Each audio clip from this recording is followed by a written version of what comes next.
Tantor Audio presents Axel by Harper Sloan. Narrated by Abby Creighton and Sean Kristen. Prologue. God, please let him be late.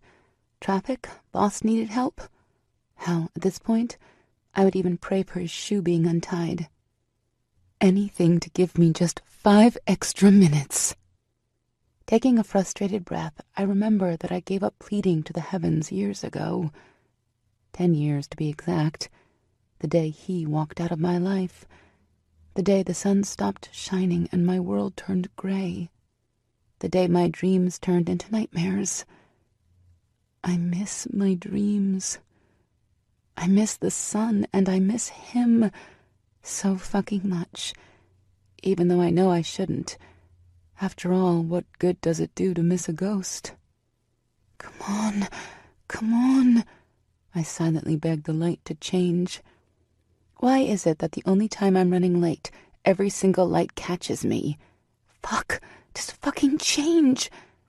I just know if I am not home in the next 10 minutes, all hell will break loose.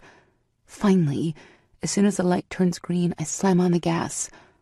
All I need to do is hurry and everything will be fine. Right? I roll into the driveway at 5:45, throw the car in park and rush into the house. Thankfully, I had enough foresight when I left earlier to start the slow cooker. Okay, I mutter to myself while rushing around the kitchen island to the table. If I don't hurry... Nope, I can't go there. There would cause me to lock up in fear, and cutting it this close, I can't lock up. Deep breath is... Just breathe. I remind myself, setting the bowls of chili down. As quickly as I can manage, I set the table, making sure the glasses are spot-free and the silverware is perfectly aligned. I am not going to make those mistakes again. Rushing back to the kitchen, I make sure I've washed and dried all the cookware and signs of my slow cooker use. I have just enough time to make sure that my face, as he so lovingly calls it, doesn't look like I just rushed my duties. At 6:05 on the dot, I hear the garage door rolling up. Breathe.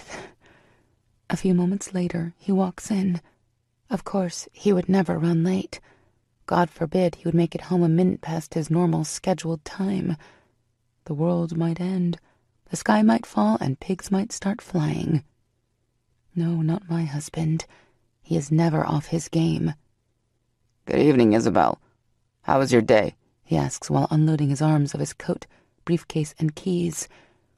He makes sure his coat is hung perfectly. Wrinkles wouldn't dare mess with him. Even they know not to poke the bear. After he disposes of his cell, wallet, and other pocket shit, he finally looks up at me with his cold, dead eyes. Permission to speak has silently been granted. Good evening, Brandon. Things were normal as always today. Did some laundry, ran the errands you asked me to do, and got home around 3. I know you said your parents are thinking of coming this weekend, so I wanted to make sure I had enough time to get the spare room situated before I started dinner. Lies. All lies. Just enough to hopefully make him think I wasn't out. He states while rolling his sleeves up. So, he looks up with his evil smirk and those dead eyes. That wasn't you I just saw speeding down Oak Street like the bats of hell were on your bumper, Isabel. Fuck me. Brandon, I swear it's not what you think. I squeak out. Shit, this is going to be bad. Dee stopped by. She's in town and just wanted to say hi. Catch up a little. I haven't seen her in 6 months. His smile stops me cold. Immediately, I start backing away. Oh, shit. I know that look. Now, Isabel. What have I told you about Denise, If I remember correctly, it was something along the lines of you are not to talk to, call, or take calls from her, and you're definitely not to fucking see her. He's stepping closer now. Frantically, I look around for an escape, but he's blocking my only exit. You have been told, and I would have thought you learned this lesson 6 months ago. Isn't that how long you said it's been? What do I need to do for you to get it through your dumb fucking head? Jesus Christ, you're a stupid fucking bitch. His eyes are so cold as he steps right into my space. What part of you being mine, and only mine, did you not understand the last time I was forced to explain this to you? I will not share you with fucking anyone. Do you hear me, Isabel? He sneers my name like its very presence on his tongue disgusts him. I've hit panic mode now. He has me backed into the wall, no escape in sight. No fucking person in this goddamn world is allowed you. Only fucking me. He continues berating me, his eyes bugging out and his spit hitting me in the face. You're nothing but a stupid fucking slut. Isn't that right, Isabel? I should have walked the other way that night at fire. I should have known a bar slut from a mile away, but no. It's all your fault my dick wouldn't walk the other way. He rears back and slaps me hard across my cheek. I squeeze my hands into fists, digging my nails into my palms to keep from screaming out. I can feel the blood running down my neck from the cut his ring must have caused on my jaw. I may be stuck, but I'll be damned if I will let him break me. What did I fucking say, Isabel? No, Denise. No afternoons chatting like little fucking bitches. You're to be here cleaning my fucking house, cooking my fucking dinner, and spreading your fat fucking thighs for my dick. He reaches out and grabs a bowl of chili, throwing it with all his strength against the wall. I watch chunks of meat, beans, and sauce run down my happy yellow walls.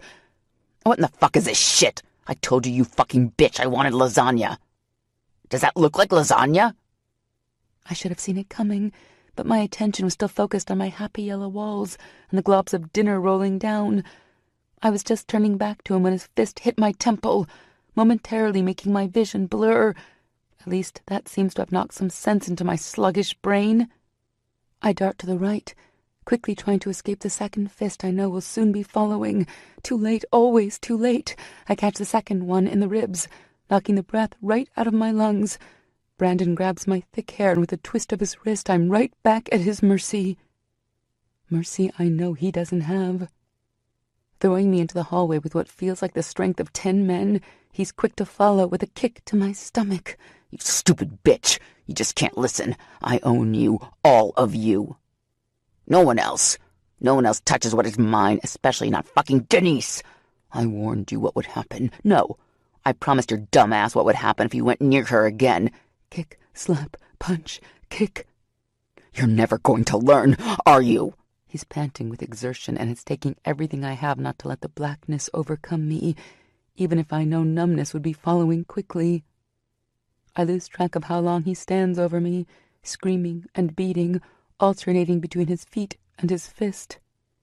Freedom. That's all I crave now. I close my eyes and pass out. When I wake up, the house is dark. Every bone, muscle, and hair on my head hurts. I can't take a deep breath without wanting to die. I can feel wetness on various parts of my head and body. Fuck. It's never been this bad. I can't hear anything out of my left ear. What the hell happened to my ear? Fuck, I need to move. Clutching my arm around my middle, I slowly climb to my feet.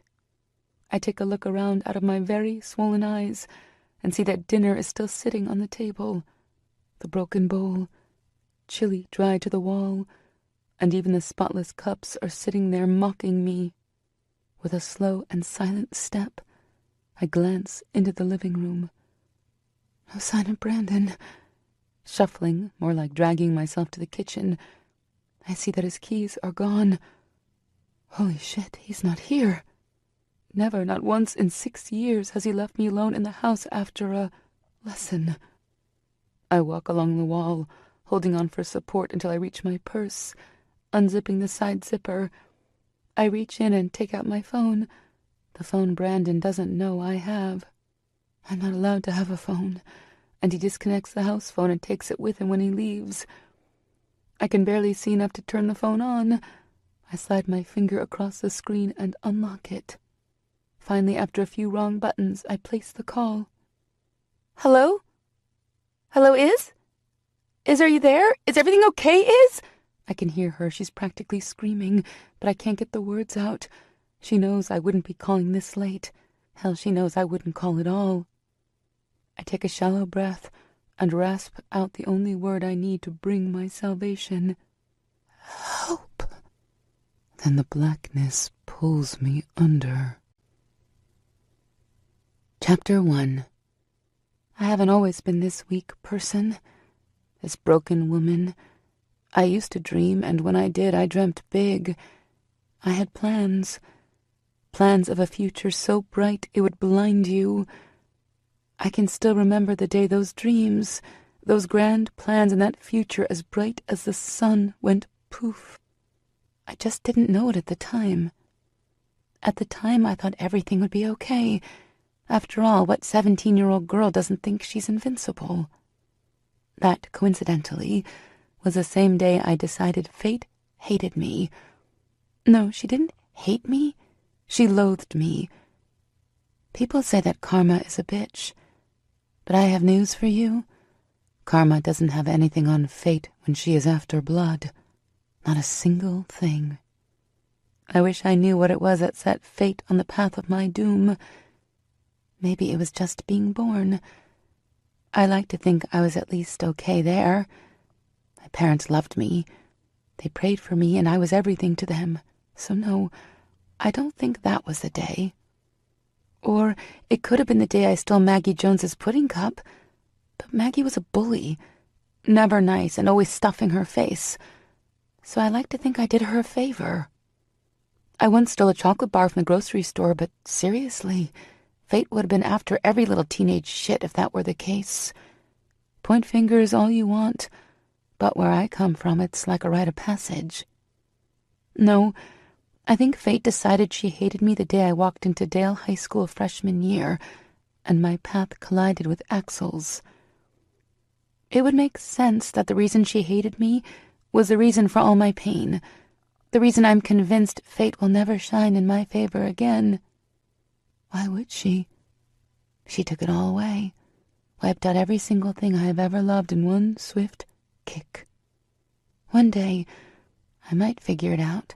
The reason fate hates me, Isabel West. But until that day, I damn sure will be careful with my dreams and my plans, my heart and my soul. Fate might hate me, but that doesn't stop me from hoping that one day she forgets about her favorite chew toy.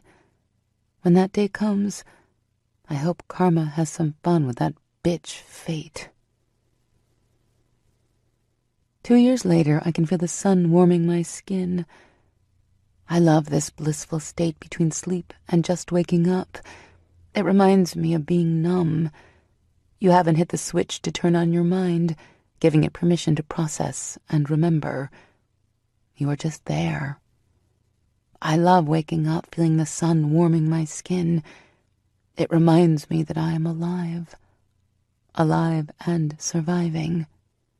I sigh and roll over in bed, laughing when I see the stupid body pillow dressed like a man with an oddly lifelike face drawn on the top. Dee insisted that I needed it in my life. Her theory was that if I didn't want a man, at least I wouldn't sleep lonely, whatever that meant. I stopped trying to understand all that is Dee years ago. She has been my best friend for the last 11 years. She's the sister I never had, and I know without a doubt in my mind that she would always have my back. We met when I was 18 and pissed at the world. She was bopping all over the room during freshman orientation, smiling at everyone who would look at her. She took one look at me and decided that we would be the best of buds. I think she saw the broken soul inside me, and with her infectious happiness decided she would be my medication. She was by my side with every up and every down, and trust me, there were a lot of downs. She was my biggest cheerleader and supporter, and she single-handedly brought light back into my life. She picked me up when I had fallen, dusted me off, and helped me heal. She did it again 2 years ago, no questions asked. She dropped everything, ran to my rescue, and helped me heal again. We had lost that sisterhood for a little while when I was married to Brandon. It wasn't easy, but I was able to keep in touch with her with stolen calls and secret meetings. I knew she worried. She knew things weren't good at home, but Dee, being Dee, came with a smile and the knowledge that if I needed her, she would be there. And she hadn't lied. She dropped everything and ran with one word. I know she feels somewhat guilty for introducing us. It's unjustified, but it is there. I can see it sometimes in her eyes when we would be spending time together with a few bottles of wine between us. She hides it well, I will give her that. But I know my girl, and with a heart that big, she can't help it. I met Brandon when I was 21, carefree and looking to numb my world with drinking and parties. He was the first man I gave a second glance to after Axel. It had been almost 4 years, and I was ready to try and love again. Oh, how blind I was. Brandon was on the outside perfect. He was a few years older than me, and had already graduated from the University of North Carolina and established himself at his father's accounting firm. He was successful and quickly on his way to even bigger things. He wasn't overly tall, just shy of 6 feet, with a lean runner's body, sandy brown hair, and brown eyes. He was the perfect boyfriend, showering me in romance, extravagant vacations and gifts, always showing up to take me on surprise trips, doing all the little things we always think makes a man perfect. 6 months after we met, the perfect boyfriend became my fiancé, and 4 months later I became Mrs. Brandon Hunter. Then the Brandon I had met and fallen in love with slowly changed. Gradually, he began distancing me from my family, friends, and most importantly, Dee. He knew of all the bonds I had, that hers was the strongest. I became a prisoner in my own life. I know my grandparents worried, but he was slick and always came up with the perfect reason we couldn't come, or, when the rare occasions came that we did, he was always called home for some reason. Dee was harder for him to brush off, but he did, or at least he thought he did. He was good, I'll give him that. The master of control and manipulation. And he downright terrified me. The beatings didn't start until we had been married for about 2 years. I went to see Dee when I was supposed to be picking up his dry cleaning. I missed my best friend, and I had honestly thought I could be in and out before he noticed. But Brandon Hunter noticed everything. They weren't bad at first. A slap here and there for whatever offense he deemed beat-worthy. Eventually, though it didn't take much, I could sneeze, and if he didn't like it, I was sporting a black eye the next day. He had played his hand right, and I was well and truly stuck, cut off from those I loved and so terrified of his wrath I wasn't going anywhere. Those are the years I prayed and prayed for Axel to find his way back to me. Every single horrible day I was at the receiving end of Brandon's fist. I tried to take myself to another place, to a place where Axel was ready to take me away and be my hero. But I eventually had to face the facts. My hero was gone. Closing my eyes, I think back to the time my life was the happiest. 12 years ago, to be exact. I can't believe this is our last night together for 6 months. I'm going to miss you so much, baby. I look up into his bright green eyes. God, I love his eyes. I think I would be happy to just sit here and look at his handsome face for hours. Get lost in him. How will I make it without him? This boy I love more than anything. I lay my head back down on his warm chest, feel his strong heart beating under my ear. I've known this beautiful boy since I was 14, and Axel has been the love of my life for the last 3 years. Not a day has gone by without him in it. How am I going to go just 1 day without him? Never mind 6 months. Babe, quit. It will be over before you know it now. I'll be back to get my girl. I hear him rumble under my ear. He knows exactly what is running through my mind. We've been lying here in this tiny twin bed for hours, just getting lost in each other. I know he hates being in this house. His foster family isn't a bad foster family. Well, as far as they come, I guess. He might as well be a meal ticket for them, but they leave him alone. I get the impression that they are counting down the seconds before he leaves for basic training, and they get his body out and a new one in. They wouldn't want their check to be short. Greedy assholes. His foster parents have never liked me. I don't think I will ever understand why, but Axel thinks it's because I've been around the last 3 years taking up space and eating their food, Who knows? I just can't wait for him to be free of them. I can't believe my beautiful boy is leaving for the Marines tomorrow. Marines? God, Axe is really leaving. I haven't let myself think about what could happen to him when he leaves. Axel was born a fighter, a survivor.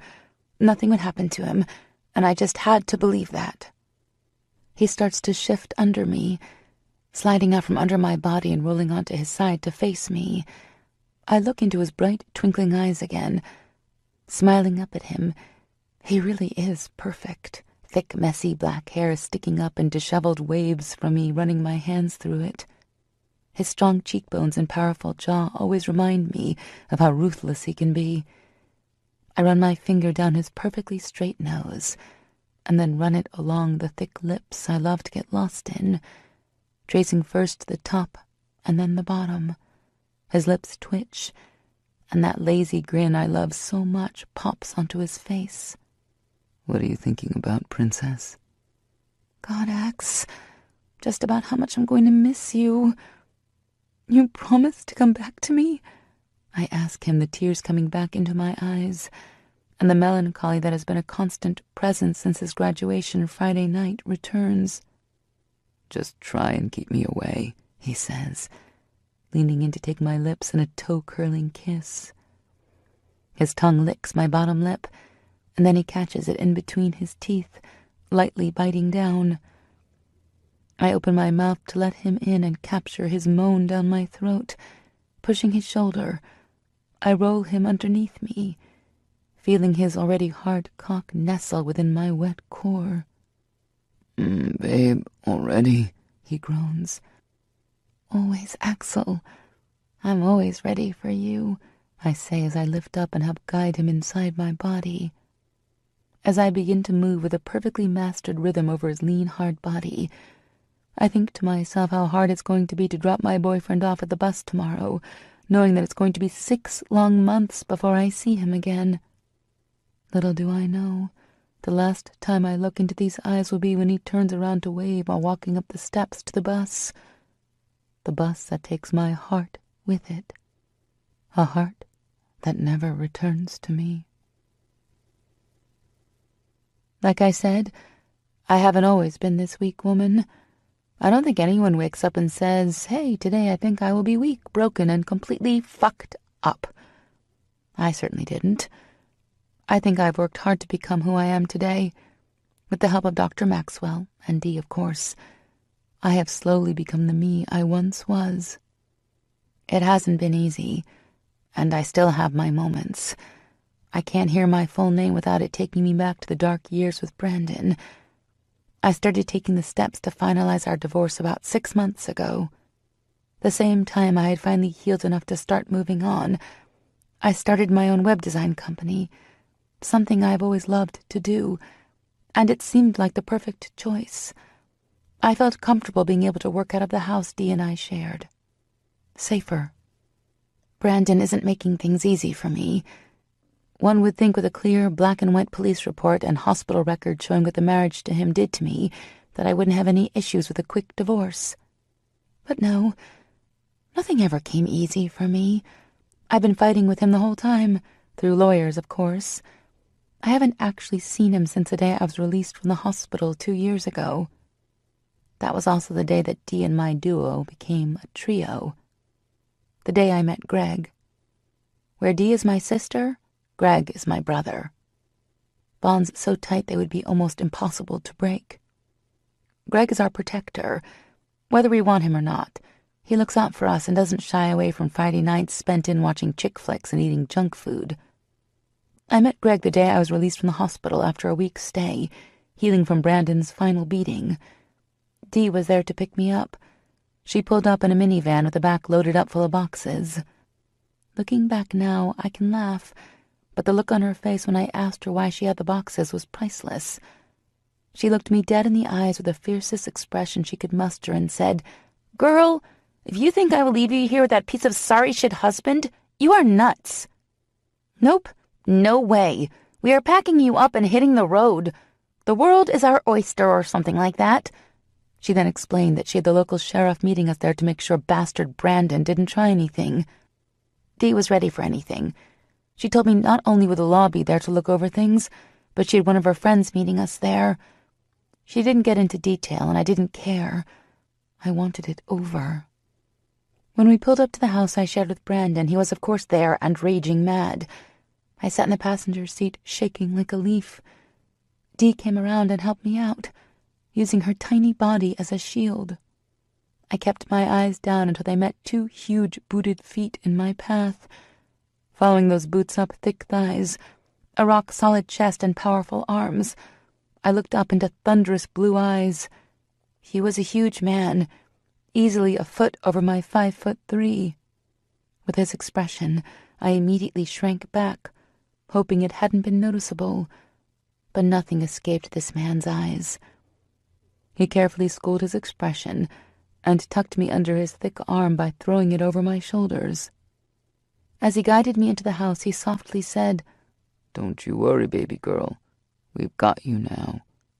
I don't know what it was, but when I met Greg that day, all it took were those words to instantly set me at ease. An hour later, we had 6 years of my life boxed and loaded. I left it all, only taking my clothes, important documents, pictures from my childhood, and small treasures I had hidden away from my life before Brandon. I haven't looked back since. I may feel alive, but today I'm alive with one bitch of a hangover. Looking at the clock, I shake my head at the time. How the hell did I sleep this late? That's right, D. D is how I slept this late. Crazy chick got home last night and thought we should spend the evening with Jack. One of these days she's going to remember that Jack and I, we are not friends. Never have been, never would be. Nights spent with Jack always bring me to the same spot, hungover and pissed off. Damn D. She better have breakfast ready this morning, or afternoon. What did I let her talk me into last night?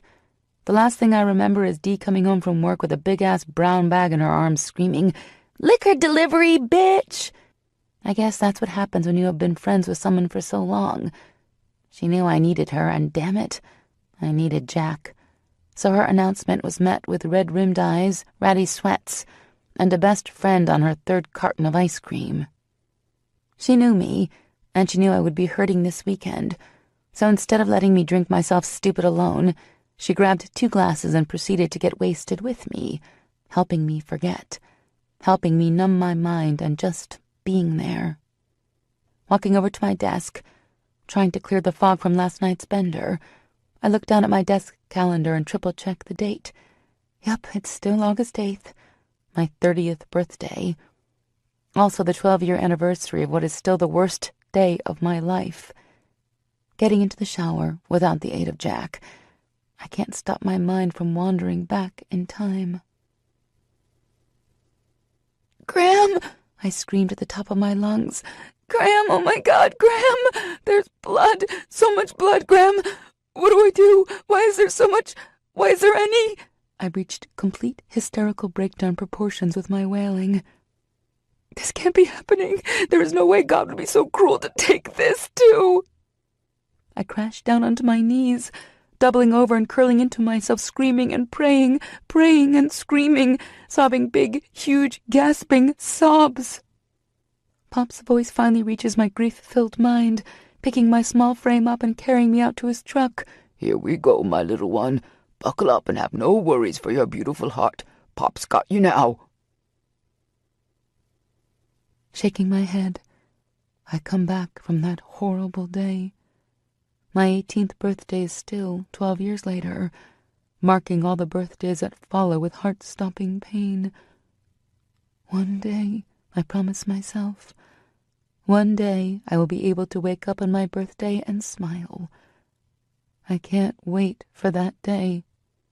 Feeling slightly more human than I did a half hour ago, I throw my fluffy robe over my naked skin and take off to find my best friend. I walk into the kitchen and smile down at the note from Dee. "Yo, mangy some grub. Eat and shower because I bet you smell like yesterday's shit. I had to run into the office, but be ready. I'll be home around noon. We have some serious shopping and pampering to do. That's right, not getting out of it. Love me." Picking up the salad from the fast food joint up the street, I plopped down with a smile. Made me some grub my ass. More like drove 2 seconds away and paid someone else to do it. Leave it to Dee. Busy as always on a Friday before a long weekend, but still making sure I eat and take care of myself.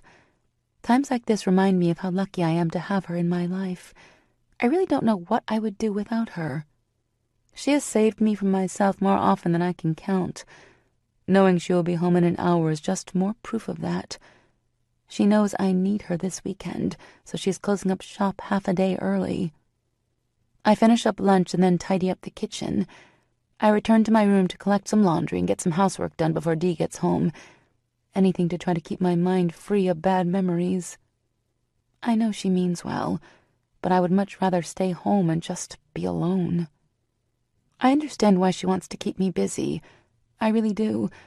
But I just don't think I will be able to do it. Another year of going through the normal motions. Another year missing him, missing them, missing everything. A quick peek at the clock has me picking up my speed.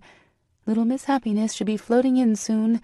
I at least need to be ready before the rainbows and glitter start fucking with me. I'm deep in my closet, trying unsuccessfully to find something to wear today when I hear her singing. Laughing to myself, I let a smile crack my face. Dee can't hold a tune to save her life, but that will never stop her. She comes bouncing in my room, smiling from ear to ear. "Hey, you sexy bitch! I see you decided to rock the birthday suit today. Nice choice. Although we might have some issues getting into the mall like that. I think there might be laws against this, but hey, more power to ya." She smacks my ass on the way over to park it on my bed. "What the hell, Dee? Door closed. Knock." I try to scowl at her the way Greg always does to us, but end up laughing right along with her giggles. She flops her flat stomach down onto my bed. "So, my sexy older friend, what will be worn on your naked self today? I assume that is what you are doing digging around in that closet of yours." "I don't know, Dee. I don't have to fake the scowl this time. Do we have to do this today? Can't we just stay in today? I really don't think I'm going to make good company at all." I'm pleading with her, and I'm willing to bet I sound as desperate as I feel. I know I won't be pleasant to be around today. I planned on a repeat of last night. Shit-faced, falling down, rip-roaring drunk. Healthy? No. But it works. Why should I mess with a good thing? Get your skinny ass ready now. We're going to drive down to the mall, get a new hot-as-fuck outfit for both of us, go see Sway at the salon, and have some serious pampering before Greg comes over to take us to dinner tonight. You aren't going to sit at home alone. I know that's your plan. Not again is. Not this year. Her eyebrows are puckering, and she looks like she will drag me out of here naked if I don't agree. Jesus. There really is no sense in arguing with her when she gets this worked up. I'll just come up with some excuse later and ditch her and Greg for a night at home with Jack. Now that's a plan with some promise. Chapter 2. We've been shopping for hours, or at least it feels like hours to a person who does not enjoy shopping. Dee started dragging me around the second we walked through the doors. She's a woman on a mission. We were in our second store after the 3 different lingerie stores. I had more freaking panties than I would need in a lifetime. Apparently, step 1 of Dee's master plan was making sure I had new everything. I put my foot down the second I noticed her intent. No freaking way. After a small fight, she finally agreed. 1 outfit, 1 complete outfit, and that's all. And that brings us to now. I have tried on what feels like the whole entire dress department. There is always something she finds wrong with each one. Finally, she thrust a bright candy apple red scarf at me. I say scarf because there is no way there is enough material to call this a dress. Dee, where is the rest of it? I question. That's it, is. I just know it. That is the dress. She's bouncing, literally bouncing up and down in place. Her curly hair is jumping right along with her. If I weren't so annoyed, I would think she is pretty damn cute right now. There is no way I am wearing that, Dee. Is there even a back on that thing? And my vagina is seriously going to be playing peekaboo all night. There is no way. No way at all. and practically panting with anxiety. I spent the last 2 years hiding my body. I lost all the weight I gained during my marriage, but I still see the fat girl I once was when I look in the mirror. Dee is constantly on my ass to stop wearing my ratty-ass jeans and man shirts, which is what she affectionately calls my lack of style. I like my style. Jeans and tees. It's easy and perfect. Shit. Sighing, I look down at the scrap of beautiful red material, thinking to myself, it's just one night. One night of wearing a scarf to keep that smile on Dee's face. After everything she has done, parading around with my vagina smiling at the world is a small price to pay. All right, you pushy little shit, I'll see what it looks like on. But don't blame me if it doesn't work, I tell her with fake exasperation. Turning from her smiling face, I step into the dressing room and remove my street clothes once again. Once I pull the minuscule piece of fashion over my hips, I bring the tiny strings that will hold this dress on my body over my arms and set them in place on my shoulders. Reaching behind me for the zipper, I meet bare skin.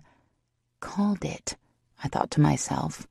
Placing my palm against my back, I confirmed that there is, in fact, no back. I slowly turn around and face the mirror, sealing my fate. Unable to stop the small gasp that escapes my lips, I look myself up and down. Is that me? The dress fits perfectly, but then again with Dee, I knew it would. The front of the dress fits snug across my chest, making my average-sized chest look a cup larger than my small C's. The straight neckline starts just under my collarbone, essentially covering everything. The small straps going over my shoulders make my frame look sleek and petite. Not too bad. Taking a deep breath, I turn around to check out the damage. Another small gasp escapes before I bite my lip and take in everything the back lacks. I can see the straps holding the dress up, holding my shoulders as if they feared any second they could snap. I follow the exposed line of my spine all the way down to the 2 dimples above my ass and the small piece of red fabric hugging my cheeks. Barely. How am I supposed to wear underwear with this dress? Dee chooses this moment to start tapping on the dressing room door impatiently. Izzy, she sings. Izzy, I know what you're doing in there. Stop freaking your freak and let me see. I crack the door, giving her another one of Greg's mean looks. I'm going to kill you for this. She laughs as she pushes herself into the dressing room with me, taking me in from top to bottom and then back up again. The smile that comes over her face creeps me the hell out. I don't think I've ever seen that look before. She looks so shit. She's practically oozing joy. I knew it! I just knew it! Izzy, you have been hiding this banging body for way too long. No more. Maybe we should keep shopping. She looks down at her watch. There's still time. I could have you outfitted in a few hours. The works, dresses, skirts, slacks, blouses. She trails off. I don't even think she's speaking to me anymore. I'm almost 100% sure her eyes have just glossed over. Denise Ann Roberts, you calm yourself down right the hell now. I told you 1 outfit. 1. I did not say we would spend the rest of eternity buying the whole damn mall. 1 D. 1 dress. I already caved on the lingerie, I whisper sharply at her. She gives me a hurt look before that creepy little grin comes back. Okay, damn Iz, no more clothes for now. But one day you will let me do a complete makeover. We still need shoes, so let's go, birthday girl. Get naked and let me have that awesome dress while you put those ratty-ass jeans and ugly-ass man shirt back on. She's bouncing again, and damn it, even though I smile, I'm slightly worried about what I just got myself into. 2 hours later, we finally reach the salon and our favorite stylist in the world, Sway. Sway is a short, fat African-American man with long platinum blonde hair. When he isn't rocking the trademark heels, I can almost look him in the eye. Sway, whose real name is Dilbert Harrison III, is the funniest man I've ever met. How often in small-town Georgia does a small black man come up to you with 4-inch heels, skinny jeans, and a tight-fitting shirt on, kiss both cheeks, and pronounce you looking marvelous, darling? Not very often, I promise you that. Sway has been itching to get his hands on my thick, long mahogany hair. He was shocked the first time he styled it, and I told him I didn't touch color products. I have always been blessed with perfect hair. It's dark brown with so many different shades of auburn that when the sun hits it, you can almost see it set fire. Exhausted from my shopping mission with Dee, I sit down and tell him to go for it. Whatever he wants. Sweet baby Jesus in the manger. Sweet child. Oh, Lord, have mercy. Please tell Sway that I am not hearing things. He turns his excited eyes on me with a look of elation. Pure elation. Go for it, Sway. Just please don't make me regret this. Smiling at him through the mirror, I let myself drift off. The first time I met Sway was when Dee and I arrived in town 2 years before. He was our second stop after unloading all of her stuff and my few boxes at our new house. Dee had explained to me on the drive that this was our new chapter in life. A chance to start from scratch and become new people. I knew what she was giving up to run with me. She had a very successful insurance company in Bakersville, North Carolina. Luckily, she was your typical trust fund baby, so it wasn't hard for her to up and leave. She left her second-in-command in charge with plans on expanding wherever we landed. We'd taken everything we owned and drove south. The one and only saving grace I'd had was an account Dee had helped me set up with the money my grandfather had left me when he passed away 5 years ago.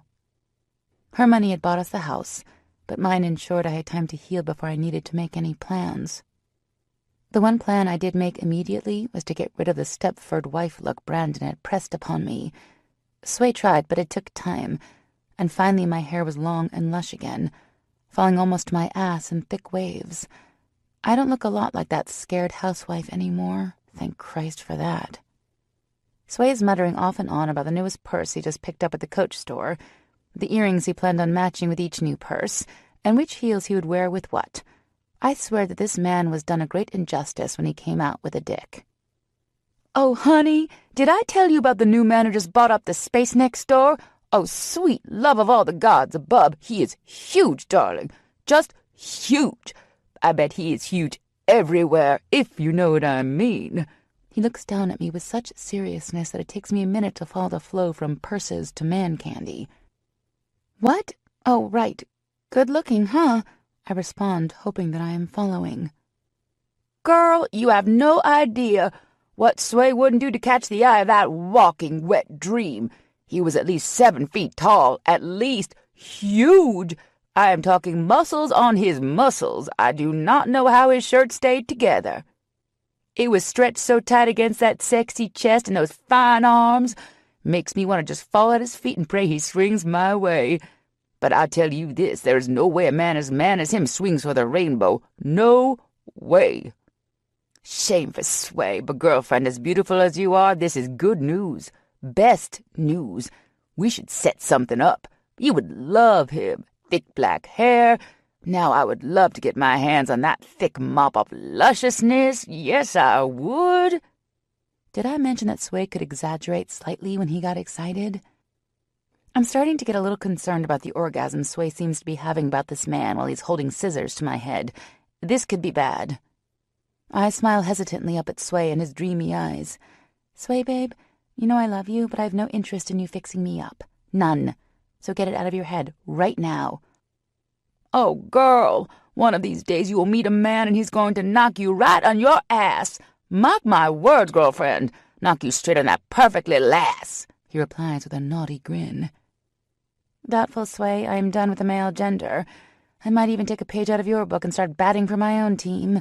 I laugh and sit back, allowing myself to relax now that the scissor-wielding man has calmed down. Dee and I finish up with Sway and his minions of beauty right around 5, with just enough time to rush home and get dressed before Greg comes to take us to dinner. Pulling up to the house, I notice a package on the step. Calling out to Dee, I step out of the car and grab a few bags, stopping to pick up the package and unlock the door. Dropping the bags in my hand, I quickly disarm the security system and make my way into the kitchen. Dee comes in right when I drop the package on the island and turn for a knife. "What's that?" she asks. "Not sure. No return address. Probably something from a client for my birthday," I reply, distracted by my mission to cut away the tape. Dee goes about her own business, walking down the hall to her room, surely to start her getting ready process. Cutting the rest of the packaging tape away, I peel open the flaps and start moving around the packaging popcorn. I move a folded piece of paper out of the way, placing it on the counter and remove what appears to be a frame. Carefully turning it over, I gasp and drop the picture to the ground, shattering the glass all around my feet. Dee comes running down the hall at my noise, trying to figure out what has me so spooked. She bends down and picks up the frame, turning it over to reveal the picture. "That motherfucker," she says under her breath. "What a fucking motherfucker!" she screams. Through the tears streaming down from my eyes, I look down at the photo of Brandon and me. He's taken something sharp and scraped away the belly part of my body. He is looking at me through the picture with that handsome, perfect smile on his face, his arm around my back holding me close to his body. I look sad, but I'm still smiling. I think this was taken during our last Christmas together at one of his company parties. The arm not behind my back was resting on the portion of my stomach he so harshly scraped and dug off the picture.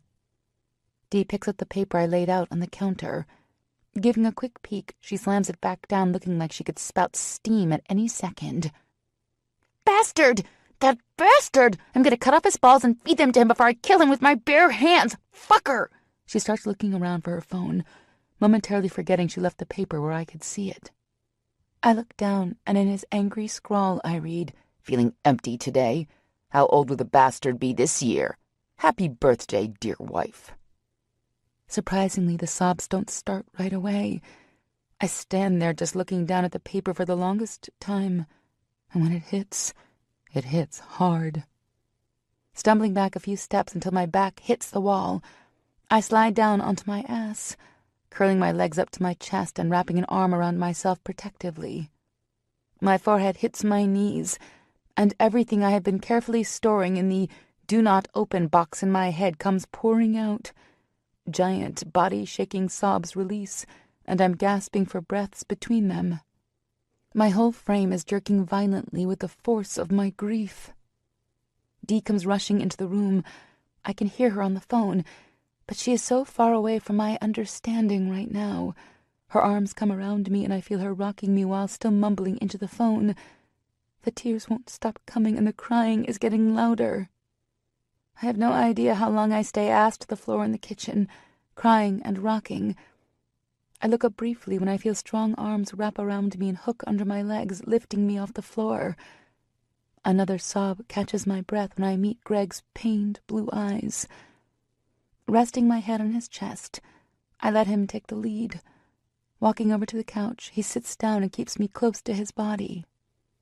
As grateful as I am for Dee, for everything she has done for me, it's moments like this when the only thing that can make me feel safe is being held tight in Greg's strong arms. If anyone can understand where I am in my head right now, it's Greg. Part of the reason that our bond is so strong is because of how much he can relate right now. About a month after I met Greg, he sat me down and explained that he had lost his sister when he was overseas. Her husband was a real prick, and Greg always wondered, but never confirmed, if he was slapping her around. Unfortunately, he was never able to save his sister. She was beyond his protection when he was off fighting for everyone else's freedom. When he met me, he said that his first thought was how much I reminded him of her. That conversation wasn't an easy one for him, but it helped me understand why he'd gotten so murderous the day he saw me standing on the curb of my old house, beaten, bruised, and broken. Looking back now, I understand how he was able to recognize my fear, and instead of lashing out, he took it in and turned it into my lifeline, my protector. He's been protecting me ever since. "Baby girl, I know you're scared. Mark my fucking words, he will not touch you. Do you hear me? He won't breathe your fucking air, I promise you that." His fierce voice rumbles in my ears. He means it, I don't doubt that. Greg would do anything to protect his family. "I'll find him. I've got a friend who just moved to town, Reed. He's buying into cage investigation and security. He's been more bodyguard and muscle, but he wants to expand into systems, installs, and investigations. My shit. So we got you, baby girl. He's been a big deal out west now for a few years. Ex-Marine, badass motherfucker. I'll talk with Reed, explain the situation, and we will take this. I don't want you to even think about it. You got me, baby girl?" How do you argue with that? Easy, you don't. Not when it comes to Greg Cage in protection mode. Yeah, Greg, I got you. With plans for the night squashed by one unexpected package, Greg settles down with Dee and me for movies, popcorn, and beer. I'm out before Mike takes the stage for the first scene. I vaguely hear Greg's grumbles about watching a fucking stripper movie when the strippers have dicks. Chapter 3. The next morning greets me much like yesterday, except I'm not hungover from Jack this time. My emotional hangover is much worse. My strength seems stripped from me in a way that makes it hard to remember that I am not that broken and weak woman anymore. I try to remember that I survived. There is no reason to fear life anymore. I'm free, and I am my own person. It's hard, God, it's hard to remember the positive in my life. I remind myself that I don't want to be this woman anymore. I am strong, and I will overcome this. Then I remember the picture, the carving over my empty womb. And then all that strength and drive to overcome flies right out the window. Fuck strong. I just want to curl up and die. Knock, knock. Dee, come back later. I don't want to talk right now, I whine, turning my head into the pillow. Maybe if I'm lucky I can just go to sleep and she'll go away. Not Dee, baby girl. Turn over so we can talk, yeah? Greg's deep voice hits me, leaving no room for argument. Why ask the question? I know he won't leave until we talk. But then I remember. Fuck that. Go away, G. Not interested in hashing out life lessons right now. My voice is muffled by the pillow. He'll get the point, and if he doesn't, fuck him. Get the fuck up, now. Love you, baby girl, but I won't sit here while you self-destruct. He's pissed, but not as pissed as me. Why can't they just let me stay in bed? Maybe bring me some more Jack, the asshole. Go away, Greg. So fucking help me God, Izzy, get the hell up now. Shower, talk, breakfast. That's all I am asking, which isn't fucking much. Not interested in helping you play Dr. Phil, Greg. I just want to go back to sleep. More of my muffled complaints fill the air, making it thick with bullshit. God damn it is, he grumbles, standing up off my bed, giving me a second to release the breath I didn't know I was holding. Thank God he's leaving is the only thought I have before the sheets are whipped off and I'm flying through the air. No, dealing with this shit is, we have shit to discuss, and I do not have time to deal with you being depressed. I get it, baby girl. I understand where you are right now, but you need to wake up and do it now. You have people worried about you. Dee and I are not going to let you sit here and turn into yourself again. No fucking way. He is spitting each word out as he throws me over his shoulder and walks into the bathroom. Greg! I scream. Let me down now! Not going to happen, is the only reply I get before he dumps me into the shower, twisting the water on and slamming the curtain shut in my stunned, cold and wet face. I'm going to kick your ass, Greg Cage! Kick it fucking hard! I scream out at him. I swear I hear his laughter as he walks out of the bathroom. I stay in the shower until the water runs cold, dreading leaving the solitude of my bathroom. Getting out, I dry off, brush my hair and teeth, and throw on my robe. I take a deep breath in and open the door. There he is, the giant asshole, sitting on my bed with his elbows resting on his knees. He is looking right at me, trying to look serious while suppressing his laughter. Asshole. All right, you wanted me out. I throw my arms wide. Here I am. What is so important, huh? He smiles at me, letting a few gruff chuckles free. Try and be a badass another day, Izzy. I'm fucking tired. Went to chat with Rita when I left last night. Told him a little about the situation, not everything. He knows there is a husband not wanting to become an ex and not being quiet about it. He doesn't know the significance behind the picture, but it's disturbing enough that he didn't question me too deep last night. I want you to be honest with him. It's important for him to do his job is. He doesn't know a thing about shit other than this mess currently going on, and the little he needed to know about your marriage to understand the threat. He's booked solid with shit for the next 2 weeks, but I told him I would keep my eyes open until we could put a plan of action into play. You meet with Reed, explain the whole situation. Everything, and I mean everything, and then we deal. Understand? I take a second to process what Greg just said. It's a lot, And I know he means well, but I do not want someone else in my business. Greg, I start. I really would feel better if it were just you dealing with this. I don't really know this guy and... Not negotiable is. I'm good, but I am not as good as Reed. Sighing, I look at Greg. Defeated, I reply, Fine, G. You know best. That's right, baby girl. Don't worry. Reed's who you need. Him and the boys, between all of us, there's no fucking way that shit fuck is getting his hands on you. Got me? Yeah, G. I got you. Greg left a little while ago, leaving me with a worried D. A worried D planning another forget-the-world mission. I am not sure I can handle another one of these. Her newest plan? Continue with birthday weekend. Since yesterday's plans went wonky, she calls up Greg to let him know the plan. Drinks and dancing at Club Carnal. Fabulous. Just what I want.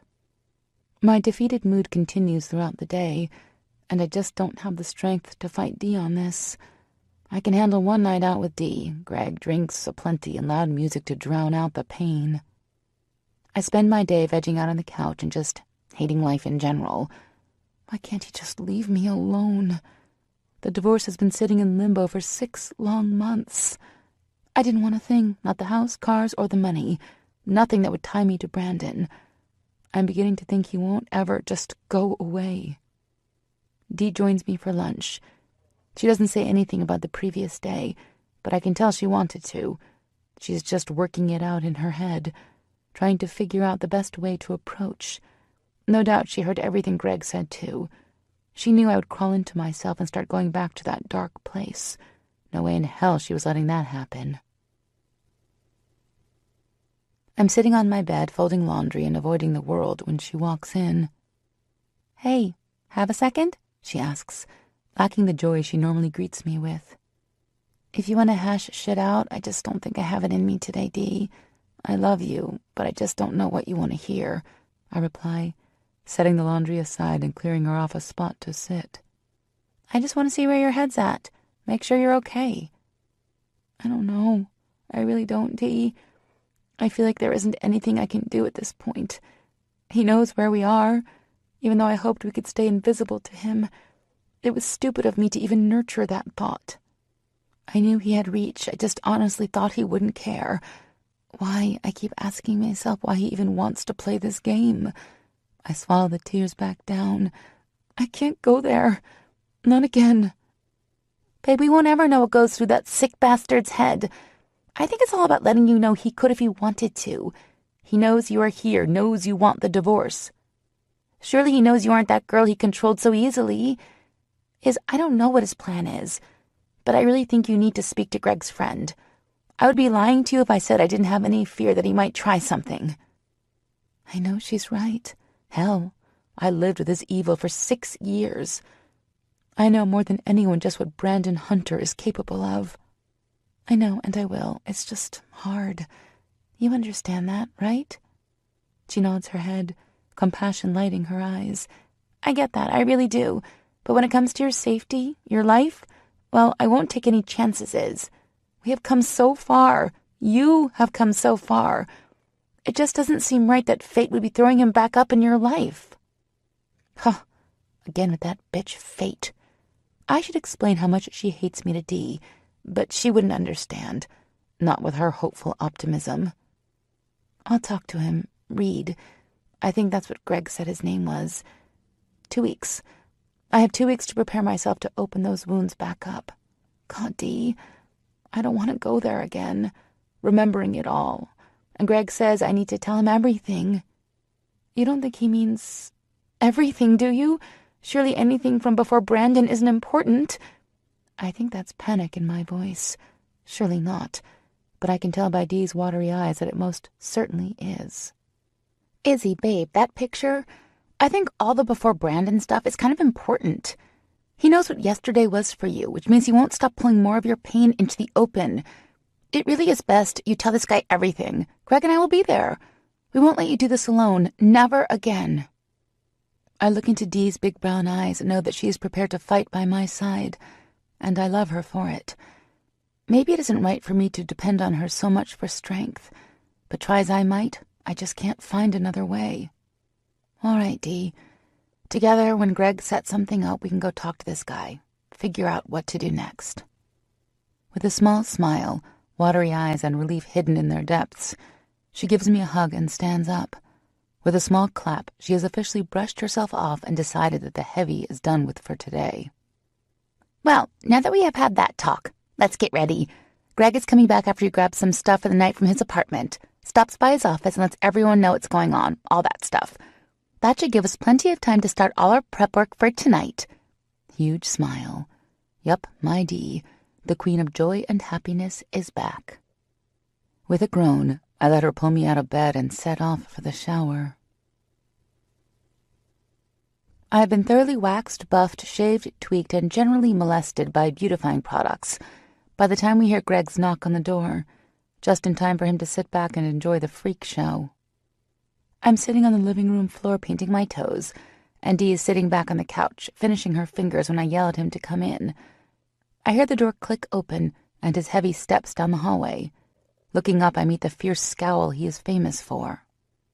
What the fuck? What the hell have I told you to about letting just anyone walk into the fucking house? He growls. Yes, growls at us. If this were anyone other than Greg, I would be sitting in my own piss right now. Oh, come on, G. We knew it was you. Oh, really? So you can see through fucking wood and steel now? I didn't realize you picked up fucking superpowers. Remind me next fucking time to just have you beam me the hell over. Sure as hell will save on the gas. Oops. Guess I didn't realize Big Bad Protector Greg would be coming out to play. Baby girl, I did not put this fancy-ass alarm system in for you to not only never set it when you were home, but to leave the door unlocked and basically invite Tom, Dick, and Harry to come over. Do I really need to remind you of the dangers out there? If he was trying for the soft and tender route, he missed by a mile there. I instantly shut down, my gaze falling to the floor. Sorry, I mumble. Don't do that shit, Izzy. Brush it the fuck out of your pretty little head. Just promise me to start locking the door, use the alarm, and for shit's sake, check the damn door before letting someone in, yeah? Got it. Alarm, lock, and check. I pick up all my nail products and head off to my room. I have some time to get ready. We aren't leaving until later tonight. I'll let Dee deal with keeping the bear happy. I'm going to take a nap before we leave. Wake me up in a few, Dee? I call down the hall as I step in my room. I lock the door and shed my clothes before curling into my bed. It takes me a while to finally fall asleep, but once I do, it is anything but restful. Nightmares of Brandon and dreams of a future lost invade my sleep. When Dee comes to knock on my door around 8 o'clock asking me if I want to grab something to eat, it takes me a second to remember where I am and what we're doing. Yeah, let me get some clothes on and I'll be right down, I yell through the door, still shaking the dreams from my mind. I get out of bed and grab my robe, setting off to find Dee and Greg. Pizza. Sit. Eat. Greg says around a mouthful of said pizza. Classy, Greg. I wonder why you're still single. I laugh over at him. He levels me with a mocking hard glare that has me laughing harder. We eat in comfortable silence, just enjoying each other's company. When it comes time to get dressed and do makeup and hair, we leave Greg in front of the TV with some sports shit to keep him happy. Dee and I spend about 2 hours perfecting our hair and faces. Her shoulder-length brown locks are curled and perfectly in place, bouncing as normal. She curled my long hair and pinned it back to keep it off to one side, leaving it to fall down the front of my body, effectively keeping my back fully exposed. I have to admit, she may have missed her calling. Her makeup is done similar to mine, heavy and club-worthy. She lined my big light green eyes with heavy liner and shaded my lids with a stunning combination of silver, black, gray, and white. My blush is perfect, but my lips are the focal point, lush and a bold fire engine red. Grabbing my new dress, I step into my room to put this piece of torture on. I may have realized she was right, and I do look good, but that doesn't mean I have to enjoy showing off basically every inch of skin. Baby steps would be nice, not taking off running. I stand in front of my closet for the longest time, just taking it all in. Tight red dress, perfect hair, and flawless makeup. If I weren't me, I would think this chick was stunning. but I'm me, and I'm currently picking out every single flaw. Breasts look too big. Even with my height disadvantage, I have way too much leg. Way too fucking much back. Heels too tall. I could keep this up for hours. Fortunately for Dee, she picks that moment to come walking in. She looks stunning. Everything my dress lacks and doesn't cover, hers does. She has a simple black dress on. The hemline hits her about the same place my dress does, vagina level. Or at least it would be vagina level if she ever were to bend over, sit, or generally take a deep breath. It's form-fitting, hugging her curves, making her ass look fantastic. I've always been jealous of that girl's curves. She's slender with everything right where it should be, a great ass and a great rack. Where my dress lacks a complete back, hers is dangerously close to playing with nip-slip central.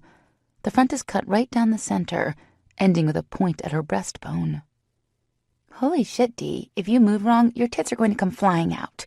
Gaping over at her, I'm sure I look ridiculous. Very funny, Izzy.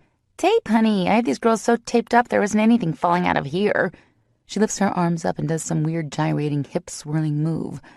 I can't tell if she is dancing or trying to fly, but true to her words, her tits stay put. Whatever. More important issues here, like how the hell am I supposed to walk in 5-inch heels? I am a ballet slipper flip-flop loving girl. I haven't worn heels like this ever. When I was married to Brandon, he wanted me to stay small. Heels weren't allowed because they would make me dangerously close to his height. Is there any way I can wear my flat sandals, Dee? I swear I will end up breaking my neck tonight in these things. How are you walking in yours? All in the mind, girlfriend, and no, you will not ruin that dress with flats.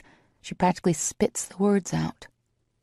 Mumbling under my breath about the benefits of having health insurance for when I fall and break something important, I pick up my skyscraper heels from the bed and follow Dee out my door, down the hall, and into the living room. Greg walks over with a smile on his face, looking pretty damn handsome himself. He is dressed in dark slacks and a light blue dress shirt with the sleeves rolled up, exposing his strong arms. "Looking nice, ladies," he says, throwing a beefy arm over my shoulder and pausing mid-step into the kitchen. It takes me a second to register that he stopped walking, so I end up a few steps ahead of him. I hear his sharp intake of breath and turn around. His face has lost the smile, and a thunderous look has taken up residency. Where the fuck is your dress?" You're looking at it, G, or lack of it, Dee's handiwork. You know how she is. Last time I give her free range over my outfit, that's for damn sure. I reply with the exasperation clear in my tone. He's looking at me like I have grown 2 heads and started speaking in tongues. Quickly, I look down to make sure all my girly bits are still tucked in their rightful places. Looking back up, I meet the still pissed glare of Greg. Confused, I ask, "What?" "What?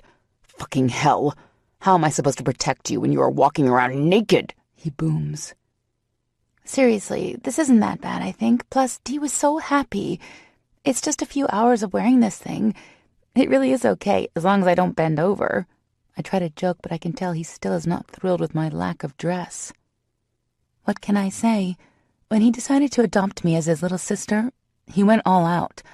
I don't have time for this big brother act at this point. As much as I appreciate it, he is keeping me from my alcohol and my ticket to Forgetville. I've managed to keep the claws of my past from taking root all day. I'm not going to let them take over now. Turning around, I continue my walk to the kitchen, where Dee is giving me a knowing eye. Picking up the shot she just poured, I down it, and then hold my arm out for a refill. Chuckling, she pours me another before turning to address Greg. "Well, big boy, you ready to have fun?" "Yeah," grumbles Greg. Grumbles and rumbles. It sounds like someone isn't too happy with my lack of concern for his big brother worries. "Are your friends still meeting us here?" she asks, peeking a look over at me to see if I caught this new development. "What friends?" I ask both of them. "My boys, don't worry about it. They're meeting us at Carnal later. They got held up," he replies, his tone still sour and his eyes still glaring right at me. Dee looks over with confusion, not understanding why he is so bent out of shape over an outfit. "Seriously, G, you need to get fucking laid." I laugh at him, trying to lighten his mood. He looks sharply at me. "Are you fucking kidding me, Iz? You two are practically fucking naked, and you expect me to be okay with that? Pointing over at Dee, he says, at least one of you decided to wear something. I look over at Dee with her short black dress and tits still breaking the laws of gravity. I don't understand how he thinks she's less naked than I am. I look back at Greg, who has decided that pacing is a better method of dealing rather than sitting silently and fuming. Whatever, I don't have the patience for this shit. Not tonight. Get over it, Greg. Seriously. I do not need a fucking dad tonight. You know what I need? My best friends, alcohol, and a good time. I don't want to deal with you being a little bitch because you have some misguided worry someone might find this look attractive. I don't care and don't have time for your shit. I throw my heels down on the island, grab the bottle of tequila from Dee, and take a long pull from the neck, enjoying the burn it takes down the back of my throat. I look up and notice them both looking at me with unmasked sympathy. They know how hard this weekend is going to be, especially now with the added shit from Brandon. I'm sure they are coming from a good place with their worry. I just don't want any part of it. If anything, Brandon has effectively helped me get through the hardest hurdle by throwing it in my face yesterday. Literally. My birthday weekend, also known as the day I lost the last piece of love I had ever known. So, Greg, Dee starts, trying to steer our minds off the heavy shit. Who is meeting us there again? My boys from my Marine days, he states, keeping his eyes lined with mine. I pause for a moment, looking down at my shot. Still, after all this time, I can't help the shudder that passes through my body at the mention of the Marines. God, I miss him. Greg is watching me closely. He knows about my past, so he knows what that one little word does to me. We don't talk much about it, but he knows enough. I think he has just as big of a problem talking about those days. He never has told us why he was discharged. I know he was injured, I just don't know how. I figure he will talk if he wants to. I glance over at Dee, who's giving me a knowing look, and she quickly changes the subject. We make small talk for about an hour before grabbing our stuff and heading off to Greg's truck. Both Dee and I have a nice healthy buzz going on. We are all pretty silent during our 30-minute drive into Atlanta and Club Carnal. Living just outside of the city has its perks sometimes. I forgot how much I missed Georgia, having grown up an hour from where we settled in Hopetown. I still remember sitting at the rest stop and Dee pulling out a state map. She looked over with a huge smile and told me to pick. So I did. Hopetown is perfect. Everything we hoped it would be for two friends starting over. I haven't been back home to Dale since I left at 17. Too many memories I wasn't ready to revisit. Most of those memories are happy ones. My parents and our life before they were taken from me too early, leaving a scared and heartbroken teenager. When I left, at the time I didn't care what I was leaving behind. Now that my parents are gone, there is nothing left there. He already left, so what is the point now? Shaking myself off, I quickly pushed the painful memories back into the box in my mind I marked, "Do not fucking go there." I have worked hard to beat the past, and at 30 years old, I finally feel the healthiest I have ever been. I don't feel the fear daily. I surround myself with positive and generally happy people. Negativity doesn't own a piece of my soul anymore. The pain is still there, just not as sharp as it once was. I am happy, or at least I am on the road to getting there. I see the street Carnal is on up ahead, and the line already out the door and down the sidewalk. Well, Liz, I think, time to put that game face on and enjoy the night. Chapter 4. Club Carnal is located just inside of Atlanta in an old converted warehouse. It's been the club to go since it opened 4 years ago, and Dee and I have enjoyed it a time or two since we moved to town. It's a classy club, dress code and all of that, valet standing at the curb, and a line that has never less than 100 people. Another benefit of coming with Greg, he knows people, everyone it seems. He pulls up to the curb and tosses his keys to the young kid playing dress-up as a valet. After helping Dee and me out of the car, he saunters off to chat with a huge burly man standing guard at the door and shakes his hand. They do that weird man hug thing and exchange a few words, glancing back a few times at Dee and me. The bouncer nods once and lets us in. I swear Greg can get anything he wants. As we walk down the dark hallway leading into the main room, I can feel the music pulsing through the air, Lights are dim, but bright enough for me to see the sea of bodies rolling with the beat. I ignore it all and head straight for the bar.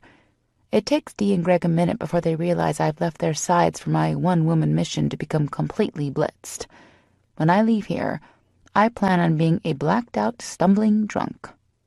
Signaling the bartender, I order 3 shots of tequila and tell him to keep them coming.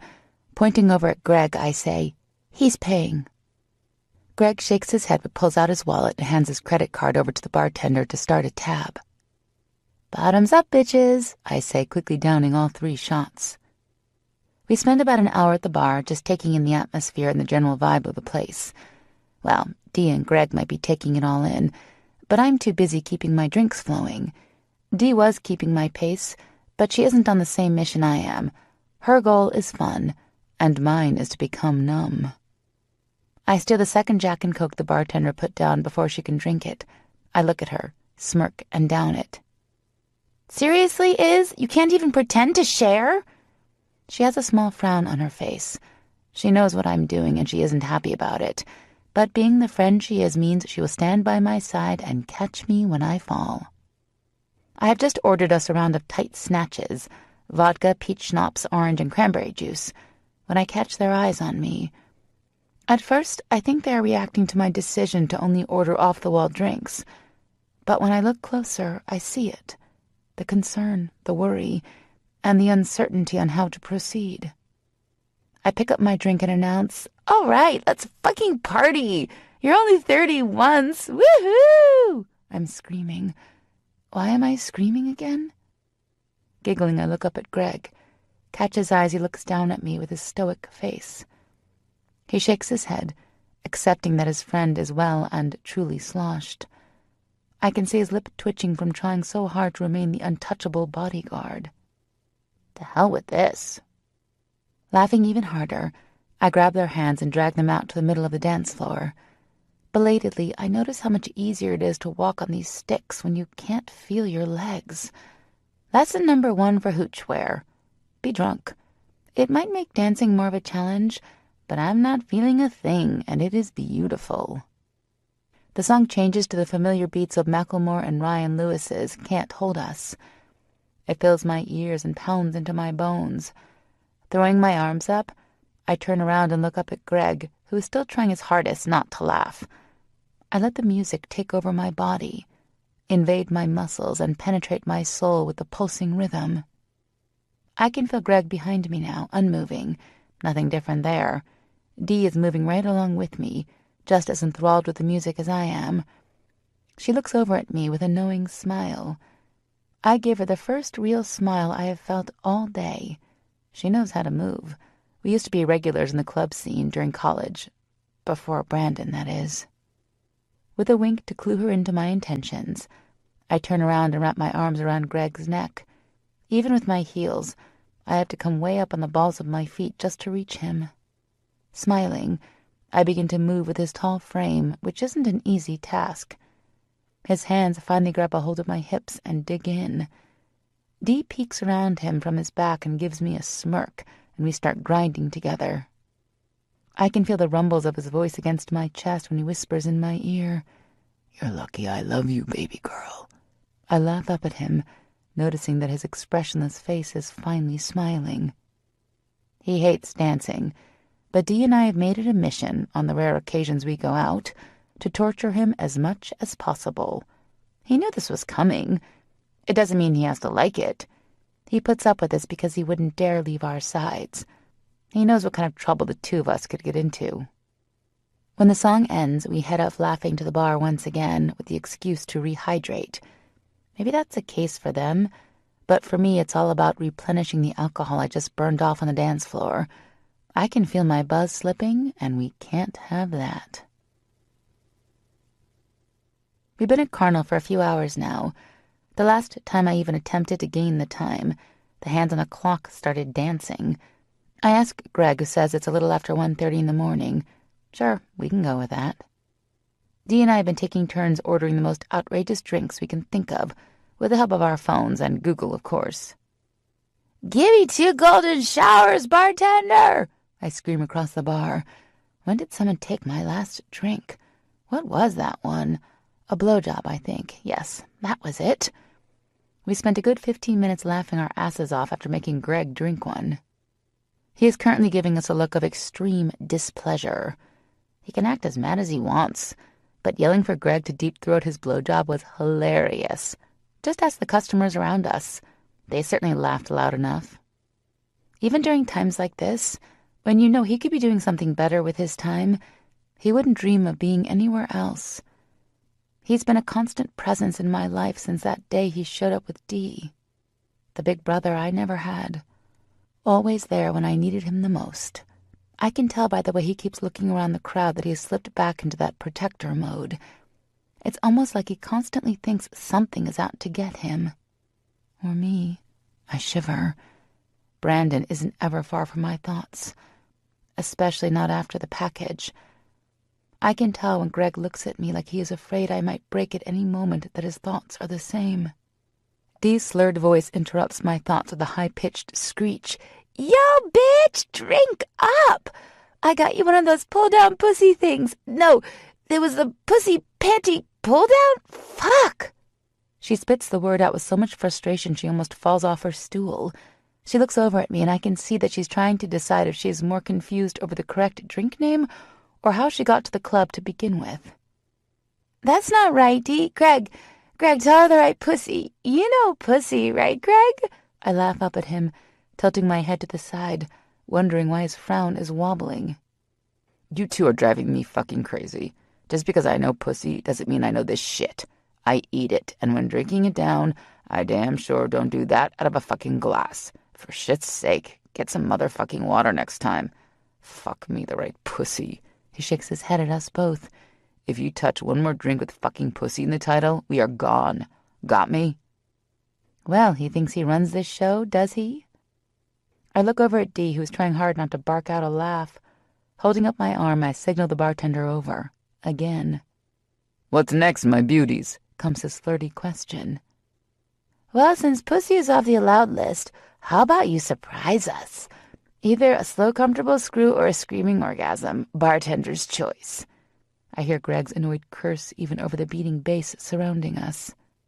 I'm still laughing when Dee screams that our song is on. Come on, Iz, it's our song. Get up, let's go shake it. Every fucking song is your song, Dee. Greg deadpans. Laughing, I spin around on my heels and run smack dab into a brick wall. Fuck, that hurt. I put my hands up and try to orient myself with my surroundings. I focus, or at least I try to. Wait a minute. Since when do brick walls have heartbeats? There is no way that is normal. What the hell kind of club is this? I squeeze my hands against the wall. Heated walls. Nice touch, but kind of pointless in a nightclub, if you ask me. I take a small step back and focus the best I can. I look up and up and up a little more. Finally, my eyes land on two laughing brown eyes. Since when do walls have eyes? Whoa there, sugar, the wall says. Huh? I'm confused as hell. Beck, what's going on, brother? Greg says from behind me, grabbing my hips and bringing me to his side. He throws that familiar arm over my shoulder. I see you met my girl Izzy, this is Beck, one of the boys I was telling you about. I can feel the smile in his words. Greg has talked about his boys often. I know he thinks of this group as more than friends. After all, when you fight alongside each other for so many years, trusting them with your lives, they become so much more than just people to you. A brotherhood with a bond so tight it is untouchable. I know he's over the moon to finally introduce these men to Dee and me. I come out of my wall fog long enough to glance up at Beck. He really is one handsome giant. He is at least a few inches over 6 feet, close to Greg's height and build. He has such strong features, a nose that looks like he has broken it a time or 10, and chocolate brown eyes that are twinkling with humor and have deep laugh lines crinkling the corners. He is obviously a man who smiles often. His brown hair is way overdue for a cut, but he makes it work. Really makes it work. John Beckett, heard a lot about you, little lady. It's nice to finally meet you. He's holding out his big paw for me to shake. It feels strange shaking his hand after basically being plastered over his body. Awkward. Izzy West, I fumble out. Dee must have just noticed our new arrival, because right in my ear I hear, "Who in the hot hunk of sex are you?" Leave it to Dee. She knows what she likes, and it looks like she likes Beck. Smiling, I turn to look at my friend, and oh yes, Dee is in lust heaven right now. I'm shocked she hasn't started panting and humping his leg. Turning back to Greg, I notice that 2 new hunks have joined the party. Since Dee is now busy with Beck, I sit back down and enjoy my drunken happiness. Greg turns, noticing my sitting down, and grabs a hold of my hand. "Baby girl, this is Zeke Cooper and Maddox Locke. Boys, this is Izzy." He introduces me with a huge smile. I haven't seen Greg this happy in a long time. I know he has been waiting for this moment, introducing 2 sets of his family to each other. I don't know much about these men outside the fact that they served with Greg in the Marines. It's my understanding that they work for the same security company in California, something they started up when they left the Marines. Greg couldn't wait to merge his company with theirs, turning cage investigation and security into a large-scale operation. "Hey, boys. Nice to look at ya," I tell them. Oh my God, did that just come out of my mouth? If they're twin smirks or anything to go by, it most certainly did. Shit. Does Greg only know hot guys? Both of these too easily top Greg's 6'3". They're giants to someone as vertically challenged as I am, and holy hell, they are nice to look at. Talk about easy on the eyes. Both men have bodies meant to be worshipped long and hard. Zeke has blonde hair clipped close to his scalp, eyes so blue that even in the club's dim lighting they look clear, and a blinding full smile with twin dimples on each side. He reminds me of a model straight from Abercrombie. He is the perfect vision of the boy next door. Maddox is his polar opposite. He has just as many muscles, but on him they look huge and imposing. His brown hair is longer than Zeke's, sporting that messy look like he was running his hands through it all day. Sex hair. His face is hard but friendly in a weird combination that just seems to work. But it is his eyes that hold me captive. They are so dark they look black and bottomless. I realize I have been sitting here eating them up with my eyes when I hear Greg clear his throat. Looking over at him, I see the biggest grin on his face. Thinking he's smiling at me, I give him one of my brightest smiles and start to turn around to properly introduce myself to his 2 friends. I am not exactly making the best first impression with these men. I open my mouth to speak when I hear Greg booming. Yes, booming. "Reed, damn, it is good to see you again. Twice in one day. Must be my lucky day, you fucking bastard." Jesus, there's another one of these men? Maybe this one will be short, fat, and balding. Huh? Not looking like that's possible with this cast of man candy. Even their names are hot. Beck, Zeke, Maddox, and Reed. I turn to my side, giving Dee a smile that I hope expresses how lucky we just became. She's still standing next to Beck, but her flirty smile is long gone. The look of shock and something else I can't name has taken over her face. What the fuck? She looks like she swallowed a damn fly and is looking right over my shoulder with her jaw on the floor. Damn, this one must be even hotter than the others. I make a mental note to discuss this with her later. I might be out of the game, but even I think that is a weird flirting technique. I finish my rotation and end up looking at the biggest chest I have ever seen in my life.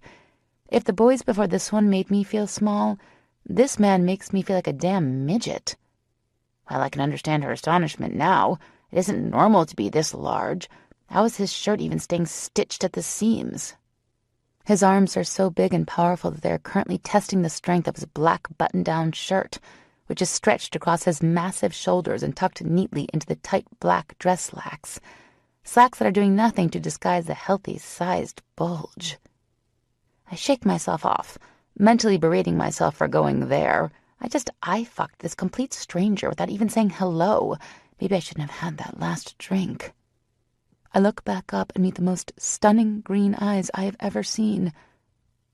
Eyes I have seen before. Eyes I have spent hours gazing into, loving and planning. Eyes I have been mourning for the last 12 years.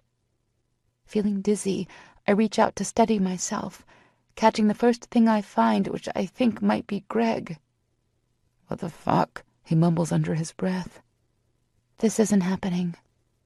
This can't be happening. He's gone. I know he is. If he wasn't, I wouldn't have just spent the last 12 years missing him so ferociously with every fiber of my being. The last thing I think before I feel my world spinning and crashing down on me is that Axel isn't gone. He isn't dead. I didn't lose the last part of him when his baby bled out of my body on my 18th birthday. And before I lose all touch with reality, I swear I hear, Are you fucking kidding me? Isabel? Is your goddamn is? I must be dreaming, because my Axel would never sneer my name with so much anger and hate. Chapter 5. Baby. I hear his deep voice seductively rumble as he trails his fingertips up my spine. God, I love how he wakes me up, always touching my skin like just the contact alone makes him feel whole. His hard body is pressed tightly to my own, keeping me snug and warm against his side. Baby girl, he croons in my ear, kissing the spot right behind it, the spot that never fails to make my body go from warm to boiling. Goosebumps instantly start to sprinkle against my skin. No one has ever set me on fire like he has. No one has ever loved me like he has. Axel, my love, my heart, my everything. I'm finally back in his strong arms. How did I get here? My heart skips a beat and my breath stalls in my lungs. It's all been a dream. It must have been. Just a terrible nightmare I never thought I would wake from. My parents are still alive. Ax isn't leaving me. Our baby is still safe within my womb. Everything is perfect. The enormity of this moment hits me like a Mack truck. Big, body-heaving sobs rack my body. He's here. My Axel is here. I am finally back in his arms. Baby girl, his voice says again, getting fainter like he is down a long hallway. Izzy, baby girl, please wake up. Why is Greg holding me? He shouldn't be here. This isn't right. Where is Axel? He was just right here. I don't want Greg. I want Ax. My crying intensifies, and I can feel his body tensing, trying to figure out how to calm me down. I can hear myself. I must sound ridiculous with my hysterical babble. I'm begging Greg, begging and pleading for him to take me back to Axel. I know I don't make any sense, but I just can't seem to figure out where reality is and where I left Axel in my fog. I want that dream back. I can't lose him again. I won't survive it a second time around. I eventually settle down to just a few shudders, my breath escaping my body. I try desperately to make sense of this situation. How did this happen? Looking around, I notice for the first time that we are in an office of sorts, and I'm sitting on a large leather couch pushed off to one end. Maddox is standing next to the door like a guard. His face has lost the small touch of friendliness he had before, and has now taken on a fierce look of pure rage. I look up at Greg with what I'm guessing is a face of pure confusion. He returns my look with a small, forced smile. I can hear Dee now that I have finally stopped my grief-filled sobbing. She sounds like she is a million miles away. She is muffled enough that I can't understand her words, but the venomous tone to her voice is clearly reaching my ears. Greg is still holding me tightly in his arms, whispering reassuring words in my ear. At least, I think they are reassuring. His tone is soft and slow, delicate. My mind can't catch them, though. I am still searching for Axel. Move the fuck out of my way, woman. I will not tell you again. I hear the steel-like tone attached to the voice I haven't heard in so long. He sounds almost feral. That is not a tone I have ever heard his voice take. I will get back there. Do you fucking hear me, Isabel? I will be talking to you. He continues to boom through the office door that Maddox is guarding. At the sound of my full name, my body goes rigid. I can feel every muscle individually seize up. Each bone seems to have turned to stone, and tremors are starting to work their way through my body. My heart picks up speed, and my breathing becomes shallow. No one has called me that in 2 years, and no one would dare. That was the name, the only name Brandon used with me, and it was almost always followed by his fist or foot. No one who knows me would use that name. The first time Dee called me that after I left Brandon, I had to be admitted to the hospital because I couldn't calm down. God, I can't breathe. I look up into Greg's worried eyes. I know what he sees when he looks down into mine. Absolute raw terror and fear. A fear that I am back in that place, and terror that Brandon has finally found me.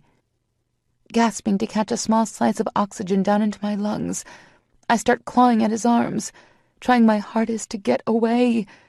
I have to run. I have to hide. If Brandon is here, he won't stop until he kills me this time. Fuck, Greg spits out. Motherfucking fuck. He's pulling me closer to his body, trying with great desperation to calm me down. I try to soak up his warmth the best I can, attempting to almost crawl inside his body, but none of it is touching me. I feel like my body is being filled with ice, filling me completely to my soul with ice-cold fear. I can almost drown in the memory-induced terror. It is completely taking over my body and mind. Fuck, Greg rumbles again. He sounds so worried. I wish I had the words to reassure him that I'm okay, but what a laughable reassurance that would be.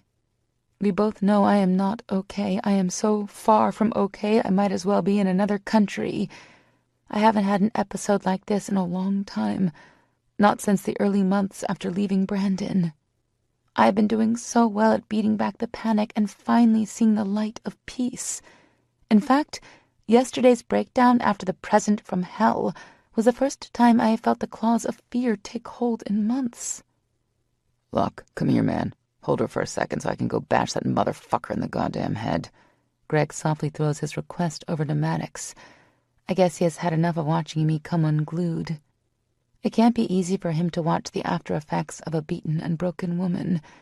After he first witnessed one of my panic attacks, I remember he wouldn't leave for days. He kept his hawk-like eyes trained on my every move, just waiting for me to crumble. I feel my body being lifted and then set down within a new set of steel bands. Maddox hooks one arm around my shoulder and pulls me to his chest, taking my legs and pulling them up close to my body before wrapping his other arm in tight. I feel almost infantile in his arms as he starts to hum a slow tune. I never expected him and his hard exterior to be so understanding and nurturing. Finally, feeling some of the panic recede, I take what feels like my first gulp of air in hours, willing my heart to settle. Maybe it's his warmth or the way this big, hard man curled me in tight and started to softly sing under his breath. Maybe it's just the fact that I don't want this new person to see how completely fucked up I am. But he finally calms me down enough to feel the stress and exhaustion of the situation start taking over. Looking up, I meet the concerned dark depths of Maddox's eyes. You okay, girl? No, I whisper back to him. What an absurd question. If I could, I would belt out one hell of a laugh. I don't think I will ever be okay again.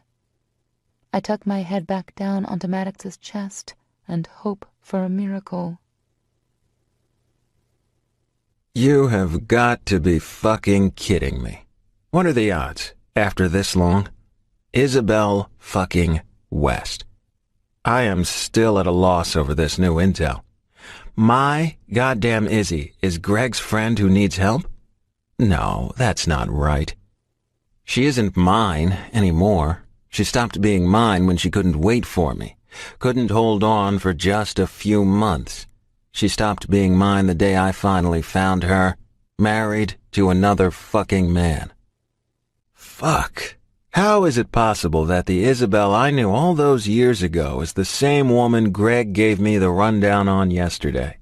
He described a scared, innocent, and very broken woman.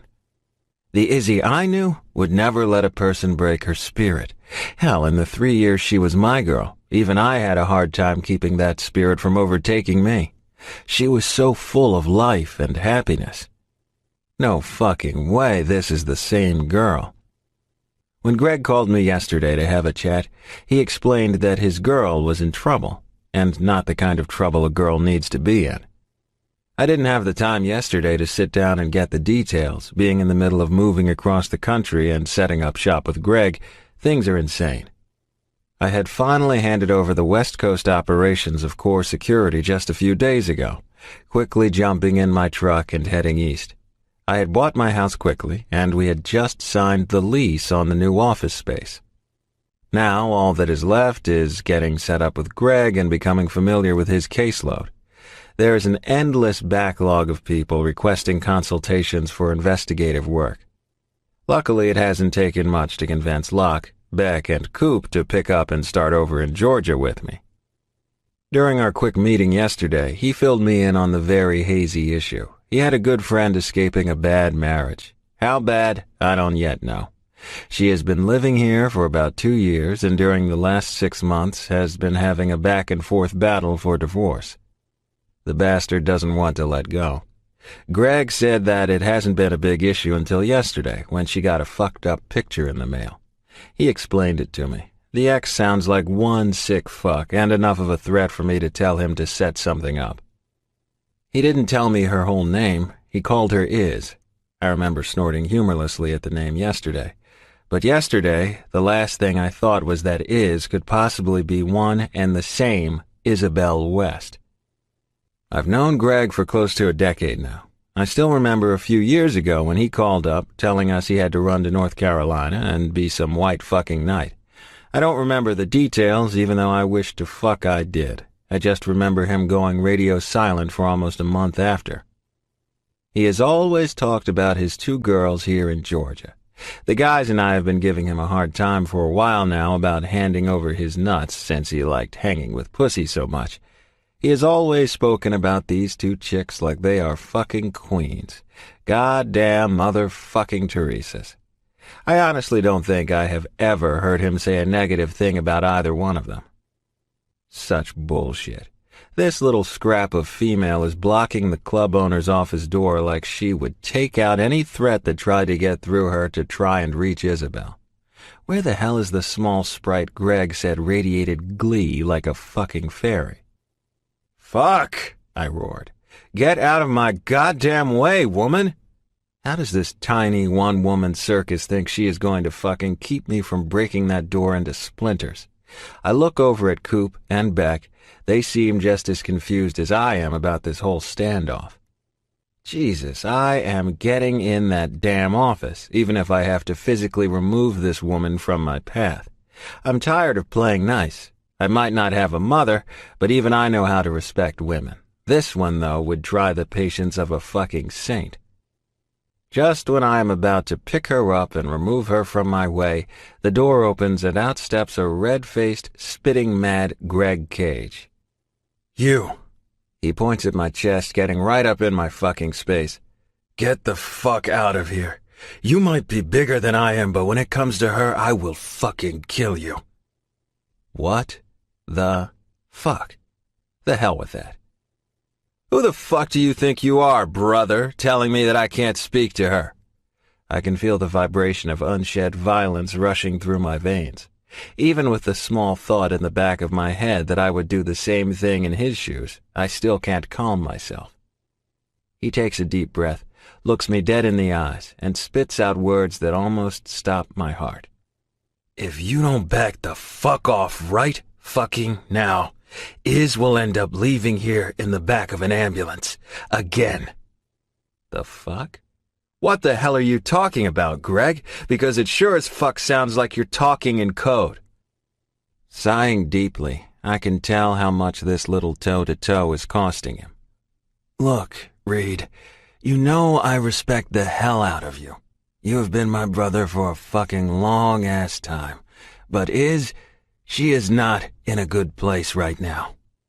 Yesterday was hard enough, but Dee and I have managed to keep her chill. Fuck, even with the package from that sick fuck, she didn't go this deep. You need to back the fuck off for now.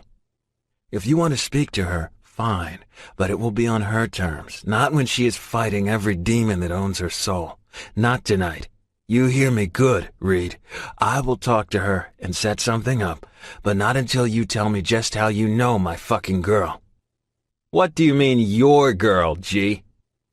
I must be acting like a fucking idiot, especially after all his long-winded bullshit.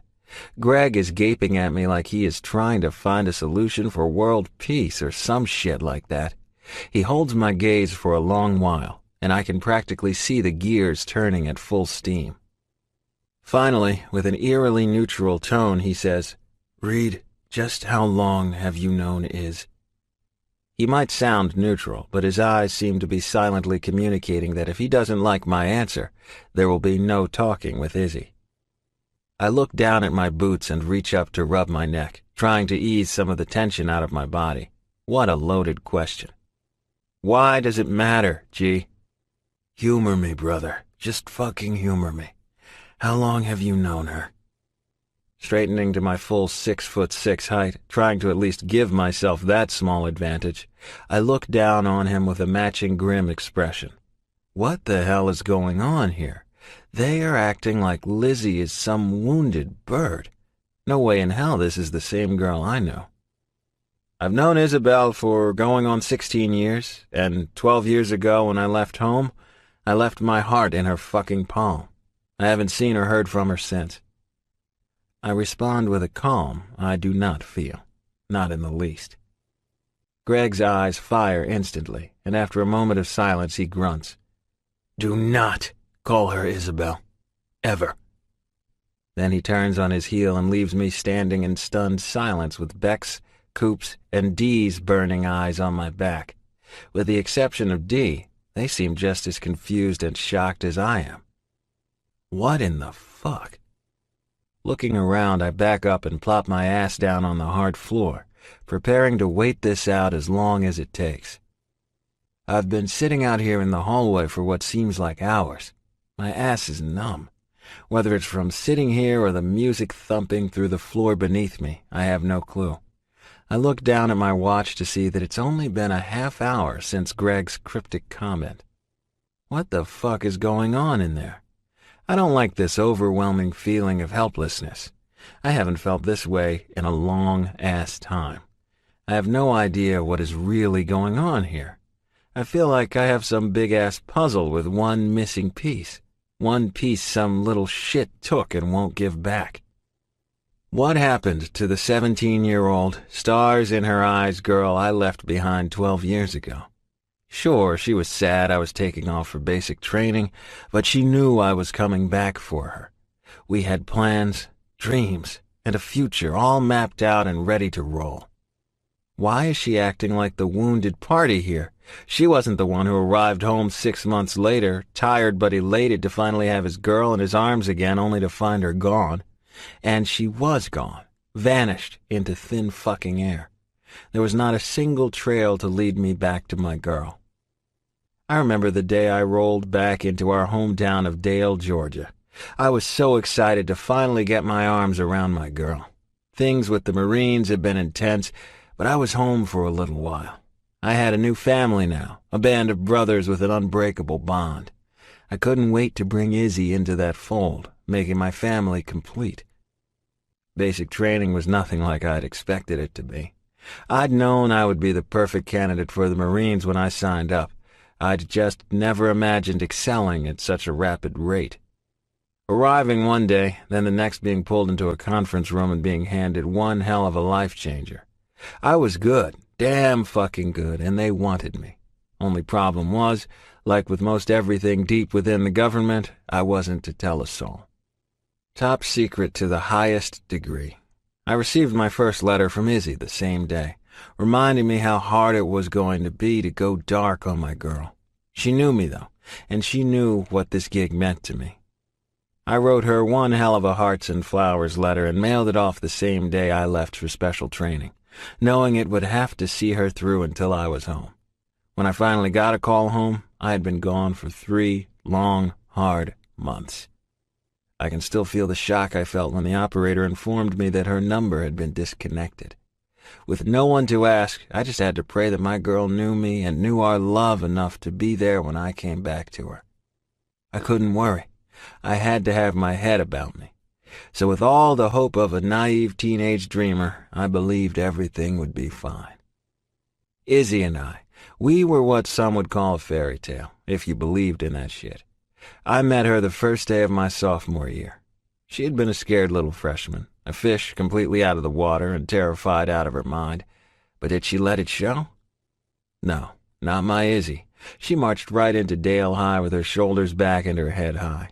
Her pale green eyes were trained right ahead, ready to take on the world.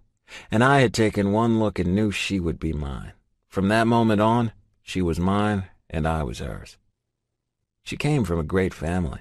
Her parents were the kind a kid dreams of, accepting everyone and anyone, regardless of where they came from. They didn't mind that their only child, their only daughter, had fallen in love with a foster kid from the wrong side of the tracks. She loved me, so they did too. I was shocked when I learned about their deaths. Adam and Holly West were amazing people, and I knew Izzy had to be feeling that deep. In my love-soaked mind, I still believed she was waiting. Now I just wondered where that was. I knew she had some extended family, but no one seemed to know where they lived. And trust me, I asked. All of her friends just said that she had been devastated. When they had spoken to her at the service for her parents, she'd been silent. They said that she had turned completely into herself, like a zombie. She'd just sat there and looked off into space. That killed me more than anything, knowing she had been hurting and alone. I became frantic in my search. I had just a little time before I had to return to training. The only thing I was able to find out was that she was in North Carolina or South Carolina, living with her mom's parents. Only problem was no one knew her mother's maiden name. With no more answers and my time back home gone, I headed back to base. Confused, but still determined to find her. I didn't catch a break for 4 long years. I had pulled every string I had and every penny I didn't to find her. When I got the news, I felt like I had been shot straight through the fucking heart. Married. Isabel West Hunter had been married just 4 months earlier. My info was light, but I was assured that she looked happy and healthy. From that point on, my heart was completely closed to anyone, locked in a fireproof safe and sunk to the deepest depths in my body. I wouldn't make that mistake again. No one would be making me a fool for caring, especially not a bitch like Isabel West. Chapter 6. At some point, I must have fallen asleep against Maddox. His arms having let up their strong hold. I woke up about 10 minutes ago when Greg came storming back in the office. He hasn't stopped pacing since. What is going on now? I know we are still at Carnal. I can hear a faint thump of the bass coming up from the floor below us. The buzz I was enjoying is long gone, packed off and headed to Mexico with a one-way ticket. Maddox is a quiet man. He keeps his soothing humming and vice grip, but the quiet is what I need. He isn't forcing me to talk, even though I know he must have questions. He has to think I am certifiable. 1 second I'm smiling and the next fainting at his feet. As far as first impressions go, I think that one will be lasting. Greg finally stops his pacing and muttering and looks over at me. I can see the anger bleed off of his face. Instantly, calm and understanding finally dawn. Come here, baby girl. A new sob bubbles up as I quickly climb off of Maddox and rush forward into Greg's protective arms. I can't even count how many times this man has been my rock, my strength and support, picking up my pieces and not stopping until he has successfully glued each piece back together.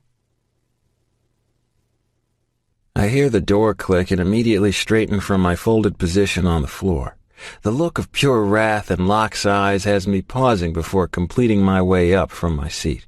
He is not a man who shows emotion, ever. Fuck, I can't even remember the last time I was able to tell what he was thinking, let alone what he was feeling. There is no question right now, though. He is throwing fire right into my eyes. It didn't take much of a leap to reason that he was pissed at me. Yeah, well, get in line, motherfucker. I just marginally calmed myself down over the last 45 minutes or so. For the most part, I'm over my initial anger. I feel reasonably sure that I'm calm enough to be in the same room with the only girl I have ever loved and try to hear her out. My mind demands answers. I want to know why. Why she didn't wait. Why she had married another. No, my calm isn't going to come back completely. I'm still worked up for another reason altogether, and it has nothing to do with anger. I can't get over seeing her stunning face. The face that has consumed my dreams and haunted my memories for way too fucking long. Even with my rage at seeing her openly touching the men I consider brothers, I still couldn't stop my dick from trying to break out of my pants. All it took was one look at her tight, sexy-as-sin body wearing next to nothing, and I found myself having to immediately adjust myself. So hard, my dick was aching in a way I haven't felt in many years. I didn't even know who she was then, and the attraction was that strong, just like it always had been. When I walked up to the bar, coming up on that firm ass encased in skin-tight red fabric, I turned feral. I was like a raging bull being set free with one target in sight. My eyes traced her spine, each delicate little bump on her exposed skin, and my only thought was getting her to a bed and following that line with my tongue until I was buried deep between her creamy thighs. And then she turned around, and I froze in my tracks. Lust left in a snap, and instead of rushing this hot piece of ass off to the nearest empty room, I wanted to throw her over my shoulder, drag her off, and demand answers. I have been waiting for this moment for 12 long fucking years. The last thing I'd expected her to do, if I ever saw her again, was faint to the floor. "What the fuck are you glaring at, Locke?" I spit out at him. I don't feel like dealing with more of this bullshit. I'm just itching for a fight now. "I'm looking right at you, motherfucker. It shouldn't take a big leap of clue the fuck in for you to realize I'm looking right at your dumb fucking ass." He snarls at me with such ferocity that I'm momentarily rendered speechless. "What the hell? Is there a reason you seem to think I pissed all over your shit?" He looks right at me, cocking his head to the side, and I find myself shocked on my ass once again tonight when he opens his mouth. "I just sat in there and held some chick I do not know. A chick who not even an hour ago looked like she was on top of the fucking world, happy with life and spending time with her friends. Her smile died. Do you understand that, Reed? One look into your eyes and that big bright smile just died. The life went completely out of her eyes and her body gave out. Do you fucking get that? I just sat there and let her basically crawl into my fucking body with nothing but fear oozing out of her. Fear you seem to have put there. That happy woman from earlier is long fucking gone, and I would love to know how you are the reason." Shock holds me silent. Shock and confusion. Sniffling to my left distracts me, and I glance over at Dee. She is looking at me with part confusion, part anger, and a whole lot of hurt. Shaking my head, I look back over at Locke. "I couldn't fucking tell you, since I haven't seen or heard from her in 12 years. Bitch up and disappeared. So if you want answers, you are asking the wrong fucking person." "Excuse me? This is the chick who left you? The same one you claim is a cold, heartless bitch? Because I have to say, Reed, the woman who just broke the fuck down in my arms is not a cold, heartless bitch. That woman is feeling the weight of the world on her shoulders." "What the fuck are you talking about? This is the same shit with Greg, talking yourselves in goddamn circles. Maybe if you want me to buy a fucking vowel, you could give me a fucking hint."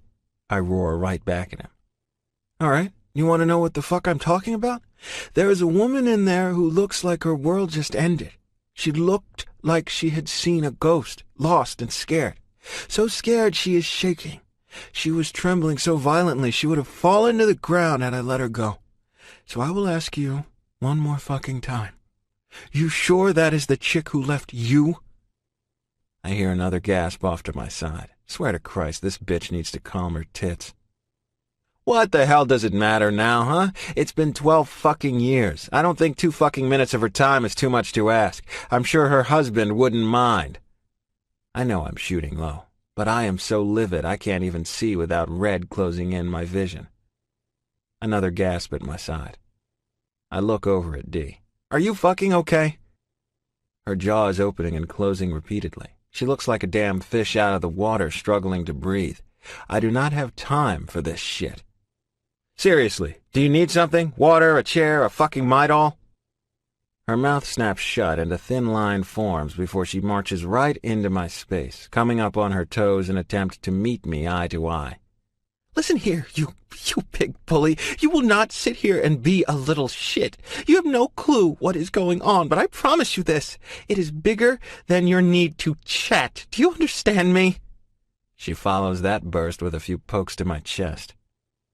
No, little girl, I do not fucking understand you, not one little bit. So maybe your ass can clue a bastard in? I feel like the walls around us could have fallen with that burst of anger from me. Any second my head is going to explode. I can feel it now. Sighing softly, washing the frustration and anger off her face and looking up at me with sympathy, she says, I can't, Axel. This isn't my story to tell. Wait a minute. How do you know my name? I haven't gone by Axel in a long fucking time, sweetheart. So if anyone knows what's going on, my guess would be you.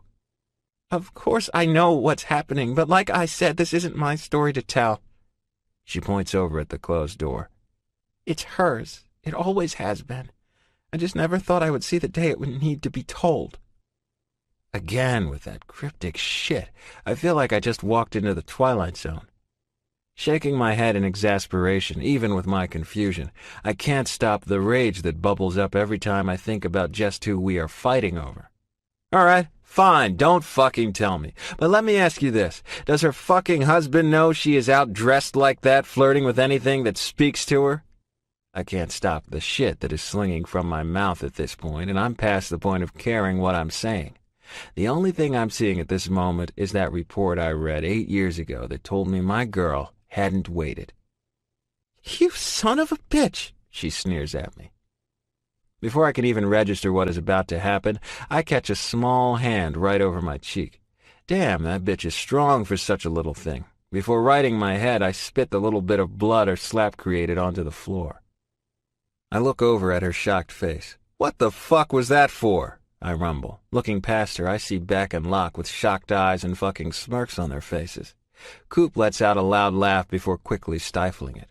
It looks like she isn't the only one thinking I deserved that for some unknown reason. Oh, shit, I am not sorry for that. Get that straight right now. But you need to watch your mouth and what you say about Iz. Until you know what's going on, you have no room to say anything, not one damn thing. I am at a complete loss right now. Obviously, I will not be getting anywhere with this crew tonight. They seem to have decided to band together to protect the little coward hiding behind locked doors. Reaching behind me and pulling out my wallet, I take out one of my cards and hold it out to Iz's protector. Here, give her this and have her call me. I'll tell her, but I won't make any promises to you. If you understood what you are asking of me, well, you would just understand where I'm coming from. I open my mouth to rip her a new one when I hear the office door click again. The first thing I see is a pair of the sexiest fuck-me shoes I have ever laid eyes on, followed by the hottest fucking legs ever to wrap around my hips, and Greg motherfucking Cage holding the body that belongs to them. Nestled tightly to his body, covered in his jacket, is a sleeping Izzy. His jacket covers every inch from her chin to her thighs, but I know what's under there. Sex. Pure sex. I can tell she's been crying. The tear streaks covering her cheeks are a dead giveaway. Her eyes are swollen and rimmed red. Even with all that, she is still the most beautiful girl in the world to me. My arms itch to snatch her away from him, to claim what is mine. Even with all my anger, I still want her. I stand there completely knocked immobile, just looking at her, taking her all in. Greg completely ignores me like I'm not even standing there in front of him. He looks down at Dee and softly says, She finally calmed down about 10 minutes ago. Let's get her home, yeah? Sure, G. Let me go get the bouncer to open the side door. They already have your truck parked back there, so we don't have to take her through the front. she weakly responds, looking completely trampled. It seems like everyone knows what is going on right now. Everyone except me. No one thought to clue the poor sap in to what exactly caused this scene. The biggest question floating around my skull is not where she has been and why she left. No, I want to know what happened to my Izzy, the girl who wouldn't let a fucking thing knock her down. I see Beck and Coop off to the side, walking off with Dee to find the magical bouncer with the keys, leaving me standing with Locke, Greg, and Izzy. Both of them are looking at me like I am the bad guy here. I just wish I knew what I'd done to earn those looks of contempt. I open my eyes when I feel someone lay me down, opening them long enough to see Greg looking down at me with his brow creased. Noting how exhausted he looks, it takes me a second, but then I remember and quickly sit up. I'm home in my room. Glancing over at my clock, I see that it's closing in on 4 in the morning. How did I get home, G? Where is Dee? Pausing, I gasp up at him. Oh my God, was he really there? Axel? Cursing softly under his breath, he looks away.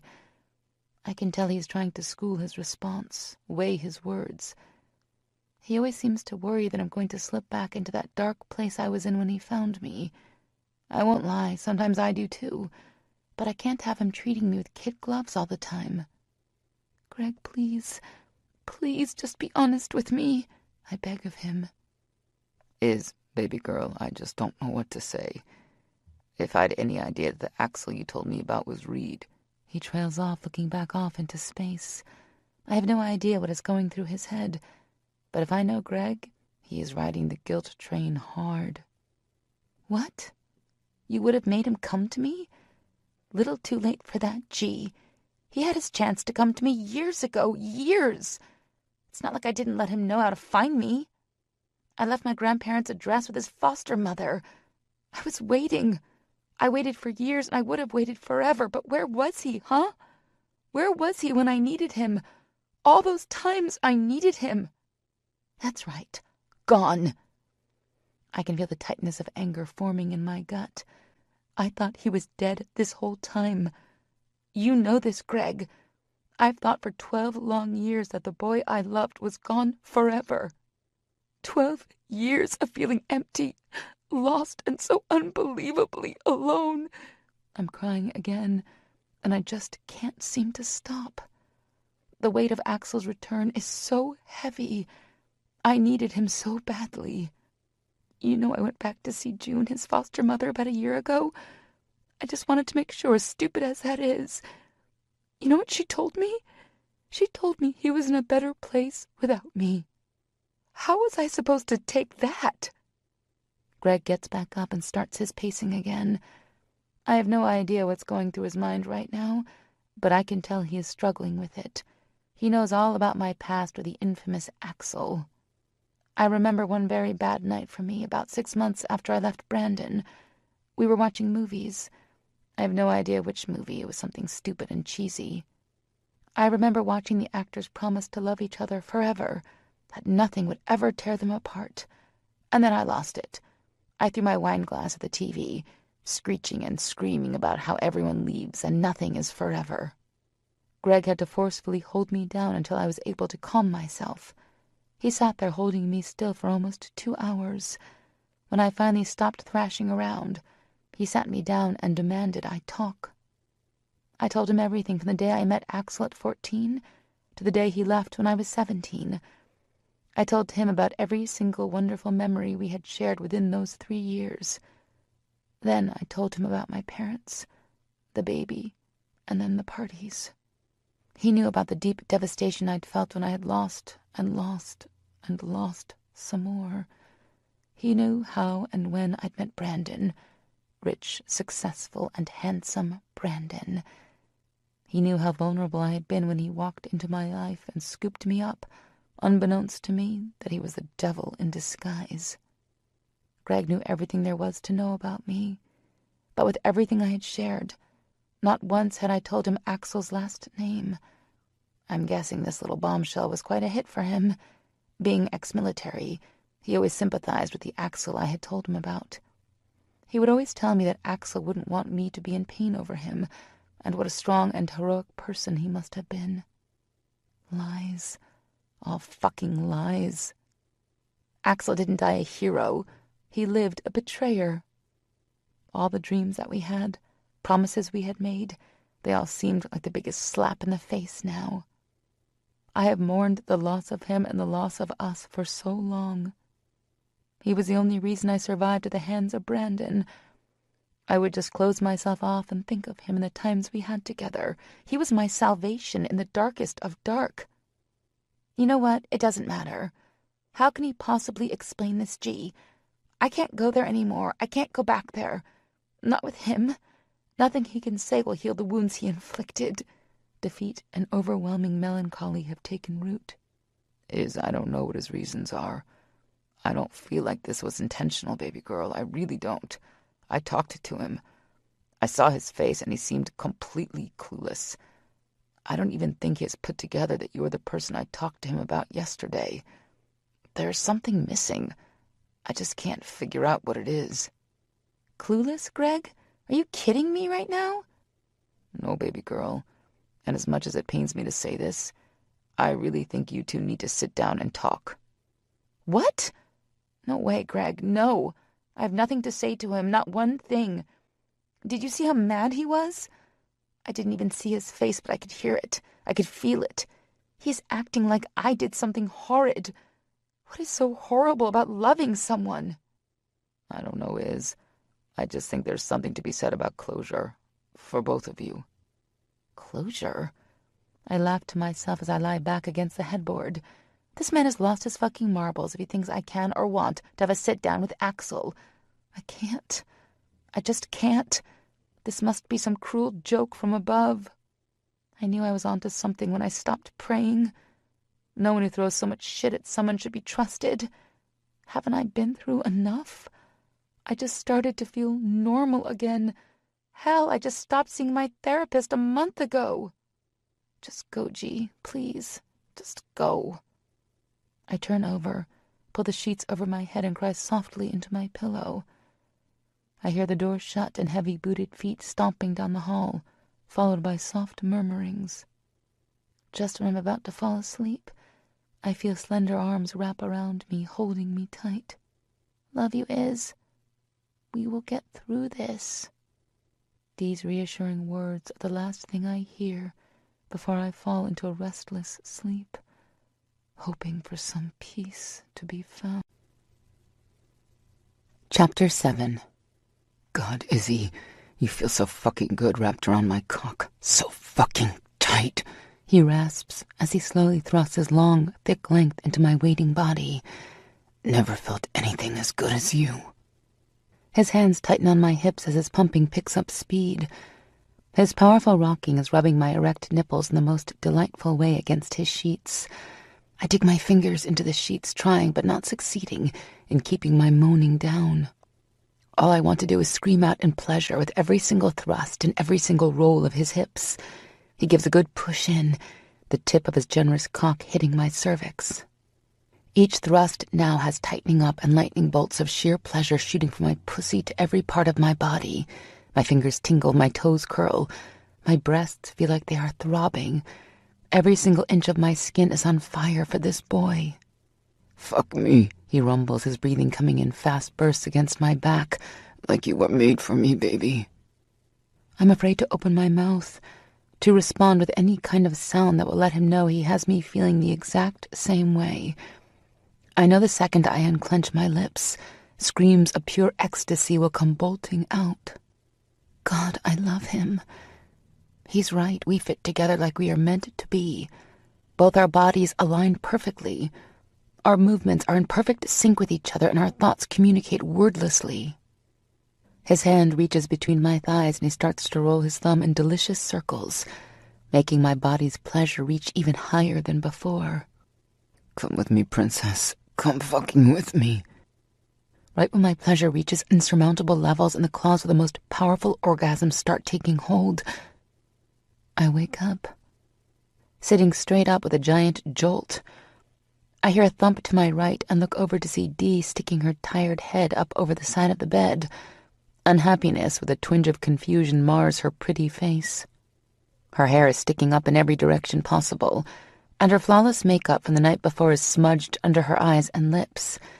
If I weren't still feeling the effects of that dream, I might laugh. She looks absolutely ridiculous.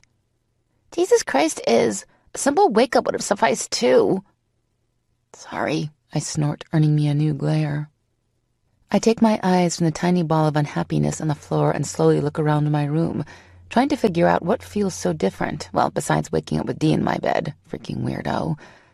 A knock at my door has me frowning even deeper. For the life of me, I can't seem to figure out what feels so off. The door opens a crack and Greg pokes his head in. Hey, he says hesitantly. Okay if I come in? And that is all it takes for it all to come rushing back in crystal clear HD Technicolor. My birthday, the package, Club Carnal, and Axel. Dee pulls herself off the floor, rubbing her ass as she pushes past Greg on her way out the door and mumbling heated words under her breath. Someone woke up happy, Greg says, walking over to the edge of my bed, taking a seat. He looks over at me, digging in for what seems to be a nice little visit. Morning, baby girl. Sleep okay? He looks so awkward in my girly room. His brown hair is tousled in a just-woke-up way, giving him an almost boyish look to his normal hard face. He's wearing sweats and a tight white undershirt, showing off his thick, muscled arms. He screams masculinity in my frilly room. Slept decent, I guess, or at least I think I did. I pick at some imaginary lint on my comforter, not looking up into his knowing eyes. I feel him shift, turning to his side so he is facing me. Still, I don't look up. Look at me, baby girl. I need to see that you're okay. I take in a big pull of air, hold it, and look up. His sleepy look is long gone, and his hard, controlled stare is firmly in place. A stare of which I am not used to being on the receiving end. I've seen him give it 1,000,000 times before. It's his look that always means business. Business no matter what. A look that you do not want to cross. Guess this means it's game on. I was really hoping he would have just let this go. There wasn't anything left to hash out. Look, G, I know you mean well, but this shit isn't something I want to deal with. Not now, not later. I'm not even sure I want to ever deal with it again. What's left to say at this point, huh? That road? It is not one I want to go down again. It's been blocked off with detour signs for a long time now. Huge fucking warning signs telling me to walk the other direction. I would be setting myself up for more pain and heartbreak, and that is not something I want to do. Is it too much to ask for me to just be allowed a little happiness? Some of this dark cloud to dissipate? I don't even give him a chance to get a word out, cutting him off before he can try and plow right over me. We know now that you and him are friends. Let's just leave it. You can be friends with him and you can be friends with me. I don't see why the two ever have to intermix. Ever. I can tell he is trying to talk his temper down. Or maybe he's just having some convoluted one-sided argument with himself. Who knows? I don't care at this point. There is no way I am doing this. Not when it is still cutting so fresh into my skin. I feel like I have a movie rolling in my head over and over with the same images of a past forgotten and a future lost. Izzy, this isn't going to just go away. Sooner or later it will have to be dealt with. I know he's right. I really do. But that doesn't mean I have to agree with him. Denial is a perfectly acceptable place to pack up and move to. He is going to be my partner now. He lives here and his staying is. He isn't going to just disappear. I don't have the energy for this fight, and I know it will end up being a heavy one. A fight I will need all my wits for. Going into battle with Greg is never easy. I get that this might not be going away, but that doesn't mean I have to deal with it right fucking now. I feel like punching something. Why can't we just pretend that last night never happened? I'm the queen of fucking brushing it under the rug. That's a game I can play with the best of them. Out of sight, out of mind. Baby girl, this pains me. I feel guilty as shit right now. You might be able to forget or try to, but I can't. I know what last night has cost you, and I can't sit back knowing you are in pain. He shakes his head, his blue eyes losing that bright shine. I should have known, but fuck is. I didn't ever know him as Axel. He pauses again. Whether he is going for dramatic flair or just trying to figure out the best way to piss me off, I don't know. But right when I get ready to freak the fuck out on him, he continues. I've only ever known him as Reed. When we met at Basic, he was H. Reed, and from then on, we only ever called him Reed. Axel, fuck, baby girl, but he was never Axel. When we first got out and he started up his security gig, that was the only other time I've ever heard him refer to himself as anything other than Reed. And I promise you this, it was not Axel. Why is this so important? If I didn't care so much about my friendship with Greg, I would fucking kill him, go all crazy white girl on his ass. Holt, right? I laugh without humor. He always hated that name. Said it reminded him of his old man. I mumble, back to picking at the invisible lint. Greg, can we please not do this right now? He looks at me, assessing for a while, taking me in and once again trying to figure out how to weigh his words. Is we are fucking doing this. I won't let you sit here and fester in your hurt, not when I can fix it. Not when I have the power to do something this time. Hard and spitting, no argument. His tone leaves no room for wiggling. He's settled in and ready to go at it. Stubborn fucking ass. We really are too much alike sometimes. I'm fine, really. I just need to process. I lie. He knows I'm lying. I can see it in his face. He might have come in ready to play, but he didn't have this hardness about his eyes at first. My lying just confirmed his thoughts, and I'm not handling this well. You aren't fine, baby girl, far from it. And if you expect me to sit here and buy that plate of shit you are insisting on dishing up, you're out of your fucking mind. You forget I know you. That play won't work with me. Greg, seriously? I screech. Are you fucking serious right now? I am not trying to serve you some shit. I just don't want to go there. It really is just as simple as that. I have no hidden motive here. Just give me a goddamn break. You know, you fucking know what he meant to me. Could you just give me a minute to, I don't know, process this shit? Dead, G. He has been dead for 12 years and all of a sudden he isn't? That isn't something I can just wake up and deal with. I can tell I struck a nerve, and I might feel bad if I wasn't so pissed off. He isn't letting me figure this out. He isn't letting me think. I just want a second, just a fucking second to wrap my head around this colossal mindfuck. He looks a little more understanding after my outburst. Not by much. But I can see that he's trying hard to see this from my shoes. I'll give you today, Izzy, but hear me this. We will be talking about this. No pushing it away, no locking this in tight. This can has been opened. And try as you might, there is no way you're getting those worms back in. He squeezes my leg and stands, leveling me with one more serious look before he turns to stomp heavily out of my room, firmly snapping the door shut behind him. Well, that went well. I know he is right, I do. I have to deal with this. I might not want to, and it isn't going to be pretty, but I have to face this. With everything else going on, it isn't something I even want on my radar. But it's there. I'll deal with it, but on my terms, and it will not be today. I lie back down and roll onto my side, facing the big picture window, looking up into the bright, cloudless Georgia sky. What a fucked up mess. I still have to deal with Brandon, the divorce, or actually the lack of one, and his continued reminders that he is in my life and knows how to reach me, how to hurt me. Now I have to deal with Axel and a past I've been struggling to forget and move on from for almost half of my life. Oh, how cruel fate is. It really is funny sometimes how everything comes full circle. Just when you think your life is headed in one clear-cut direction, the light turns red and the turn signal comes on. There isn't a day that goes by that I don't wish my parents were still here, happily residing a few counties over in our old small 3-bedroom ranch. If I hadn't lost them, I never would have had Dee come into my life. And even though it doesn't take away the pain of their loss, I have to consider myself lucky on some counts. Even through the dark times of my marriage, when our contact was few and far between, I always knew she was there and always would be. Through Dee came Greg, another thing I wouldn't have in my life if my parents had survived that wreck. He is another person Dee roped in with her overwhelming personality. She met him when she was dating his cousin, and even though the cousin didn't last, her friendship with Greg did. She can't help it. She just has something about her that people want to be around. She has that permanent outlook that everything is right in the world.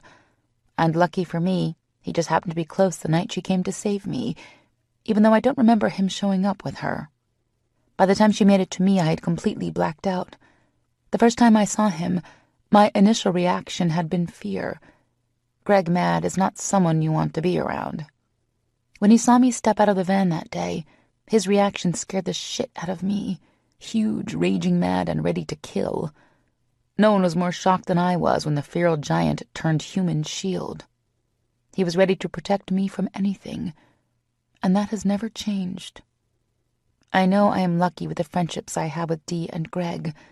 They are the only two people I have left in the world, the only two people I know would die before they hurt me. They are my family now. Family I sometimes want to hurt, but family nonetheless. It is hard sometimes to deal with all my fucked upness. I know it isn't easy for them. When I have a setback, they both have to deal with it right alongside of me. I go and crawl into myself. Dee goes into worried mother mode, and Greg goes into his protective grizzly alpha persona. Dee and I are close, and we always will be. But Greg and I share a bond of loss and heartache no one else will ever touch. I still remember the look he had in his eye when he told me about his sister. That was the only time I have ever seen his hard self shed a tear. I broke down, clinging to him, mourning his sister, but also feeling the pain the last 6 years of my life had embedded in me with the stark, cold knowledge that I could have had a very different ending. That was the day he promised me he wouldn't let my husband touch me, the day he promised to do everything he could to keep the pain at bay.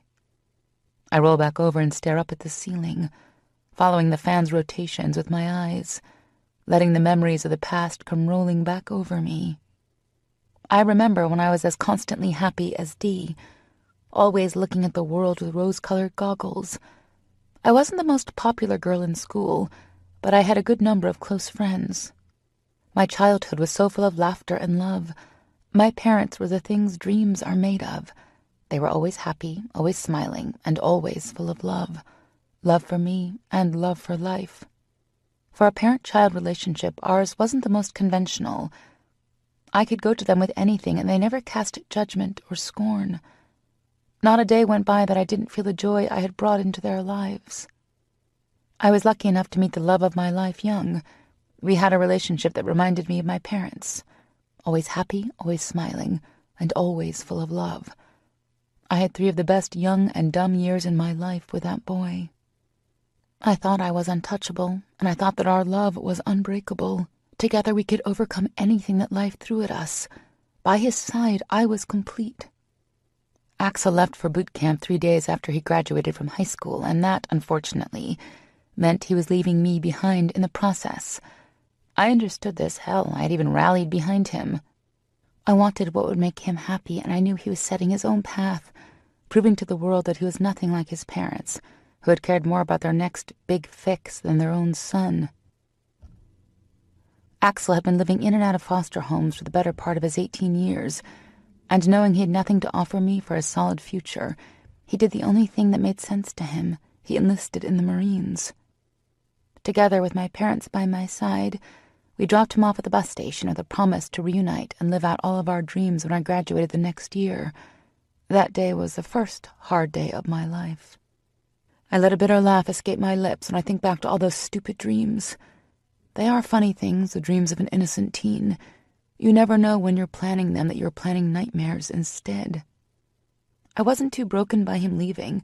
Sure, I was upset, but I knew that he would be back. He would return to me.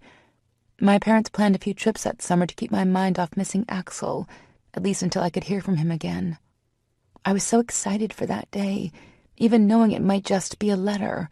I couldn't wait to hear about all the changes he was encountering and how he was dealing with them and without me. But that day never came. 2 weeks after I waved goodbye to my love, my parents were killed in a car accident. I was devastated and heartbroken. Looking back now, I can say that was the start of my downward spiral. I didn't deal with their deaths well, especially without Axel there to ground me. My parents had both been only children, and my father's parents had been long gone before I was even born. With no other family left to take over my care, I was shipped off to live with my mom's parents in North Carolina. Even through all my grief, I still held on to the hope that Axel would be back in my arms again, and that he would take all that pain away. I loved my grandparents, don't get me wrong, but they were older and just didn't know how to deal with my pain on top of their own. I had left their address in the care of Axel's foster mother, June. I knew she hated me, but I had hoped that if I couldn't contact him, this would be the next best thing. The fog from my parents' death had finally left me when I found out I was almost 2 months pregnant. It had been almost a month since I'd lost them, and not a day had gone by that I hadn't felt the stabbing grief. But this pregnancy gave me something to focus on, something to look forward to. It was Independence Day when I found out, ironic enough. I remember sitting in the bathroom of my grandparents' house, thinking I had the next best thing to having Axel with me, a piece of him and our love. I was still scared. What 17-year-old wouldn't be? I was basically alone and pregnant. I loved that baby from the second I saw the positive test strip. I just knew that any baby created with our love would be beautiful. With a new lease on life, I started to move on and plan for our new future. I couldn't wait to share the news with him. Every day I wrote to him, sending the letters off to his old foster home. Not knowing where he'd settled, I thought that was the next best thing. It worried me that I hadn't heard from him, but I knew he would find me. He would always find me. I was around 10 weeks pregnant when I got a letter in the mail from June. She told me to stop sending my letters to her house because Axel wasn't coming back, and he had told her to let me know to leave him alone. I was confused and heartbroken. My Axel wouldn't have said that. He loved me. We had a future together. I tried to write him at the base he'd originally arrived at, but my letter was returned, saying that there was no one there by that name. I didn't know what to do. I knew June had told me that he wanted me to leave him alone, but I felt he deserved to at least know about the baby. So with no other options, I tried to contact June again. I wrote her a letter detailing the importance of having Axel contact me. The letter I got in return shocked me to the core. I opened the letter and immediately the smell of smoke wafted around my head. Unfolding the single piece of paper, I read the words that stopped my world from spinning. 2 words. He's dead. I couldn't believe it. I just couldn't. June had to be lying. I tried to write him at the base again, but my letter was returned, saying that they were sorry, but no soldier by that name was listed in active duty. When that letter came back, it was then that I believed June, and I shattered. It was 2 weeks later that I lost our baby. That was the day I lost all touch of reality and sank into a deep depression-filled black hole. I pushed everyone away when I lost that last piece of axe I had left. I turned to alcohol and spent as much of my hours awake as possible drinking anything my underage hands could find. My grandparents were still dealing with the loss of my mom, and either they turned a blind eye to my behavior or they just didn't notice. Either way, I was completely alone again, with no hope of Axel saving me this time. Almost 8 months later, Dee burst into my world and slowly brought me back to life. The rest is, as they say, history. History I didn't think I would have to deal with again. I don't know how much time I spend lying in bed looking off at nothing, remembering those early days. By the time my stomach starts reminding me I need to eat, lunch has long since passed. I pull myself up, mentally dusting myself off, and start off for the shower. I don't want to be weak again, and I'm determined to be strong, to deal with this new fuck you from fate. It is time to dump the old Izzy and start finding the girl I used to be.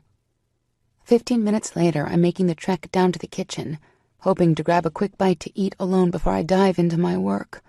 I have a few new clients I need to email back, proposals to be approved, and some sites that need routine maintenance work done. It is all pretty basic, but it will keep my mind busy and off everything else swirling around me. I have been working for a few hours when I hear the garage door open. Damn, I mutter. So much for having a nice, peaceful afternoon. Someone coming in means that I won't be able to completely ignore life around me, which is just smashing. With an overdramatic sigh, I save and close out of the programs I have been working on, shut my laptop, and straighten up all the paperwork I have scattered on the kitchen table. Dee walks in, throwing me a sad smile right as I am pushing everything away. Hey, you. How are you feeling? I was expecting her to at least attempt throwing her chair at me. Guess even she understands how big last night was. Hesitation and this cloud of timid do not suit my friend. Better than last night, or at least I'm getting there. I attempt to smile, but it feels forced. I'm sure it looks even worse because she gives a small flinch before sitting down next to me. I know you don't want to talk about it, and I respect that. Really, I do. We can figure this out later, and you know I won't judge you at all if this is the way you want to play this. But just let me say this, and it'll be the end of it until you're ready, okay? She doesn't wait for me to answer. She knows what I would say if she did. Here, he gave me this last night, and, well, even though I'm not going to push, I think you should have this. She reaches into her jacket pocket and pulls out a small white card, sliding it over in front of my seat. She stands, giving me a small hug and whispers in my ear, I won't push Iz, but I think you need to do something with that. A small smile later, and she walks out of the room, leaving me scooting back from the small card like it holds the plague. After a nice inner smackdown, I finally reach out and flip the card over. It shouldn't come as a shock. I knew what I would probably find when I did, but nevertheless, I still spit out a rapid burst of air. Holt Reed Corps Security, 770-555-6839. If anyone were watching me, they would think I have completely lost it. Every screw is loose. I am not only off my damn rocker, but I am running far from it. Hysterical laughter bubbles up before I can suppress it. Wiping the tears from my eyes, trying to calm down, I finally focus back on that stupid, stupid card. Holt. He will never be Holt to me. I sit there for I don't know how long, hours, minutes. Hell, it could have been seconds. Just looking at his name in the elegant script, trying to figure out exactly who Holt Axel Reed is today. Is he married? My heart skips a beat at the next thought that filters through my mind. Does he have children? It's a logical question. We aren't those blind by love teenagers anymore. It makes sense that he might have moved on. I did, even if it was a laughable move I made. Why does he even want to talk to me? He obviously decided a long time ago that he was done with me. Fate is being a huge fucking bitch by throwing us back in each other's paths. I stuff the card into the front pocket of my hoodie and pull my work out for the second time today. What can I say? Denial and I are going to become best of buds. Dee comes back a few hours later and asks if I want to order some takeout for dinner. I couldn't really care less, but I tell her sure and to order whatever looks good. I know if I don't at least act normal or as normal as possible, she would start fretting and force me to talk. I am not ready. 4 hours and 2 bottles of wine consumed between the two of us later, I find myself sitting back in my girly room, looking down at that small white card again. Holt Reed. I'm sure the giggle that comes out this time sounds just as wonky as it did earlier, but I just can't help it. How fucked up is this whole thing? Holt. It may be the stupidest decision that I've made in a long time, but I pick my phone up off the nightstand and slide my finger across the unlock screen. I add his stupid new name to my contacts and store his information, opening up a new text screen and thinking, what the hell? Might as well. At least this way, I don't have to look into those brilliant green eyes. Me. So we go by Holt now, huh? Axel Holt. Is he? Me. Ah, bingo. Anyone else out there not know you as Holt? Axel Holt. Plenty, princess. Me. No, I am not your princess. Axel Holt. Okay, so you're going to act like we're still fucking kids? You texted me, Izzy, so you tell me what's going. Me. I am not acting like a child. I just don't understand why you even bothered to ask me to contact you. I think we can both agree the past needs to just stay there, in the past. Axel Holt. No, I don't agree with that. Not at all. Where are you? I'll come to you. We are not doing this over a fucking text. Me. No, I don't think that's a good idea. If you're dead set on dredging this back up, then fine. But we do this on my terms. I need to process this. I can't just sift through all this in less than a day. You want to talk? Fine, but not now. Axel Holt. Process? What the hell's there to process? Where are you, Izzy? Not asking you again, and I'm not fucking doing this text message shit like a goddamn prepubescent little shit. I really should have known better. Sighing, I set my phone down. There really is no point in continuing to argue with him. I did what I wanted to do, and I asked him to let me have my time. If he can't respect that, then fuck him and closure be damned. 10 minutes later, my phone chimes. Then, a minute after that, I hear the reminder beep, followed shortly by another chime. Damn. Axel Holt. We will be talking about this, Izzy. I know you, don't you fucking forget that. I won't let you forget me like you did before. Axel Holt. Understand me this. If you think you can just ignore me and ignore this, then you're up for a big wake-up call. You want fucking time? Fine. 1 week, that is all I'm willing to give. Next Saturday, I don't care if I have to knock on every goddamn door in Georgia, I will find you, and we will be having this talk. Got that? Well, shit. Me. 1 week, Holt. Guess that's going to have to be enough, isn't it? I'll let you know on Friday if I'm ready. Good night. Axel Holt. If you call me Holt one more fucking time, I'm bending you over my knees, yeah? I am not Holt to you, and you damn well fucking know it. With a gasp of surprise at his audacity, I quickly turn my phone off and throw it across the room like it's on fire. I definitely can't deal with that. Chapter 8. The next morning comes way too quickly, but I wake with a new resolve that it will be a good day. I have to deal with Axel, but I won't be doing that today. Sundays are usually the day that Dee and I lounge around the house, catching up on our DVR backlog, and spend some time just the two of us. Since our normal Sunday fun day was interrupted with a new drama in my life, we rescheduled for today. Dee called into work and we started planning our Monday fun day. This time together is important to us, especially with yesterday, so I'm happy to have this time today. We might live together, but we stay pretty busy during the week, or at least she does. My work is a more at-your-own-pace thing, so I often find myself working at odd hours here and there. Working from home has its benefits. Well, one benefit: solitude. I feel better by myself, being alone and not worrying about checking my surroundings every 2 seconds. I feel safer. I might have come a long way since Brandon, but a lot of that has to do with my not leaving the house much, and when I do, I never leave alone. I stopped looking over my shoulders and fearing the shadows. I stopped living a life destined for death. I feel like I'm healing. My first step to my healing was starting this new life. It took a while, but I am finally happy. Happy-ish. My business is growing and my friends are great, both of my friends. I don't need a million friends to feel like I have accomplished something with my life. I am perfectly content with Dee and Greg. I don't trust easily, or at all, so this is progress and it works for me. The first year and a half after Brandon was spent in therapy and getting our life set up, buying the townhome, helping Dee get her new business up and running, and finally starting my own. There really hasn't been much time for me to just be me. It was a healthy, or maybe a not-so-healthy, distraction phase.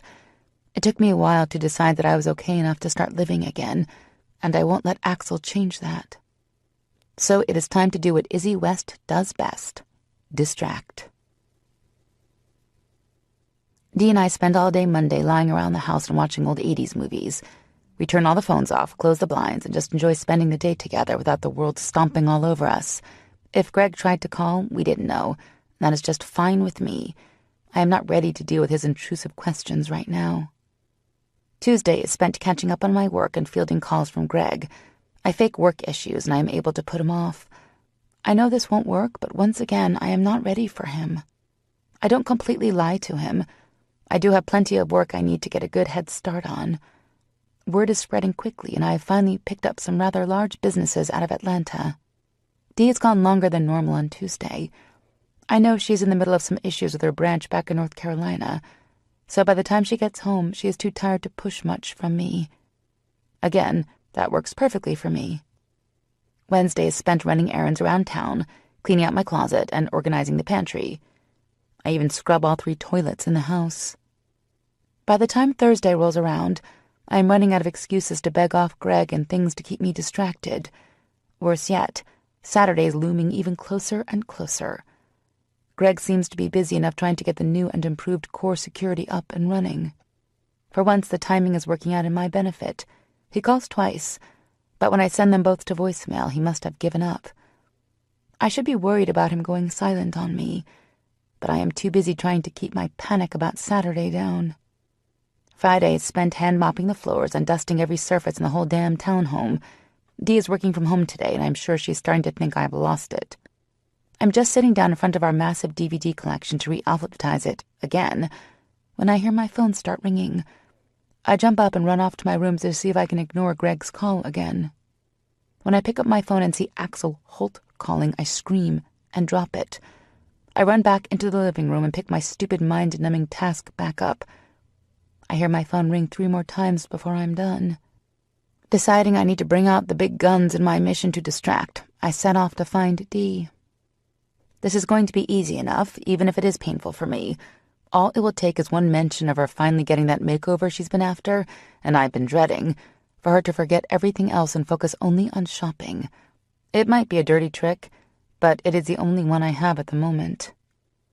I will have to spend a day with Dee, allowing her to take over and drag me all over the state shopping, but it will work.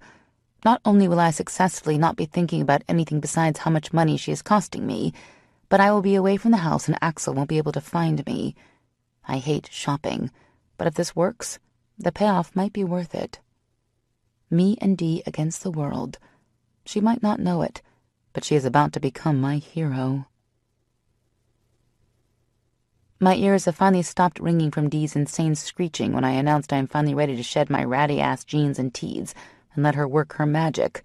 Just as I thought, she immediately went into crazy mode and forgot about the world around her.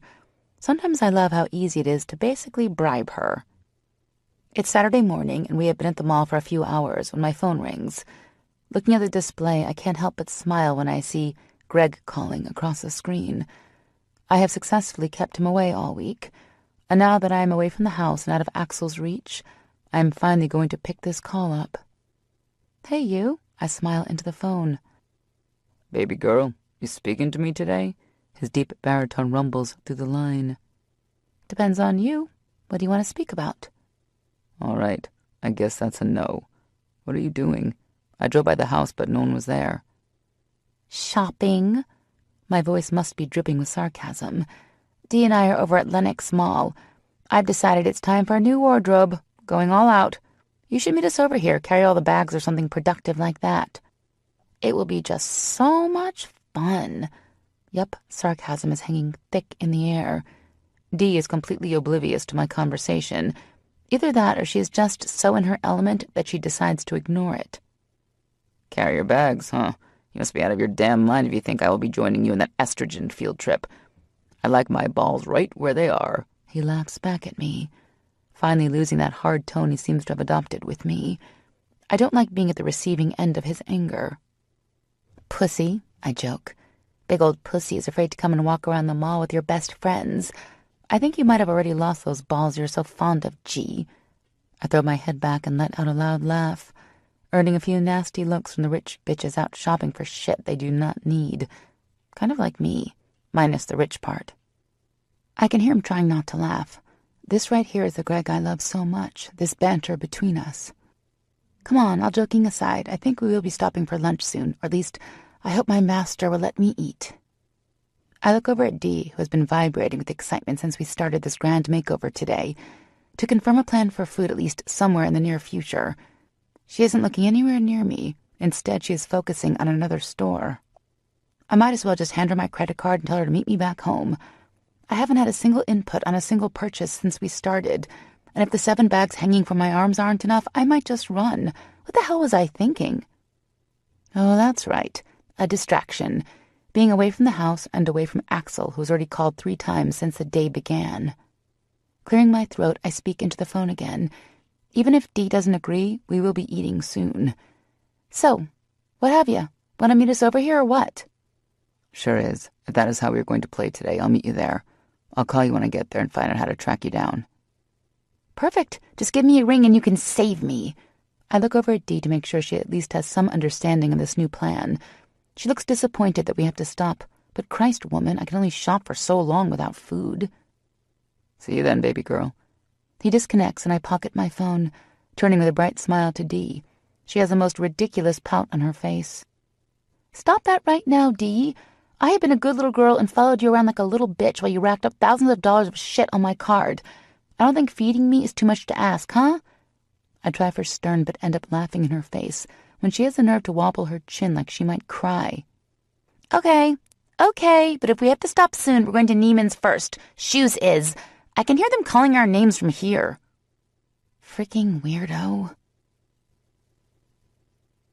Almost an hour later, I am finally able to drag Dee away. Greg has been calling for the last 15 minutes, asking why the hell we haven't popped out of this stupid fucking girly store yet. I can just picture him pacing the entrance to Neiman's now. He would die before he stepped one badass foot in here. We walk out with 6 more bags. 6 fucking bags. I swear I will end up selling a kidney to pay off my next credit card statement.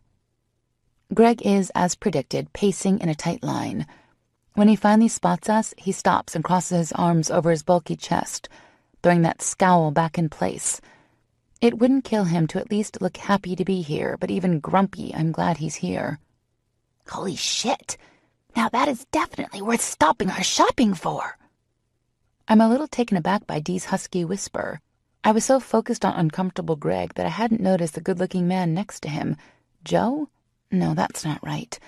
I vaguely remember him from the club the last week. A friend of Greg's, his boy, which means he is a friend of Axel's too. Lovely. I really hope this isn't some ploy from Greg to get me to open up. I don't know how much these other men know about my past with Axel, but I won't be opening up to him today. Sauntering up to the men, Dee and I both take turns giving Greg warm hugs. He might annoy the shit out of me at times, but he means well. Right now, though, it's hard to remember that he is coming from a good place with his caring and protectiveness. I start thrusting bags into his arms, not even giving him a chance to reject them, looking over at Dee to see her practically drooling over the man standing next to Greg. She doesn't even seem to notice her fingers turning blue from her heavy burdens. I look over at Greg with a twitch of my head at Dee and a smirk. He laughs but still looks pissed that I'm making him carry my bags. Dee, quit, I whisper quietly at her. She shakes her head and looks over at me with rosy cheeks and lust-filled eyes. Okay, looks like Dee won't be pissed about stopping this trip anymore. Greg finally has all my bags in order, huffing his attitude. You two remember Beck. He jerks his head over at his friend Beck. That's right, John Beckett. I mumble a hello, but notice that he isn't focusing on me. He and Dee are practically past foreplay and moving into some serious hot sex with their eyes. Interesting development here. Dee has her fun, but I can't remember the last time she took interest in a man like this. She's focused on her career, and for the last few years her focus has been me. I feel guilty about possibly having kept her from finding love, but she insists that she wouldn't have it any other way. I look back at Greg to see if he has noticed the sparks flying between Dee and Beck, and notice his shock matching my own. I clear my throat, hoping to stop this eye fuck before they both have some weird orgasm in the middle of the mall. So... Greg laughs and they both jerk like they got caught stealing. You two want to stop this shopping shit and head over to Heavy's or some barbecue? He suggests, knowing that Heavy's is my favorite place in town. Dirty trick. Looks like he's bringing out the big dogs today. Beck, did you know that sex is biochemically no different than eating large quantities of chocolate? I can't help but laugh at that one. Or maybe it's his face alone that's hilarious. Dee and I have spent the last hour sitting here spouting off useless sex facts. It's hilarious to watch these two big men squirm. Greg is used to this, but Beck seems to be having an issue with our topic of choice, probably because he is still back at the mall having creepy eye sex with my best friend. It's true, you know, she pipes up. I can get just enough pleasure from a bag of kisses than I can from any man. I look over at Dee and laugh so hard I have to hold my sides. You are not wrong, my friend. Kisses are so much more pleasurable than any of my battery-operated boyfriends. Just as satisfying, but no work necessary. I think we are on our make that our 4th pitcher of beer now, and my laughs are coming so frequently that I'm worried I might piss on myself at any moment. You're nuts. Anything is better than a fucking dildo. I'm talking real men here. But throw me some chocolate and I'm golden. My laughter's coming even louder now when I see the shock of what she just said register on her face. Sugar? Beck interrupts my ruckus with a wink. If chocolate is more fulfilling than sex, then someone isn't doing their job right. He smiles back over at me, but quickly turns his eyes back on Dee, a Dee who I noticed has gone silent again. I'm sitting between Greg and Dee at the round high top we claimed when we arrived at Heavy's. Greg keeps pushing more food in front of me. He must think he can somehow slow down my drunk by keeping me full of shit. Whatever. I don't know what our reason is, but that's just it for me. It's better because the someone doesn't exist anymore. I get my kicks where I can. I punctuate my seriousness with a stab towards them with the fry I'm munching on. I've got chocolate and chocolate-induced satisfaction. I love chocolate. Might get messy sometimes, but there is no drama. Dee is nodding her head enthusiastically now. It's true, and you should see our chocolate stash. We're good for at least a solid year of orgasms. Who needs a boy when you have Hershey's? Greg smiles over at us, laughing right along with Beck now. You two are fucking nuts, you know that? I open my mouth to respond when Dee yells, Hey, is it true that you guys think about sex 7 times a day? She's looking directly at Beck. I might laugh if I didn't decide there was a serious need in this knowledge. I stopped long enough to ponder that one. I've never really given that much thought. Case in point, I am not having sex. Therefore, why do I need to think about it? Yeah, is it something like because you have a giant dick bobbing around down there, you are constantly reminded to think about using it? Like you have some sex beacon? I am completely serious right now. Beck and Greg look at each other and then back at us. Then they throw their heads back and laugh so deep and so loud they draw the attention of almost the whole place. I don't think they understand how serious I am right now. This isn't funny, I pout. Greg stops laughing and starts to answer with humor twinkling in his eyes, but his phone interrupts him. Glancing down at the display with a small frown, he excuses himself from the table. Okay, whatever. I look over at Beck and throw my question back at him. So, do you think about sex that much? Sugar, he starts before turning his attention back over to Dee. I've thought about sex. Hard fucking dirty sex about 100 times since we sat down to eat. Looking back over at me, he says, Does that clear it up for you? Oh my. Oh, well, okay. I think we need more beer. I grab the empty pitcher and take off to find the waitress for more. I glance back at the table on my way to the bar and notice that Dee is still locking eyes with Beck, a look of complete rapture on her face. I take my time returning, giving those 2 dirty perverts a second to do whatever it is they seem to be doing before I make my way back over. So what's next on the schedule for today, or I guess tonight now? I ask, trying my hardest not to snicker at my 2 table mates. If this gets any more heated, I might feel like I was an unwilling threesome participant. Dee clears her throat and looks over at me, lust still clouding her brown eyes. I know. Let's go get some tattoos. You keep talking about how much you want one. I don't think that's such a good idea, Dee. I think they frown on people being a mile over the legal drinking limit. Dee and I are debating on the benefits of getting tattoos when you're far from sober when Greg returns. The laughter and lightness that had taken over his face is gone, and his scowl is back. Looks like grumpy Greg is back. Gee, Dee wants to go get some ink. Personally, I think it might not be the best idea. You know, numerous pitches of beer and all. What do you think? He seems shocked by my question. Maybe he was expecting me to push him on his mood. Or it could be the fact that I have suddenly decided branding myself with something permanent might be a good idea. I don't think that's a good idea, baby girl. Not something you do when you aren't thinking straight. And damn sure not something you do when your head isn't in the right place. He's looking right at me when he says that. There is no denying that he is only speaking to me. No joking to be found in his tone now. Seriousness is painted heavily all over that reply. No fucking way. I knew he wouldn't be able to leave it be for long, and that comment just pisses me the hell off. My head is fine just where it is, and I do not want him psychoanalyzing me. I look over at Dee, who seems to be just as shocked at his answer as I am, which just further pisses me off. Damn infuriating man. Dee, where's that place you told me about the other day? You know, the one your assistant was telling you about? She looks at me, trying to judge if I'm serious or not, and I practically bug my eyes out of their sockets to communicate that I am very fucking serious. Right, you mean Smudge, the new parlor over on Grove. She said the big guy who does her work is the best, but I couldn't tell you his name. Perfect, just perfect. Finish up, people. Places to go. I clap my hands together and look at Greg with all the seriousness I have in me. He will not stop me, no way in hell. He would have to lock me up now. Head not in the right place, fucking asshole. He's pissed, I know he is. I down another 2 beers, locking eyes with Dee. She has a look about her that says she's down for whatever, but clearly confused by my agreement to visit Smudge. She brought it up, so she better be ready. Greg leans over and says something to Beck before getting up and marching out the door again. I watch him throw the door open and storm out, and then look over at Beck. What the hell is his problem now? Don't know, sugar. He just said he needed to do something and he would meet us there. Okay, I might have overreacted slightly, but you know what? I am sick of being treated with kid gloves like some breakable porcelain doll that might shatter with the smallest touch. My path to find the old Izzy starts right now, and I'm not going to let Greg and his shit-fit mess this up. You two almost ready to go? I'm going to go track down our tickets so we can get out of here. Think about what you want to get, you little bitch. Remember, this was your idea.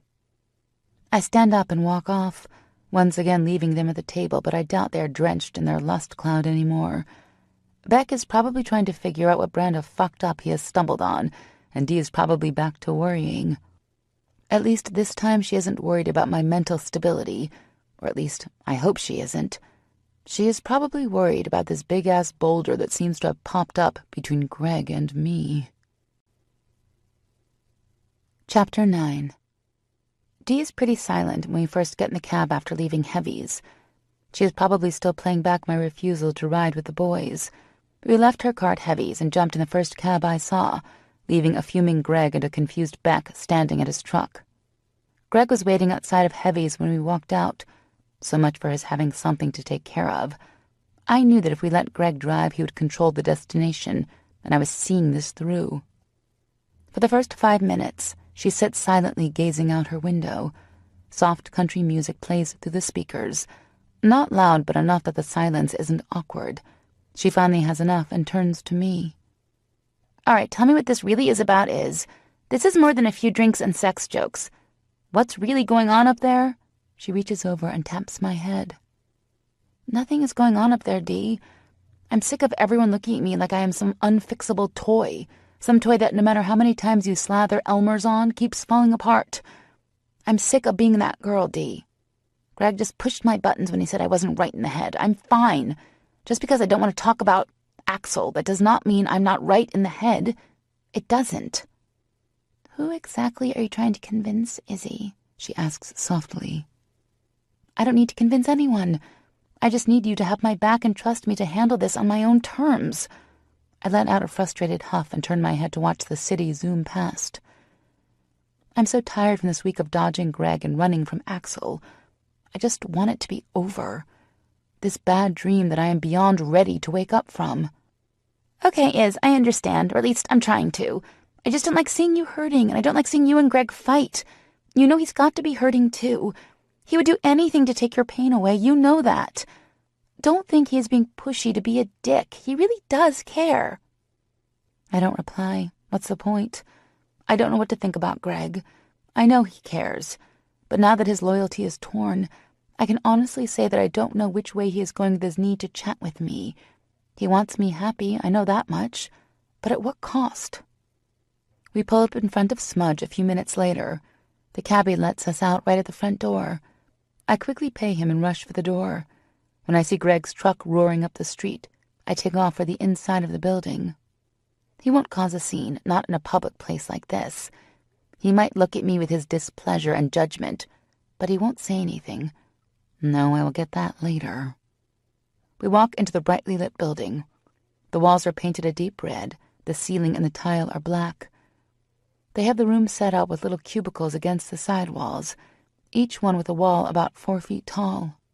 There are some rooms against the back wall, but all 3 have blacked-out windows. Not sure I want to know what happens back there. I walk over to the huge U-shaped display case set up in the middle of the room. There is a young, heavily tattooed woman standing behind it. Her short pixie hair is sticking out in random directions and dyed electric blue. Her face is classically beautiful and would look odd against her body art and hair of choice, but she has the most elaborate makeup on. Her eyeshadow is as bright and as blue as her hair. Thick black lines outline her almost violet eyes, and her lips are painted red. What's up, ladies? I'm Trix. Welcome to Smudge. We've got a few clients ahead of you, but I think we can fit you in. Which one of you plans on getting some ink tonight?" she asks with a cheerful smile. Dee looks over at me, clearly starting to second-guess opening her big mouth back at Heavy's, but no way am I letting her off the hook. "Both of us," I shoot over at Trix, giving her a smirk of my own. I hear the bell over the door clank. I don't need to turn around to know who just came in the door. Even if I didn't know it was Greg, the look Trix is shooting over my shoulder says it all. Greg might be like a brother to me, but even I can admit how hot he is. Next to Beck, I'm sure the boys are quite an eyeful. Right, so where do we need to wait? She can lust after them when she gets this show on the road. She looks back at me, a slight blush spotting her white cheeks. "Sorry. Okay, I just need a copy of your license and for you both to fill out these forms. Have a seat over on those couches and have a look at the photo books on the table if you need to get an idea of what you want. I'll go see who's almost finished and can pick y'all up next." She turns to look over at Greg and Beck one more time before walking down the rows of cubicles. I have just enough time to register her hot pink tutu as she disappears into one of the back rooms. Maybe next time I need to ask her to take me shopping. Tutus look pretty freaking awesome. I grab Dee's arm and pull her over to the couch, thrusting the clipboard with the forms on them in her arms. "Fill them out and then look," I say, pointing over to the binders. I make quick work of filling out the sheets, pull my license out of my wallet, and walk back over to Trix. Handing everything over for her to do her thing with, I walk back over and sit down next to Dee. She is slow enough with her papers that I know she's trying to find a way to back out. No fucking way. "This was your idea, remember?" She looks over at me. There might be some fear in her eyes, but she's mostly curious about just how far I plan on taking this. "I know, don't worry, I'm not backing out. Just promise me we can talk about this soon." God, I love her. "Sure, Dee, sometime." I reach over and pluck one of the books off the table, opening the cover and taking in a very up-close and personal dick with a metal barbell attached to the head. Okay, clearly, they don't just tattoo here. I turn a few more pages and come to some female piercings. Now those don't look quite as traumatizing as the decorated dicks. They almost make this chick's tits look beautiful. I must have been looking at them for a while. I can't imagine how weird this looks, my zoning on someone else's tits. Dee looks over and gives a soft snort. "Seriously, Iz? Nip rings?" "Maybe," I mumble, going over in my head the pros of a piercing over a tattoo. I'll admit that when I had my fit over Greg's words, I didn't completely think this through. Sure, I have wanted a tattoo for a while, but it should be something I think and plan, not something I decide in anger. A piercing, though? Well, I can take that out whenever I get sick of them. Permanence isn't even an issue there. It's just something pretty to look at for a while. Dee is flicking through one of the tattoo books. She is not really looking at anything, just flipping and stealing looks over at Beck. Greg is rod straight and clearly very pissed, his eyes burning holes right into me. I stand and walk back over to Trix, leaning over the display case to whisper my request in her ear. When I stand back, she has a huge grin on her face. She gives me a small nod and walks back to one of the black window rooms. "Izzy," Greg starts. "What the fuck are you doing?" I turn and give him a smart smile, not even bothering to hide my simmering, pissed vibes. "Why, nothing, Gregory. I'm just enjoying my head being all fucked up." I walk back over to Dee, who is looking at me, and even with her worried eyes, she is trying hard not to laugh. We are clearly a dysfunctional family. "You pick anything yet?" I ask her. "Yeah, nothing big, but I got it." "Perfect. But if this isn't something you want, don't feel like you have to do this just because I'm set on proving a point to the big idiot." She has her happy smile back on her face. She might not have meant to actually show up here, but I can tell she doesn't mind now. "It's all good, Iz. I wouldn't be here if I didn't want to be. You seriously going to get some rings hanging off your tits?" she snickers. I might be pissed, but I'm not stupid. I need time to figure out the perfect tat, and some stupid fight with Greg isn't going to make me jump the gun. Plus, I think my tits will look fucking hot with some bling. We are both laughing hard when a good-looking guy walks up and asks which one of us is Izzy. For some reason, I expected the person doing my piercings to be a female. Don't I specifically drive a town over because I don't want to see a male gynecologist? Now the person who will be shoving a needle through my fun bags is going to be this hunk? Shit. Didn't see that coming. "Izzy would be me," I say, standing up and holding out my hand. I can see Greg out of the corner of my eye. If anything, he looks like he's going to explode soon. He looks carved from stone, and I know he is just gearing up to shut this down. I bring my focus back to the man in front of me. Tyler, nice to meet you. Ready? Sure thing, Tyler. We set off for the black window rooms. I can hear Greg speaking harshly behind me. I don't turn around to see who he is talking to. He isn't stopping this. We walk into the room, and I'm shocked to see how bright it is in here. Something about the windows had me expecting some gloom and doom back here. The walls, ceiling, and floor match the decor outside the door. There is a single dentist-looking chair in the middle of the room and a long table against the back wall. He's already set up the things he will need on the little tray next to the chair. First piercings? Tyler asks while motioning me to jump up on the chair. Yep, other than my ears. Ah, perfect. I love poppin' cherries. He smiles over at me. He really is very nice to look at. This might be more fun than I thought it would be. He has light brown hair, which is a little on the long side and curling under his ears, and behind the back of the cap he is wearing. His eyes are light blue and bright with mischief. He must be assuming that this is some kind of kink I have. His face is model perfect. If it weren't for the huge gauges through his ears, a lip ring, 2 eyebrow rings, and the colorful art running up both arms, I might think he was in the wrong place. Huh, I'm sure you do. So what do you need me to do? Strip down, sweetheart. Shirt, bra, and you take the pants off too if that's what works for you. Get comfortable and recline on back. I need to mark you first to make sure I get these bars in perfectly. I wouldn't want to mess up those perfect tits. Choosing to ignore his blatant flirting, I reach down for the hem of my tee and pull it over my head. I flick my bra off, throwing them both on the chair in the corner. Putting my back flat on the chair, I reach up and pull my thick hair into a messy knot on the top of my head. All the while, I'm watching the lustful look take over his face. Tyler reaches over and helps me to lean forward so he can mark my nipples.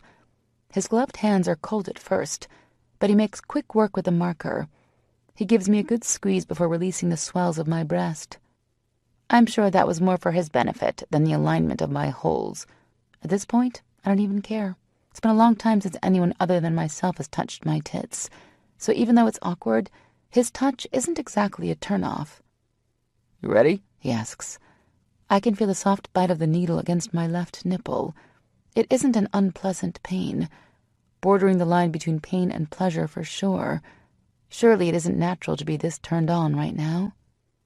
Yep, do your thing. I close my eyes tight and wait for it. He gives me a sharp pinch before I feel him push the needle through. I let out the breath I was holding. Not bad. The pain is already receding, and a weird burning numbness is taking over. If this is what every body piercing feels like, I can understand why Tyler here has so many now. Not bad, huh? He asks while walking around the chair to the other side. He seems to have lost his playful flirting and turned into the perfect professional. He looks up and gives me a small wink. Okay, so maybe not all the flirting has left his system.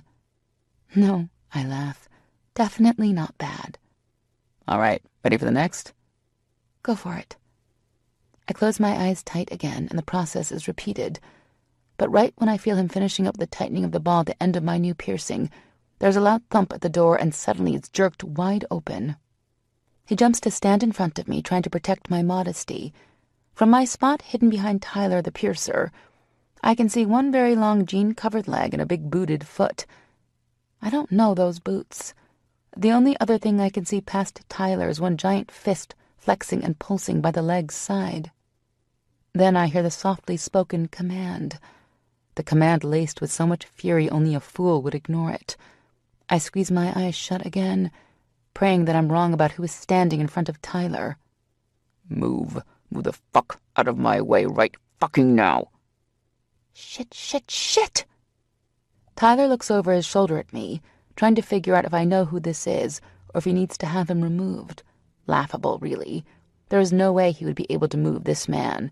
It might take every person in this whole building to remove this pissed-off brute. He reaches off behind his back and pulls out a towel he had hanging off the back of his belt. Might not be the cleanest thing in the world right now, but at least it would hide my body. Or some of my body. Thanks, I softly say to Tyler. It's okay. I'll be right out to pay. Okay, you sure? He asks, and at my nod, He quickly gives me a rundown on aftercare and tells me he will leave a sheet with the instructions with tricks up front. I look down and make sure the towel is covering me enough before I look up and meet the blazing green, very pissed depths of Axel's eyes. This isn't going to be fun. Not only am I sitting in front of him naked from the waist up, but seeing his face again is still a punch straight to the gut. It physically hurts to breathe. He looks so different than the boyish face I remember in my dreams. He is still Axel, but he looks harder. Age has done wonderful things to this man. He was always tall, but never this tall. When he left at 18, he had a boy's body, but there is nothing boy about him now. He looks to have doubled in size, and his muscles were pulsing on his arms, flexing with pent-up energy, angry energy. His black tee is stretched tight, not only hugging his heavily tattooed arms, but his flat stomach as well. I can even see the rippling of his abs through the material. His legs are long and thick, covered in denim. I can feel the vibes coming from him, and they aren't happy ones. I have a feeling he isn't just unhappy about me blowing him off today. He did say every door when he threatened to track me down. How the hell did he know where to find me? He takes a menacing step forward and closes the door behind him, shutting us in the room and standing between my clothes and me. What did I fucking say, Izzy? I would find you. You aren't fucking hiding from this talk, you hear me? Now want to fucking tell me what the hell you're doing with your fucking shirt off back here? No need to look at his face to judge his mood. He's well past pissed. Can you please pass me my clothes? That's what I go with. Seems like the safest bet at this point. Maybe I can avoid him long enough to escape. Please, Axel? He bends, snatching my bra and tee off the chair behind him, not even bothering to look away. Fine. It isn't like he hasn't seen them before. He just hasn't ever seen them like this. Suddenly, my act of rebellion isn't looking so hot. I pick up my bra and let the towel drop. His sharp intake has me snapping my eyes up to meet his. His eyes are focused directly on my chest and their new jewelry. I can see his chest moving rapidly. His nose is flaring, and his hands are back to flexing in and out of tight fists. What the fuck? You let some stranger put his hands on your fucking tits? He hasn't even mentioned the barbells. How can he miss them? They are standing out in all their silver glory against my pink nipples. Not your business, Axel. It hasn't been your business in a long damn time. My voice sounds funny. My earlier confidence is gone and I sound almost dead. The fight has left me, and I know it's futile to even try to run from him. Like it or not, this talk is about to happen. I just have to figure out what and how much to tell him, and just how I will get through it. Not my fucking business. We'll see about that, Izzy. Get your fucking clothes on before someone else sees you. I make quick work of redressing, careful with my sensitive and sore nipples. When I am completely covered and standing in front of him, I look up and just take him in. I can't believe he is really right in front of me, very much alive and pissed off. I can't tell what's working behind his eyes. The anger is dominating him right now, but it almost looks like relief. He reaches out. I don't even know what his goal is, but I immediately shrink back, closing my eyes tight and turning my head away from his hand.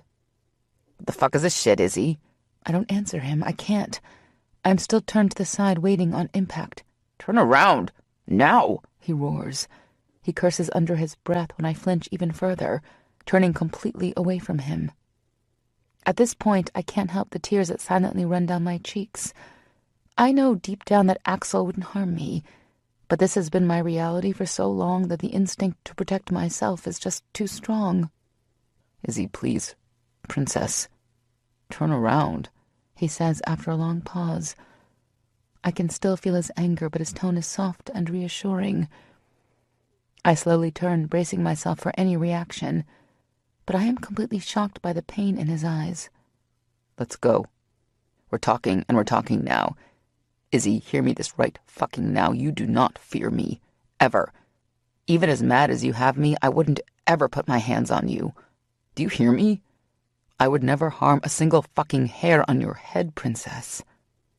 I flinch, but it has nothing to do with fearing him. Hearing him call me princess again is almost as painful as seeing him before me. I never thought I would hear that word coming from those lips again. I nod once, giving him that before following him out the door. I trail behind him, eyes to the floor, walking past the cubicles and around the display case. I look up and meet Trix's eyes. Surprisingly, she isn't enamored by Axel, but she looks at me with uncensored concern.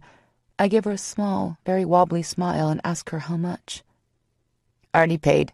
Here are the instructions from Ty. I wrote the shop number on there in case you have any questions. She looks at me and I can see her communicating something. I just can't figure it out right now. My mind is focused on one thing and one thing only. I thank her and then look around the front for Dee. I find her silently crying next to Beck, who has his arm thrown tightly around her shoulders, hugging her close.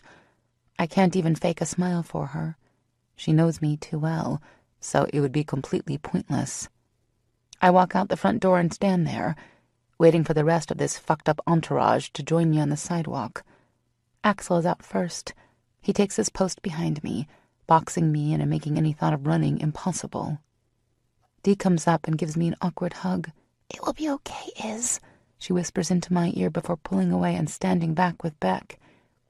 He gives me a sympathetic smile but doesn't say anything, and really, what can be said? Then I meet the blue eyes of Greg. Games, baby girl. I won't sit back and watch you self-destruct with these fucked-up games. You can be mad, and I get that you will be, but you will not play these fucked-up games. I'll call you tomorrow. Maybe by then you'll understand why this was the only move you left me. I love you, baby girl, but that shit stops now. My eyes widen in shock. I hear Dee gasp behind him, and I feel Axel's deep rumble behind my back. I can imagine that Dee is just as shocked as I am that Greg just admitted to letting Axel know where I was. I have no clue what the hell Axel's deal is. I am crushed. How could he do this to me? The tears start streaming down again, even heavier than before.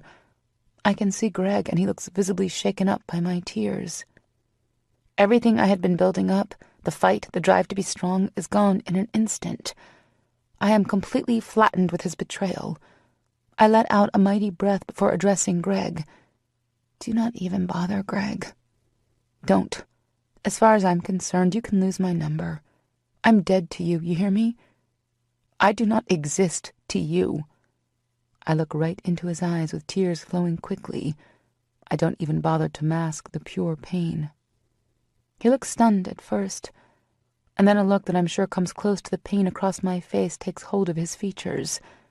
I don't even give it a second thought. I turn and look up to Axel's blazing eyes.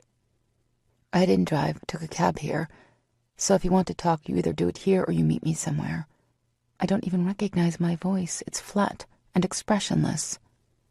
His eyes flare and he slowly brings his hand forward, grabbing my hand. I don't flinch at his touch, but the bolt shooting up my arm from this exchange has me widening my eyes at him. If his quick intake of air is any indication, he feels it too. Not leaving my fucking sight. Understand that right now. Say goodbye to your friends. We're going to have this chat, and we're doing it right now before you decide to run. Again. There's no room for arguing. He means it, and I don't even care. Greg's deception is hard enough to take in, but knowing I am about to rip open old wounds better left alone is gutting me. I have no idea how I'm going to make it through this. Chapter 10. I give Dee another look. She seems to understand and gives me a small nod. I completely ignore Greg, turn, and prepare to follow Axel to parts unknown. I know what is coming, and I might not be ready, but something is telling me that I have no choice. Axel wants answers. He warned me, and I knew he would be determined. He might think he can bully himself back into my life like he hasn't just been gone for the last 12 years. But he has another thing coming if he thinks I'm just going to roll over and play dead. My fight might be gone, but I am far from out. We start walking down the sidewalk. He's leading and I'm following silently behind him. When we reach his mammoth truck, I stop and look at it. How the hell am I supposed to get in that thing? I'm eye level with a footboard thing. Isn't the purpose of that thing to help people get into vehicles? Typical man, making these damn things impossible. Axel is standing next to me holding the door, waiting for me to climb in. I look from him to the truck a few times. He can't be for real right now. Get in, now. I don't have the patience for your shit. His voice still sounds lethal. I have no idea what would have made him so mad. He has me, and it technically is still Saturday, even if there are only a few hours left. So I didn't exactly do anything wrong. The deadline is up, and I'm here, right? Hate to point out the obvious, Holt. I can't seem to help myself from sneering his name, his new name. But how exactly do you expect me to get in now as you have so kindly demanded? His eyes flash and fill even more with blinding rage. His face takes on an even harsher, hard, stone-cold look. What the fuck did I tell you about calling me Holt? He throws at me. His face is almost nose to nose with mine. His rapid breaths are hitting my own mouth in warm bursts. I can taste him on my tongue, and I gasp in shock. My eyes go wide at his close proximity. Even in my current mood, I can't help but remember all the times I looked into these eyes before, all the times I didn't hold anger, but untainted love. One more time, and I swear to God, get in the fucking truck, he bites out, pushing each word towards me with great force. You idiot! What do you think I am doing? Standing here for shits and fucking giggles? No, definitely not. I can't get in your stupid truck. If you would take a second to actually look, you would see this. Your little Napoleon complex is cute. Really, it is, but it is also keeping me from getting in the fucking truck. I scream the last part in his face so loud that even my ears are ringing. I instantly slam my hand over my mouth, regretting my outburst and fearing his reaction. He shocks me when, instead of lashing out, he starts to shake with silent laughter. Napoleon complex? Do I really need to remind you just how untrue that statement is, Izzy? Take a look at me. My height isn't the only thing that fucking grew since you ran off. After he throws that unexpected remark out, I am once again stunned. Ran off? I would have thought he was talking about this past week if it hadn't been for the offhand comment about him changing. What is he talking about? I didn't run off, he did. As my confusion grows, I am even more convinced that I do not want to have this conversation with him. Finally, having lost his last thread of control, he grabs my hips and lifts unceremoniously, dumping me into the seat. He harshly mutters for me to buckle my fucking belt before he slams the door and disappears around the hood. My jaw is still hanging when he opens his door and slings his giant frame into the seat, turning the key and bringing this beast to a roaring start. He slams it into gear and shoots away from his spot. Coming out of my stunned silence, I look over at his harsh face. Where are you taking me? My house is the other way, I meekly ask. I know where your house is. I also know that you have been there all week, even while ignoring me. I'm not taking you there, where you can have the protection of your little pit bull roommate. We're talking, and we will be doing it with no fucking interruptions, and no one to help you cower behind a locked door. Hear me that right fucking now. I don't think that's a good idea. Maybe we can just go to the Starbucks around the corner. Maybe if I had a little more conviction, he would have taken me seriously. The last place I want to be is in his space, alone with him. Forget that right now. What I have to say to you will not be said around others. Get ready, princess, because I am done playing games. I don't care if it takes an eternity. You will fucking talk. I snap my mouth shut and turn to watch the city fly past him, trying frantically to think of a way out of this, a way to escape. I'm not ready, and I am even more convinced that I might not ever be. My heart feels like it might burst from my chest at any second, just blow up, right out of my body. The pounding of my heart, even booming in my ears as loudly as it is doing nothing to disguise the soft sniffling coming from the other side of my truck. As much as I wish I could keep my heart hardened from her, the sound of her crying is tearing me up. I shouldn't have any compassion left for her. It should have died a long time ago. I know from my reaction to seeing her again last Saturday that this chat won't be easy. There are still feelings I thought were long gone and lost forever, trapped in that box with my heart. This girl ripped my heart to fucking shreds, and I never knew why. It would have been quicker if she had stuck around and shot me in the fucking chest. At least I would have died instantly instead of bleeding out slowly for the last 12 years. Jesus, I can't get the image of her slender body holding that small excuse for a towel against her chest out of my head. When she let it drop from her tight hold, I thought I was going to swallow my tongue. Her tits had always been fucking perfect, but to see them like that, with her nipples erect and sporting 2 hot barbells, I might have shot off in my pants. As much as I wanted to drop to my knees and suck her pert pink nipples into my mouth, I couldn't help my first thought. That motherfucker had his hands on her. He'd held her tits in his hands. There was no reasoning with my brain that she wasn't mine. I saw red. Those are my fucking tits, and she is my fucking girl. It doesn't matter to my mind that it has been well over a decade since I have been able to enjoy them. Someone else touched what was mine. If I hadn't thought she would take off and run again, I would have killed that little shit. All week, I have thought about her. She has been a constant stress that I don't need when I'm trying to get everything in my life in order. Greg and I have been busy enough with all the legal paperwork and issues that keep popping up with the new company. Plus meetings and moving into the office space, briefings with him and the boys, and consultations with new clients. I don't have time to be strolling down memory lane. It wasn't until Wednesday evening that I remembered Greg coming to talk to me about his friend. With the threat, and husband who did not want to let go. Livid, that would be the first thing I felt.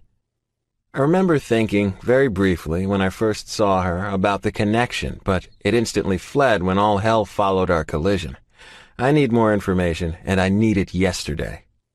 I don't know what kind of threat she is under, and I don't even really know much about her marriage. I assumed for so many years that she was happy. I was crushed and pissed because I couldn't bring myself to barge into her life if she was happy. Even now, craving answers as fiercely as I do, my main focus is figuring out what is happening with this douchebag. The time to get my answers will come, but first we will be talking about this husband of hers. I waited for her call yesterday, anticipating some bullshit reason why she wouldn't be able to meet today.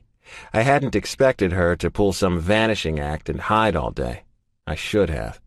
When lunch rolled around today and I still hadn't heard from her, I set off for her house.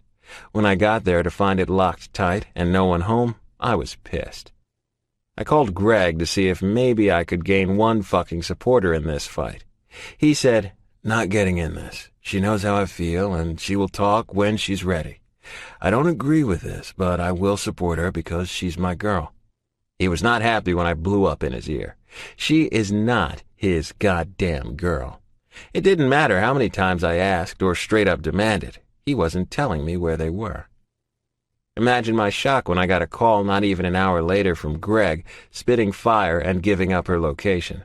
When I arrived and walked into a tattoo parlor of all places, my rage joined his. Fuck, those tits looked fucking hot though. After another 5-minute drive and sporadic soft sniffles from Izzy, I pulled up to the security gate of my house. After entering the code, I pulled the truck up my driveway. I feel like I'm looking at the house from a new set of eyes, trying to see how she will view my success.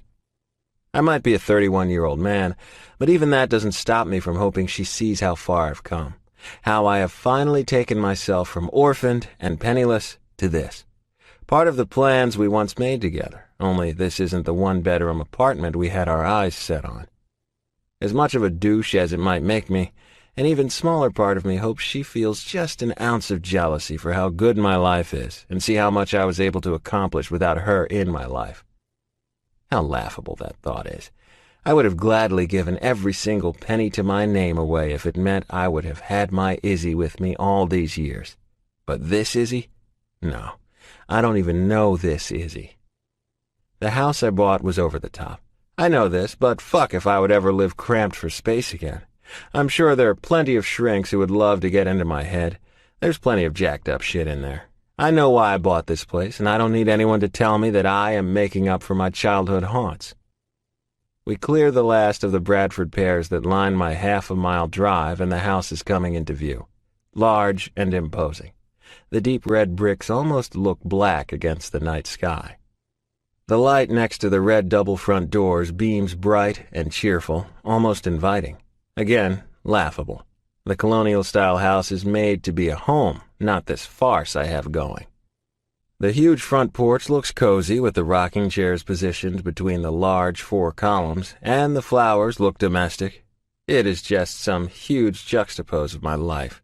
The outside doesn't match the inside.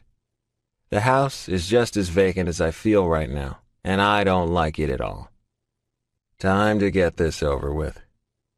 Time to figure out whatever the issue is with her husband and find out what the fuck happened to her. Izzy is still just gazing out her window, but since we are sitting in my dark garage, my guess is this is her attempt at avoiding me. How the hell she plans on doing that when she is in my damn house and unable to leave without me taking her is beyond me.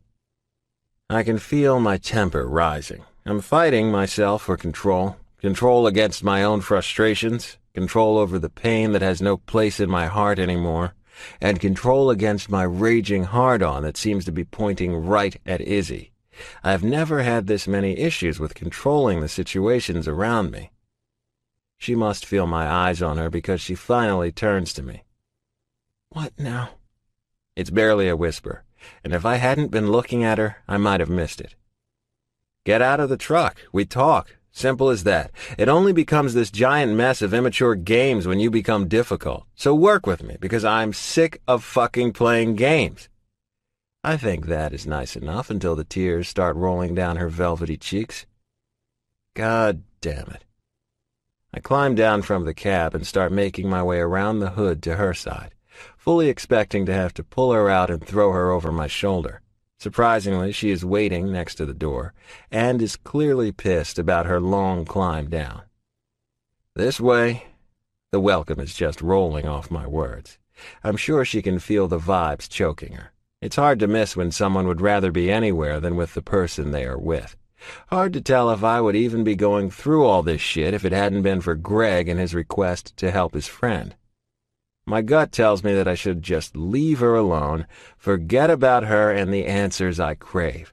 My gut is screaming at me to let it die, pass it over to Locke or Coop, and pretend I never looked back into those pale green eyes again.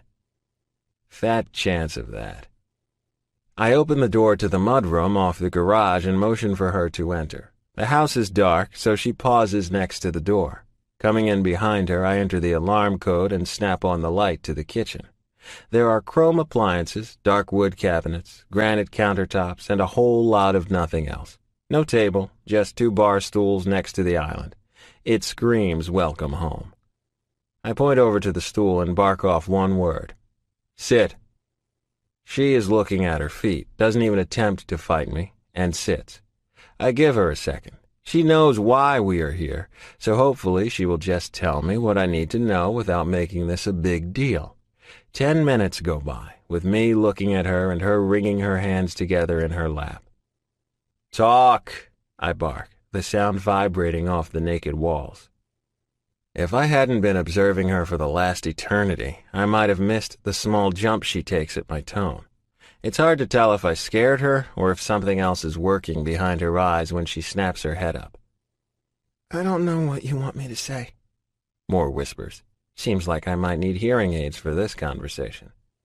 Well, let's see.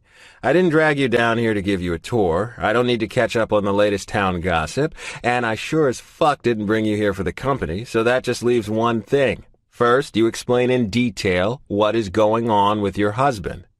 I spit the word out, the bitterness on my tongue loud and clear. Then you can explain to me what that fucked up package meant. Details, Izzy. This isn't a game, and I tell you this. If it hadn't been for Greg basically begging me to help you, I would not be doing this. It takes her a second. I can see my words working around her mind. She opens her mouth a few times, but words never come out. Right when I start to lose any thread of patience I have left, she finally speaks. Can't someone else do this? Do you have to be the one? I want to throttle her. Fucking bullshit. Greg will owe me big for this.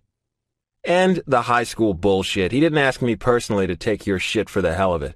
I'm good at what I do, Izzy. Locke and Coop, sure, they could do it, but I can do it better. Now, What the fuck? She closes her eyes for a few minutes before inhaling deeply. Brandon, my ex, well, almost ex, we had a challenging marriage. I left a little over 2 years ago and moved here. He's been fighting the divorce. Didn't take much of a deduction to guess she was leaving something out. A whole lot of something. Let me ask you something, Izzy. How do you expect me to look into this, into him, without anything other than you're telling me your perfect marriage didn't work? What, did he cheat on you or something? Finally get enough of living the perfect little life? Tell me, because I just don't get it. The little I was able to dig up this week makes it look like you had everything your little heart desired. And what I really don't get, what I really don't understand, is why he won't just let you go. Even to my own ears, that comes out harsher than I intended it to. A little light on this situation would have been nice, because when she bursts into tears and runs off into the darkened halls of my house, I am completely thrown. Shocked. What in the fucking hell? Grumbling like a fool, I take off to find her. Almost 30 minutes later, I finally narrow the search. Really, it shouldn't have been this much of a challenge, since I have more empty rooms than furniture. This is what I get for buying a 6-fucking-bedroom house I do not need. I look in every room on the main floor. Nothing. I jog up the stairs and look in every room. Nothing.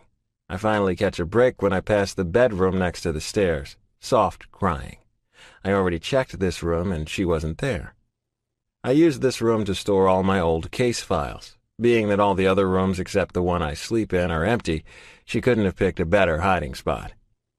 I finally find her wedged between 2 big stacks of boxes. She has completely moused her way between them and turned into herself, legs pulled close to her chest, and arms wrapped tightly around her body.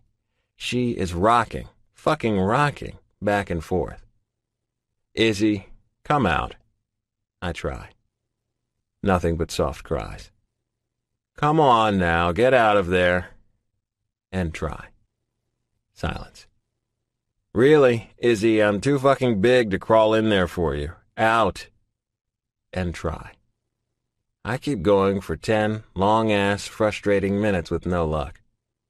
Enough of this shit. I start picking up the boxes around her, moving one at a time away from her small, ball-like body. Once I have enough cleared that I can touch her, I reach my hand out to pull her up and out. I don't expect her to throw herself back away from my outstretched hand. She has holed herself up so well that there isn't much room between her head and the wall. She makes contact with a sick thud. Fuck, I hiss out before scooping her up and carrying her down to my room. Flicking the lights on with my elbow, I walk over to the bed and place her gently down against the mattress before running my fingers through her hair. Nice lump, stupid girl. All right, Izzy, enough of this. Now we can add explaining what the hell that was to the list. My patience is shot, blown to fucking dust. My mood is deteriorating with every second, and she just looks at me with empty eyes. It's like she isn't even here with me. She just keeps roaming her eyes over my face. As pissed as I am right now, I can't help but become sucked into her all over again. She looks so scared, but it's the longing I see all over her face that has me transfixed. It's like someone just kicked her puppy, killed her cat, and told her she wouldn't get a pony for Christmas. Please, talk. She jumps at my hushed pleading.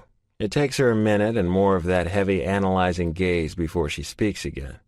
Her tone is dead. She sounds so small and defeated. Chills break out all over my body with her next words. It was so hard, Ax. So hard. She looks away, focusing off into space instead of on me. The first year was okay. He worked a lot, but it wasn't bad. He didn't want me to work. Said the only thing I needed to do was care for him, the house, and any kids. What did I know? Stupid, broken what did I know, huh? She finally looks back at me. She looks like some spirit has returned, but not much. I know this won't be good before she even says a word. I have to fight the urge to punch something, reminding myself that I asked for this. The second year was when he started to change a little. We didn't go visit my grandparents as much. He was always asking me to stay home and not meet Dee for lunch or dinner. Little things that I didn't notice at first, until they became big things. She gives a bitter snort before taking another big intake of air. I hadn't seen Dee in a few weeks. I think it was a Wednesday. I don't know. He was going to be late that day, and the only thing I could think was, finally I can see Dee. A half-hour coffee date with Dee turned into a split lip. I didn't even think he was out of line, you know. I thought I deserved it.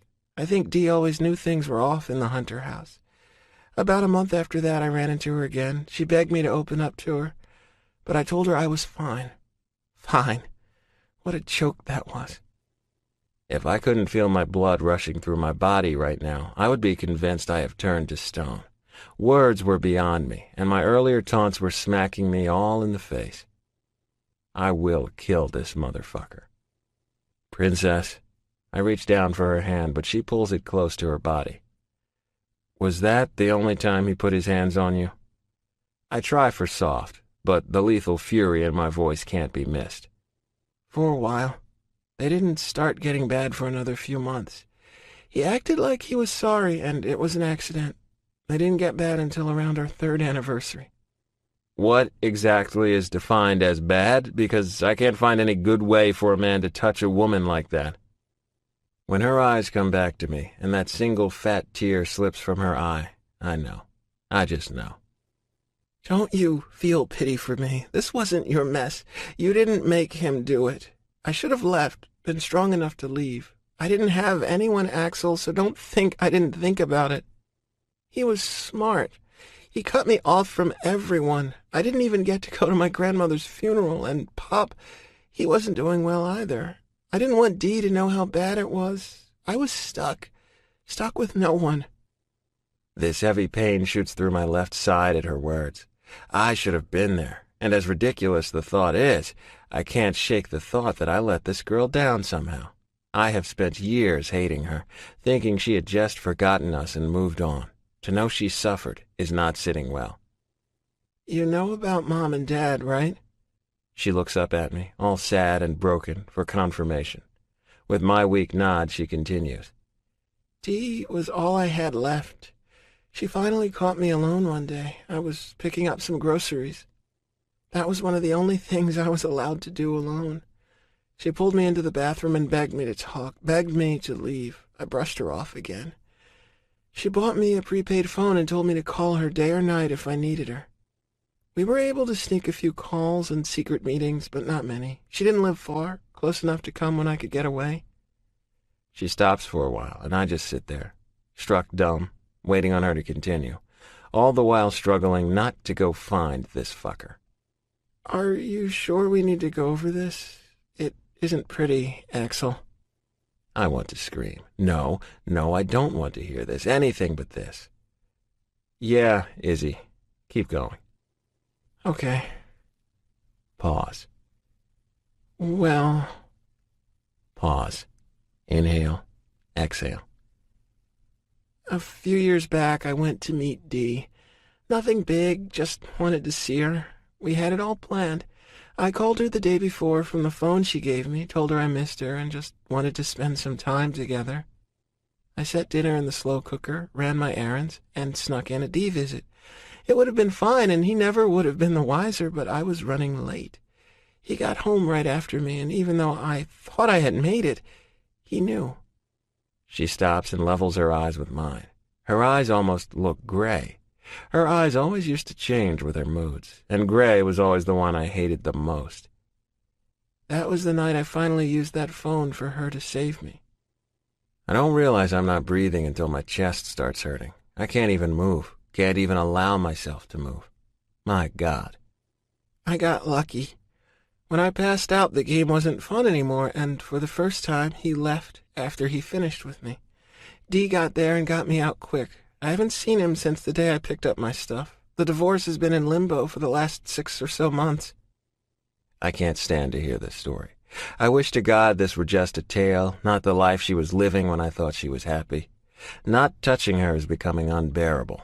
I reach over and grab her hand before she is able to pull it away, rubbing my thumb over her soft skin and looking into her eyes. As hard as it is for me to hear, It can't be easy to retell.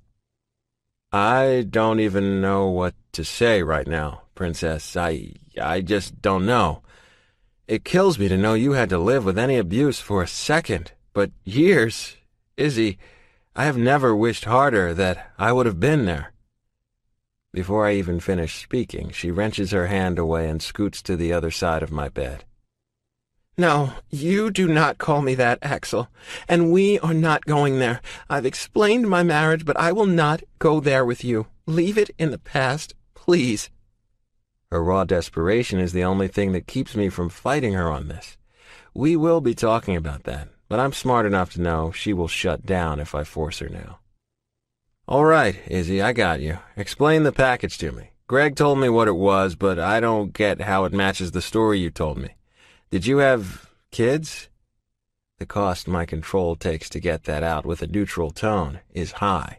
The thought of another man touching her is enough, but to think of another man planting his seed in her body? Unimaginable. She was mine. She is mine. She will always fucking be mine. I can see the walls coming up instantly. She is blocking me out and masking her emotions perfectly. I have no idea what made her shut down this time. I could stick a metal rod up her ass and she still wouldn't be as stiff as she is right now. We couldn't have children, she says quickly and quietly. That's all that was, a reminder that I couldn't give him children. Done. That statement is said in such a way that I know there will be no talking about that in detail. I'll give her that play. I don't know many women who aren't a little upset about not being able to have children, and deep down, I can admit the world without a chance of more Izzy in it is a dull place. That was the first time he contacted you? I ask, in an attempt to change the subject, making a mental note to ask Greg for more detail later. Not at first. I think he had a hard time finding me. I just recently started working. So he would have had to look for Dee to find me. There have been some calls, but nothing bad. Not until the package. There's something I'm missing. I can't ignore the feeling that there is a big part of this picture missing. This asshole has been pretty silent and distant for so long. With the exception of the divorce holdup, he hasn't been making waves. Something is off, but I can tell she isn't going to open up much more. I check the time and see that it is creeping up on dawn, just cementing the fact that we are done for the night. We need to sit down with Greg and the boys. I need to check out the system in your house, and then you need to tell me how you want this to go. But that can all wait for tomorrow. It's late, and I'm sure your earlier brush with adventure isn't exactly keeping you wide awake. I'll grab some clothes. You can use the bathroom, then sleep. We can call the guys over in the morning. Her eyes are wide and shocked. I'm not sleeping here. You can take me home, or I can have someone come get me. You wanted to talk, and we talked. Now I want to leave. Throwing my head back and laughing was probably not the wisest move, but she must be out of her fucking mind if she thinks I am going to let her out of my sight before I can nail down a solid plan. She doesn't know it yet, but we are about to become the best of friends. Not fighting about this shit. It's late, and I'm sure anyone you would call has already gone to bed. One night isn't going to fucking kill you, babe. This bed might as well have the Gulf in the middle of it. I'll stay on my side. Tomorrow we will figure this out and get this mess straightened out. Don't piss me off. Take the clothes, go get fucking cleaned up, and sleep. I walk over to the dresser and yank out a tea and some briefs, tossing them over to her, hitting her right in her stunned face. That seems to knock her out of whatever has her all tied up. With a huff and a whole lot of sass, she stomps over to my bathroom and slams the door. I feel the strings of the years of hating her slowly start to loosen. I can't ignore the desire to make her mine. It is still there, but I can't forget that she left and forgot about me pretty damn easily. I will take care of this problem, and then we will take care of us. We have enough to deal with right now. Figuring out everything else can wait. I just can't decide if I want to figure us out for closure or to bring us back together. Only time will tell, one thing at a time. I step out of the room, pull my phone out of my pocket, and dial up Greg. One ring and that fucker answers like he has been waiting. I'm not sure what to take from their relationship, but I am not happy with how close they seem. Is she okay? He asks, and fuck me, he sounds wrecked. No, not wrecked. He sounds destroyed. She will be. Told me about the ex. You did not tell me he fucking hurt her. You did not tell me a fucking thing about how bad it was, Greg. Problem husband, not wanting a divorce. That is what you said. Can you imagine my shock when I find out he slapped her around? Act like a bitch later, Reed. How is she? That shit isn't finished with me and you. Hear me that. She's changing. Keeping her here for tonight. Family meeting, motherfucker. My house, tomorrow morning. I should be glad she has someone determined to be her support, but that is getting locked down. I am back, and Greg isn't taking that job from me. She's sleeping there? You have one bed, Reed. I can be there in 10 to take her home. I'll stay there until tomorrow when we can get together. Then we can reassess. No, end it, Greg. I will fight you and fight you hard on this one. His harsh exhale comes over the line. I don't like this, not one fucking bit. If you fuck her up, swear to fucking Christ, I will kill you. I pull the phone away from my ear. Surely I did not just hear him right. No time, Greg. We will talk, but right now I have more important things to deal with. If you take anything from me right now, know this, and remember, never would I harm a fucking hair on her head. Never. If you believe that, Reed, then you're more delusional than I thought. I guarantee you, just being there is hurting her enough to last a lifetime. With that, I hear him hang up, leaving me more confused than I was earlier tonight. Chapter 11. If I could stay inside this lush bathroom all night, I would. My heart feels like it's been torn from my body and trampled on. Gutted, completely gutted. It was hard enough to live through those years with Brandon, but I did, and I have worked so hard to move on. Rehashing that with the one person who has always held my heart, the one person I thought was gone forever, the pain is unfathomable. Never in my wildest dreams did I believe Axel would be back in my life. The severe torment of just knowing he has always been very much alive is what is weighing on me the hardest right now. I keep running through my head all the things I needed him by my side for, all the things I was forced to deal with alone. When he asked me about the picture, my heart stopped. Right there in the middle of his room, it just stopped. I'm not under the delusion that Axel is back and mine. Oh, that ship has sailed. I held on to the smallest hope that he was out there somewhere, but I can't ignore the fact that he left me. He left me, and when he did that, he left his baby, the baby that I wasn't able to protect. Of course, Brandon would know how hard that was for me. Not that he was ever willing to share me with any child we would have created, but he knew why I had so readily agreed never to have children. My baby is gone, just like its father, and that is something I will never share with him. He doesn't deserve to know, and if I'm honest with myself, I doubt he will care.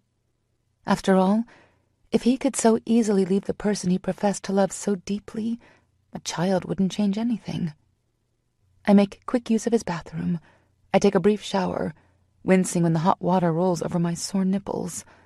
I dry off quickly and pull on the soft tea that smells like Axel. It hits me all the way to my knees. Jesus, he wasn't this large when we were kids. He was tall, but never so solid. I don't even bother with the briefs. What's the point when I am already swimming in his tea? Running my fingers through my hair, I do a quick scan of his counter, look in some drawers and hope for an extra toothbrush. Negative, isn't that just wonderful? Fuck it. That asshole wants me here, might as well use his shit. After I finish brushing and giving myself one hell of a stay-strong mental lecture, out I walk. Shit, fuck. There he is, walking back into the room all large and mouth-watering. I want to leave, run, and never look back. Which side? The slight wobble in my voice is hardly noticeable, and I am mentally cheering myself for keeping such a brave face. Don't care, a bed's a bed. And with that he walks into the bathroom and shuts the door. Well, I guess that's that, then. Walking over to the side farthest away from the bathroom door, I make quick work snapping the lights off and diving into the sheets and burrowing down. Naturally, my luck would be to pick the side he must sleep on. I feel like I have dived into an Axel-scented cloud. With just the hint of his scent, I can feel the memories slamming back, fast and fierce. Biting my lip as hard as I can without drawing blood, I squeeze my eyes shut, running through every single mental exercise I know to try and jump this massive hurdle. The past can't touch me. I am stronger than this. I am a survivor. Fuck you, fate. Fuck you hard. After a few minutes of listening to the shower and my inner chants, the stress of the week and the events of the day finally drag me under. Not long after that, the bed dips, and in my dreams I smile because I hear a soft whisper. Missed you so fucking much, princess. Sometimes dreams don't let you down because that is the only thing I have been waiting to hear since the day he left me forever. In my dreams, all my problems melt away because I am safe. Safe and back in Axel's arms. I walk out of the bathroom after spending a fucking stupid amount of time in the shower taking care of the problem Izzy has stirred up, and just stand there, water still dripping down my chest, disappearing when it reaches the towel tightly knotted around my waist. Izzy is back in my bed. Fuck me. A weight that has been sitting solid on my shoulders for way too long lightens up. Not by much, but damn, anything is a relief. I should have known if she ever walked back into my life that I wouldn't be able to hold on to all of my anger. I walk around my side of the bed to get a closer look at the tiny ball under my sheets. And there it is, that face that can bring me to my knees. She looks so peaceful in her sleep, her hands folded under her cheek and her hair fanned out against my pillow. Like an angel, my princess. We have missed so much, wasted so much time. Even though I know how much we still have to work out, including the small detail of reminding her she is mine, I still can't fight the instantaneous contentment that washes over me. I feel whole again. I know better than to hope, but I can't help the thought that I would stop anything from taking her from me again. Walking back over to the other side, I drop the towel and climb in. She makes a small whimper in her sleep that has me throwing caution to the wind and shifting to wrap her in my arms. Missed you. So fucking much, princess. And with Izzy back in my arms, pressed tight with no gap between our bodies, I finally find sleep. The first thing I notice when I start to wake up the next morning is how unbelievably warm I am. Finally, Dee is listening to me when I tell her we can't keep bumping the AC down to Arctic temps. I nestle in, wiggling and trying to find that perfect spot that will take me back to the blissful sleep I was just in.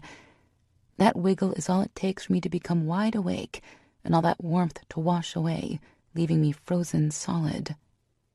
There is a large hand covering my very tender breast, and soft breathing tickling my neck. That warmth I was loving a second ago is kicking my ass, almost quite literally. I can feel the solid, very naked wall of muscle and strength against my back, fitting like a glove tight against my body. I try to pull my legs up, but they are tangled with larger, hairy ones. The biggest, and I mean biggest, issue I seem to have right now is a large erection poking me, settled right against my pussy, and all that wiggling, all that searching I was doing for the warmth in my sleep, all that did was cause me to drip with desire. Cracking one eye open, I take in the room. My trip around the large master starts with one tall dresser and ends with a pile of laundry on the floor next to it. Other than that, empty. Looking down at the offending arm that holds me tight to its owner's body, I try to think of a way out of this hold. He has his arms snaked up my shirt, cupping my breast tightly like it's his anchor. Shifting, I try to dislodge him naturally, but all I get is a tightening of his hand and arm and pressure pulling me even snugger against his body. Blast my stupid hormones. His rock-hard erection just jutted even deeper between my legs, hitting my clit with a sharp jab. I suck in a sharp breath of pure pleasure. Oh my God, I need to get him away from me. I slam my elbow back, earning a grunt and more tightening. Shit, just my luck. My body is telling me to start humping, my heart is telling me to run, and my mind is sitting there enjoying a cigarette as his hips start to move against me. "Axel Reed, you wake up right now!" I yell. "Get your paws off my tit and call your dick off its search for my pussy. He found it, asshole. Now back off." Oomph. That's all I get. Nothing. He pulls me back again, only this time I have the added bonus of some whiskers against my neck and some humming. If he has a wet dream against my body, I might kill him. "Axel!" Shut up, Izzy. I'm trying to enjoy this. Wide awake. That jackass is wide awake. Not even a small sliver of sleep left in his voice. I move to pull away, grinding my hips against his dick again, not even able to keep the moans silent. Finally, after a small struggle to detangle my legs and push his arm away, I am free. I scoot all the way over to the edge and jump off the bed. I turn, ready to ream him a new one, but stop dead. Mouth drops, and I am drooling, I'm sure of it. Perfection. He's lying against his stark white sheets, all large and solid. He has one thick arm thrown over his eyes and one resting against his perfectly sculpted abdomen. Both of his arms are sporting some thick tribal tattoo that wrap around both shoulders and around the front of his chest. He has a large angel against his side with her hands brought forward in prayer and her wings wrapping around to his back. I can't see her face clearly, but from here I can tell it is a beautiful piece. My eyes travel down and see some more ink disappearing under the sheet riding low on his hips. The thin sheet is doing nothing to hide the tenting from his erection. Long, solid, strong, and very aroused. He moves his arms and his bright emerald eyes meet my startled ones. I do one more sweep of his body before looking back and meeting his questioning look. "Holy shit, what happened to you?" I praise. At least it should have sounded like a praise, but it came out more like a weak whimper. He gives a soft laugh, which just makes all those lickable muscles clench. I want to lick them so badly. You talking about the ink or the body? Hit a growth spell, grew a little, work out hard. My body is my protection, so I can't slack. Nothing much has changed. He has got to be joking. "Nothing much has changed?" I echo him. "You look like you gained 50 or more pounds of solid muscle. Maybe a few inches, because I do not remember you looking like that. And yeah, well, the tattoos are definitely new." Things change when you go from a kid to a man, Izzy. I'm still me. I don't know about that, and you're right, things change. You might be you, but I am damn sure not the me I was. I dig deep to collect my thoughts and my brain off the floor. I don't have anything to wear, and I would like to get ready to go home now. There, that should close the conversation up real quick. Yeah, avoid. Got it. Dresser, grab some sweats and a new tee. I'll meet you downstairs. He is so quick that I don't have a second to turn as he whips the sheet off, displaying his body completely and rendering me even more speechless. Not much changed my ass.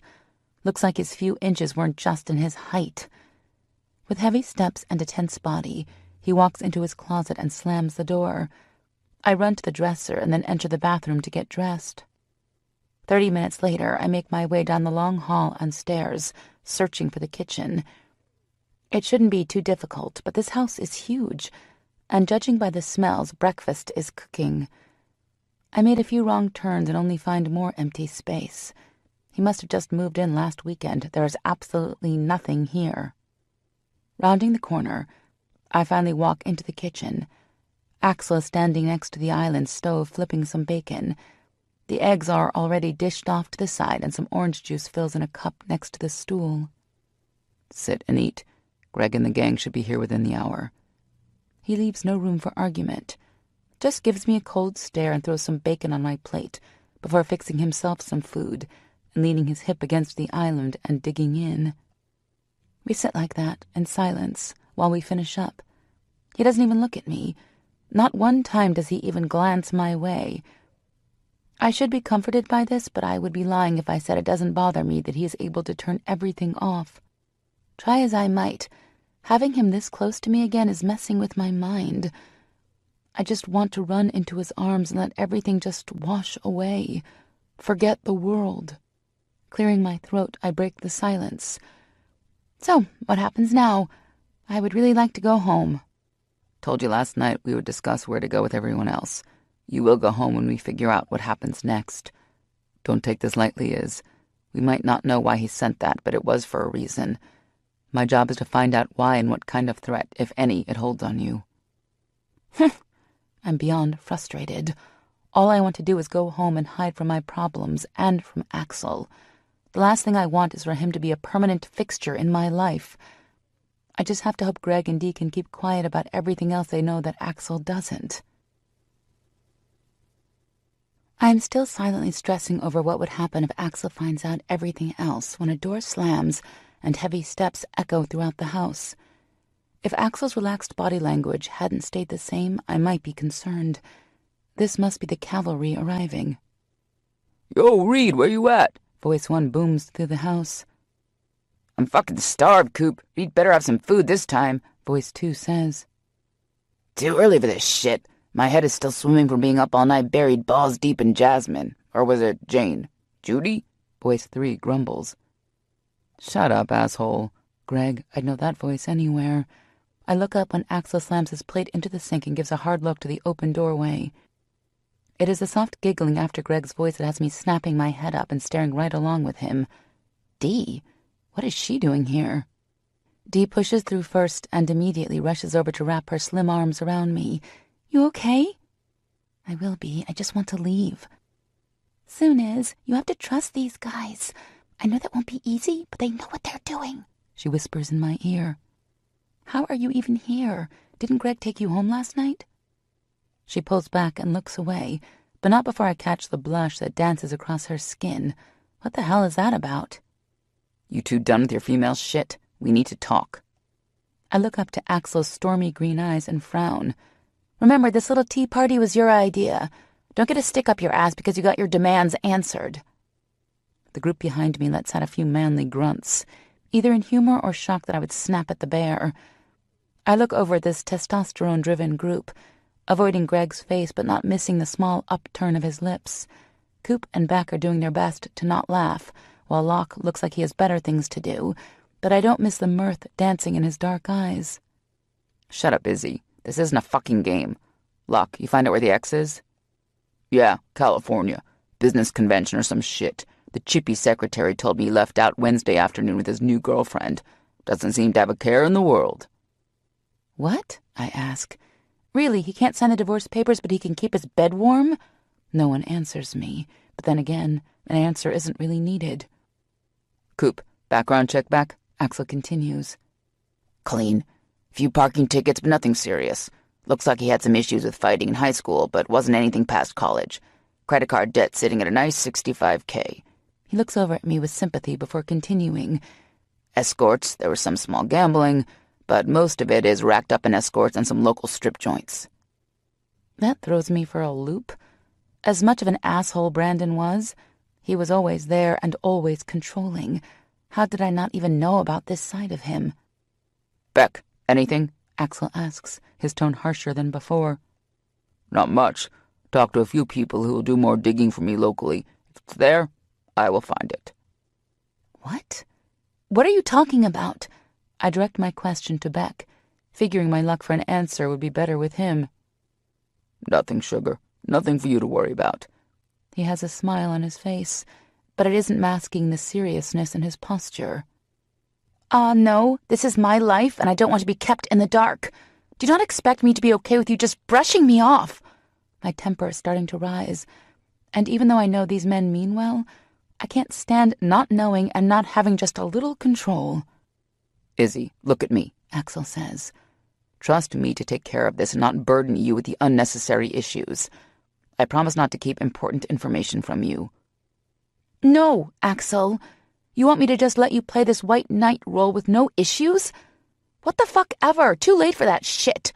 The only reason I'm here right now is because you wouldn't take me home last night.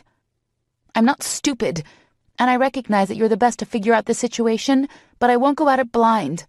Every damn step I want to know everything, or I will go at it alone. I'm right up in his space, jamming my finger in his chest with as much strength as I can throw into that small jab. Rubbing his chest and stepping away, he says, Jesus Christ, you are a pain in my ass. Beck is checking with some local cops to see what they know about Brandon. Nothing for you to worry about. Pulling a few favors and asking some locals to keep an eye on his goings. And what are you expecting to find? I ask, not sure I like where this is going. Not sure yet. With the money and the women, my guess would be drugs or at least something like that. I want every play I have in my hands before I go chat with this fucker. What the hell are you talking about? Why would you go talk to him? Dee reaches over and grabs my hand. For the first time since this conversation started, I remember she is there.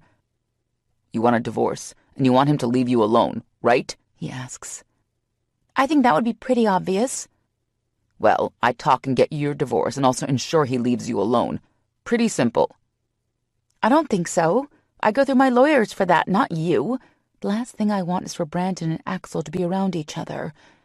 I had a few pictures of Axel and Brandon when I first started dating. He might look different now, but it wouldn't take Brandon much to realize who he was, and that would not end well. We'll see, Izzy. Leave it alone for now. He gives me another hard look before brushing me off and looking back over to the group standing in the kitchen. Greg, tell me about the setup at her house. Full system with every upgrade. There is no getting into her house without her wanting you there. When she sets the damn thing. The last part is said with its usual frustration over me never remembering to set the alarm when I am home. Damn it, look at me, Izzy. I look back into his eyes. I'm going to let that slide, for now, and only because this shit just started. But from now on, you set it. When you leave, when you come, when you are there, it is fully armed. No questions. Whatever, I mumble. I know he's right. Doesn't mean I have to be nice about it. The conversation continues around me. Axel dishes out more duties, and they talk about the next step in getting Brandon out of my life. It seems to be agreed upon that I need to push stronger on the divorce and see if that can't end the connection. I have been pushing as strongly as I can, so that gets tossed out quickly. Finally, Axel says that someone needs to personally go talk to Brandon about signing. No, not happening, I say, cutting off Beck, who's about to reply to Axel. Let the lawyers handle this. I'm not asking for anything. The only thing I need is for him to sign. Baby girl, he hasn't signed in 6 months. What makes you think he will just automatically wake up in the morning and sign? Greg asks. Shut up, Greg! I spit back at him. He flinches but recovers quickly. I'm serious, Axel. You are not going to talk to him. I hold his eyes until he breaks contact and looks over at Maddox. Fine, he spits out before looking over at Maddox. Book a flight and go visit this asshole. Get the fucking signature. Whatever you need to do, and take Coop with you. He looks back at me and with an arrogant tone asks, Is that okay with you, princess? I hate you, I spit back at him, earning me a laugh. God, this is going to be a nightmare. I look over at Dee and motion her over. Time to find out why she is here. Well, spill, I whisper in her ear. Nothing to spill, she says, the bright blush sparkling her cheeks. Beck and I had some fun last night. No big deal. I knew it. Oh, we will be talking about this later. I can't believe you, Dee. Do you even know anything about him? Come on, Iz. It was just some fun. Not going to happen again. He is one of those anti-relationship men. Fine by me. I was just looking to let out some stress anyway. And you need to let up on these guys. They aren't the enemy, Izzy. Please let them do their jobs. She lets out a huff of exasperation before walking back over to the group and throwing in some suggestions. What in the hell is going on? Chapter 12. It's been a little over 2 months since Axel barged in on me at the tattoo parlor. 2 months of his constant hovering and throwing his demanding bullshit in my face. I am sick of it. He's been annoying me every single day. Nothing else has happened with Brandon, and the biggest shock of all was getting a call Friday morning telling me that he signed. I am officially a divorced woman. Finally. Maddox and Zeke, or Locke and Coop if you ask the men, went back to visit Brandon Monday. They came back and said that they had no issues, and Brandon seemed nice enough, agreeing he needed to sign the papers. Agreeing? What a joke. I don't know what they did to push this along, but I am thrilled it is over. Maddox and Beck had become pretty permanent fixtures at Dee's in my house. Beck is there for obvious reasons, and they all start and end with D, little hussy. Maddox and I have struck up an odd friendship. I can tell he doesn't let people in often, but for some reason he chose to let me past his stoic exterior. For whatever reason, he seems to need the friendship as much as I do. I am starting to learn all his moods, and he can tell right when I need a good calm down. Bottom line, he is a good friend and a wonderful distraction. Plus, having him around as the protector is a perfect excuse for why I don't need Axel around. Greg and I haven't spoken much since his role in the Axel abduction. I miss him, but I can't seem to be in the same room without flipping my shit all over him.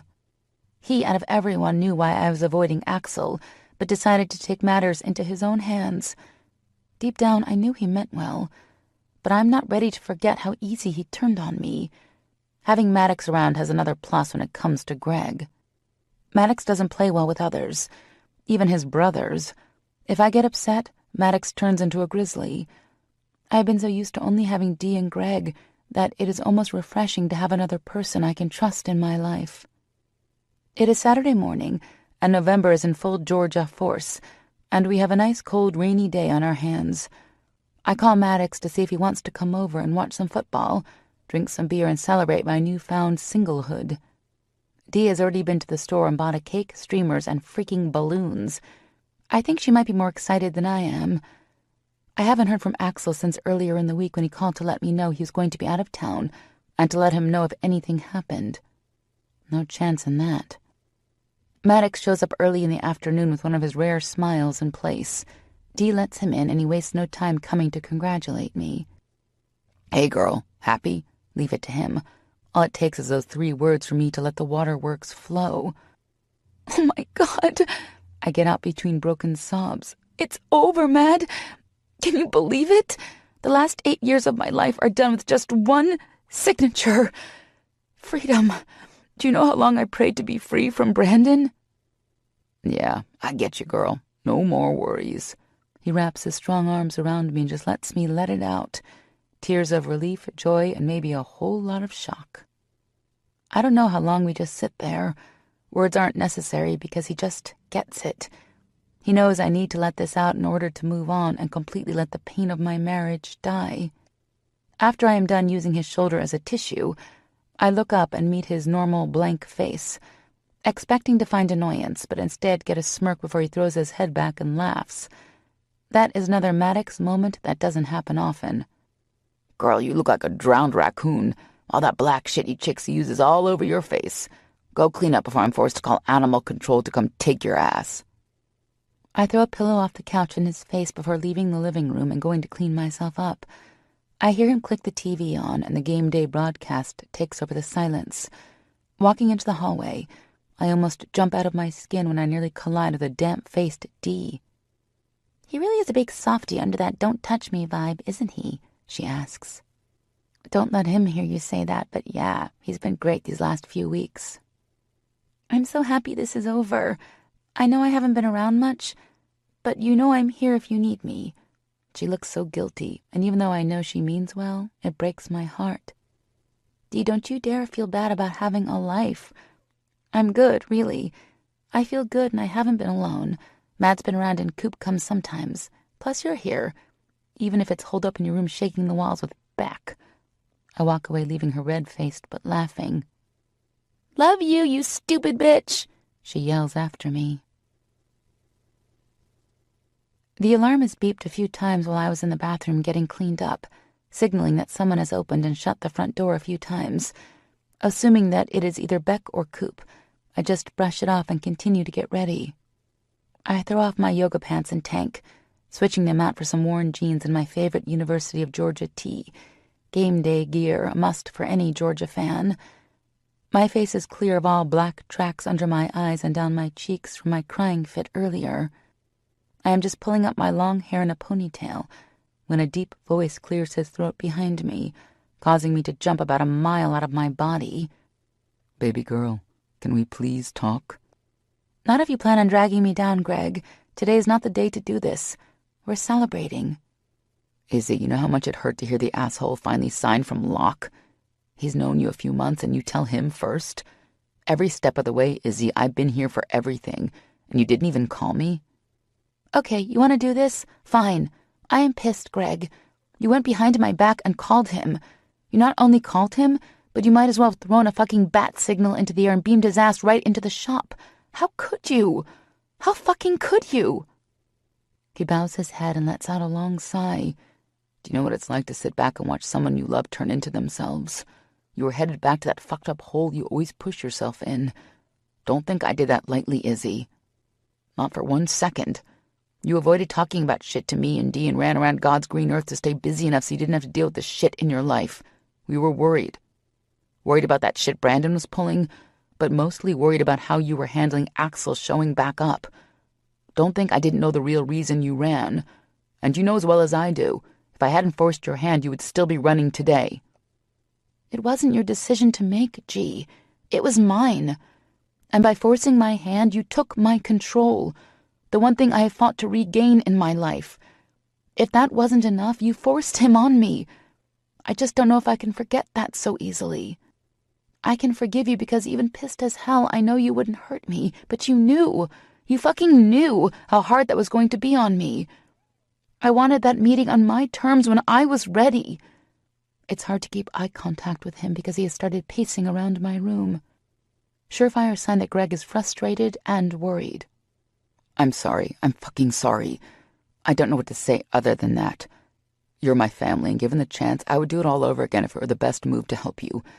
Axel aside, that shit with Brandon was fucked up, and you needed all the power behind you that you could get if you tried something else. The only thing I regret was upsetting you. I hate fighting with Greg. This is by far the worst, and to be honest, not having him around is hard. He is my rock. Maddox is becoming just as important, but no one can replace what Greg means to me. I get it, I do. It hurts, but I can see where you were coming from. I get up and walk into his open arms. No more fighting, okay? But don't pull that shit again. All right, baby girl. No more fighting. Come on. Kickoff should be soon, and if you make me miss that, you're watching the game somewhere else. Laughing, he follows me out of the room, almost knocking me to the ground when I reach the living room and stop dead in my tracks. What the hell are you doing here? I ask the man relaxing on my couch, feet propped up on the coffee table with a beer in hand. Well, hello to you too, princess. Coop called. Said he would be over here watching the game with Locke. Joined along. Didn't think you would mind. Cocky, arrogant asshole. He is just daring me to throw a fit and kick him out. You're a dick, you know that, Axel Reed? Shut up and get your feet off my table. I kick his feet off the table when I walk past, only earning me a deep laugh before he props them right back up. Get them down, asshole. I grumble under my breath as I continue my way into the kitchen to grab the food and a beer. Coop and Maddox are standing around the island when I walk in. I get a small smirk from Maddox before walking over to Coop and smacking him on the side of the head. Ass, you do not invite him here. Maddox gives a boom of laughter before grabbing the tray of taco dip and walking back into the living room. Girl, he probably didn't even feel that with his hard head. Shut up, Mad. I smile at his retreating back before throwing another scowl at Coop. Jerk. I grab the chips and a few beers before walking back in, just in time for kickoff. Dee and Beck are cozied up on the love seat against the far wall. Greg and Coop have taken the recliners, leaving Maddox and Axel sitting on the couch with one empty spot between the two of them. You've got to be kidding me. Sit on the floor, asshat. I try to give Axel the mean, hard look Maddox is always sporting, but apparently I lack the conviction. You look like you need to take a shit, princess. I won't bite, unless you want me to. His evil, arrogant smirk and that cocky twinkle light his emerald eyes up. I can play this game. I can act like being in the same room with his handsome self isn't ripping me apart. Easy, right? Don't you know? I prefer it hard and rough now, Axel, but you keep your teeth and everything else to yourself. That wipes his face clear. No more look of a male giant ego and arrogant pride. Nope, he wasn't going to get the upper hand on me. Dee and Beck are too into each other to notice the tension in the room. Greg looks concerned. Coop looks like he might laugh at any moment, and Maddox is just looking at the TV, but I can tell he wants to speak up. I just plop down as close as I can to Maddox without sitting in his lap and ignore Axel as long as I can. The third quarter is just wrapping up when the doorbell rings. I wave off Dee and head off to the door, noticing a little too late how lightheaded I am.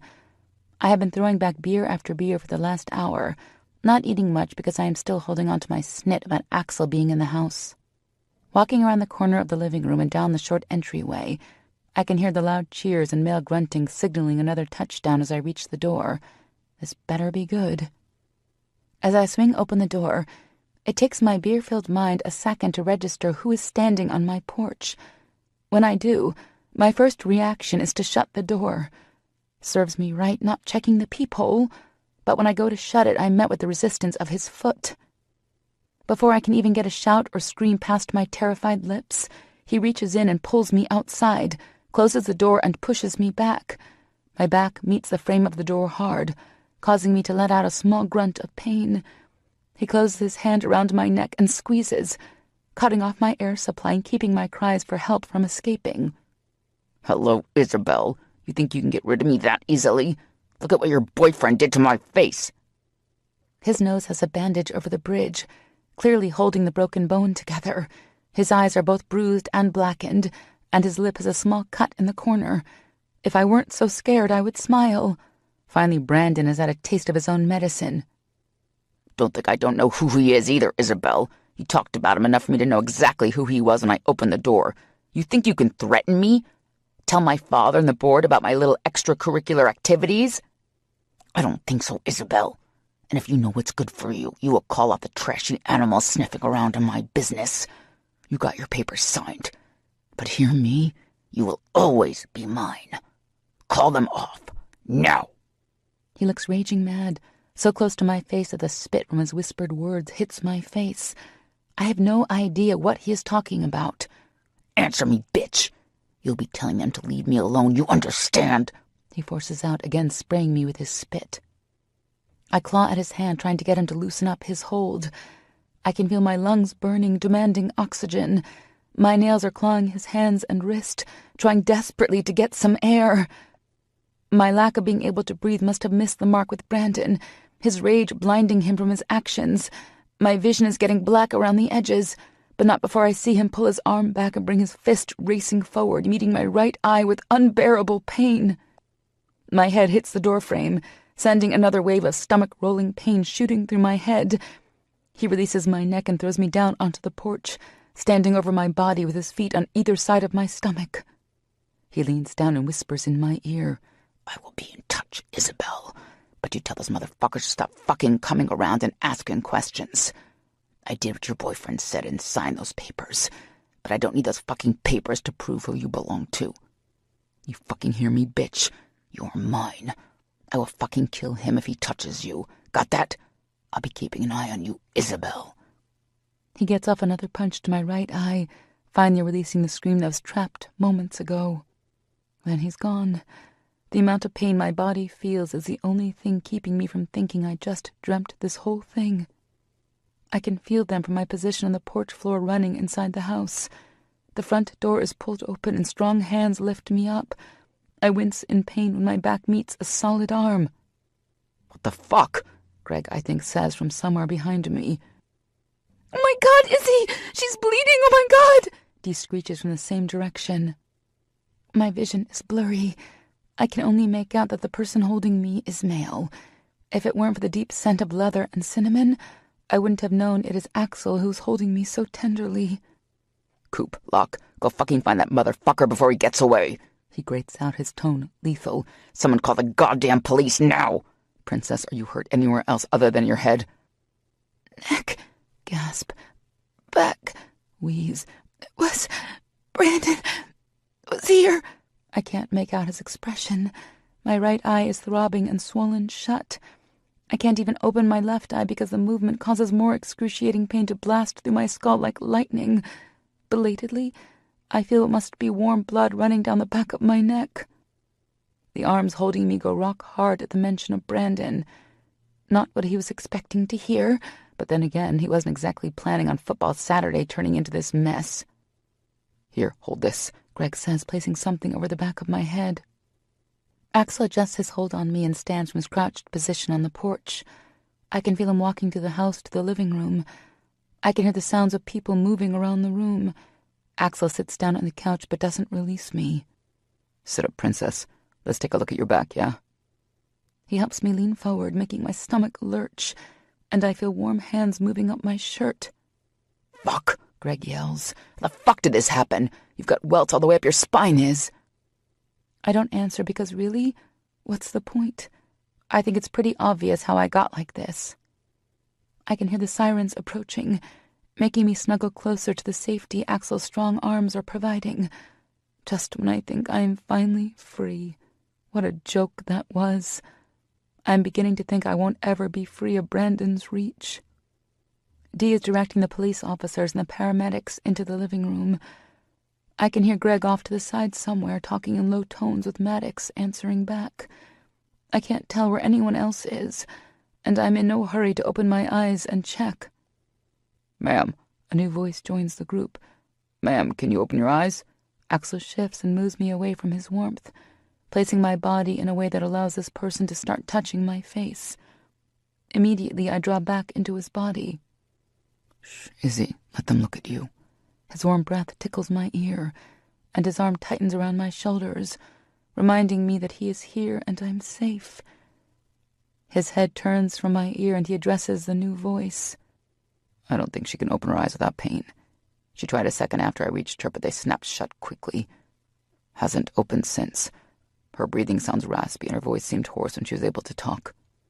Hasn't spoken since. Her back has what looks like a welt-like bruise from tailbone to shoulder blades. I haven't been able to take a good look at it. Neck injury and the source of the blood is from the back of her head. Again, I haven't taken a good look. He must be speaking to the paramedic, because when he finishes, I feel soft, gloved hands start pressing into my face, around my neck and up my throat. Ma'am, I need you to lean forward a bit so that I can look over your back and head slowly. And let me know if you feel like you're... He doesn't get a chance to finish before I empty the contents of my stomach all over the floor. Okay, that's okay. Do you feel nauseated? Yes, I answer back again, not recognizing my own voice. I sound like I've spent the last few hours screaming. Did you hit your head? No. Yes, I whisper my reply. I don't remember. I was pushed into the doorframe before he grabbed my neck. I don't remember much after that. That's okay. Let me check you out right now, okay? His soft hands spend a few minutes taking my blood pressure before they continue to press and poke around my tender skin, earning a few hisses of pain from me and growls from Axel. They have me lean forward again, moving my hair around to check out the source of the bleeding, and then he checks my back. I can feel the torn skin on my back stretching and pulling tight with every small movement of my body. Sir, I can't be sure without taking her to the hospital, but I'm willing to bet on a concussion. The head wound definitely needs stitches. Her back is troubling, but again, I can't guarantee the damage done is only on the surface. That isn't even counting her facial injuries. I would strongly advise a trip to the hospital. That's fine, but I'll be driving her. I'm not letting her out of my sight. Even I can tell by his tone that there will be no bending on this. The poor guy trying to do his job attempts to explain to him that I would be completely safe riding in the ambulance, but there is no use. Axel and all his stubbornness have spoken, and there will only be one way for me to get to the hospital tonight. Begrudgingly, he stops his protest and asks Axel to sign off that no further treatment by the paramedics is preferred. He gets my head cleaned and applies some gauze to my back, telling Axel that he needs to keep pressure on my head until I get to the hospital. I get a few ice packs and hold one to my right eye and the other to my sore neck. After he has done all he can, the paramedics take their leave.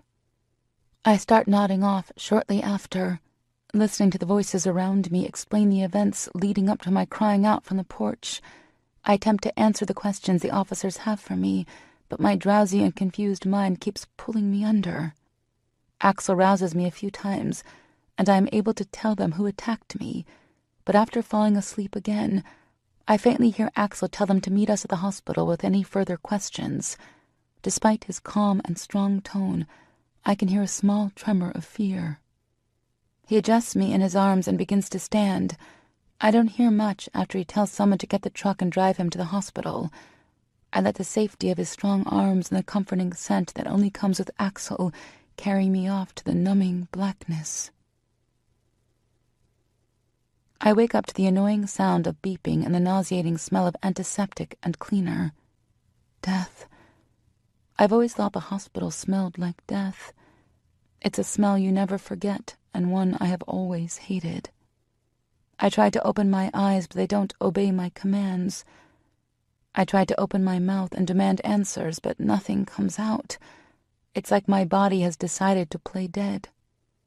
The doctor says there are no internal injuries other than some bruising and a lot of old broken bones badly reset. Home job the best he can tell. I looked at the scans read. It looked like she has had every rib in her body broken at one point. I would gladly kill that motherfucker if I got my hands on him. Coop. I've never heard him sound so pissed. He's usually the fun-loving one of the group. Took 10 stitches to close up her head. Nothing too bad, and should be fine. Her neck is swollen.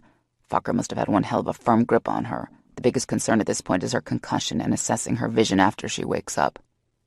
The warm hand holding mine flexes and tightens a few times during my grocery list of injuries review. Even with my eyes closed and my mind hazy, I can feel the energy in the room grow heavy. It feels alive, making the hairs on my arms and neck stand on end. He's fucking dead, you hear me? I'll kill that sick fuck myself. Axel releases my hand and I feel it return, pushing the hair back behind my ear. It cuts me to know she lived like this for so many years. Knowing this wasn't even close to the worst slices me fucking deep. I know, Reed. Where's Dee? Greg? Both. Either, I don't care. He must have his head turned because it's hard to make out his question. I'm shocked that Dee isn't already by my side. Beck made her go get something to eat. Said she wouldn't stop pacing and was shaking something crazy. Last I saw Greg, he was about to pop some hemorrhoids. He was holding it in so tight. You sure there isn't more there? They seem pretty tight. Just friends, he says. Doesn't matter. He isn't touching her. His hand returns to mine, and he brings his lips down for one small kiss to my hand. So tender and unlike the Axel I've been dealing with for the last month. I feel you. I'm going to step out and see what Locke found. A few minutes pass. He has his forehead resting on my hip, his lips resting on our joined hands. I can feel his mouth moving, warm breath caressing my skin, but I can't make out his whispered words. Izzy, please wake up. Please, please, princess. I don't know what shocks me more, his gentle pleading or the single warm tear that hits my hand. I don't know how long we pass time just like that. A few of the others come and go, asking Axel some questions, asking if he wants to leave and take a break. The cops come to see if I've woken up yet. Nurses come and check my IV bags and vitals. All the while, I am struggling to make my body listen, to wake up. Dee is back in the room, and I think Beck and Greg are too. To my horror, they are discussing the abuse I lived. I can hear Dee explaining to Axel what happened that night she came to save me, telling him how long I was forced to stay in the hospital to heal, and how much worse the injuries were then. Jesus fucking Christ. I hear Axel say when she tells him how many broken bones I had then. He starts to speak but stops short when I finally force a whisper past my lips. Dee. Oh, God! She cries out before rushing over to my side. I crack open my left eye and take in her face. She's a mess, mascara running down her cheeks, her eyes red-rimmed and swollen. With just the sound of my voice, she is a blubbering fool. Oh, Iz, I was so scared. Okay, I'm okay. I look around the room and notice that it isn't just Dee, Beck, and Greg Axel was speaking to. Maddox and Cooper standing off to the side, faces set in stone. When I meet Axel's eyes, they are bright and full of compassion. Hey, princess. That's all it takes for me to join Dee in a fit of hysterical crying. The nurses come in shortly after and start checking all the machines, poking around my body, changing the dressing on my head and applying some ointment to my right eye. A doctor who looks like he is well past time for retirement comes in next and attempts to clear the room to discuss my injuries, but Axel puts his foot down again and refuses to budge. The fight would be futile, so I just shake my head and wait for the doctor to go over everything. Ms. West, he begins, looking over at Axel with worry. He must assume that he is the reason for my injuries. How are you feeling? Even though I know it's going to hurt like a bitch, I can't hold back the laugh that bubbles up. Like I was hit by a truck, thrown a few feet, then run over by a bus. Well, this is no joking matter, Miss West. I understand that you had an altercation late yesterday evening. Did he just say yesterday? Yes, sir. My ex-husband. Right. I'm going to let you go home later this afternoon. I was assured by your roommate, Ms. Roberts, that you will be monitored and she will return you to the emergency room with any signs of concern. She has a list of what to watch out for. You need to keep your head dry for the next 48 hours. After washing your hair, dry as best as you can. Your back needs ointment applied every 6 hours. Keep the open wounds covered and watch for signs of infection. I've given her all the prescriptions for your home care. Antibiotics as well as some pain medication. Do you have any questions? Obviously, Grandpa doesn't specialize in bedside cheer. No, sir. Ms. Roberts has already signed all of your discharge paperwork. Try to be more careful in the future, Ms. West. That earned a low growl from Axel. I squeeze his hand to make sure he keeps his mouth shut. 5 hours later, I'm being wheeled out to the entrance and loaded up into Axel's monster truck. Dee has already left with Beck and Greg to go get my medication filled. Maddox and Coop climb into the back and we head off, away from the disgusting smell of death. A few minutes down the road, I realize we aren't headed in the right direction of my house. Axel, where are you going? I roll my head to the side with the help of the backrest and look over at him with my one good eye. My house, he replies as calm as can be. I don't want to fight with you, Ax. Please take me home. Dee can take care of me just fine. Not taking you back there, Princess. Not until I know that fucker is no threat. Take me home, Ax. Please, just take me home. Tears start to prickle against my lids. If I had the energy, I would probably be throwing my attitude all over the cab of his truck. No. That's all I get in return. Axel, take me home now. Izzy, get me now. That motherfucker walked up to your door. Walked right up. There were 3 trucks in the driveway, not to mention Maddox's bike right up against the walkway. He walked right up to your door like there wasn't a problem in his life. Attacked you right under our noses. He's gripping the steering wheel so tight I start to worry he might snap it right off. I will not send you back into a house that he has no fear of strolling right up to and risk him putting his hands on you again. No, not fucking happening. He looks over at me and his eyes are blazing. His nostrils are flaring, and I can see the blood pounding through his veins. He looks like a rabid beast. Never again will I allow you to be harmed when I can do something about it. So pitch your fit another time. Please. That earns me another harsh snap of his neck and death glare. No, he booms. I sigh deeply. Maddox? Yeah, girl. His grumbled response comes from behind me. Take me with you, please. He pauses for a second, and I can feel the vibes coming off Axel go from pissed to nuclear. Yeah, girl. Thanks, Mad. Fuck! Axel bites out, slamming his fist against the wheel. We will have words later, Locke. Other than Coop's soft laughter, the rest of the ride back to Axel's is past intense silence. Chapter 13. I've been at Maddox's apartment for 2 days now. When we first got here, he set me up in the guest room and spent the night watching stupid reality TV with me. He helps me keep my wounds clean and dressed and make sure I take my medication when needed. Surprisingly, he is a great nurse. What I hadn't expected was late-night screaming waking me up from his room. I know he has demons, but I didn't realize they were this bad. It was almost like we have an unspoken pact not to speak of his late-night terror. Axel has been a daily guest as well. He isn't happy about losing control of the situation, but I'm not sure I can handle being in his space for so long. Coop and Beck left to drive back to Bakersville and check on Brandon's whereabouts. We get a call early this morning from the detectives on my case. Brandon has an alibi. His girlfriend says that he spent the weekend at her house in her bed. There isn't much more they can do since he has a witness backing up his story. I have to admit, at this point, I don't feel safe going back home, but I know my welcome is becoming an issue with Maddox. It isn't that he doesn't want me here, but that he fears my being here. I can't understand his fear. He lives in a secure apartment complex, doorman at the entrance, and a security system that would put the Pentagon to shame. His house is probably the safest place for me to be. No, His fear seems to be related to whatever demons plague him at night. Demons he doesn't want anyone to know about. We sit down for dinner on night 2 and I decide to ask him. "Hey, Mad, can I ask you something?" I ask him hesitantly. "Yeah, girl, you can ask, but that doesn't mean I'm going to answer." He looks over and despite his teasing, I can see the wariness behind his eyes. "I know, I just want you to know I'm here if you want to talk. I hear you, you know. I know what it's like to have your nightmares chase you out of your dreams. I guess I just wanted to know if you wanted to talk about it." I keep my eyes level with him, wanting him to know that even with my problems, I can take on his issues. I want to help. I want to be there for my friend.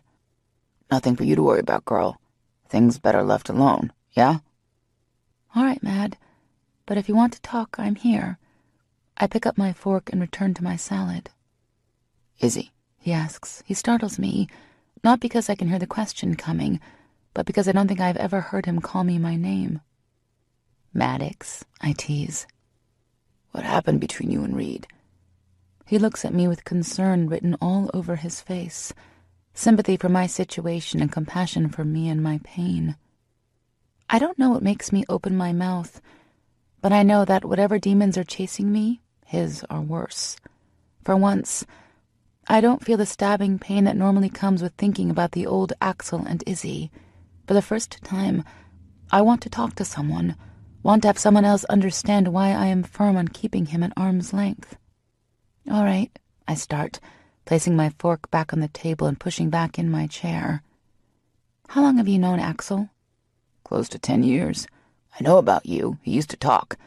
I just don't understand how you were the same girl he always talked about. I can't seem to understand his anger and your heartbreak." 10 years, huh? So not long after he joined. Did you know I was supposed to be by his side 10 years ago? We had it all planned out, like stupid kids. We thought that nothing would ever get in the way of our stupid plans. I was 17 when he left for basic. Still had 1 more year of school left, but he was coming back. I had this tiny speck of a diamond promise ring from him, so tiny you couldn't even really see it was there. But that ring was worth more to me than all the riches in the world. He left for basic and was coming back for a visit a few months later. The plan was for me to make it to graduation. Then we would have a small wedding and I would join him wherever the Marines took him. He broke those plans. Broke them and never looked back.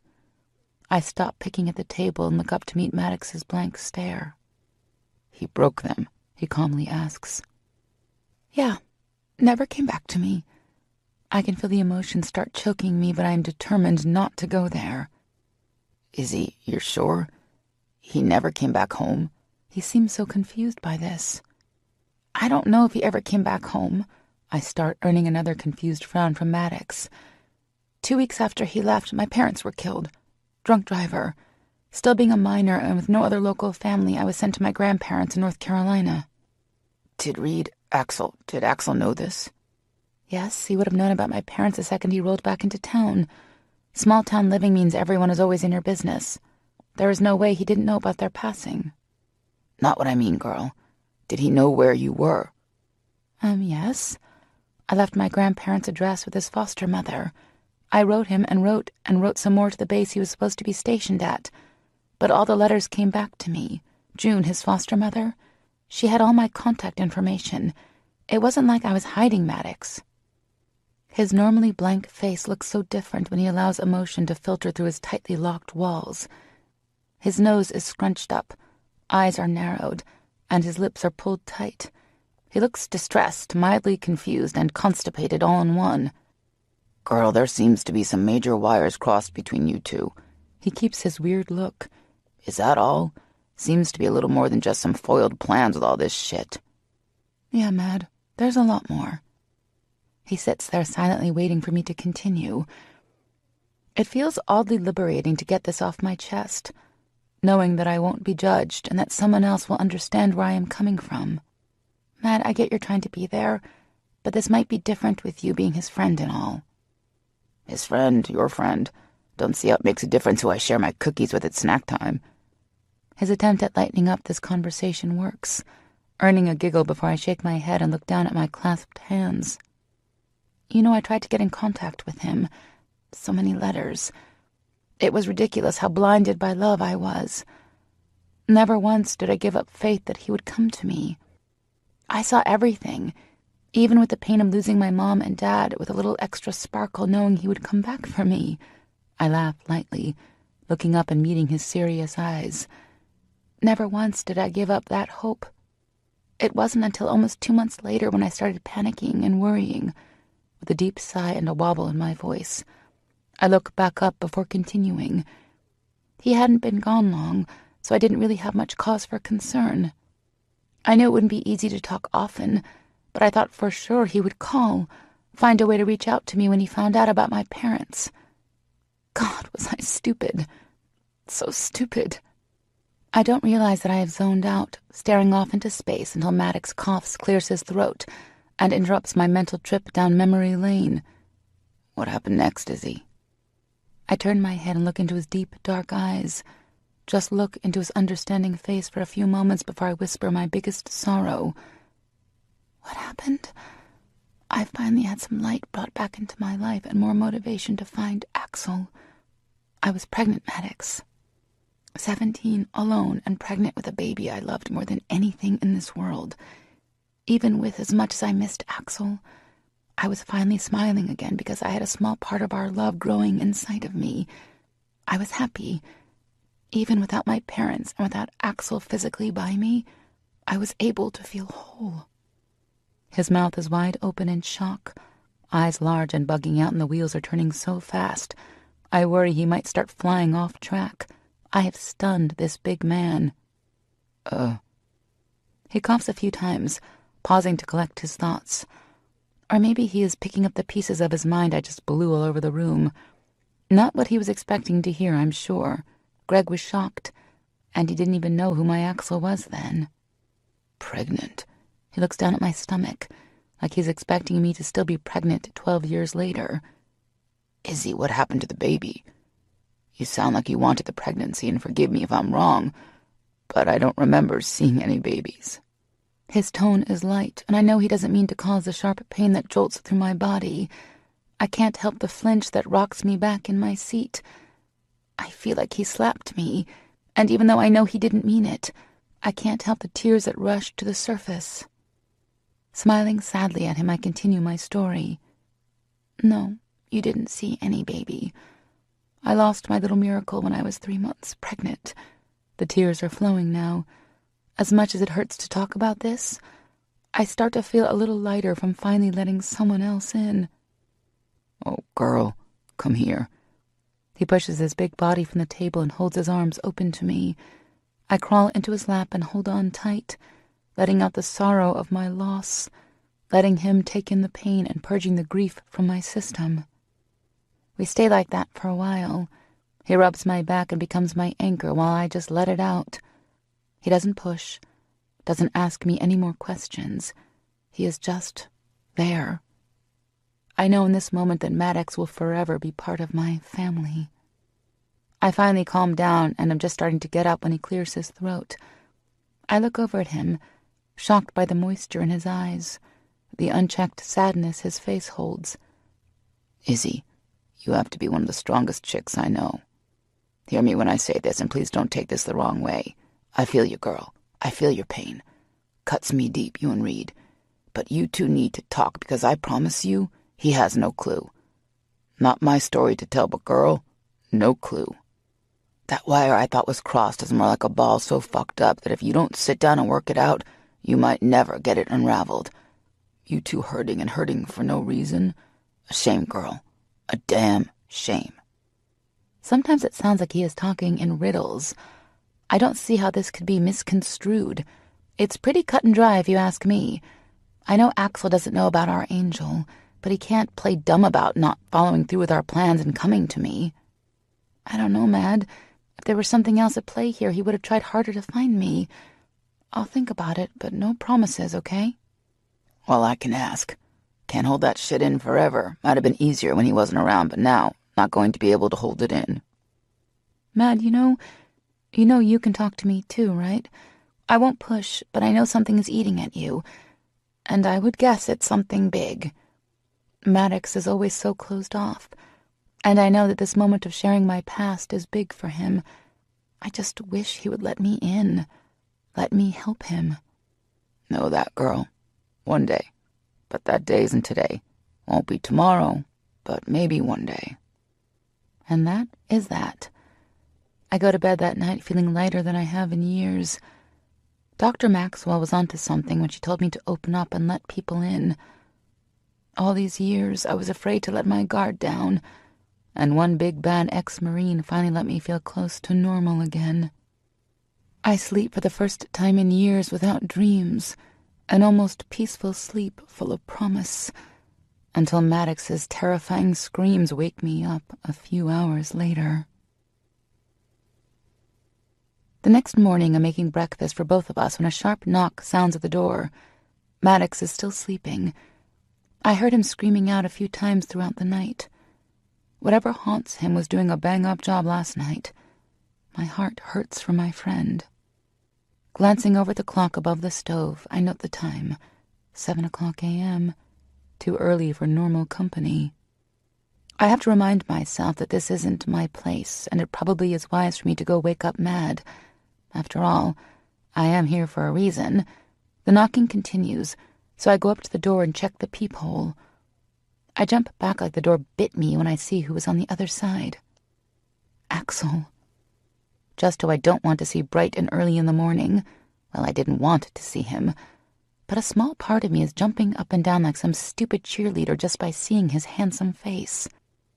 Hold on, I mutter under my breath, while I disarm the security system and throw open the door. Good morning, your assholiness. To what do I owe this esteemed pleasure? Throwing a snarky smile on my face for good measure, I look up into wide, shocked eyes. What the fuck are you wearing? He growls. Uh-oh. Looking down, I notice that I am still wearing my bedclothes, a tank top and panties, which are doing a bang-up job of hiding nothing. Shit. I just woke up, Axel. What do you expect me to sleep in, a snowsuit? I expect you to not walk around naked in another man's home. Excuse me? What does it matter to you what I wear when I am sleeping? I need some serious caffeine before I can be expected to deal with this bullshit this early. Idiot. I grumble under my breath and turn to walk back into the kitchen. I take the eggs off the burner, plate the bacon, and grab the toast out of the toaster. I set up 2 spots at the table, effectively ignore Axel, and walk down the hall to Maddox's room. I can feel Axel burning his eyes into my back.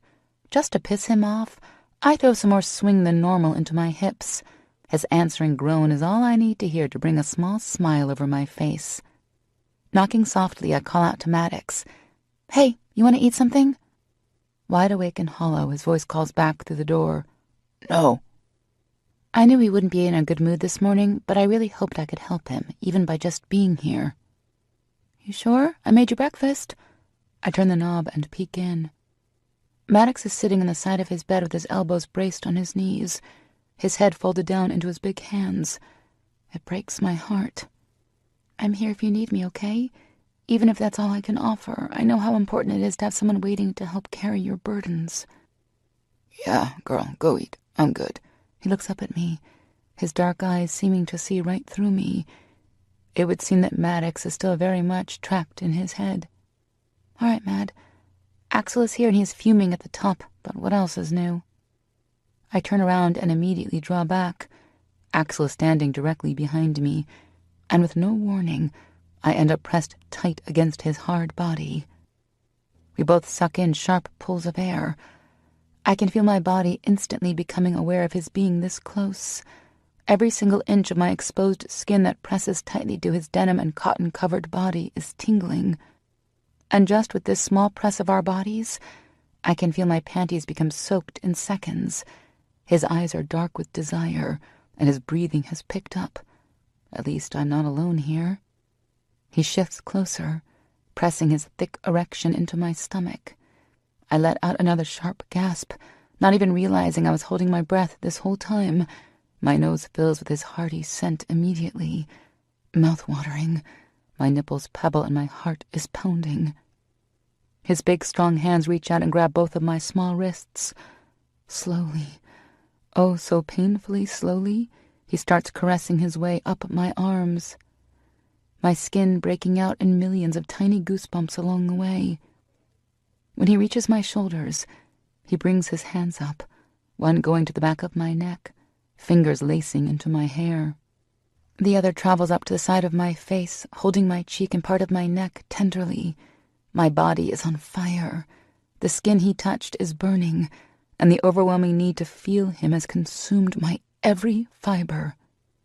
So fucking perfect, he whispers against my lips, bringing his head down the final few inches and finally crushing his lips to my own. He nibbles and bites at my lower lip, tracing the same path with his tongue to soothe the ache before taking my bottom lip between his teeth and pulling. My gasp of surprise opens my mouth long enough for his demanding tongue to work its way in. Desire is coursing through my veins. My heart is surely going to explode, and my soaked panties are going to melt off my body. As our kiss continues, getting hotter by the second, he runs the hand holding my cheek down my back, his fingers gliding over the bandage on my spine before reaching my ass. With a firm hold, he pulls my body even further into his own. There isn't a single inch of my body not stuck to his. Turning my head to the side, he continues to lick and caress every solitary spot of my mouth. Our tongues are dueling together, both overcome with the feelings this kiss is provoking. The hand behind my head follows the path his other hand just traveled, and when he reaches my ass, he flexes his fingers, digs both hands in, and lifts. Instinctively, I bring both my legs up and wrap them around his body, driving my core flush with his hard erection. Just what my body is craving, demanding to take what it needs. I don't realize we were moving till my back meets the cold wall. I break away from his mouth and push back a little. This does nothing but help rub my swollen pussy against his denim-covered cock. Biting back the moan, I look into his green eyes so dark and hooded with desire. "We shouldn't be doing this," I weakly try to protest. I want this, God, how I want this. Right or wrong, this feels like heaven.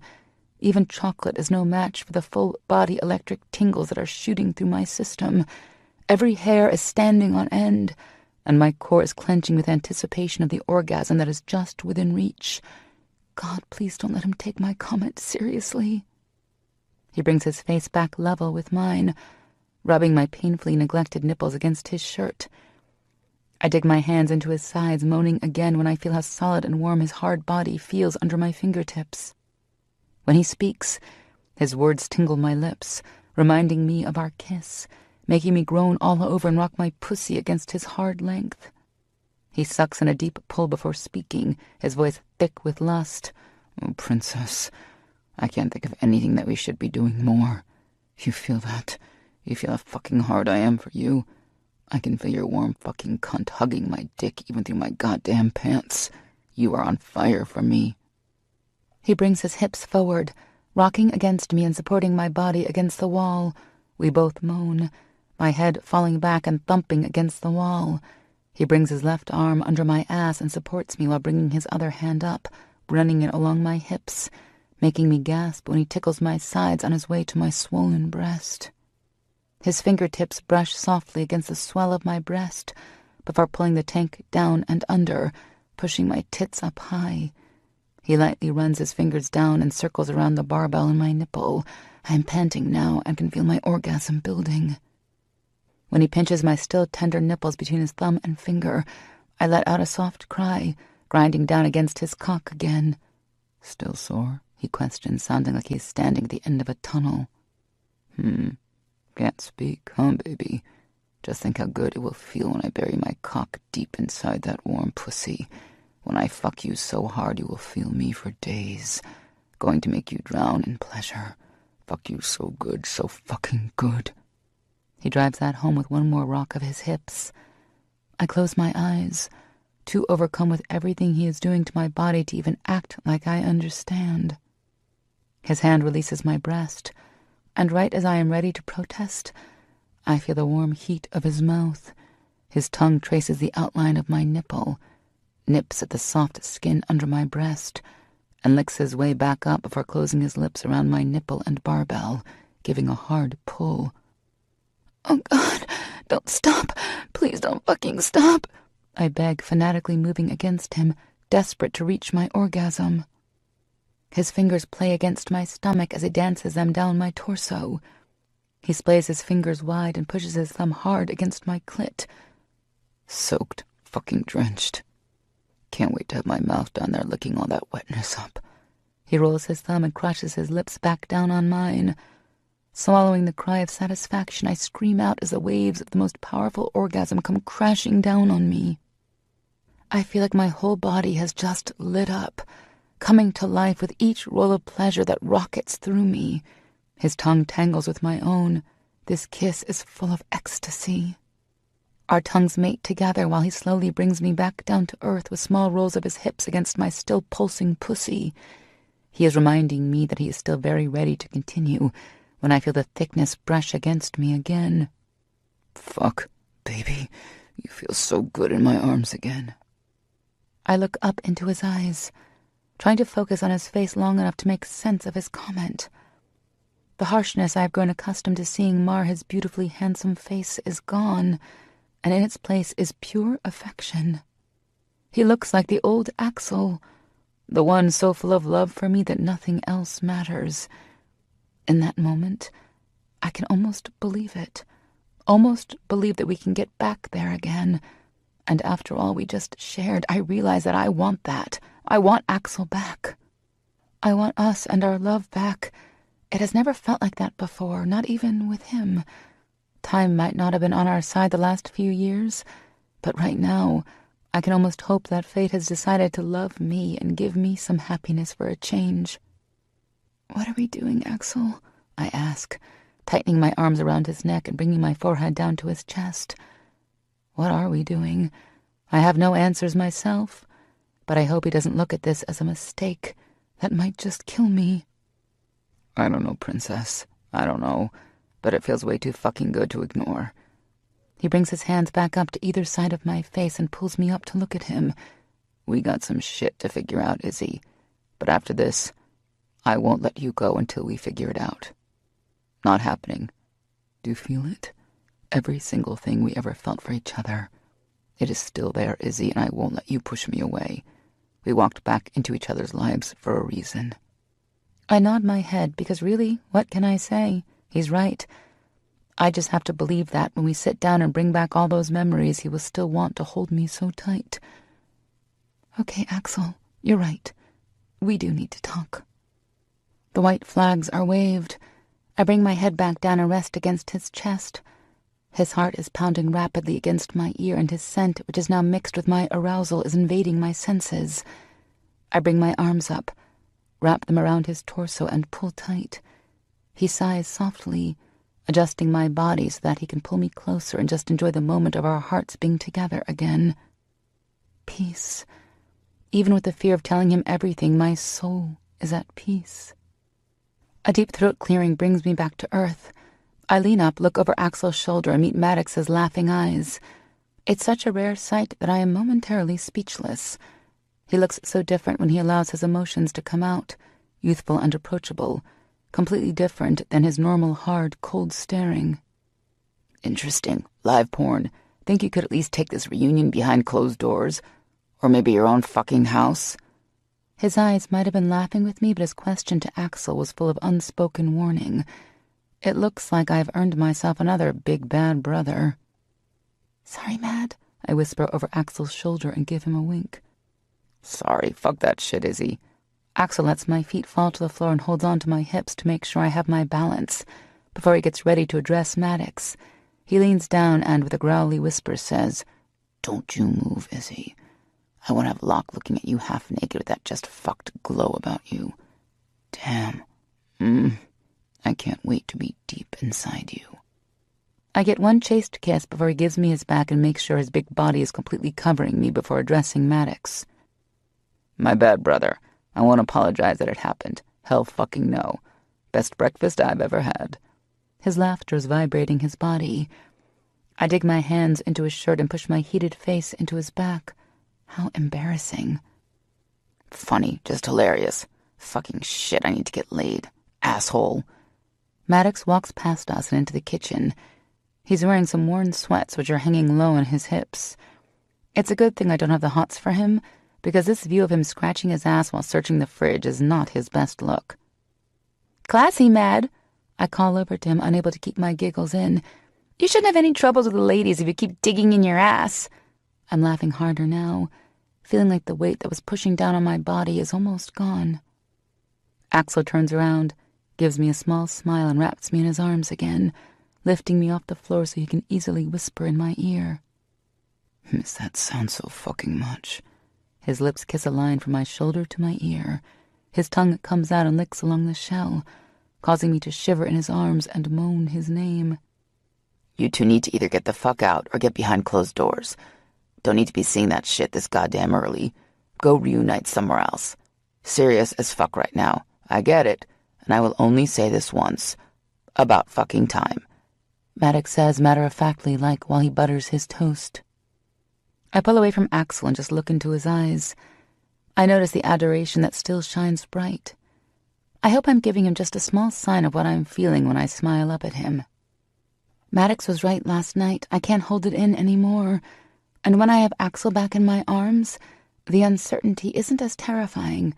With everything else that is a mess right now in my life, I feel like this is one thing I might be ready to deal with and move on from. Hopefully I'm making the right decision here. But I can't hold on to the past anymore. I can't hold that pain in, and more importantly, I am ready to let him in. Let him in the hopes that we can find a way back to each other that isn't just about this sexual buzz roaring around us. Go get cleaned up, yeah? And please put some fucking clothes on. As fine as that body is, I don't want anyone else enjoying the view. Sure, Axel. I'll go get cleaned up. But I don't understand what your issues are with my clothes. Most bathing suits show a whole hell of a lot more than this. Maddox doesn't care, and he doesn't see me like that. I try to reason with him, and it might have worked if Maddox would have kept his mouth shut.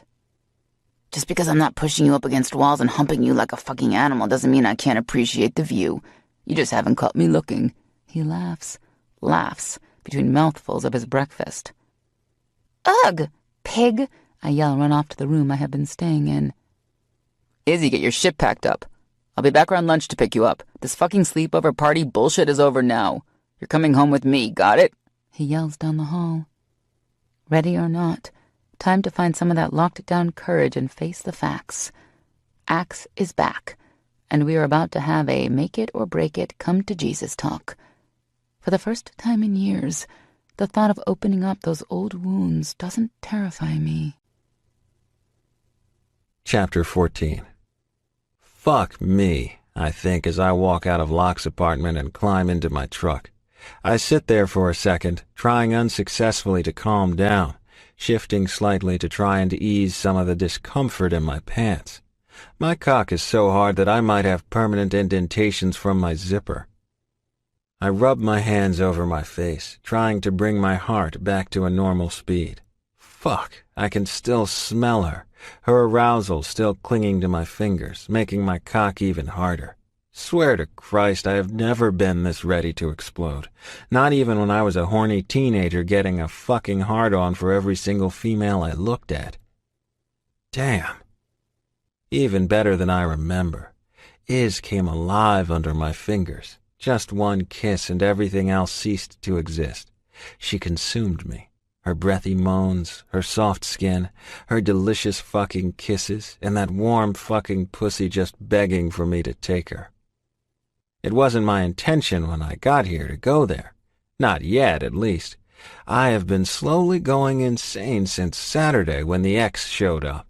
Knowing she was hurt was one thing, but knowing I hadn't been there to protect her was enough to keep me on edge all week.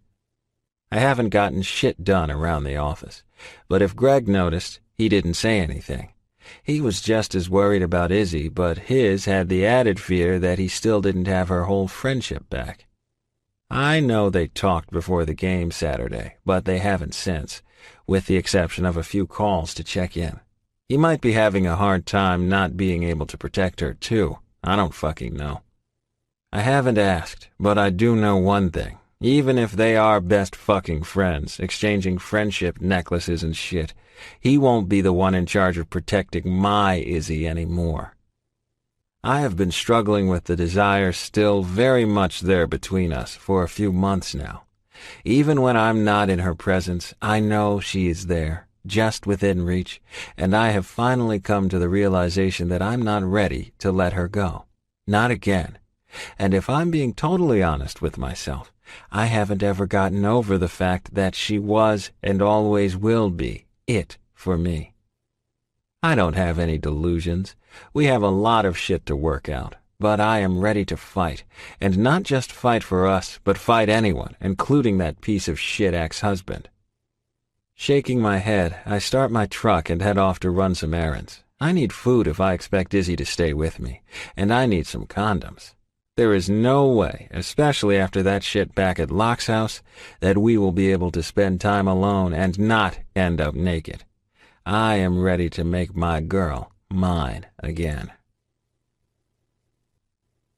A few hours later, I have a fully stocked fridge with more food than we will ever need and the biggest boxes of condoms I could find. 3 boxes might be excessive for a normal man, but for me, that's just making sure I'm prepared. I plan on making a huge fucking dent in those boxes as soon as possible. My cock is still standing at attention, and at this point I'm starting to fear my balls might fall off. Desperate for some relief before I go back for Izzy, I climb the stairs and make my way into my bedroom, stripping as I go. Turning the water on, I step in and start cleaning my body, making a point to avoid my throbbing dick. When I finish soaping up and rinsing off, I lean my hand against the far wall and let the water rush over my tense shoulders. I wrap my hand around my cock and let out a sharp hiss. Stroking a few times, I bring my hand down and caress my balls, then guide it back up, and firmly taking hold of my cock. Only a few strokes are needed before I feel my balls pull up tight. My hand picks up speed, going from root to tip in a slow, steady, and firm rhythm. All I can picture is Izzy's face when she came this morning, and with the memory of her cry of pleasure, I still my hand and let the orgasm take over my body. My abs tense with every jet of cum that shoots from my body. I rinse off again and leave the shower. I quickly dry off and throw on a pair of jeans and a black tee before setting off to claim my woman. Just thinking about whom I am going to pick up later and the night I have planned for us has my dick rearing back up and back to life. I lock the door and climb back into my truck with the anticipation and knowledge that in just a few hours, God willing, I will have her tight, hot body underneath mine again. Smile on my face, rock-hard dick in my pants, and some peace in my heart, I feel like I can take on the world and win. Time to hurry these errands up so I can get her back in my arms. Get ready, Izzy, because here I come. After Axel leaves, I'm in a complete daze. If it weren't for the buzzing still running through my body, I would have thought I dreamt the whole thing. Well, that and the fact that Maddox hasn't stopped smirking at me for the last hour. Cheeky little bastard. You think this is hilarious, don't you? I ask him after losing a 10-minute-long staring contest. No, girl, not hilarious. I knew this shit would happen. You two have that once-in-a-lifetime type of shit that will always triumph. Try as you might, there was no avoiding that. Meant what I said last night. There was no way you two would be able to hold that back. You can forget how it was, being apart from each other, but that kind of passion, it never dies. He turns away from me and walks off towards his room. Guess he thinks we are done here. Hey, wait a minute. What am I doing here, Mad? Am I making a huge mistake? You're always going to make mistakes in a relationship, girl. The trick is to make sure you communicate and learn from them. The way I see it, the only issue you two have right now is communication. You need to tell him what you told me last night. He might take it well, he might not. But you have to buckle up and be ready to ride that wave when it comes. You want him? Fight for it. Be honest. That's all you can do. What if he hates me? I whisper, not making eye contact with him. Izzy, look at me. When I meet his eyes, he continues. I don't know how he will react. You can't go into this in fear. Told you last night. Both of you have your wires so fucked up. Not just crossed, they might as well be on different sides of the globe. If he doesn't take it well, call me and I'll come get you. But don't go into this with the mindset that he will hate you. Fuck, girl. You are a child. It makes sense what he is saying, but I am so scared to let Axel in again, only to lose him all over. I know without a doubt that he will be upset, but I worry he will blame me for losing our baby. All right, Mad. I promise to keep an open mind, but you better come if I need you. Anytime, girl. We go our separate ways after that. Maddox gets ready and leaves to get some work done, whatever that means. I still am not exactly sure what these boys do. It doesn't take me long to pack. I don't have much here since Dia's been bringing me more as I need it. I don't think either one of us is ready to admit that I might be gone for a while. There isn't anything we can do about Brandon because of his alibi, so right now we are just watching, waiting, and praying he is done with me. I'm not stupid enough to believe that just yet. I take a shower, apply the ointment to my back the best I can, and place some bandages on the worst of the wounds. My eye is looking better. Well, better if you count that I can open it, but it has that nasty yellowish-brown color to the bruising. It is still a little swollen, but not as bad as it was 3 days ago. There really isn't anything I can do to fix my mess of a face, so I pull my hair back into a messy bun and finish removing all traces of myself from Maddox's guest room. Realizing I probably have quite a bit of time to kill before Axel gets back, I decide to give Maddox's house a good clean. I grab my iPhone out of my bag and hook up my earbuds. When One Republic's Feel Again fills my ears, I can't stop the smile that takes over my face. I bet I look ridiculous just standing in the middle of Maddox's kitchen with bleach in one hand, a scrubber in the other, and a big, blinding smile on my face. Deep down inside, I hope this is another sign that fate is finally on my side. I just finished up cleaning Maddox's bathroom when I hear a knock at the door. Butterflies immediately start fluttering inside my stomach. I actually reach down and press my hand against my stomach to see if I can feel them. Laughing softly at my ridiculous actions, I put away the cleaning supplies and brush off my pants. Deep breath in. I check the peephole and see Axel's handsome face filling the viewer. He looks like he's changed his clothes and attempted to clean up a little bit. Even through the small hole, I can see the cocky smirk on his face and the bright twinkle in his emerald eyes. He looks like he stepped off the pages of some sexy cologne ad. Another deep breath in. Disarming the alarm and turning all the locks, I open the door and just look at him. My eyes travel the length of his body, up to his face and back down again. His jeans are molded to his legs, cupping his impressive bulge and doing nothing to hide the fact that he is literally about to burst through the zipper. I lick my lips. I don't mean to, but when his strangled moan reaches my ears, I look back up to his face. His eyes are on fire, so brilliantly bright. He clears his throat and reaches down to adjust his pants. You keep looking at me like that, and we won't make it out the door, princess. I'm so turned on right now that just the sound of his gravelly voice makes me squirm. I could probably come right now. All it would take would be one brush of his skin on mine. Serious as shit right now, Izzy. You keep looking at me like I'm the last drop of water left after a long-ass drought, and I will take you right here in the doorway. Jesus Christ, I'm so fucking hard right now, I think I really could hammer nails. He sounds angry, but I'm pretty sure he's more frustrated at our current location than he is mad that I am currently eye-fucking him hard. Shit, baby, I want you so fucking bad, he whispers before pulling me into his arms. He bends down and nuzzles his nose into the crease of my neck, inhaling deep. Smells so fucking good. I've been wearing the same perfume for years, ever since Axel bought me my first bottle of light blue. It has been something that at times I wasn't even able to wear, but it was also something that gave me some strength with one inhale. I would remember Axel and what we shared all those years ago with just one whiff. When I feel his hot, wet tongue start tracing my collarbone before making its way up to my ear, I am once again brought to my knees with the overwhelming hunger that takes over my system. We have got to get out of Maddox's house, now. Pushing on his shoulders reluctantly, I open my mouth to speak, but am halted when he brings his head up and softly presses his lips against mine. This isn't a kiss like we shared earlier. That was full of lust and pent-up rapture. This kiss is full of promise, the slow, torturing kind.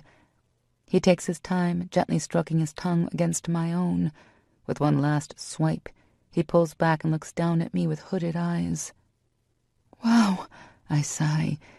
It gets better every time, Even to my ears, I can hear the wonder in my tone. It was always passionate between us as teenagers, but never with the knowledge of an adult's sexuality. I think we both know deep down that whatever will come next will blow every single coupling we have had in the past together, and with others, out of the water. As much as I would love to drag you back into that bedroom and take you now, I want time to play. If I got started here, I would only have to stop when Locke got home. I want you alone in my house, where only my ears can hear you scream. Oh boy. Where are your bags? He questions. I just mutely point to the 2 bags sitting on the kitchen table. He laughs lightly before walking over and picking them up. I set the alarm and lock the door. Before I can pocket the key, Axel reaches over and takes it from my hand. You won't be needing that again, Princess. I'll make sure he gets it back. He winks, pockets the key, and reaches down to lace our fingers together. I don't even remember the walk to the elevator and through the lobby or how I got into his ridiculously high truck. 1 second we are still standing in Maddox's living room. The next we are pulling into traffic and on the way to his house. I'm sitting here thinking about the night to come, and the sound of my phone ringing interrupts my steamy thoughts. Damn. Squirming in my seat, I look down at the display and smile when I see Dee calling and her smiling face. Hey, you, I answer, looking over at Axel out of habit. I have to remind myself that he isn't Brandon, and a phone call from Dee doesn't even register on his radar. Hey, back at ya. Aren't you just a dirty little hoe bag? She sings into my ear. Jesus, I'm going to freaking kill Maddox. I don't know what you're talking about, I hedge, figuring it's best to just play dumb. Dee is going to burst over this new development. There is no telling just what she has heard either. Don't you act like you don't know what I'm talking about, Missy. I had a visit from a tall, dark, and lickable man today. You might know him. He goes by the name Axel. Called me himself bright and freaking early, and I might add that he sounded way too smug for it being before my morning coffee. Anyway, he called, asked me to wait a second before heading off to the office. He was coming by and wanted me to pack a bag. A big bag, Izzy. Now want to tell me why Axel would be calling me to ask for a big bag of your clothes? Little shit is laughing at me. She's enjoying this way too much. Yeah, like you don't already know. Let me guess, Maddox came by or something? I ask sarcastically. Maddox? Why would he come over? Seriously, Dee, you didn't talk to him? No. Axel really did call and ask me to get your stuff together. His words were something along the lines of, me, Tarzan, taking Jane to treehouse where she won't wear clothes and we will play bedroom aerobics for the rest of the days. Then he took 4 of your biggest bags and packed almost all of your stuff up. So now, do you want to tell me what's really going on? She sounds nervous now, like she isn't sure if she did the right thing by letting him pack up my stuff. It's complicated, Dee. I'm okay, promise. We are working on things. But I will admit that 4 bags does sound a bit excessive. I look back over at him when I hear a deep rumble of laughter. This is not funny, I hiss at him. Baby, it is fucking hilarious. You really think that once I bury myself deep within your pussy and feel your tight walls squeezing the cum right out of my dick that I will ever want to let you go again? You must be out of your fucking mind, Princess. I won't even be able to let you out of my fucking bed until we make up for every single day we have lost. He leans over and lands a smack on my lips before smiling back at the road. Oh my God, Dee says softly into the phone. I think I just came. That was seriously hot, Iz. She's not the only one who might have just had an orgasm. And if all it takes are his words to get me this turned on, I'm seriously starting to get nervous for what is to come. Chapter 15. I must have been really out of it the last time I came to his house because I don't remember anything like what I am looking at right now. His house is ridiculous. Why one man needs this much house is beyond me. Ax, I ask, looking over at the man climbing down from the big black truck. Why exactly do you need a 6-bedroom house again? He has no family. It was just me back in the day. So unless he's picked up a few kids along the way, I just can't understand this. The very thought of him having a family with someone else causes my heart to tighten up in anguish. He almost looks embarrassed by the answer, and before he even speaks, it all makes sense. He had a bedroom as large as a small walk-in closet when we were in high school. To a man like Axel, this is all about feeling comfortable and knowing that he isn't that person anymore. Had enough of living in a box. I promised myself a long damn time ago that I would never have to worry about space again, or not having it. He walks over to me and pulls me into his arms. You know what it was like in June in Donnie's hole of a room. I had even less when I was enlisted. Doesn't make sense to many, but you know. I give him a squeeze, silently voicing my understanding. Right, let's go get settled before I fire up the grill and cook dinner. You're going to need your strength tonight, princess. Heat flushes through my body, and the desire to skip dinner and go straight to the bedroom cranks up to almost unbearable levels. Although, he continues, it might be nice to skip the steaks and have dessert first. Quivers of arousal shoot through my body, and if it weren't for his strong arm around me, I might melt right here on his driveway. He parks in front of the house this time instead of the garage, so when we walk inside I am met with a bright and very empty entryway. There's a large staircase right smack in the middle of a very empty room. To my left there is another empty room, and to my right there is another. There are 2 hallways on the sides of the staircase, but I have a feeling they lead to more emptiness. I apparently only saw a fraction of the house when I was here before. He's looking at me intently and seems to be waiting for something. It's, nice? Damn, of course it would come out as a question. Real convincing is. Nice, huh? Is that your way of saying you hate my house? No. I'm sure my embarrassment is all over my face. Even after all this time, I still can't lie for shit to this man. He lets out a loud laugh before slapping my ass, shaking his head and letting out some soft laughs. He bends down and picks up my bags before heading up the stairs. Come on, princess. Let's get you settled before dinner. I follow him up and up and up. When I get to the top, there are 2 hallways in either direction.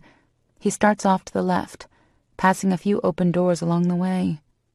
Every single room is empty except for the one I used to escape from him. How embarrassing. I hoped he wouldn't ever have to witness one of my episodes, but it seems like the more I'm around him, the more they are triggered. He walks into his bedroom and drops all the bags next to the closet. When he turns back around, I quickly jerk my eyes up to meet his, which sparkle with amusement. I was just busted checking out his very nice ass. He smirks. I blush. He winks. I lick my lips.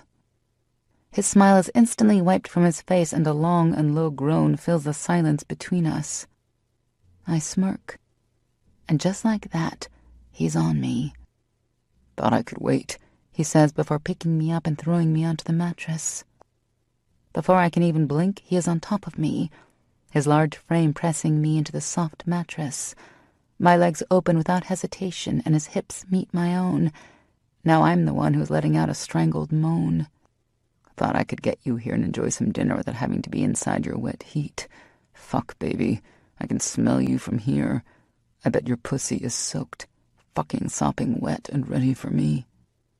He trails his tongue from my shoulder to my ear before taking it in his mouth and biting down. He licks the sting away and braces his body with his elbows on either side of my body. Taking both of his large hands and placing them on either side of my face, he leans down and places his lips to my ear. Can't wait, baby. I'm going to rip those tight-ass pants from your body and bury my face between your creamy thighs. I want to feel that sweet cunt around my tongue. Going to make you scream, princess. And then when you can't take it anymore, he pushes his denim-covered hips hard into mine, the thick erection rubbing my clit in the most delicious way. Then I'm going to lick my way up this sweet fucking body, and finally, I'm going to make you mine. He rolls his hips, and I gasp, so close. Oh, God, I pant, looking up into his bright eyes. He looks into mine, seemingly satisfied with what he sees, before bringing his lips down and devouring me. There are no other words for what he is doing with his tongue in my mouth. Our lips are moving together in a wet dance. I move my hands to his back and pull him closer to me, relishing in the feeling of his hard, tight body pressing me farther into the mattress. I can feel the bundles of corded muscles underneath my fingertips, and I am suddenly desperate to feel his skin against my own. With awkward and jerky movements, I rip his shirt up his torso, letting go of his lips long enough to pull it over his head. He lifts up and trails his fingers down my body. His rough and calloused hands pull on the soft silk of my blouse before reaching the hemline and slowly pushing it up my belly. I lean up and help him remove my blouse, before reaching behind my back and ripping off my bra myself. I don't even have a second to bring my arms back around before his lips are closing around one of my tight nipples and giving a strong pull. "Oh, yes," I moan, threading my hand through his hair and pulling his head closer to my breast. "Feels so good, Axel." I'm so close to coming, it's embarrassing. With Axel, it has always been effortless. His answering groan against my skin causes wetness to gush from my core. As he switches to the other nipple, his hand travels back down my belly, unsnapping the button on my jeans and thrusting his hand inside the waistband. His thick finger enters me with one swift thrust, and instantly I am coming so hard I swear I am floating in the air. My vision is dimming, and the scream that rips from my throat echoes through the room. He brings his head up from my chest, and with a wickedly arrogant smile he brings his hand out of my pants and licks my essence from his finger. Fuck me, baby. Not even a second, and I had that tight cunt milking my finger. I can't wait to get inside your body. Nothing tastes better than your fucking cunt. Nothing. He pulls me closer to his body and kisses me hard. My naked skin rubbing against his only makes me burn hotter. I need this man. Need him more than I have ever needed anything in my life. And if I don't have him naked soon, I might just die. He jumps off the bed and pulls his jeans off his body. He takes his boots off and pulls off his socks. He stands next to the bed, my feet brushing against his naked, hairy thighs. No shame, but then again, why would he? His huge body's ripped and hard with muscles. His tan skin, ink, and every inch of his large cock are on display for me. Taking my time, my eyes travel up from the erection, pressing against his toned abs, to his small dark nipples, and then up to his heated eyes. My mouth drops open when I see the desire swirling in his hooded emerald eyes. Dreamed of this for so fucking long, Izzy. He makes quick work of pulling my tight jeans from my body, and my drenched panties come with them. He tosses them behind his kneeling body onto the floor. He grasps my ankles and, with slow, tortured movements, runs his hands up my legs. When he reaches my knees, he brings his hands underneath and throws them over his shoulders, kissing my left knee and then my right. With a small smile, he turns to run soft kisses down my left thigh, skipping my throbbing center with just the barest breath, before continuing up my right thigh with the same small kisses. His hands fall down to my hips and roughly pulls me to the edge of the bed and towards his waiting tongue. I squeak out a sharp cry of pleasure, my hands fisting the comforter and pushing my feet into his shoulders to bring my pussy closer to his mouth. He laughs, and the vibrations rip through me, causing another rush of wetness to meet his tongue. He nibbles his way around my lips, tracing every inch of my tender skin with his tongue before latching onto my swollen clit and pulling deep. I bring my hand up and press against his head, bringing him closer to my body. I can feel him bringing his hand around, but the ribbons of pure, unadulterated bliss that are firing through my system prevent me from tracking his destination. His thick finger rims the outside of my passage before thrusting inside. He gives me a few shallow thrusts before picking up speed and twisting his thick digit.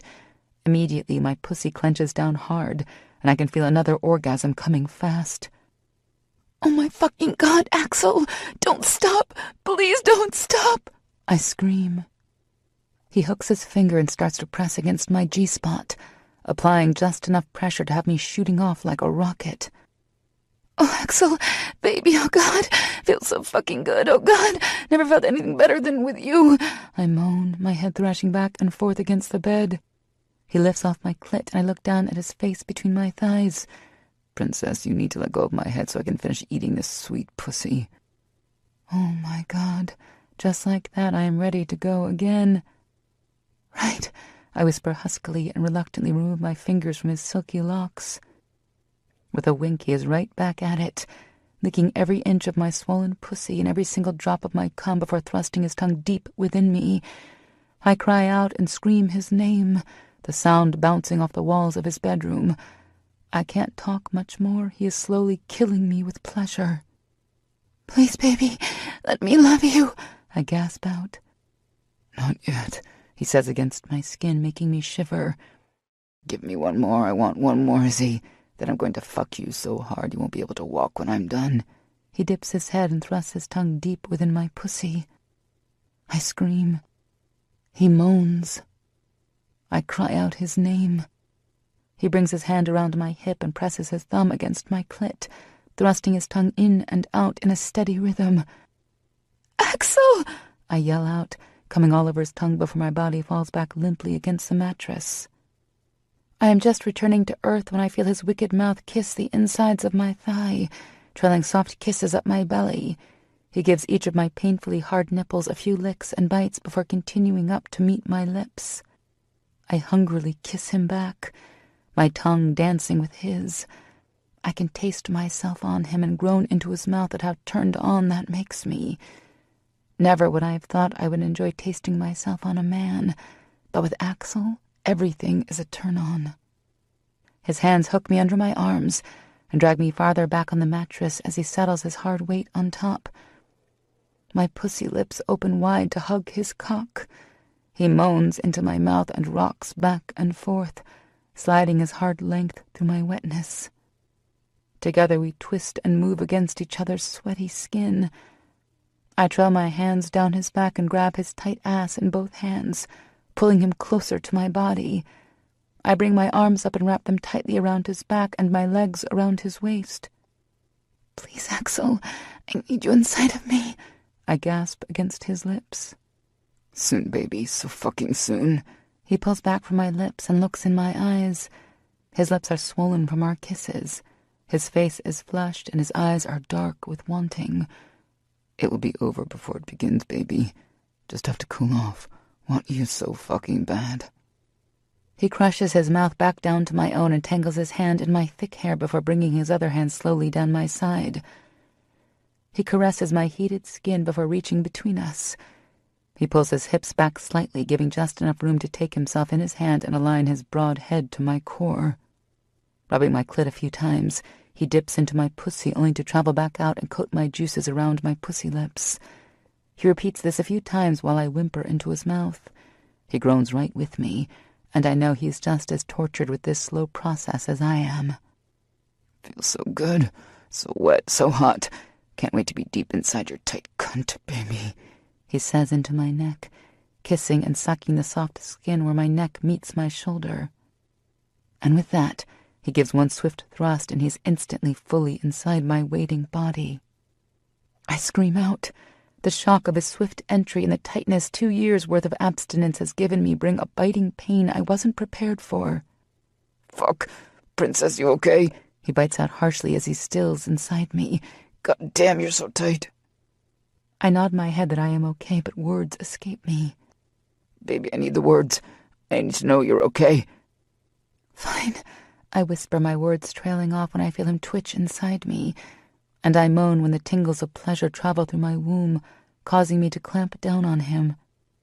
"Shit, baby, this might be over before I move if your warm fucking walls hug my dick any tighter." He groans, bringing his lips down to mine and giving me a tender kiss. "I'm okay," I gasp when he moves back slowly and inches back inside my waiting body. "Just been a long time. I'm good, so good. Please don't stop." That is all the reassuring he needs because he starts to pick up speed. He keeps his eyes level with mine, his gaze burning into my own. Our moans are tickling each other's lips and our heated breaths mingle together. I dig my nails into his back and move with his body, bringing my hips up when he drives his down. We move like we haven't been apart a single day, like our bodies were made for each other. I can't help the tears that slowly roll out of my eyes. This connection, this love that is between us never died.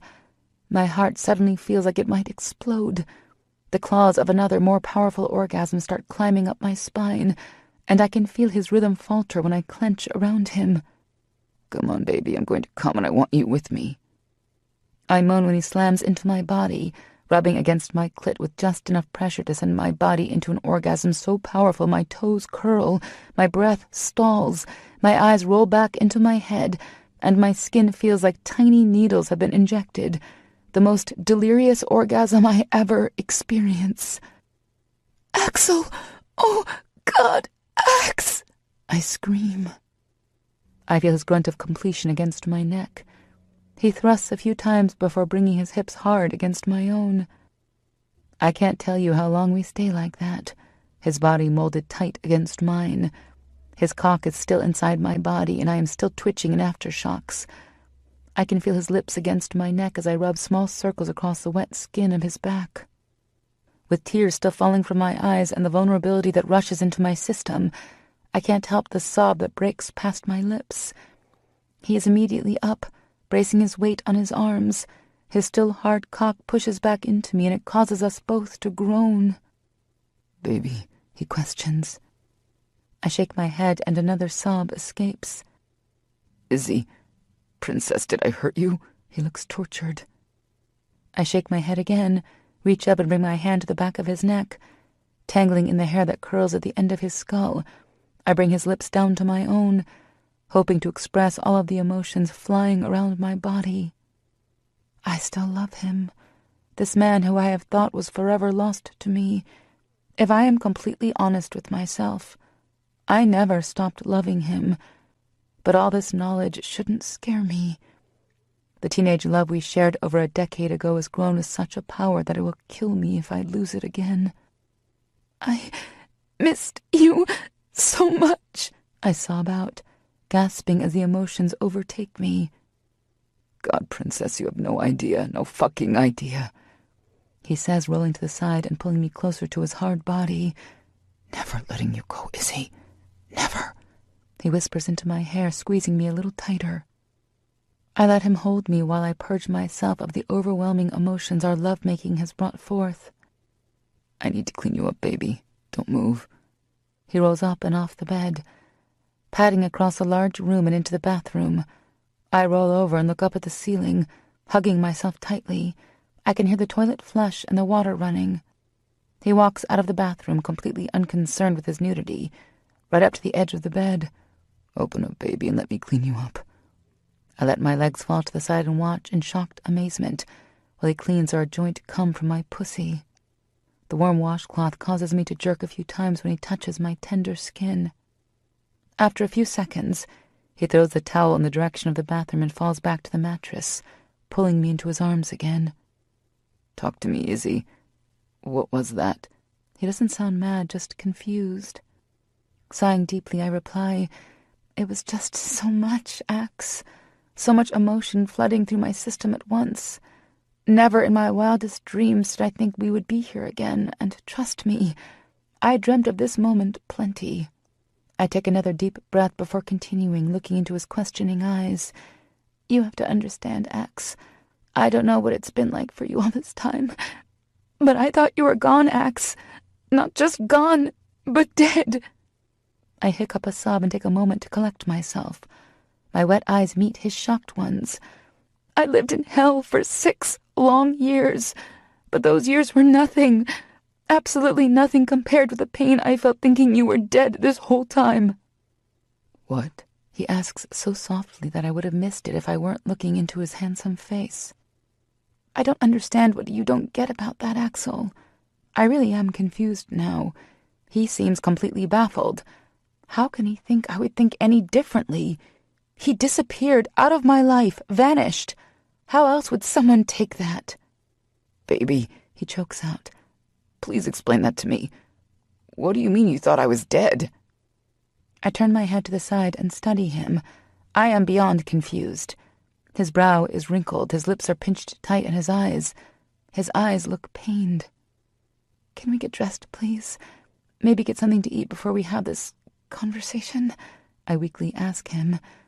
I need to take a second and figure out what is at play right now. He shakes his head as if clearing the fog and nods.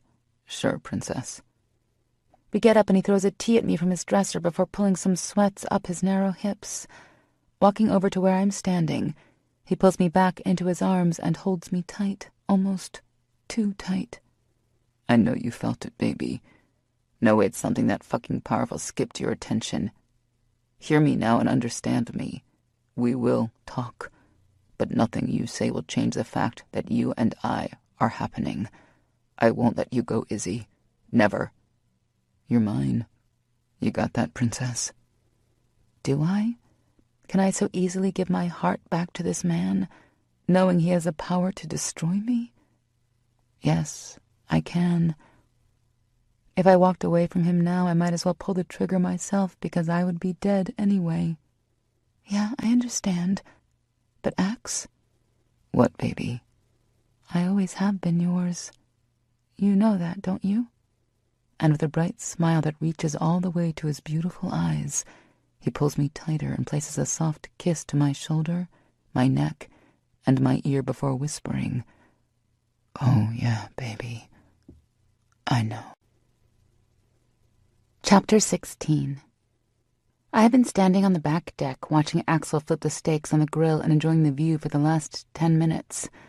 If I hadn't understood what motivated him to buy this large waste of space before, it is all clear now. While I look out at the vast sparkling water his house sits on the shore of, I get it.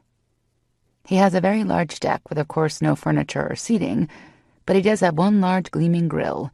There's a nice-sized grassy patch of yard before it meets the pebbled path to the dock, and then there's the lake.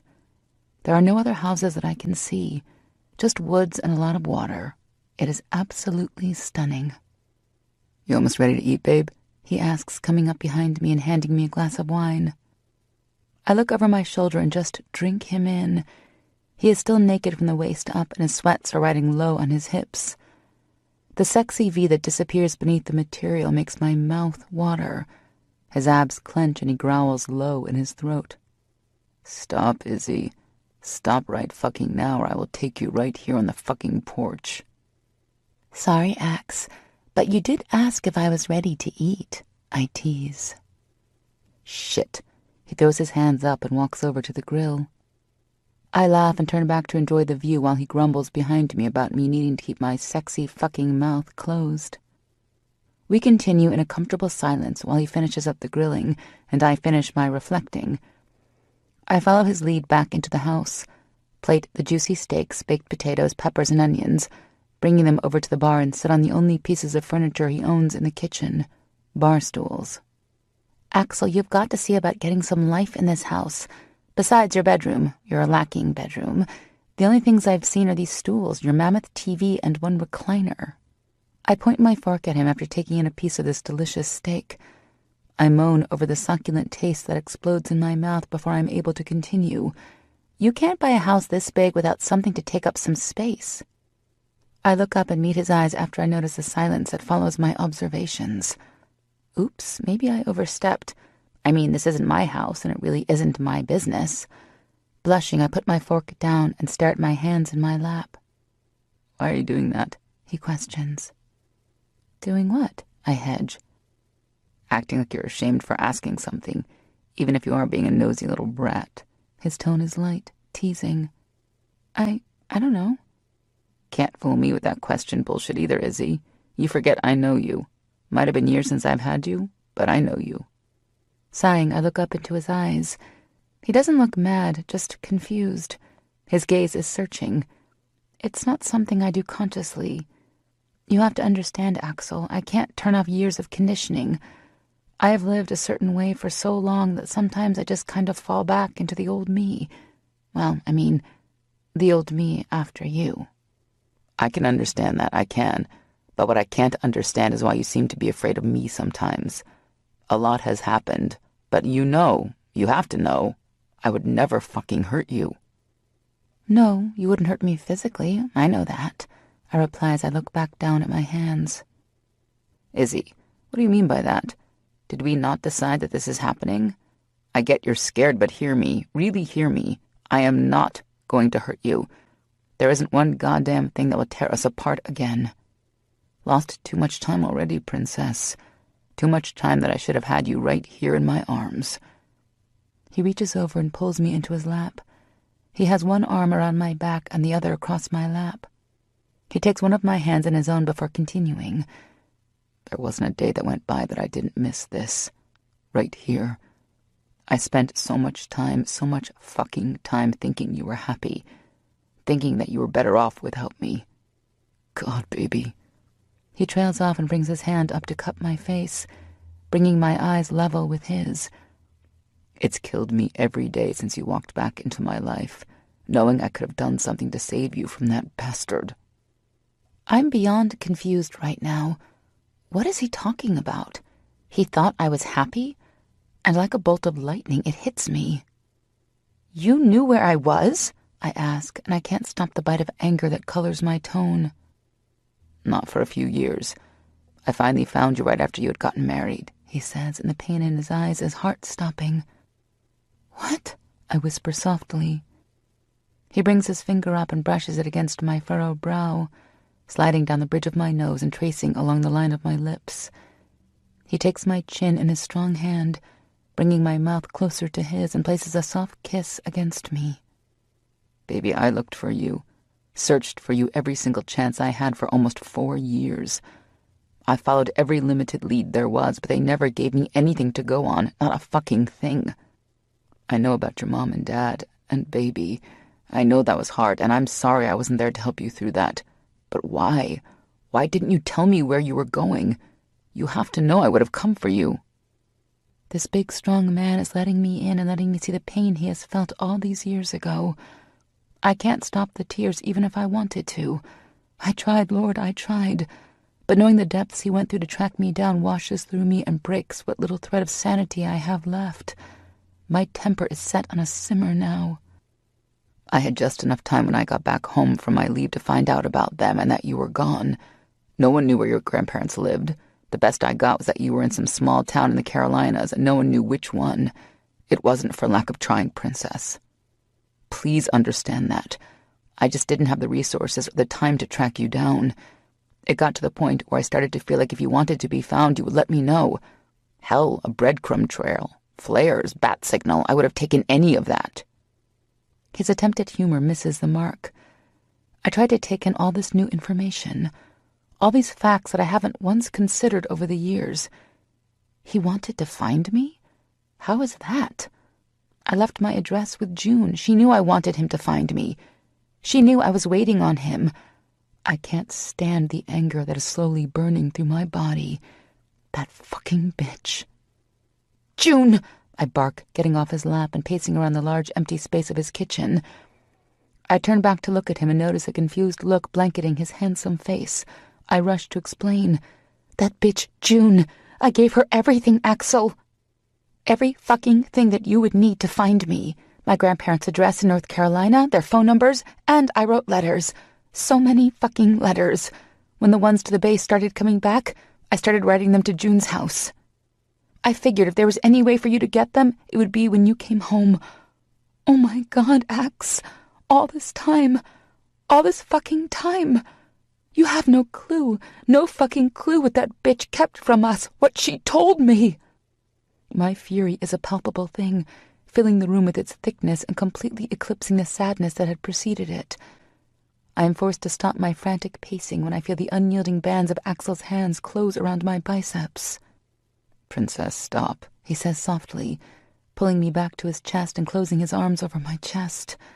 I can't fix this if you don't tell me what has you freaked out. I pull out of his hold and turn around to look into his eyes. I have to look into his eyes, be able to judge where his mind is right now. The only thing I see is confusion and maybe, hopefully, a little love. Do you have any idea how much I needed you? When my parents died, you were the only thing that would take that pain away. But you weren't there. I was okay with that. Please know I never would hold that against you. I rush to explain when I see the look that crosses his face. I was so proud of you, Axel. Not a day went by, even through all that pain, that I wasn't so proud of you. He reaches up and brushes the tear that leaks from my eye. I had so much going on the week after they died. I was hurting, lost, alone. I felt completely adrift, with no anchor. Graham and Pop, they were good people, and they loved me. But they lost, too, and suddenly had a depressed teenager to deal with. Sometimes I wonder if they just didn't know what to do with me, but they tried. I had 1 week to pack my things up and leave. Pop couldn't leave things back home for too long, and Graham didn't want to be away. She hated traveling. That's why you never met her. I walk away from him and over to the window that faces the lake, now dark with the soft glow of the moon reflecting in its rippling water. I made sure I ran by June's to bring her everything you would need. I didn't know who else to give it to. You hadn't been gone long enough to let me know how to contact you. The only thing I had was the base that you were going to be stationed at. A sob tears up my throat and interrupts my retelling. I was so stupid, I cry. I turn around to face him and find him right behind me, arms stretched wide and waiting. I rush into his hold and let my sadness flow. I let him be my rock, the rock I have needed for so long. I bring my arms around his back, pull him as close as I can get. I feel his lips against my hair, his chest rising and falling rapidly and his heart racing beneath my ear. Baby, Jesus, I wish I would have known. I wish I would have been there. You're killing me. Fucking slicing me open right now. Look at me, Izzy, he says, leaving no room for argument. I look up into his pleading eyes. I would have dropped everything to save you from any ounce of pain. If it is within my reach to do that now, know that I will never fucking let pain touch your heart, baby. It kills me to know how easy it was for the world to rip us apart. For years, baby, I've spent years thinking you left me, that you chose to leave me. God! He trails off and leans down to capture my lips. This kiss is like nothing we have shared since coming back to us. This kiss is full of the sadness of what we have lost, but with the promise of what we will have. His lips make love to mine. Not one day went by, Izzy, that my heart didn't belong to you. To this day, there's only been one woman who has and will ever hold it. Fuck, baby. But the love I have for you is so fucking strong sometimes. I wonder if it will crush me, he whispers when he breaks a kiss to pull me tight against his chest. I still with his words. Love. I know how I feel about him, but the shock of hearing him say it to me is overwhelming. He can't love me, not yet, not without knowing everything. Small panic bubbles up, but I quickly squash it. I have to be strong. I have to be strong for him, because after this, I don't know how he will feel. I press my hands against his chest and give a small shove. He looks down at me, confused that I'm pushing him away instead of pulling him closer. Or maybe the shock is because I didn't return his sentiments. Oh, if he only knew the love that burns for him. I didn't finish, Ax. You have to let me finish, I desperately say, resuming my pacing just out of his reach. I look over at him standing beside the window I left him at. He's leaned back against it, crossed arms over his chest. I can't read the emotion in his eyes. I know he's confused, but he seems almost agitated with me. God, this is so hard, I whisper to myself.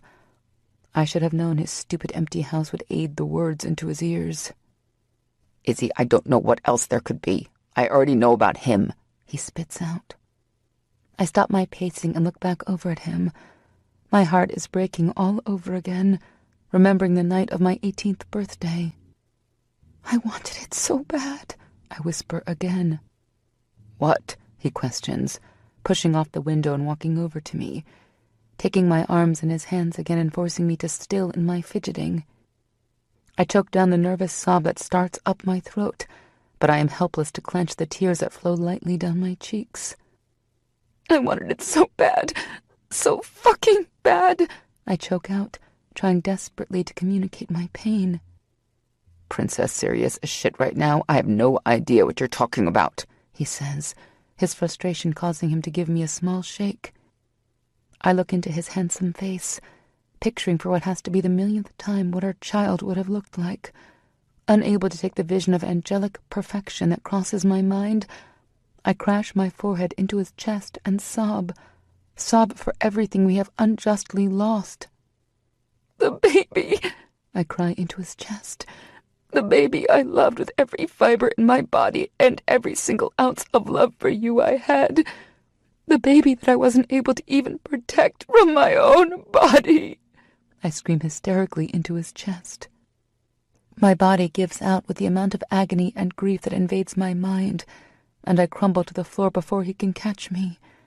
Emotions I have worked so hard to push back and lock away are flooding my system, causing great, big, powerful wails to escape me. No, baby, no, I hear him cry over my breakdown. I feel rather than see his body drop to the floor next to me. He wraps me tightly in his arms and begins to rock me, my cheek resting on his shoulder and my nose buried in the warm skin of his neck. I don't know how long we sit like that. It feels like hours, but it could only be minutes. He just holds me to his body, his arms and legs wrapped tightly around me. It wasn't until I feel the warm drops of his tears hitting my face that I look up to meet his eyes that must mirror my own right now. He is doing nothing to hide the evidence of his despair. Never in all the years I have known this man have I ever seen him shed one tear besides the one I felt when I was in the hospital. There are only a few tears that escape before he seems to pull himself somewhat together. His body is heaving with the effort of his control. Baby, fuck, princess. I had no clue, no fucking clue. I take his face between my hands and wipe his tears away with my thumbs. What happened? He asks. I know what he is asking. He wants to know what happened to our baby. I take a deep breath and finish what needs to be said. I had just marked the end of my first trimester when I miscarried. 3 months along and I lost our baby, I whisper, keeping my eyes on him while I tell him. The doctors said there wasn't anything I could have done. It was just God's will. I shake my head and look back down, pressing my head against his strong chest. It was my birthday, I say almost as an afterthought. He stills at that. I can hear the wheels turning in his head, the pieces finally fitting together. The club. That's what Greg was talking about, wasn't it? A statement. He knows. There really isn't any question about it. Of all the days he could have walked back into my life, that was the worst. Yeah, the club, I reply. We sit there, him holding me in his arms, my legs brought in tight against my chest, and my arms thrown tightly around his body.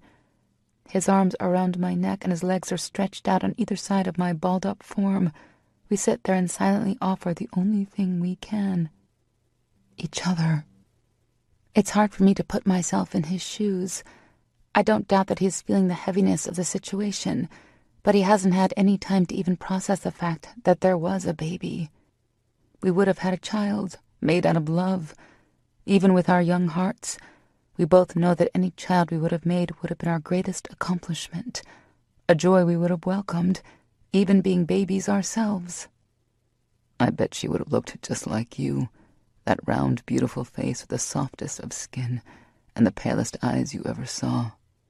Hair that would catch fire when she ran through the yard, laughter that would make even the surliest of bastards smile. The picture of fucking perfection, he says against my ear. The lightness in his tone does nothing to blanket the sadness. He's trying to reassure me when it should be me reassuring him.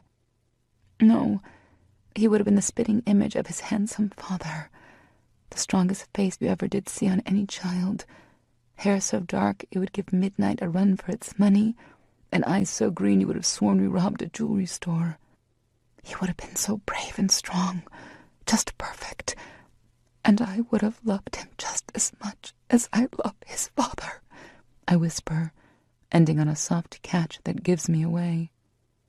We can try and lighten our sadness, but there is no getting around the fact that we both have lost, and lost hard. Never again, Izzy West. I will never again let anyone take you from me, or anything from us. His words hang between us both as a promise and a threat. I know in this moment that this man would fight to the death to keep me by his side, protecting me from the world. I don't want to be anywhere else but here. I lean off his chest and give him the softest of kisses. It doesn't take long before we are using our desire for each other to erase the pain we still hold heavy in our hearts. Come on, princess. Let's go to bed, yeah? He helps to pull me off the floor and then, to my shock, lifts me into his arms and begins to walk through the house. I can walk, you know, I joke, leaning into his neck and inhaling his intoxicating scent. His arms tighten around me before he replies, I know, but right now I need this. Just be quiet and let me lead. I can give him that. I lean up from where my head was resting on his shoulder and look at his strong profile. This man, this incredible man I never thought I would have again, is hurting. I can tell by the clenched jaw and the focused determination in his hard lines. Rightfully so. It isn't every day a man learns that he was a father. Even if the child never made it past a much-loved, fuzzy ultrasound image, an image he didn't even know existed 5 minutes ago, a sharp pain shoots through my heart when I think of how much he would have loved our child. We had always talked about how much we wanted children. "You okay?" I whisper when we hit the landing on the 2nd floor. He ignores me for a while, and I have almost convinced myself that he didn't hear my question until he breaks the silence. "No, but I will be. We will be." He stops when we reach his room and gently lowers me onto the bed.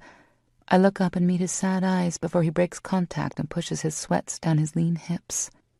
I sit up and pull the tea off my body and throw it to the floor seconds before he presses his weight into my body, pushing me into the mattress.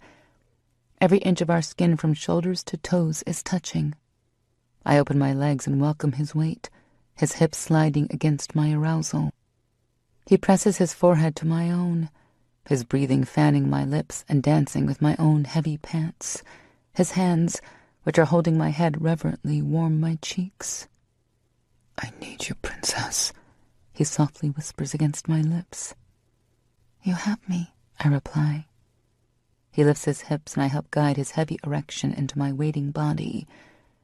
He doesn't move his hands from my face or his weight from my body. His forehead comes off of mine so that he can press the most loving and tender kisses to my lips. This isn't the heavy, fast sex we had earlier. This is pure lovemaking. This is two souls that have been adrift for too long finally coming home to each other. This is healing. I bring my legs up, circling tightly around his hips. My arms curl up and around his shoulders, and I hold on tight. There is nothing fast about this moment. His breathing against my lips is coming in heavy pants, mirroring my own. He rocks against me, not breaking his slow and steady rhythm for what seems like hours.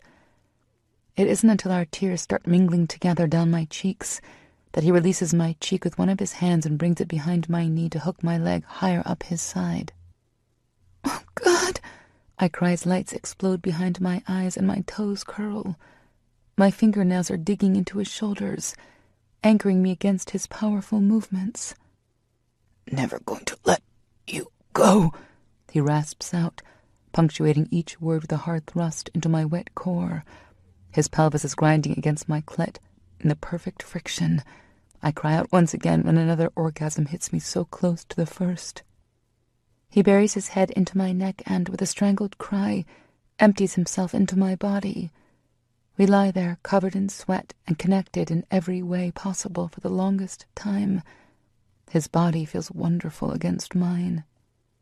My breathing slowly returns to normal, and I feel like I am able to speak. Turning my head slightly so my lips kiss his ear, I whisper as softly as I can the words I have longed to speak to him. "I love you, Axel Reed. I have loved you forever, and I will never stop. Made for me, baby. You were made for me. Don't ever leave me. Never again. I would rather die than be without you again." He tenses for the smallest of seconds before rolling our bodies so that he is taking my weight, my legs straddling his hips, and my arms still wrapped around his shoulders. He brings his arms up and pulls me even closer to his body. I can feel our joint orgasms leaking between us, reminding me that we are still intimately connected. "You wouldn't be able to get rid of me if you tried." I lean up and look into his face, memorizing each feature before rubbing my cheek against his. "It feels like my heart has been ripped from my body knowing everything that happened to you. I can't even begin to process all that we lost. This is our second chance, Izzy, and nobody is fucking it up this time." His voice is soft against my cheek. His lips are warm when he presses a soft kiss against my ear before he rolls me back over and slowly slips from my body. I cry out weakly at the loss of him. "Princess, that's twice now I haven't used protection. Promise you I'm clean, but I can get you papers if you don't believe me. Is this going to be an issue?" He says this lightly, but I can tell by the way he's staring at my stomach he isn't talking about anything I can catch. "As much as I would love to have you carrying my baby inside you, we aren't there yet. We will be, but not until my ring is around your finger. he adds almost as an afterthought, leaving me stunned. I clear my throat a few times and look back up into his smiling eyes. We're okay. I'm on the pill, I whisper. Good. Then I guess I don't need all those boxes of condoms, huh? He laughs as he walks to the bathroom and shuts the door behind him. I can't help but wonder what the hell just happened here. Was that some weird marriage proposal? No, surely not. We might have agreed to see where this goes. But marriage? I am silently freaking out when he returns to the bed and tenderly cleans me off. He throws the towel off in the direction of the bathroom before pulling me into his arms and holding me tight. My head is resting against his chest, and I can feel his heart beating slowly under my ear. I wrap my arm around him and hook my leg over his hip, brushing a still hard dick in the process. Easy there, princess. You might want that in working function later. I laugh before I allow his warm body and steady breathing to pull me under into the most peaceful, dreamless sleep I have had in 12 years. Chapter 17. I woke up feeling the most delicious soreness between my legs and an ache in muscles that haven't been used in years. Stretching out, I reach over expecting to find Axel's warm body next to mine, but only meet cold sheets. I open my eyes and look around the room, empty. Climbing out, I pick up the shirt from last night, pull on a pair of yoga pants from my bag, and continue my search for Axel. The bathroom is empty, and so is every room I check after. Not in the kitchen, not in the garage, but his truck is still out front. I'm standing on the back porch, looking off across the lake at the sun just barely peeking over the tips of the trees. The lake is calm in the early morning hours, and the world seems to be asleep. I am about to give up my search when I see a slight movement down at the end of the dock. The path to his dock is covered slightly by a line of trees, and in the early morning hours I am worried my eyes might be playing tricks on me. When I see the movement again, I realize I have just found him. Tiny pinpricks shoot through my feet when I hit the cold pebbled walkway on the way down to the docks. I keep my eyes on his naked back. He is sitting at the very end of the dock. His legs are folded up and his arms are resting against his knees. It isn't until I get a little closer that I realize his head is resting against his arms, and his back is heaving with deep breaths. He has to have felt my footsteps against the wood of the dock, but if he did, he didn't change his posture. "Ax?" I ask softly. No response. "Baby," I try again. Nothing. Sighing deeply, I sit down and bring my body close to his. My legs fall open and the cold skin of his back hits my front. He must be frozen. "Jesus, Axel, how long have you been out here?" Nothing. "Ax, baby, please, you're scaring me. What's going on?" He's silent for a while. His body jerks slightly, giving away his silence for anything but what it is. My big, strong man is breaking. I knew he was holding his pain tight last night, trying to be strong for me, trying to keep his torment from showing. I bring my arms around and lace my fingers together against his chest, his heart beating rapidly against my arm. His body stills when I place my lips against his back and whisper the only thing I can think of. "It's okay, Ax. You can't hold this in. For years I have, and it doesn't help." Then I fall silent and hold him tight, hoping he opens up to me. "It's my fault," he finally says, his voice thick with emotion. "What? What is?" I question. "Everything." We fall silent again while I puzzle over his response. We were both victims here in fate's cruel game of keep away. I don't understand how he can even begin to blame himself. "Baby, you have to give me more than that. There is no way any of this is your fault," I plead. He straightens his body, but doesn't make the move to turn. Letting his legs fall to dangle from the end of the wooden path, he turns his head and looks over at the sun rising slowly above the tree line. He brings his arms up from their relaxed position at his sides and closes them over mine, before pulling my arms away from his chest and clasping our hands together on his lap. "The first thing I did when I left June and Donnie's was report them to Child Services. Between the conditions they forced us to live in, the food they refused us, and Donnie's creepy behavior with the little girls, there was plenty to shut them down." They lost every child the state was paying for. It's no fucking wonder she slammed the door in my face when I went on my search for you." He let out a humorless laugh before continuing. "I wouldn't have even bothered, Izzy, but I was fucking desperate to find you." She opened the door. When she saw it was me, the bitch spit in my fucking face. I didn't even get a word out. "She did manage to tell me about your parents. I will spare you the details on that, but I got nothing else. She must have loved knowing she had the key to my finding you, the key to keeping me from you." When I feel wetness fall on the arm resting on his lap, I lift my cheek from his back and look up at the cloudless sky before realizing it was coming from him. My heart is breaking just a little more from knowing just how deep his agony is rooted. "I never got your letters, Izzy. You fucking know I would have come running. Not a single one. I wasn't at base long. I can't give you much, but they scooped me up quick and I had to leave. Top secret shit, and I went dark, baby. I wrote your letter that explained it all, but the timing of your parents, it makes sense you never got it. I had no fucking clue you were writing, trying to find me." He shakes his head as if that simple move can purge the bitterness of his memories. "Baby, I don't know what to say." He squeezes my hands and lets me know that he needs this. He needs to get this out. Fucking killing me, Izzy, to know that I was so close to you but so fucking far. Knowing that you and our baby... He pauses on a sob that catches his words. Our baby, God, our baby.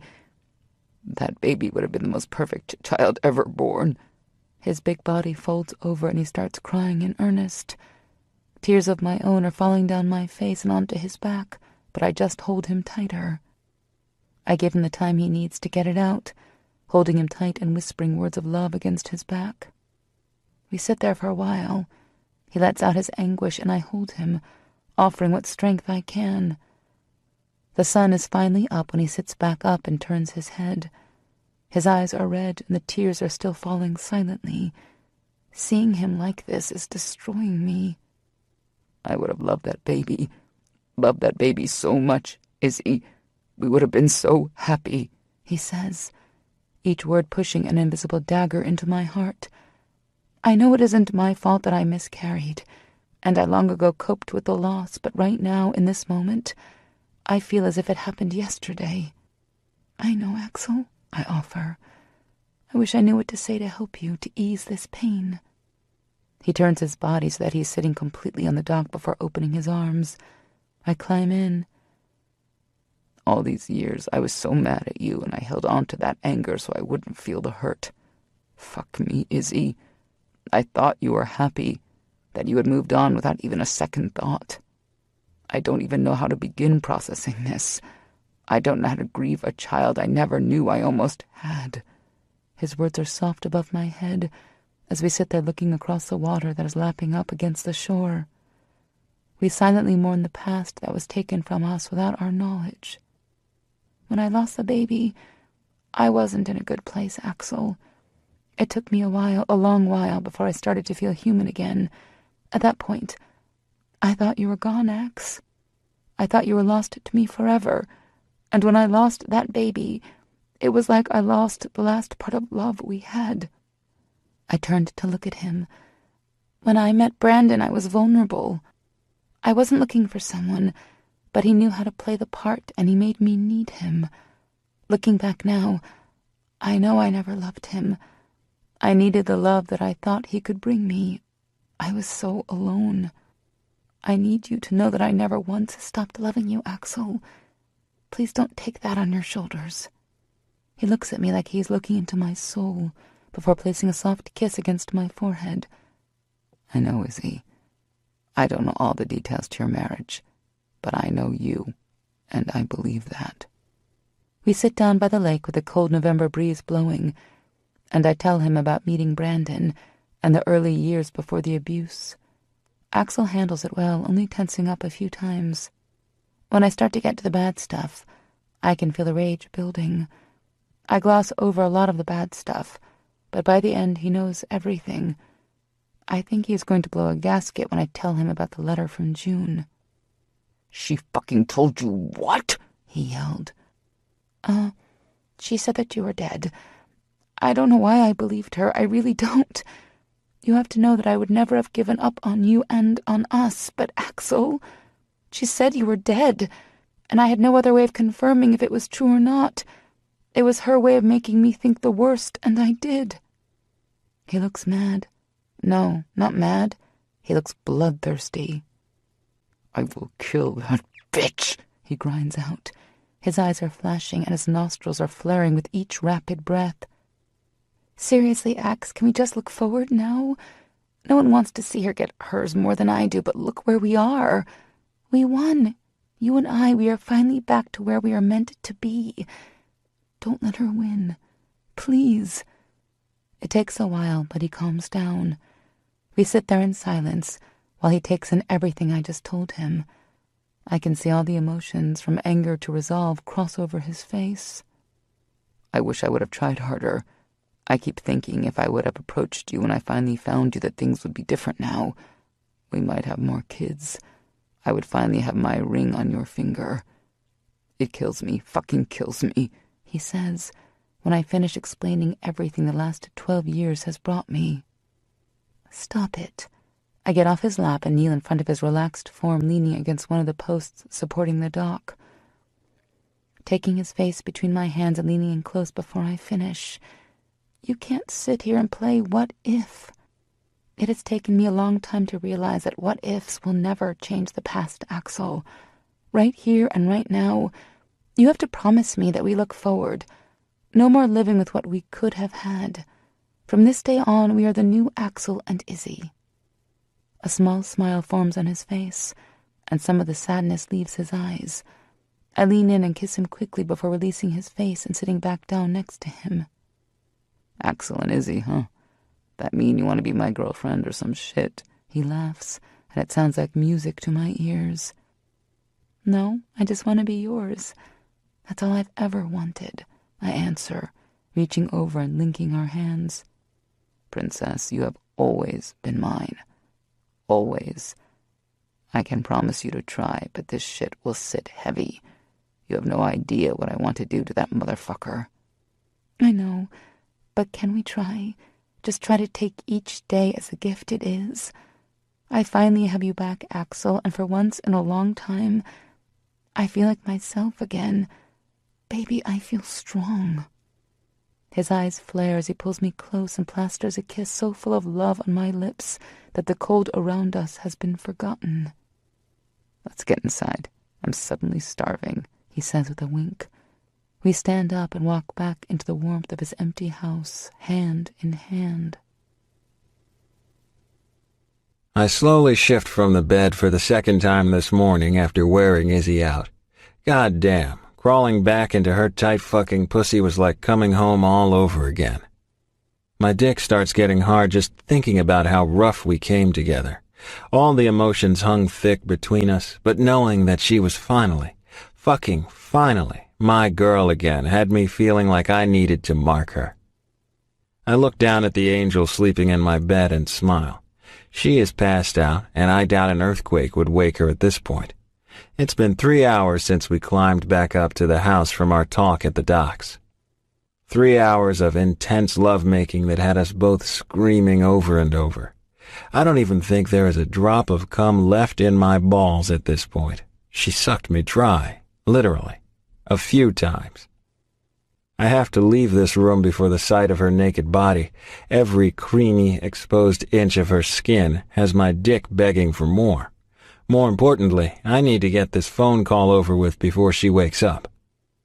Jogging down the stairs and into the kitchen, I locate my cell on the counter where I tossed it last night and walk out the back to place the call. The phone rings a few times before I hear Greg's muffled voice come over the line. "What, motherfucker?" he says.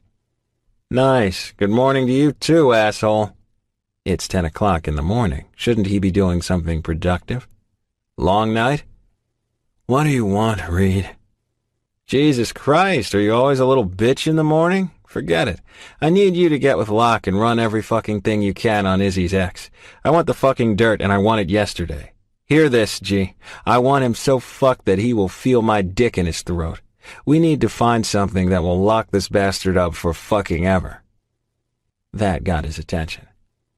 She finally opened up to you, huh? Not a question, but he would get an answer.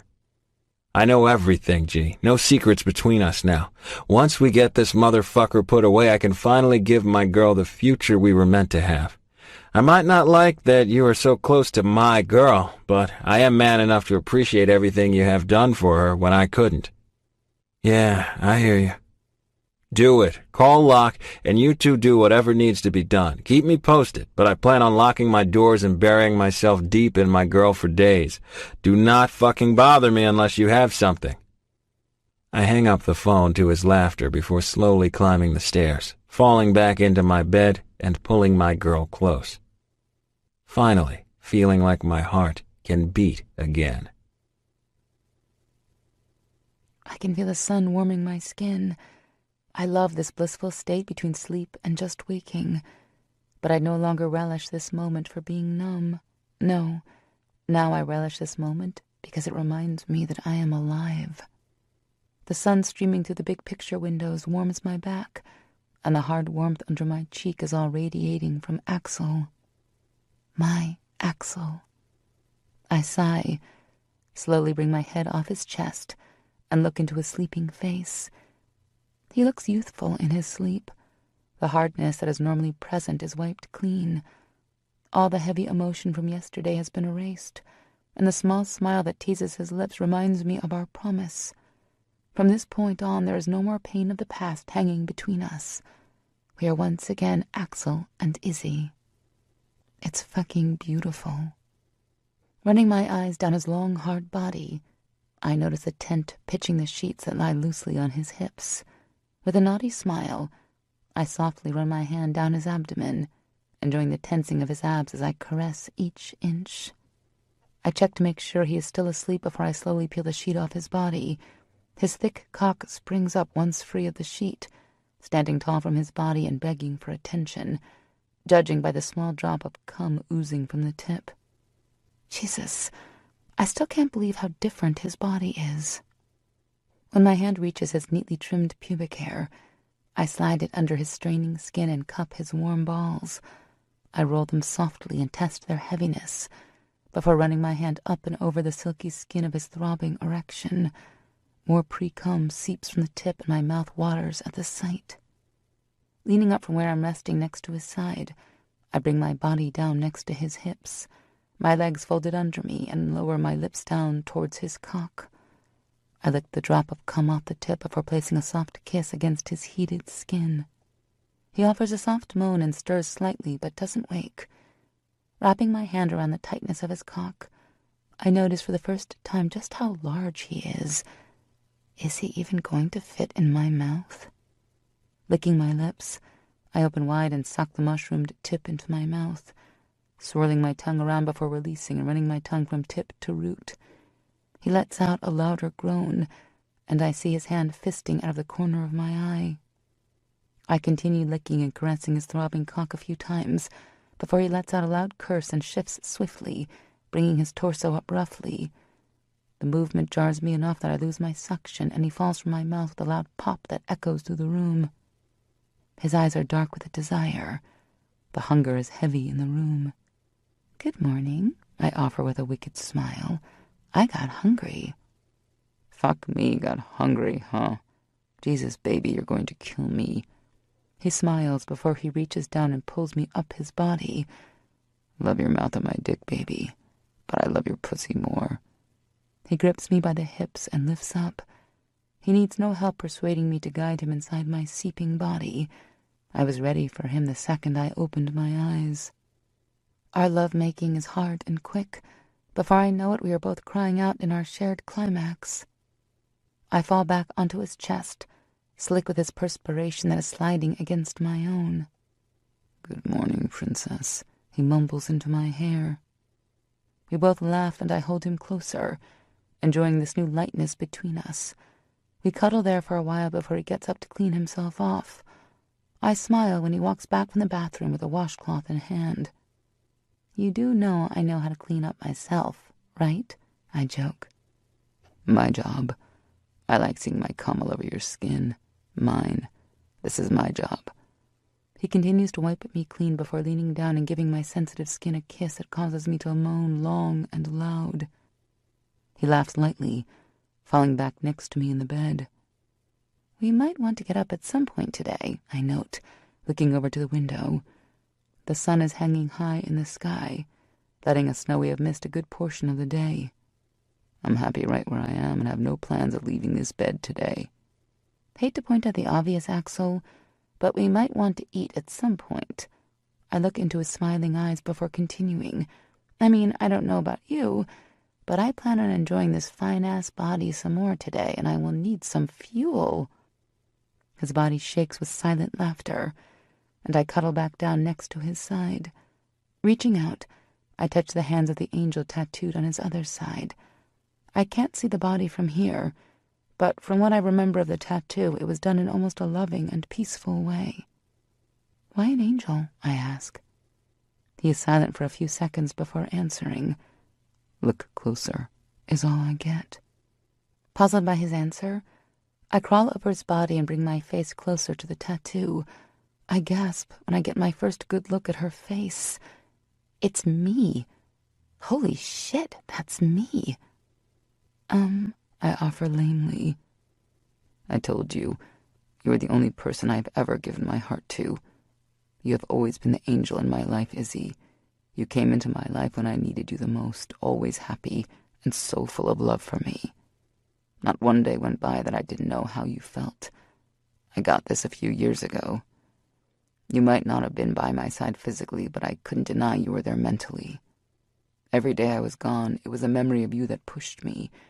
And even when I thought I had lost you for good, and through that anger, he trails off and I look up into his eyes. Even through the anger of losing you, I still knew you were my angel, my light. Oh my God. I love you, princess. I love you too, I croak and fall into his arms. In that moment, I know that whatever was broken over the years has finally been put back together again. I am whole. Chapter 18. 1 month later. Axel and I have been going strong since that weekend we spent locked in his house. It is sometimes shocking for me to think back to the scared and lost girl I was just months ago. He brought out the old me, and I am shining. We have new dreams and plans for our future, and for once, I'm starting to think fate is done with me. I am happy. I am loved. I have overcome. Over the last few weeks, we have spent almost every second together. Axel likes to joke that he's making up for lost time, a joke that often falls short, because it would always remind me of the time we spent apart, until he starts taking my clothes off. Our desire for each other is like an itch we can't scratch. We haven't spent a large amount of time with our friends, but we have had a few nights out with them for dinner or drinking. I'm able to do all of my work from Axel's house, and he spends the majority of his time doing his from home as well. The first thing we did when it became obvious that neither one of us wanted to part from the other was buy office furniture. We now both use a large library space as our dual office. His area takes up much more space. Computer monitors and other technical equipment are spread over every surface on his side of the room. I have a small corner, but that is all I need. We work in silence mostly, but we are together, and at this point, it is something we both need. Another big purchase we made together was a kitchen table and comfortable couches for the living room. If you didn't know what his house looked like before, you wouldn't be so shocked.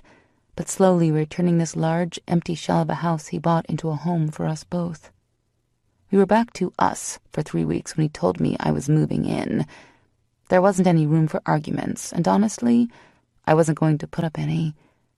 It might seem soon to most, but with all the time we had lost, it made sense for us.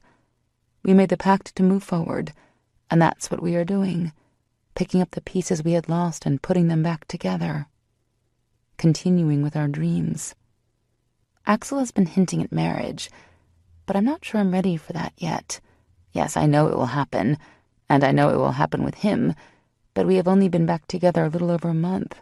Hell, he has only been in my life for a few months. I feel like we need time Time for what? I'm not sure. But when the time is right, we will know. He isn't happy about that. I can tell he wants to have me married and pregnant as soon as possible. His argument? We aren't getting any younger, and we both know it will happen, so why wait? It is the only thing between us that doesn't feel settled.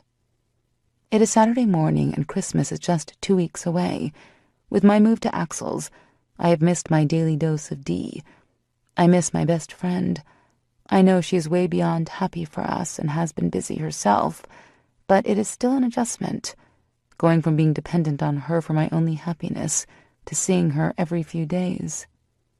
We have plans to spend the day shopping, visiting Sway, and having dinner with the gang at Heavy's. Axel has some business he needs to take care of in the office, and will be gone most of the day anyway. This is the perfect day to spend with Dee. I have just finished getting dressed when I hear the doorbell echo through the house. I finish zipping my favorite brown leather boots up over my skinny jeans, and with one last check in the mirror, I run through the hall, down the stairs, into the foyer. Throwing open the door with a large smile, I have just enough time to brace myself before Dee is throwing herself in my arms. "Girlfriend, I have missed you," she sings in my ear. "You just saw me the other day, stupid." I laugh and pull away, straightening my cream blouse back into place before looking up into her twinkling brown eyes. My friend is happy as always, but now that I am happy, it is almost like she will burst at any second. Her happiness has hit nuclear levels. "You're glowing, Dee. I swear to God, one of these days all that joy you keep inside you is going to come pouring out like some deranged leprechaun." She laughs before following me through the foyer and around the hallway and into the kitchen. "Let me grab my purse and we can get going. What time are our appointments with Sway?" I ask, while searching through all the junk on the counter for my phone. I know I threw it down here last night when Axel and I had got home from dinner. He practically attacked me when we walked in the door. "Noon. He said we needed to, and I quote, get our fine little skinny white asses over there with a quickness so Sway can get all the good gossip about our new man candy." Her impersonation of Sway is disturbing. Okay. Well, Axel's going to be in the office all day. He got a call from Mad early this morning and took off quick. Did Beck say anything about it? I look over at her face, losing its smile slightly before quickly hiding the slip. What was that, Dee? Are you and Beck having issues? She has been dating Beck for a few months now. From what I can tell, that just meant they were having regular sex, because they never went out alone. She looks down at her phone, trying to avoid my questioning eyes. "We decided to cool it for a while." "Okay," I respond. I can tell she doesn't want to talk about it, and knowing Dee, if she doesn't want to talk about something, she won't.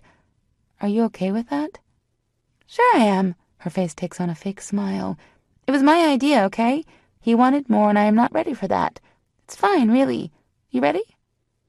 Okay, guess that means the topic is closed. We climb into Dee's Lexus before heading out to do some much-needed Christmas shopping.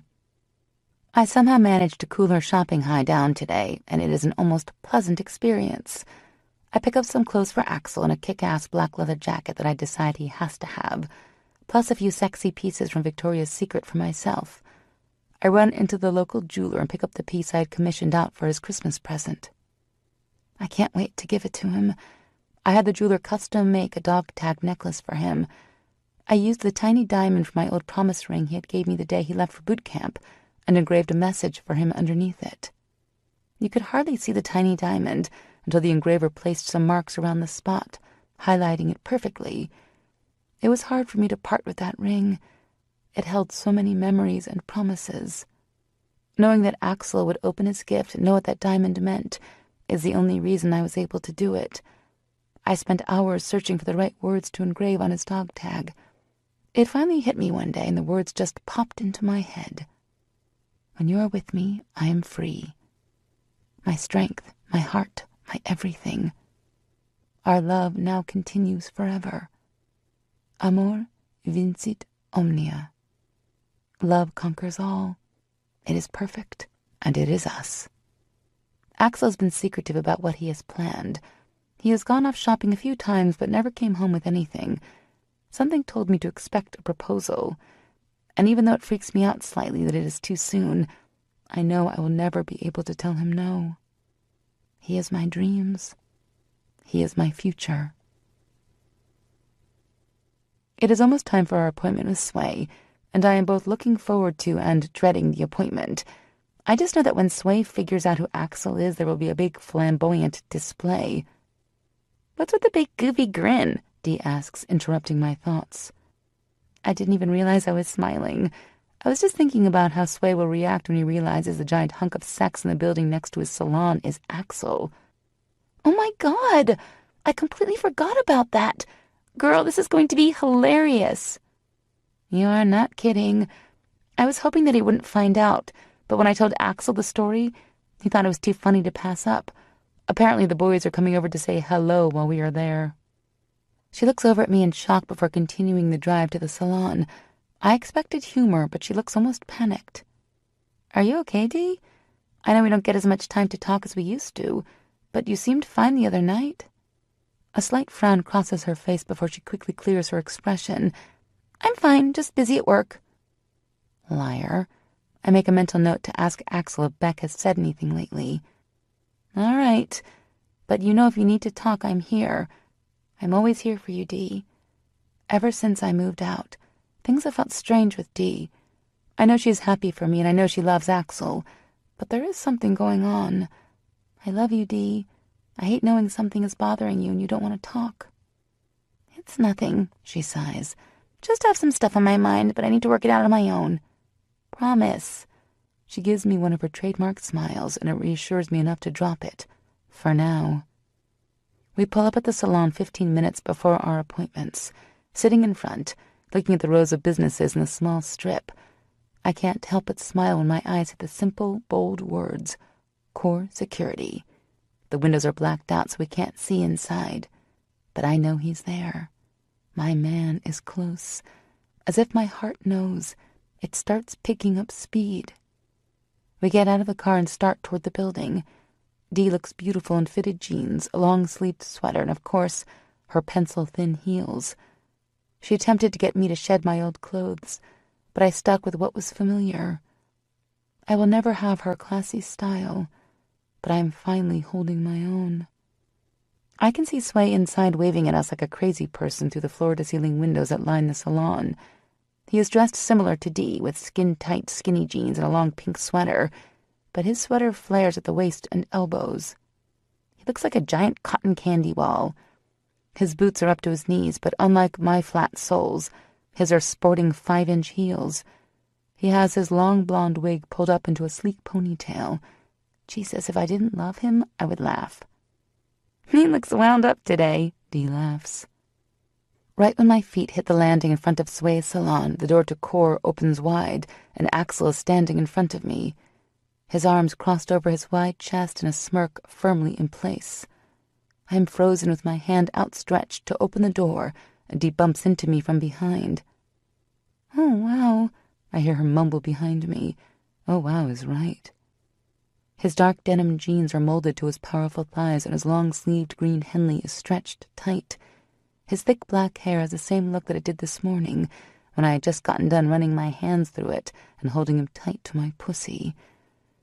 Those green eyes I love so much shine bright. My panties are instantly wet. Get over here and give your man some love, he rumbles out, causing another surge of wetness to hit my panties. I throw my purse into Dee's arms and run over the short distance to Axel. Jumping up slightly, he catches me under my ass and hauls my body up his own. I can feel every hard inch rubbing against my front. I let out a soft moan before sealing my lips to his and diving into one of the best kisses ever. He gives my ass a squeeze before releasing my lips and smiling down at me. Hey, princess. Hey, baby. And that's when the shrieking began.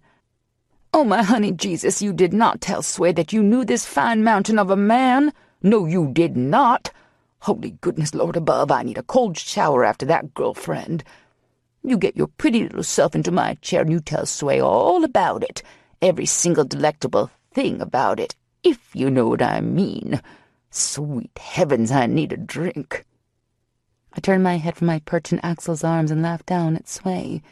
He is standing in the doorway of the salon, fanning his face. What is that?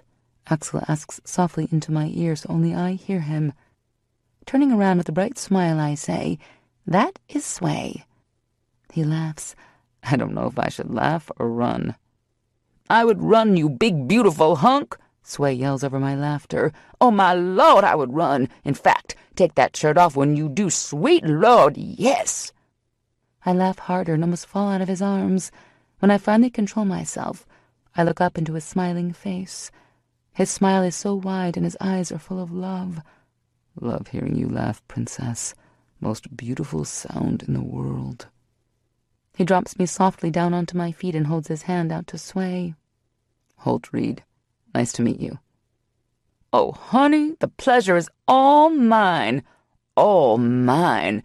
Sway's the name, but you can call me whatever you want." He places his hand delicately in Axel's big paw and bows. This time Dee joins me and we laugh at Sway's antics. Looking at the two of them together is one of the funniest things I have seen in a while. Axel is 6'6" of pure, raw masculinity, and Sway, with all his short, round fatness stuffed in tight women's clothing, looks ridiculous next to him. "Yo, Reed, we gonna finish this shit up or do you plan on being here all fucking day?" I hear the deep baritone of Greg call from inside the open door behind Axel. "Oh, sweet Lord in heaven, there are more?" Sway asks, looking over his shoulder at me, his long ponytail slapping against Axel's chest. I can't answer because the look of horror on Axel's face has me in fits again. "Come on, Sway, let's get you in giggles a lot inside," Dee says with a soft chuckle. She pushes me and I stumble sideways before composing myself. "And if you don't help me get him out of here before the rest of them file out, we might be here a while. He's panting is." "All right, Sway. Dream about my man later. Love you, baby," I call over my shoulder as we usher Sway back into his salon. "Oh, Izzy girl, how do you let him get dressed? A shame. Oh, it is a shame to let that man ever put clothes on." The rest of our trip turns out much the same. Sway doesn't shut up for a second and really loses it when he sees Greg and Maddox walk by the front windows. They both wave in greeting to Dee and me. Sway starts jumping up and down and goes on for the rest of my appointment about what an injustice it is that not one of those hunk pieces of sex with legs is gay. When we finally finish up with Sway, it is almost 5. Axel's truck is still in the front, so Dee and I walk over to the office. The front reception area is done in black and gray. There is a reception desk in the middle with the core security logo in the center of the wall behind it in large block letters. The office is simple but professional. I smile at Emmy, the secretary, and ask if Axel is busy. "Not at all, or at least he wasn't a second ago. He's been itching for you to finish up next door, but between you and me, he was too scared of that little blonde guy to come check." I like Emmy. She is soft-spoken and somewhat shy, but according to Axel, he wouldn't be able to run this place without her. She is around 25 with long blonde hair, light brown eyes, and a face full of freckles. She is a perfect image of the girl next door. I can't help but notice that every time all the guys are around, she is silent. But her eyes, they are always following Maddox around. "Do you mind if I go on back?" I ask. "Go on ahead. Beck and Coop are around here somewhere. Greg and Locke left a while ago."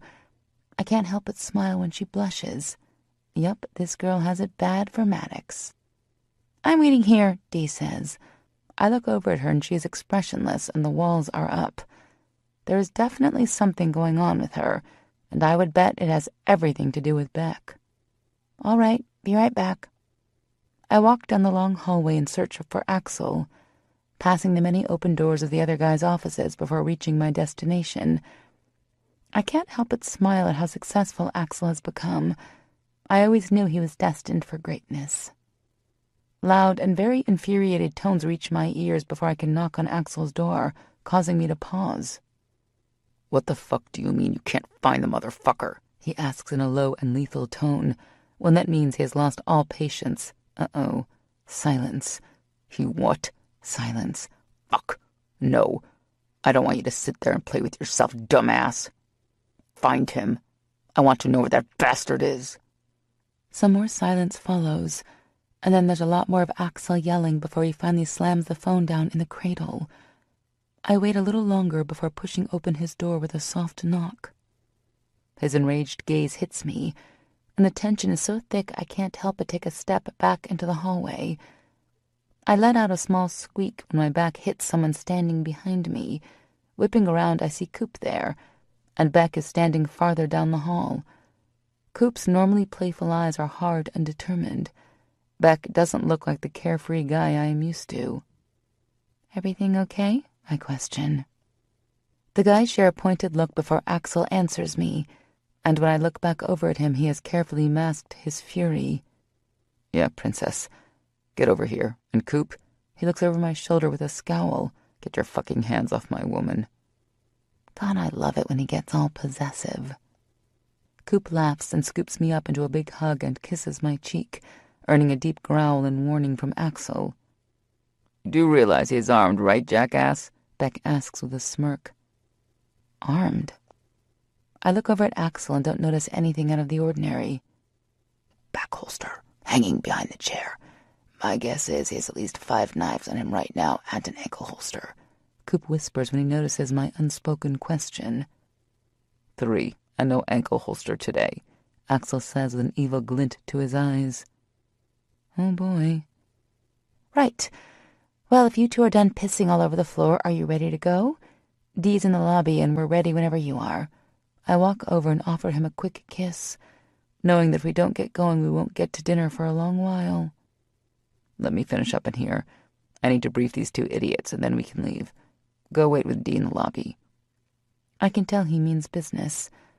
Whatever I had overheard before was starting to weigh heavily the air again with his temper. All right, baby. With one more kiss, I leave the office and shut the door behind me. I brush off his mood and continue down the hall. I know they don't handle small things here, and most likely, whatever has him heated up is just a normal kink in their day-to-day operations. With a smile, I walk back into the lobby and sit with Dee and Emmy. Before I know it, we are in a heated debate on the pros and cons of sexting. I make a mental note to send Axel some fun pictures the next time he comes into the office. Heavy's is packed by the time we get there. Saturday is normally a big night for them, but tonight they are slammed. Maddox and Greg got here before us and held a table.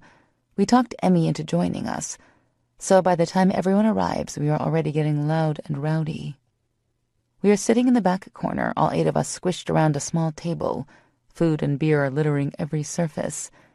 We have been laughing and having a good time for the last 2 hours. Once dinner is over, Axel pulls me into his lap and starts whispering all sorts of naughty things he plans to do to me later in my ear. I am trying to pay attention to the friends around us, but the only thing I can think of is getting back to the house. What the fuck? I hear Dee gasp over the rock music pumping through the bar. I have to work at clearing my mind. Between Axel lust and the beer, I wasn't following her sudden change of mood. She's staring across the room, where Beck and Coop are at the bar getting the newest pitchers of beer. Coop is flirting with the bartender, but Beck currently has his tongue shoved down the mouth of what we liked to call a heavy slut. Bar regular and downright trash. This wasn't normal Beck's style either. It doesn't take a genius to figure out that this is about getting under Dee's skin. "That stupid little fucker, I hope his dick rots off!" she yells in my ear. Axel starts shaking with laughter before I elbow him in the ribs. I give him a hard look before studying Dee. Now that the alcohol has loosened her up, I can see that, under the anger, there is hurt. Something happened between her and Beck. Before I can open my mouth and ask her what is going on, she is on her feet and across the bar. "Uh-oh, looks like drama is about to start flying," Greg yells across the table from his corner next to Maddox and Emmy, who is wide-eyed and a little intimidated by our rambunctious group. "What's her issue is?" he asks. No clue, she wouldn't talk about it. I thought they'd been spending time together. "Not since last weekend. I don't know the details, but he showed up at my place pissed as fuck and itching for a fight." We all watch as Dee walks up to the bar and grabs the heavy slut by the roots of her badly dyed blonde hair, pulling her from Beck's hold. I can't hear the words, but her face looks horrible. I don't think I've ever seen hatred like that coming from my little ball of joy. What the fuck? I make a move to get off Axel's lap and go help, but he tightens his arms around my waist. "No, One word but no bend. He isn't going to let me wade in. Ax, I have to. No, not your fight. They need to work this shit out themselves. We watch for a few more seconds. To my fascination, Dee throws all her strength into a move that would make any badass proud. She pulls her hand out farther and literally throws this woman across the room. I think everyone at the table is shocked, but then she jumps in Beck's face, giving a few stabs of her finger to his chest and a lot of words before he gives her a feral smile. She cocks her head to the side and shrieks loudly when he jumps forward and throws her over his shoulder. Before anyone can blink, they're out the door. "What the hell just happened?" I ask. "Oh my God," Emmy gasps. Maddox is silent, but Greg barks out a loud laugh. Princess, that's what happens when shit festers and bitches act like bitches. I turn on Axel and give him a hard glare. He pulls both his arms from my body and holds them up in surrender. "Shut up. Is she going to be okay?" I ask, all joking aside. Yeah, baby. My guess is she'll just be well fucked in the morning. I'll second that, Coop says when he slides into the seat Dee left. That was some crazy shit. Who knew that little Miss Cheerleader had it in her? All the guys laugh, but I can't help my worry that Dee might be in over her head with Beck. The night continues with more beer, great food, and a lot of laughter. Even Emmy starts to come out of her shell a little, yet with one look at Maddox, she is right back in there. Axel started rubbing his hands up my legs 30 minutes ago, and I'm about to come out of my skin. "You almost ready, Princess?" he asks against my neck, biting the skin softly before letting me turn my head. If you say no, I can't be held responsible for my actions. I'm so fucking hard right now, I'm ready to throw you down on the table and take you in front of everyone. And blast off. Let's go.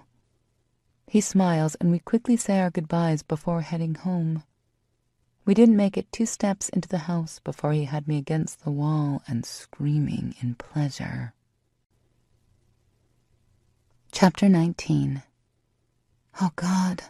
I throw my head into the pillow and moan loudly. My stomach lurches when I feel Axel move next to me. You okay? He questions, rubbing his hand down my naked back. I shake my head. That does nothing but make my stomach protest. You didn't drink that much, baby. What's got you upset? Stomach, I croak. Oh shit. I jump out of bed and run naked across the room and slam myself onto the floor in front of the toilet. Everything from last night comes rushing up. I feel Axel come behind me and gather my hair before pressing a cold cloth to my neck. Just let it out, Princess. I knew all that barbecue was going to bite you in the ass. Shut up, I grumble before letting out a few more heaves. There is nothing left in my body, but my stomach is still in knots. Just the thought of all the food I consumed last night causes more heaving to rush up the back of my throat. Axel stays with me until I feel well enough to get up.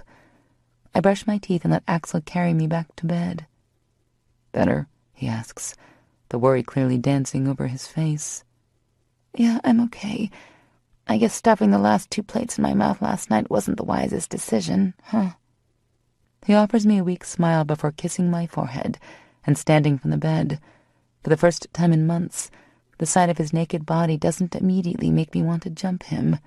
No, not today. Let's try some toast, okay? He asks. I can tell he's about to crawl out of his skin. He is so concerned something is wrong. I'm okay, baby. Just ate something wrong last night. I'm good. I offer him a weak smile before pressing my face into his pillow and pulling in his scent. My nerves calm instantly. He stands there next to the bed for a few minutes to make sure I'm okay before walking off. I hear him rummaging through the dresser, assumingly to get dressed. Be right back, Princess. Okay, I mumble, already falling back to sleep. Axel returns after a couple minutes carrying a tray with dry toast and ginger ale. He smiles shyly at me when I look up at him. God, I love you, I say. Love you too, Princess. How's the stomach? Better. At least it isn't protesting the sight of food. We sit there for a while, and I slowly eat the breakfast.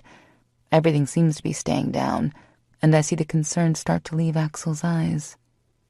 What's your plan for today? He questions, clicking the channel over to the local news. Not much. Just catching up on some clients that needed a few things. I actually planned to finish wrapping up his presents, but he doesn't need to know that. I need to tell you something, and I'm not sure how you're going to take it. I don't like the sound of that at all. I put the tray on the table next to the bed and shift to look at him. Okay, I'm listening. I can already tell I won't be happy by the way he keeps looking at me with dread. Axel, I prompt. Okay, so I want you to remember that everything I do is to protect you. Got that? I nod my head, narrowing my eyes. Right. So I've had the guys keeping tabs on that fuckwad for a while now. So far, we haven't had an inch to go on until last week when Locke finally found some irregularities in the company reports. I go to interrupt him, but he just shakes his head. Do not ask me how he got those. You don't need to know the particulars. Anyway, he's been combing over those reports day and night and finally put it all together. Deep, baby. He's been pulling thousands, I'm talking hundreds of thousands, right out from under the old man's nose.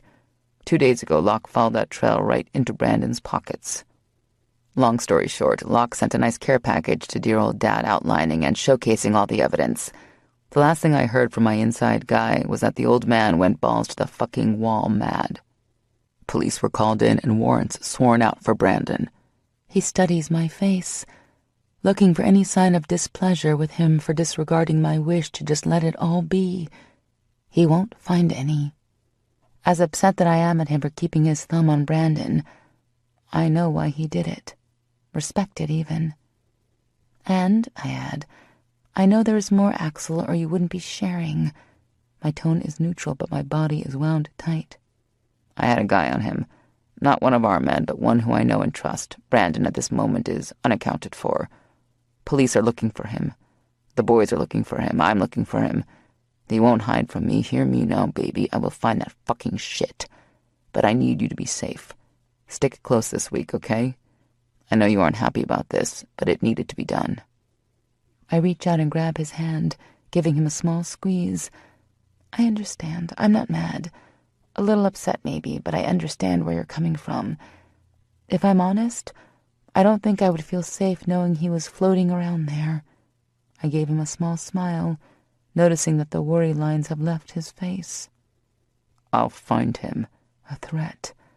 There will be no mercy from this man if he gets his hands on Brandon. I snuggle into his side, and we spend the rest of the morning in our bed watching TV and just enjoying being together. The rest of the day passes uneventfully, housework and catching up on some of the things I put off throughout the week. I've been calling Dee all day, but so far haven't heard from her. Axel tells me to leave it be for the day. Chances are she isn't able to come to the phone anyway. He tries to call back when I wouldn't leave him alone, but just gets voicemail. With a smile and a shrug of his shoulder, we go about the day. I decide to take his advice and just let her call me when she is ready. I am still not feeling back to normal, so the night ends with us watching movies in bed before drifting off to sleep. Monday morning starts off much like the morning before. Axel gives me a kiss before the sun is even up and tells me that he needs to go into the office for a few hours, but will be back for lunch. Rolling over slowly, I try to calm my stomach, but I'm unsuccessful and dashing off to the bathroom a few minutes later. I spend the next 30 minutes dry heaving into the toilet before I am able to crawl back to bed. I drift off to a restless sleep not long after my head hits the pillow. I jolt awake when a chill climbs up my spine. Throwing off the covers, I run down the hallway and stairs before crashing into the office. Pulling up my calendar, I start doing some math in my head. It doesn't take me long before I am dropping heavily into my desk chair.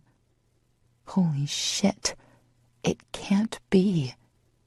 I sit there staring out the window above my desk, watching the trees sway in the breeze and the water down by the lake ripple with the wind. It makes sense.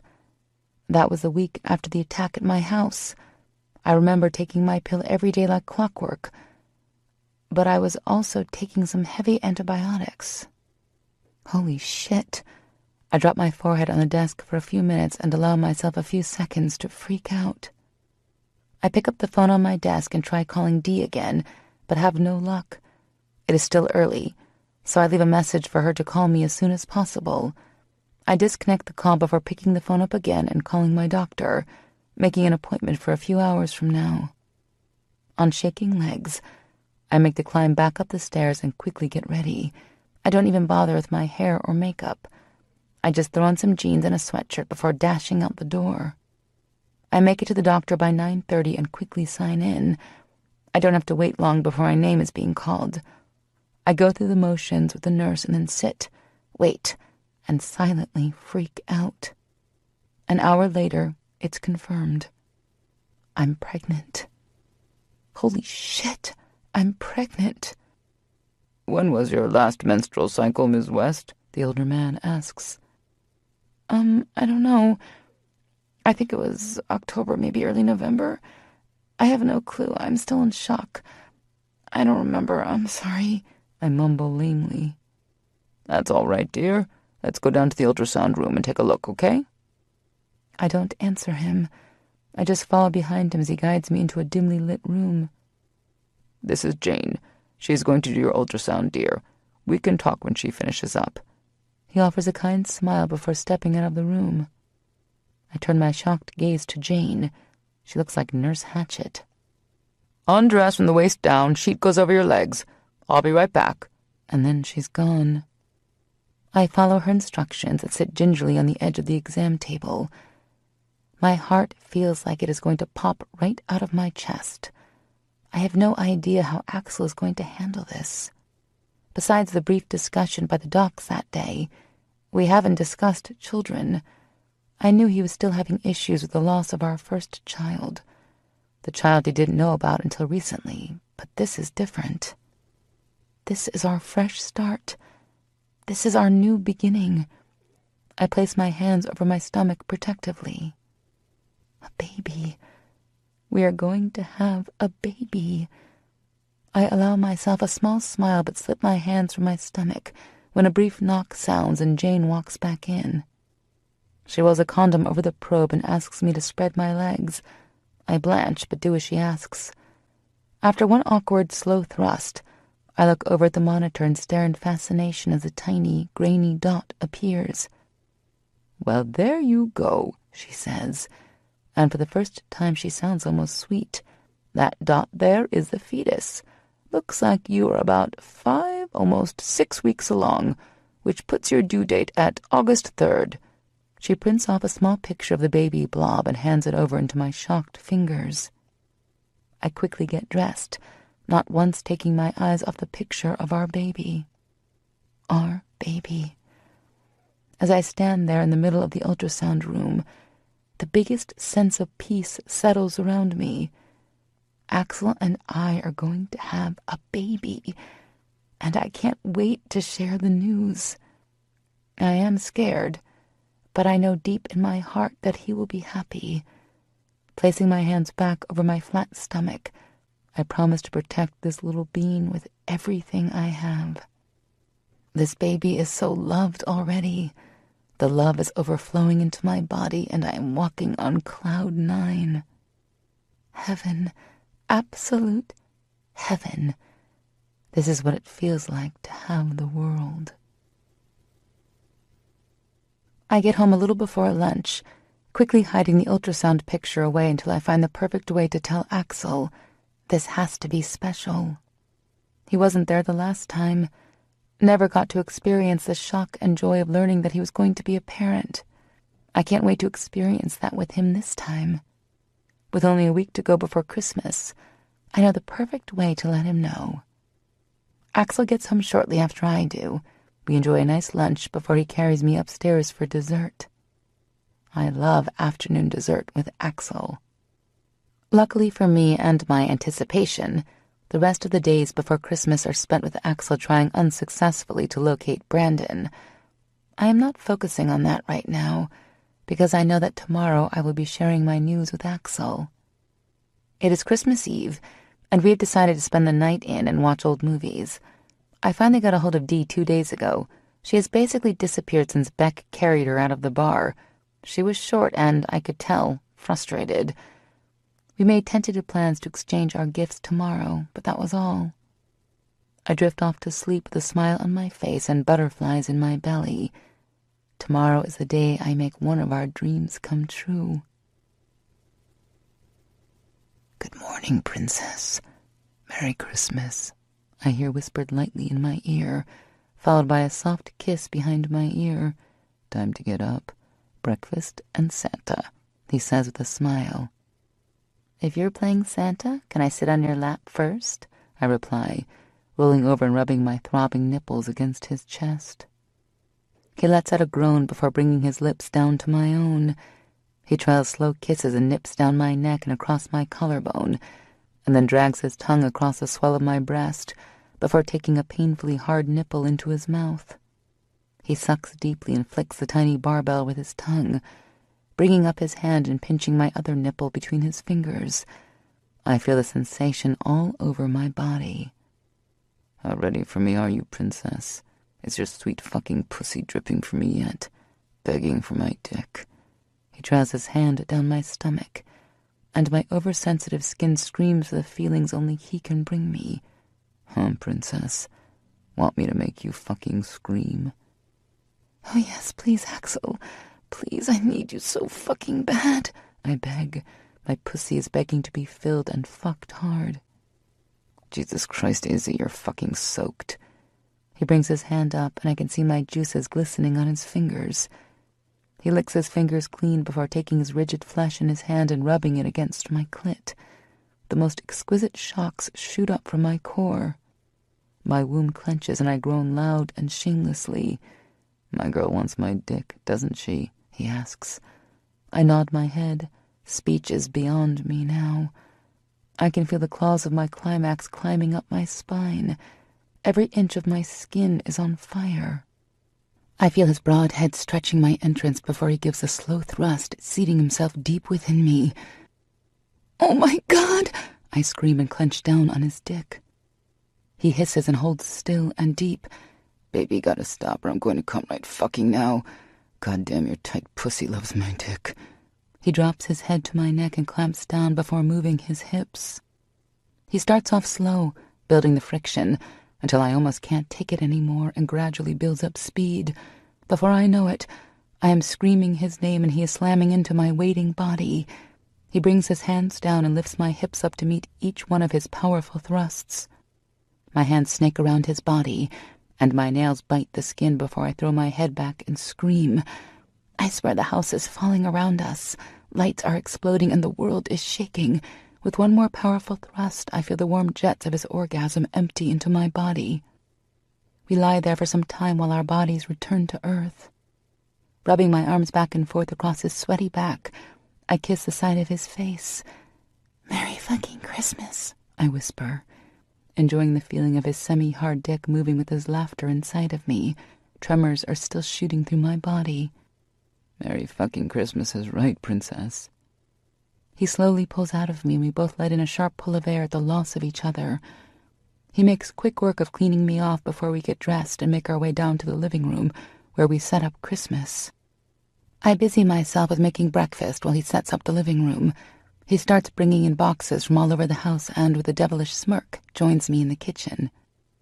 Where did all of that come from? I ask in awe. Been busy, baby, he says, sitting down and starting in on his pancakes. Obviously. I smile and join him, making quick work of breakfast so we can get down to gifts. He doesn't stop smiling the whole time we eat, and by the time we finish, we are both sporting ridiculously happy grins. We start with his gifts. They start off small. Some new design programs for my computer I've been looking for, earrings, some barely there garments that earn a slap from me, some odds and ends things I have been raving about for the house, and finally, a large but flat package is pulled out from behind the tree. When I look at him with a question, he just gestures at the package. I walk over from the recliner I was lounging in and start to gently pull the paper off. When I finally get it off, I notice that I am looking at the back of a very large canvas of some kind. He is looking at me with patience, but also a small bit of fear. I wrinkle my brow at him before turning it around. When I see the picture looking back at me, I almost lose it. It is beautiful. The old me would have looked at this picture like I had so many times over the years and let the painful memories consume me. But now with Axel by my side, I can look at it and smile. I can look at this picture and see the overwhelming love two young kids had for each other. It's stunning, Axel. I love it. My words are so soft they are barely audible. You aren't mad, are you? You left that box of pictures out a few weeks ago and I got the idea. He seems to be walking around on eggshells, worrying that I won't like it, or worse, that it will cause me pain. God, no, it's perfect. And it is. The picture is of Axel and me the day he left for boot camp. I still remember the day my mom brought it back from the store. She had a smile on her face and tears in her eyes. They had framed it and given it to me the same day. In the picture, Axel was hanging out the bus window, one hand hanging onto the window frame and the other reaching down and holding mine. You can just see his broad shoulders dressed in his camouflage and his newly shaved head. I still remember taking my father's clippers to his silky locks the night before he left. I was standing on the tips of my toes, stretching up as tall as I could and meeting his waiting lips in a sweet kiss. I had bought a new soft yellow sundress to wear that day, and it was hanging beautifully from my youthful body. There was so much love, promise, and sadness in that picture. It is us. It is our past and our future, and it is absolutely perfect. With tears rolling down my face, I carefully lean it against the wall before throwing my arms around his neck and peppering his face with kisses. I love it, Axel. It is the best gift I have ever received. I love you so much. I love you too, Princess. He kisses me softly and wraps his arms around my back, holding me tight to his body. We stay like that for just a second, soaking in the peaceful contentment that swirls in the air. My turn? I ask into his neck. Not yet, Princess. One more. He loosens his hold on me, placing my feet back onto the floor and takes a step back. Reaching into his pocket, he pulls out a small blue box before dropping to one knee in front of me. The tears that stopped from before are back with a rush. Oh my God. Izzy, from the first moment our eyes met, I knew you would be mine forever. There wasn't a day that passed that you didn't hold my heart. Everything I've ever done in my life was with you in mind, even when I didn't think this moment would ever come. It was all I prayed for. We might not have had the easiest road to get here, but no, from this day forward, I will do everything within my power to ensure that there is nothing but perfection. The happiness and love we deserve, baby. Will you do me the greatest honor and become my wife? When he finishes, I can hardly see him through the tears gathering around my eyes, blurring my vision before falling down my face. Yes! Yes, 1,000,000 times over! I yell and drop to the ground in front of him, throwing my arms around his neck and kissing him with so much love and exuberance. Yes! I scream, throwing my head back and smiling wide. He laughs and opens the box. Inside is a stunning ring. A large round center diamond is set high in the thick platinum band. On each side of the center stone are 3 rows of more diamonds, the center row being slightly larger than the 2 on the outside. It is the most beautiful ring I have ever seen in my life. He slips it on my finger and brings a hand up to his lips for a soft kiss. You're finally going to be my wife, he says against my hand, his warm breath tickling the skin. You're finally going to be my husband, I smile back. I give him another kiss before pulling away and looking down at my hand. I can't help but just think, finally. Okay, this will be hard to top. He offers an arrogant smile before walking over to plop down on the recliner I just left. Oh yeah, Princess, there is no way you are topping that, he replies, pointing down at my hand. I smile to myself and start handing him the boxes. He laughs when he gets to the Victoria's Secret lingerie. Great minds think alike. We laugh together and he places the box off to the side. I hand him the box with the dog tag and watch his face when he opens it. He sits there for the longest time just looking into the box. His face is void of emotions. Jesus, he chokes out. Izzy, Princess, this is fucking amazing. He looks at it for a few more minutes and asks me what the line at the end means. Love conquers all? I reply with a smile. He fingers the necklace lightly and notices the diamond for the first time. Is that? He trails off. Yeah, I kept it. Locked away, but I never let that ring go. I thought it was perfect.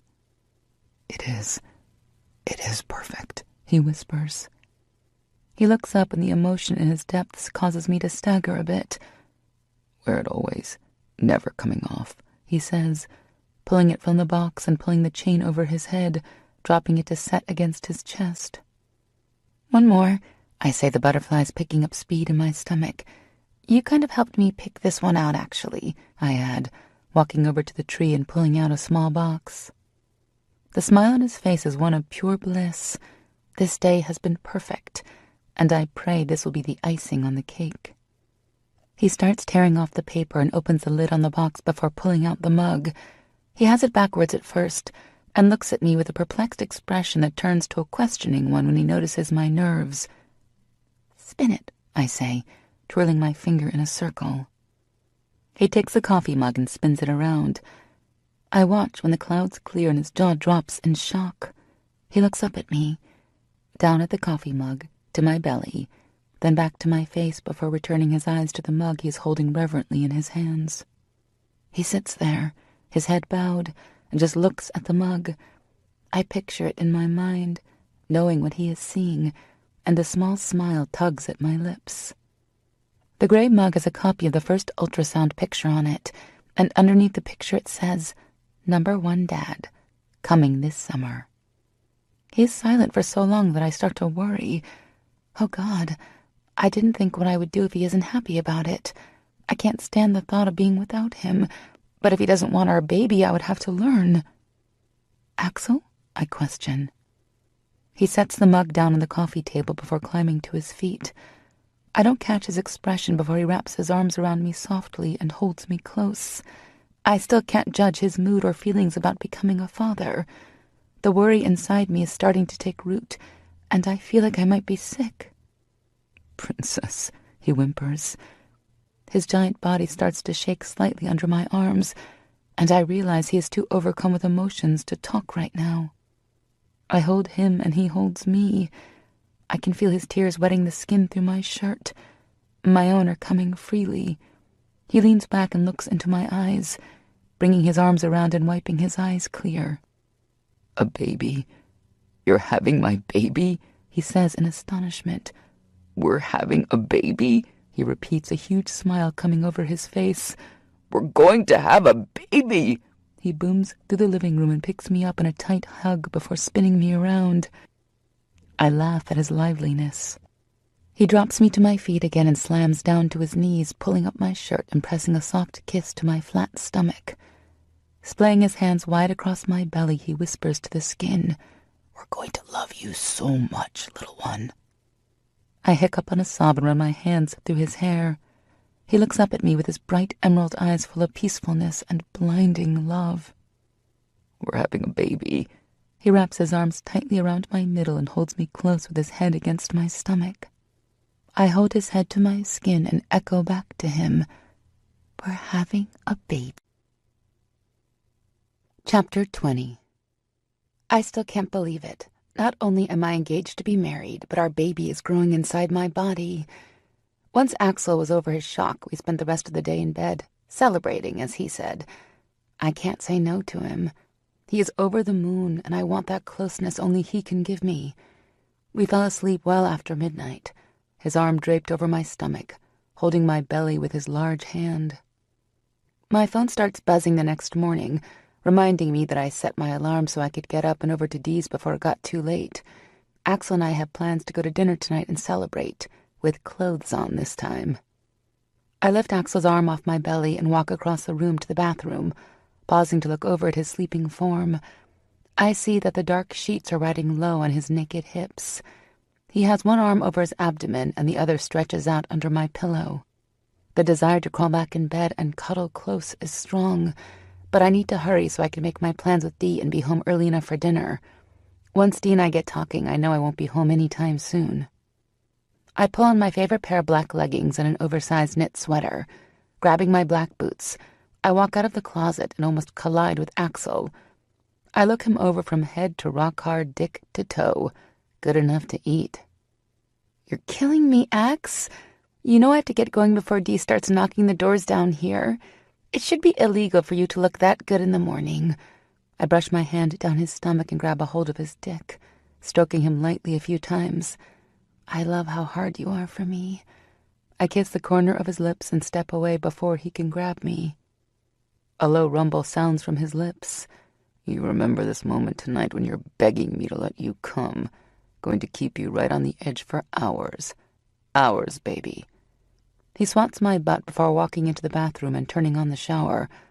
"Call me when you get there," he yells over the spray of the shower. "Will do. Love you." My phone rings on the way over to Dee's house. I answer and press speaker before placing the phone back down. "Hey, you. Merry Christmas." "Merry Christmas, baby girl." Greg's deep voice comes through the line. "Missed you yesterday."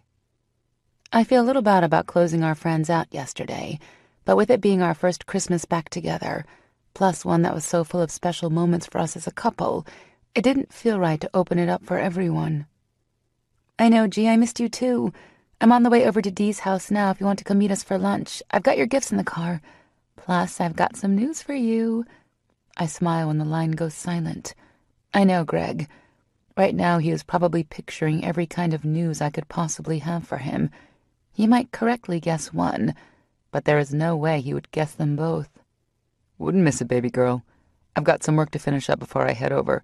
Give you and Dee some time to do your thing." "Sounds good. I'm glad I get to see you today. I was just telling Ax last night that we needed to have you all over for dinner." "Something tells me Reed didn't want to share your time, right?" Something like that." I laugh, and we continue with the small talk before hanging up. I try calling Dee to let her know Greg is coming, but she doesn't answer. I brush off the flicker of worry that floats across my skin.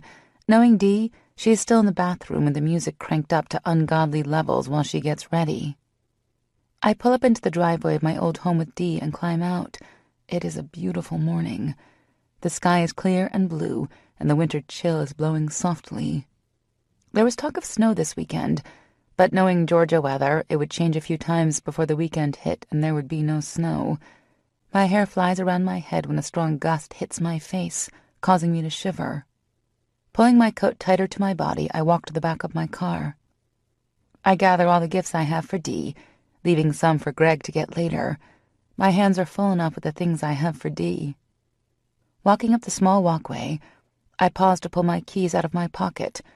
If she were up, she would have already come running out the door like a cheerleader on crack. I drop a few of the packages in my arms before I am able to pull my keys out of my waistband. Shit, I forgot to call Axel. Pulling my phone up, I press his name and wait for it to start ringing as I push my key in the lock. It clicks, but before I can open the door, it swings wide, and I meet the disturbing brown eyes of my ex-husband. "Hey, princess," I hear coming through the line. Brandon smiles his cold and evil smile. "You there?" I hear calling from far off. My body is frozen in terror. "Hello there, Isabel," Brandon says. There is so much control in those 3 words, but they are heavily laced with menace. All of the packages fall from my arms, joining my phone on the front steps. "Izzy?" I hear it before Brandon reaches up and slams his fist into my temple, causing the world around me to fade into black. God, why does my head hurt? Shit. I roll over but stop when my head starts to pound. Why don't I remember what happened? "Ah, Isabel, glad you could join us." My eyes snap open and I look around Dee's living room. It all comes rushing back and my blood turns to ice when I look up and see Brandon standing over Dee. He's got her arms tied behind her back and a piece of tape slapped over her lips. Her eyes are wide and terrified. I can already see a bruise forming around her cheek and her hair is pulled to the side of her ponytail. She tries to stay strong, but there are dried tear tracks all over her face. "This little bitch was nice enough to invite me in. Nice to know her manners aren't lacking. I was just asking her a few questions about my lovely wife when you drove up. Thank you, Isabel, for making it so easy to find you." He shakes his head back and forth and begins pacing in a tight line behind Dee. I move my eyes from his face to hers and check on her again. I can see her pleading with me not to do anything stupid. Her eyes are wide and she keeps shaking her head softly. Your little boyfriend has been causing some trouble, Isabel. I warned you what would happen if he didn't back off. I wonder how long it will take that motherfucker to come riding to the rescue, His pacing continues, and when Dee lets out a soft whimper, his hand shoots out and backhands her hard across the face. She falls back off the couch and doesn't move. That was all it took to snap me out of my shock. "You bastard!" I scream and go to move from my spot on the floor, but stop short when he trains a gun on me. Oh no, I wouldn't do anything rash. My dear wife seems to have forgotten her place in the world. We can't have that now, can we? You sit the fuck down and shut up, you stupid whore. I pause in my motion, but quickly scan the room. There has to be another way. I won't let him win. He controlled me for too long, and I am finally happy. Fate is finally on my side. I steady my resolve and straighten my spine. I will win. I go to get up again when he walks quickly over to me and grabs me by my loose hair. He bends down and brings his face right up to mine. His words are harsh and he spits all over my face when he speaks. You little slut! You think you can run around spreading your legs for another man? You are mine! Do you hear me, Isabel? I won't let that bastard touch what is mine! He screams. My hair feels as if it is being ripped from the roots when he begins to pull me to my feet. Please, Brandon. Please leave us alone. What do you want? Money? I can get you plenty. Please leave, I beg. My only thought is getting free and getting Dee and my baby safe from his insanity. He swings his wild eyes on me and throws his head back. The sound that comes out is animalistic and has me scared out of my mind. The chill of dread rocks through my body, all the way to my bones. You think I'm going to let him have you? Oh no, Isabel. What you need to understand is that you will never get rid of me. He thinks he can take you from me? He can try, but he will be swimming through a sea of bullets before I let him get those vile hands on my wife. I can see the control in his eyes snap, and it's like watching a light go out. This is not my ex-husband. The irrational madness has taken over any common sense and chance of reason I could have made with him. I'm going to make him watch you when I bend you over my knee and punish you for all the shit you have caused. I'm going to rip your clothes from your body and make him watch me take you for all the shit he caused. That's right, he says when my eyes widen. You think I don't know it was him or the police barking at my heels? And then do you know what will happen next? He doesn't even blink when he pauses. That malevolent smile forms, and his face is transformed from his normal, somewhat handsome look to one of pure evil. Then I'm going to put a bullet through your fucking heart while he watches, while he is helpless to stop me. Even with the fear coursing through my body, I know I have to get away from him. He's blocking the hallway to the front door, but not the one off to the kitchen. It's risky, but I might be able to get away quickly enough to hide. I know Axel is coming, and that has me more afraid than the madman standing in front of me with a gun. A low moan sounds from the couch, and I see Dee start to stir. Shit, I can't leave Dee. Why, Brandon? I ask, hoping to distract him from Dee. I have to keep him focused on me. Why? Because that motherfucker ruined everything. I was finally going to have it all, and he had to ruin it all. I won't let him take you, too. You are mine, he screams. He brings his hand up and starts pulling at his hair and banging the handle of the gun against his forehead before leveling it back on Dee. He's completely lost it. There isn't an ounce of humanity left in this man. His pacing continues. He moves slightly from the open hallway, but he doesn't move his gun from Dee's body. I see a shadow cross the threshold, and my heart picks up speed when I realize who it is. Greg. Oh, God, no. I'm going to lose everyone I love in one moment if Brandon sees him. He holds his finger up to his lips. He taps his wrist and then cocks his head toward the kitchen, silently telling me to run when he makes a move. My heart is going to stop. There is no way it can beat this rapidly and not just give out. Dee's eyes are wide. She looks over at me and I can see the fright in her alarmed brown eyes. I bring my hand to the side and motion to her to wait and then bug my eyes toward the kitchen. Her legs aren't bound, and if she can run, we might be able to get out of this room. We wait in stone-cold fear while Greg inches closer to Brandon. But before he can reach him, Brandon spins around. He seems to pause for a second in confusion, and that's all it takes for me to jump up, grab Dee by the arm, and pull her with me as we run into the kitchen. I hear the sound of them colliding behind me as we take off. The sound of the gun going off causes me to falter. I push Dee behind the island and look around for some form of protection. Damn, the knives are by the open doorway we just ran through. The only thing I can see is a cast-iron frying pan left on the oven from Dee's breakfast. Thank God. Picking it up, I test the heaviness of the metal out in my hand before holding it down to my side. I bend down and check on Dee. She is shaking but seems okay. Get under the desk and don't you move, I tell her. I make quick work of the knot behind her back before letting her move from my side. I watch her scurry around the far side of the island and burrow under the desk built into the wall. I push the chair in behind her and cover her body the best I can. Moving back to the center island, I brace my legs apart and wait. I don't know who is going to come around that corner, but I'm ready. I won't let him win. I won't let him take my happiness. It's time that I remember what is important and fight for the future I want. The future I deserve. The future I have earned. A future with Axel and our baby. With an evil laugh, I hear him and my fears are confirmed. Oh, God, Greg. Oh, Isabel, come out, wherever you are. He laughs again before stumbling into the kitchen. Where's that little bitch friend of yours, Isabel? He cocks his head to the side, and I notice that his left arm is hanging at an odd angle and the gun is missing. I feel slightly better knowing Greg was able to put up a fight. The fear for Greg bubbles back up, but I push it back and straighten my shoulders. I won't let this man win. Never again. Where is Greg? I ask, shocked that my voice sounds strong and sure. Don't you worry about him, Isabel. He takes a step forward.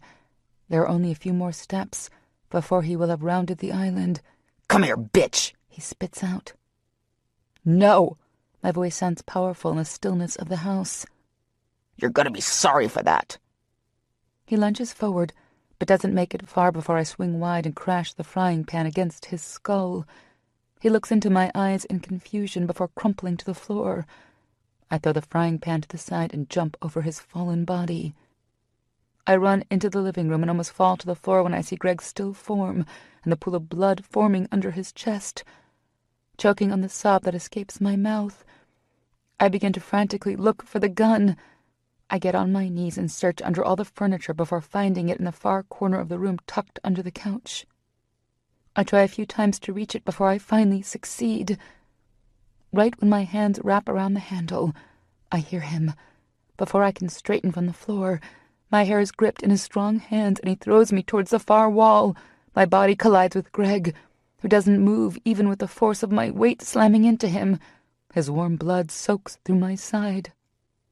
I look up into Brandon's disturbing face and smile when I feel the cold metal of the gun still in my hands. He takes a step forward but stops when I raise the gun level with his chest. "Fuck you!" I scream and pull the trigger, emptying every bullet into his chest. I can hear Dee screaming from the other room, but before my arm falls back down, I am overcome with the overwhelming fear running through my veins and let the numbness take over my body. I vaguely hear the gun hit the floor before I slump back against Greg's body, and the darkness rolls back in. Izzy! I scream again into the phone. I run down the stairs and jump into my truck. When I heard her ex-husband's voice coming through the line instead of Izzy's, I thought my mind was playing tricks on me.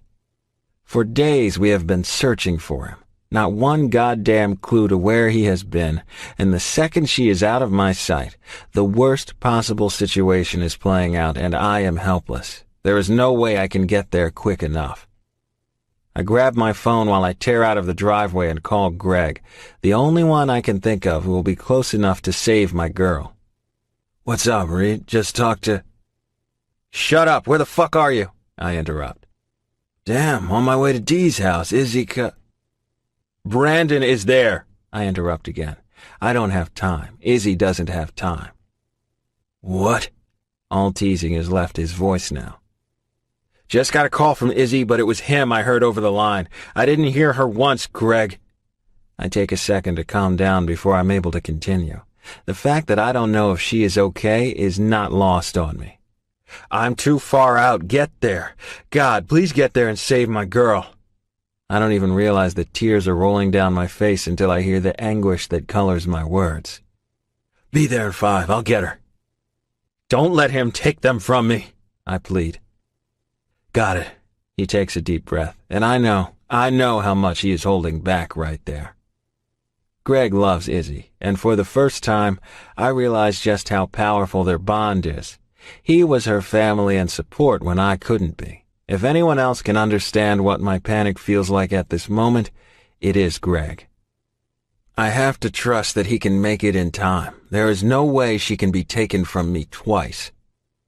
I break every speed limit and every traffic law to make it to Dee's in half the time it normally takes, pulling my truck right into the grass in front of her place and throwing it in park before jumping out and sprinting towards the door. I notice Greg's truck off to the side, parked at an odd angle. I check but don't see him outside. The front door is wide open and there is no movement inside. Silence. Silence and sobbing. Pulling the gun out of my ankle holster, I slowly walk through the threshold and down the long hallway. The sobbing is getting louder, and for the first time since arriving, I breathe. That is a female sob. Hope flares to life, and I rush around the corner but stop dead at the scene before me. The first thing I see is Brandon's lifeless body in the opening to the kitchen. I don't need to check to know he isn't breathing. No way would he survive with that many holes in his chest. Dee is on the floor next to the tangled mess of Izzy's and Greg's bodies. No! I roar, running towards them, slipping on the blood that covers the floor around them. Oh God, Izzy! Call 911. Dee stutters out next to me. It isn't hers, she whispers. What? I sob, running my hands down Izzy's still body, looking for any sign of injury before moving her gently to the side. Her chest is rising and falling normally, and her color is just slightly paler than normal. Besides a few cuts and bruises, she doesn't appear to be harmed. When I turn to Greg for the first time, her words register. Fuck! I roll him over and notice the wet hole on his side. Fuck! Ripping my shirt over my head, I press it against his belly and hope I can do enough to keep him stable before the ambulance arrives. Check his pulse, I say to Dee, but when I look over, she is weeping over Izzy's body.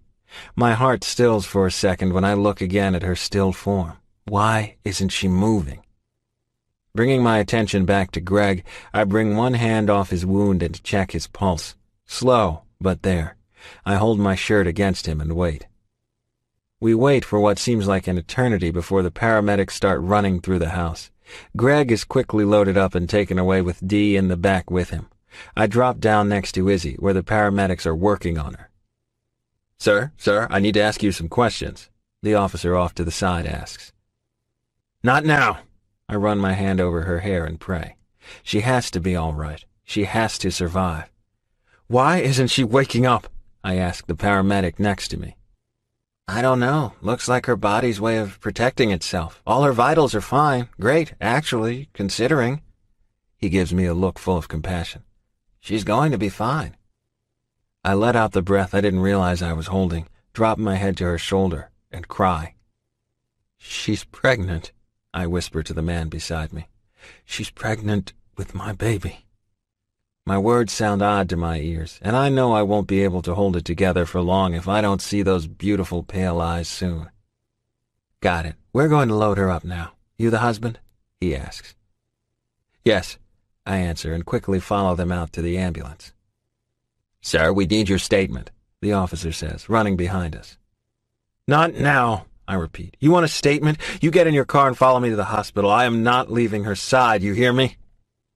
The young officer stops short and seems shocked at the heat behind my words, not what he was expecting. I can tell he is gearing up to protest, but I quickly interrupt him. Look, I pause to check his name tag.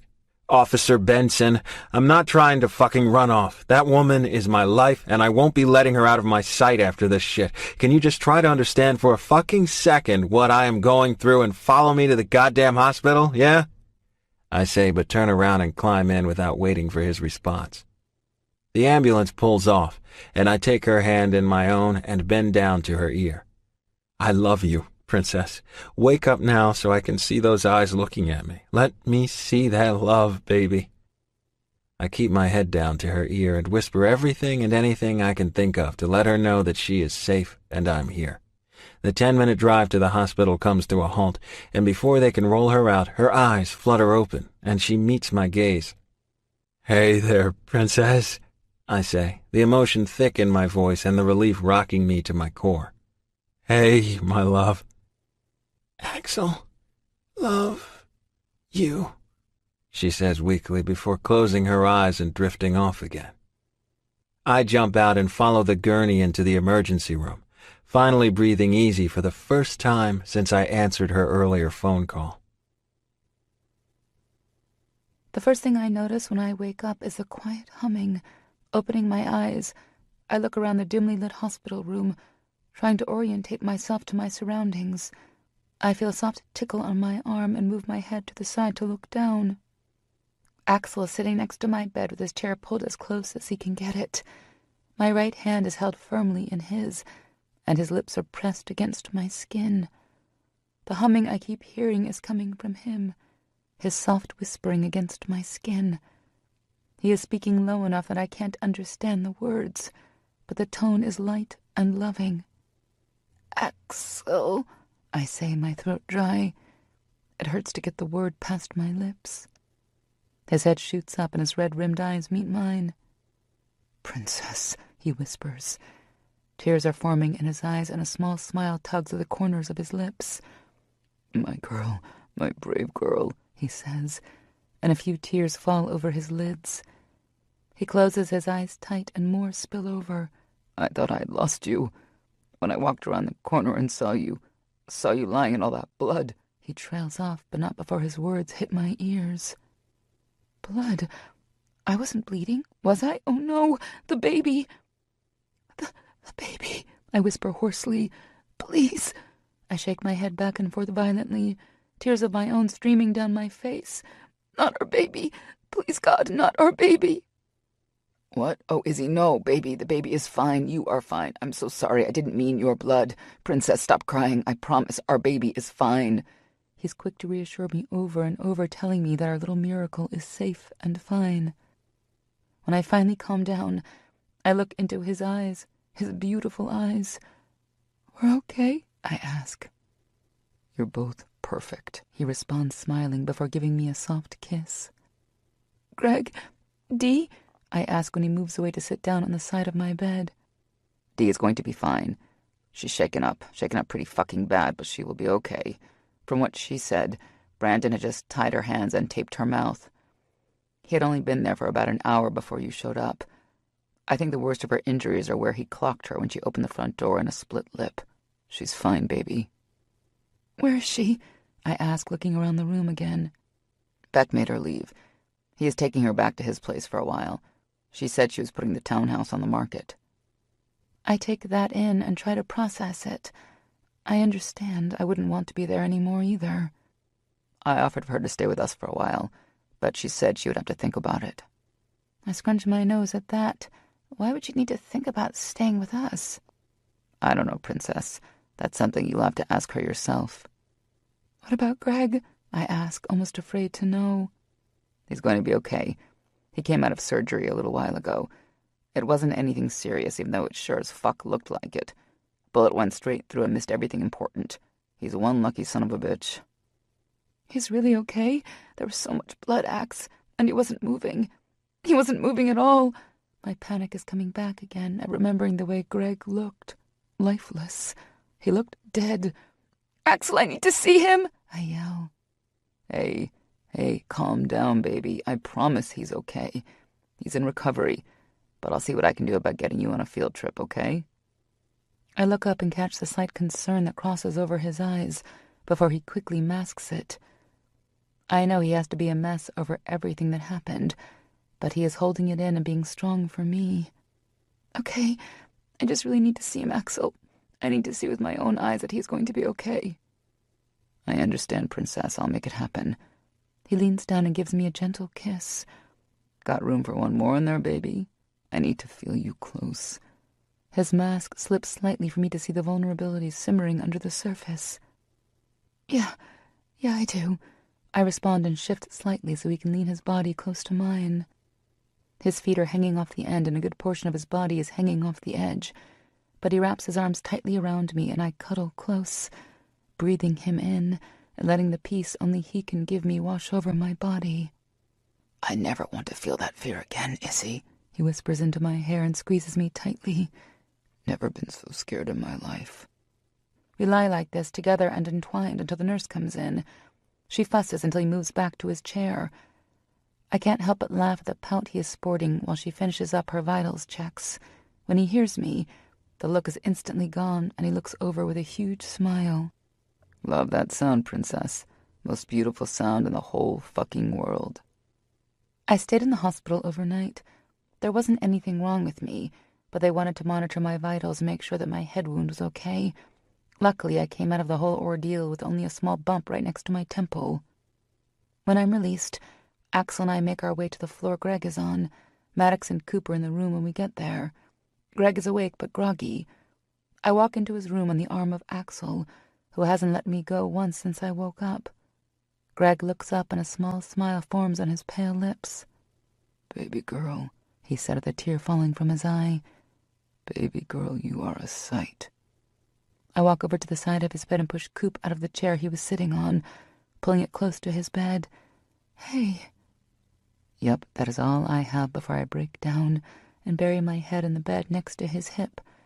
Axel comes up behind me and rubs my back. Baby girl, I'm okay. Nothing I can't handle. I thought you were dead, G. I cry harder into the bed. Don't ever do that shit again. He laughs but agrees, and I sit there holding his hand while the conversation continues around us.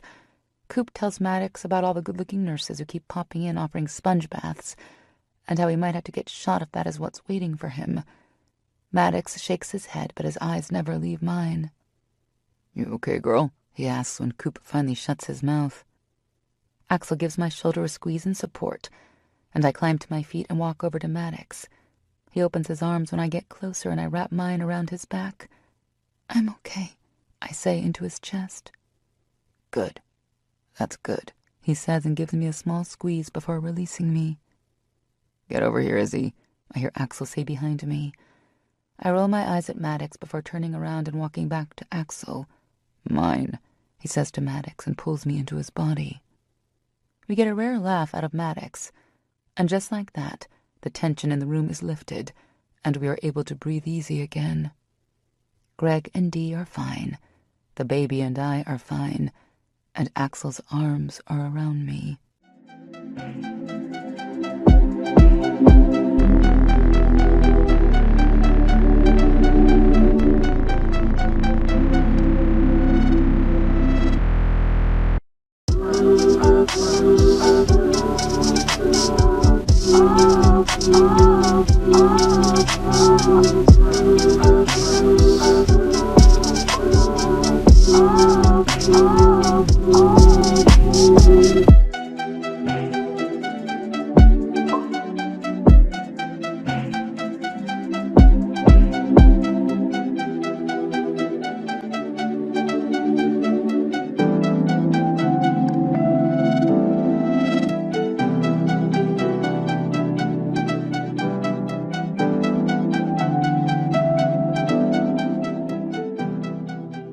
Chapter 21.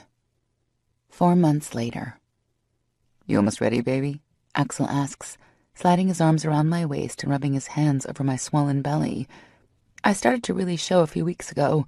My small pouch went from making me look slightly overweight to a definite baby bump. I love it, but I love it more when Axel comes up behind me and places his hands over my small bump. When I have moments like this, just Axel and me, I am reminded how lucky we are. It's been a hard road for us both since that day with Brandon. I have been plagued with nightmares, and Axel has been dealing with his worry about my mental state. About 2 months after Brandon's attack, I made an appointment with Dr. Maxwell. We both knew I wasn't dealing with taking his life well. Finally, 4 months later, I have come to terms with everything that happened. My nightmares are few and far between, but I am alive, and so are the people I love. I have become stronger and stronger every day, and it is all because of this man. I continue to fix my makeup while he rolls his fingers around my skin. We need to get going soon if we're going to make your appointment. Okay, I'm hurrying. I would have been ready by now, but there's nothing that fits anymore. I put down my mascara and turn in his arms.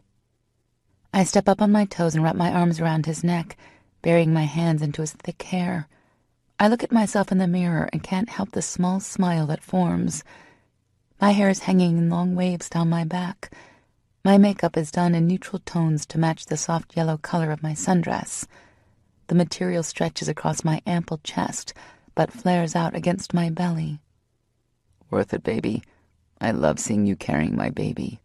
He brings his hands down and pulls me up by my hips, placing me on the counter.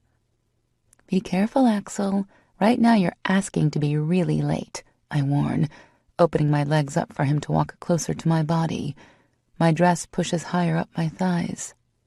My belly pushes into his hard stomach. He barks out a laugh before pressing his lips to mine and making my toes curl with the heat of his kiss. Princess, I could take you right now and you wouldn't even fucking care if we missed that appointment. And don't think I don't know you've been crossing the days off until this one. He is not wrong. We have our 20-week baby appointment today, and we are finally going to find out if we are having a boy or a girl. Axel is firm that it is a boy. I keep going back and forth, but deep down I hope it is. I can just picture a little version of Axel running around the house. I curl my hands into the fabric of his shirt, humming my agreement, and lean in for another kiss. Right before his lips hit mine, there is a sharp kick against my belly. Axel snaps back and looks down in complete shock.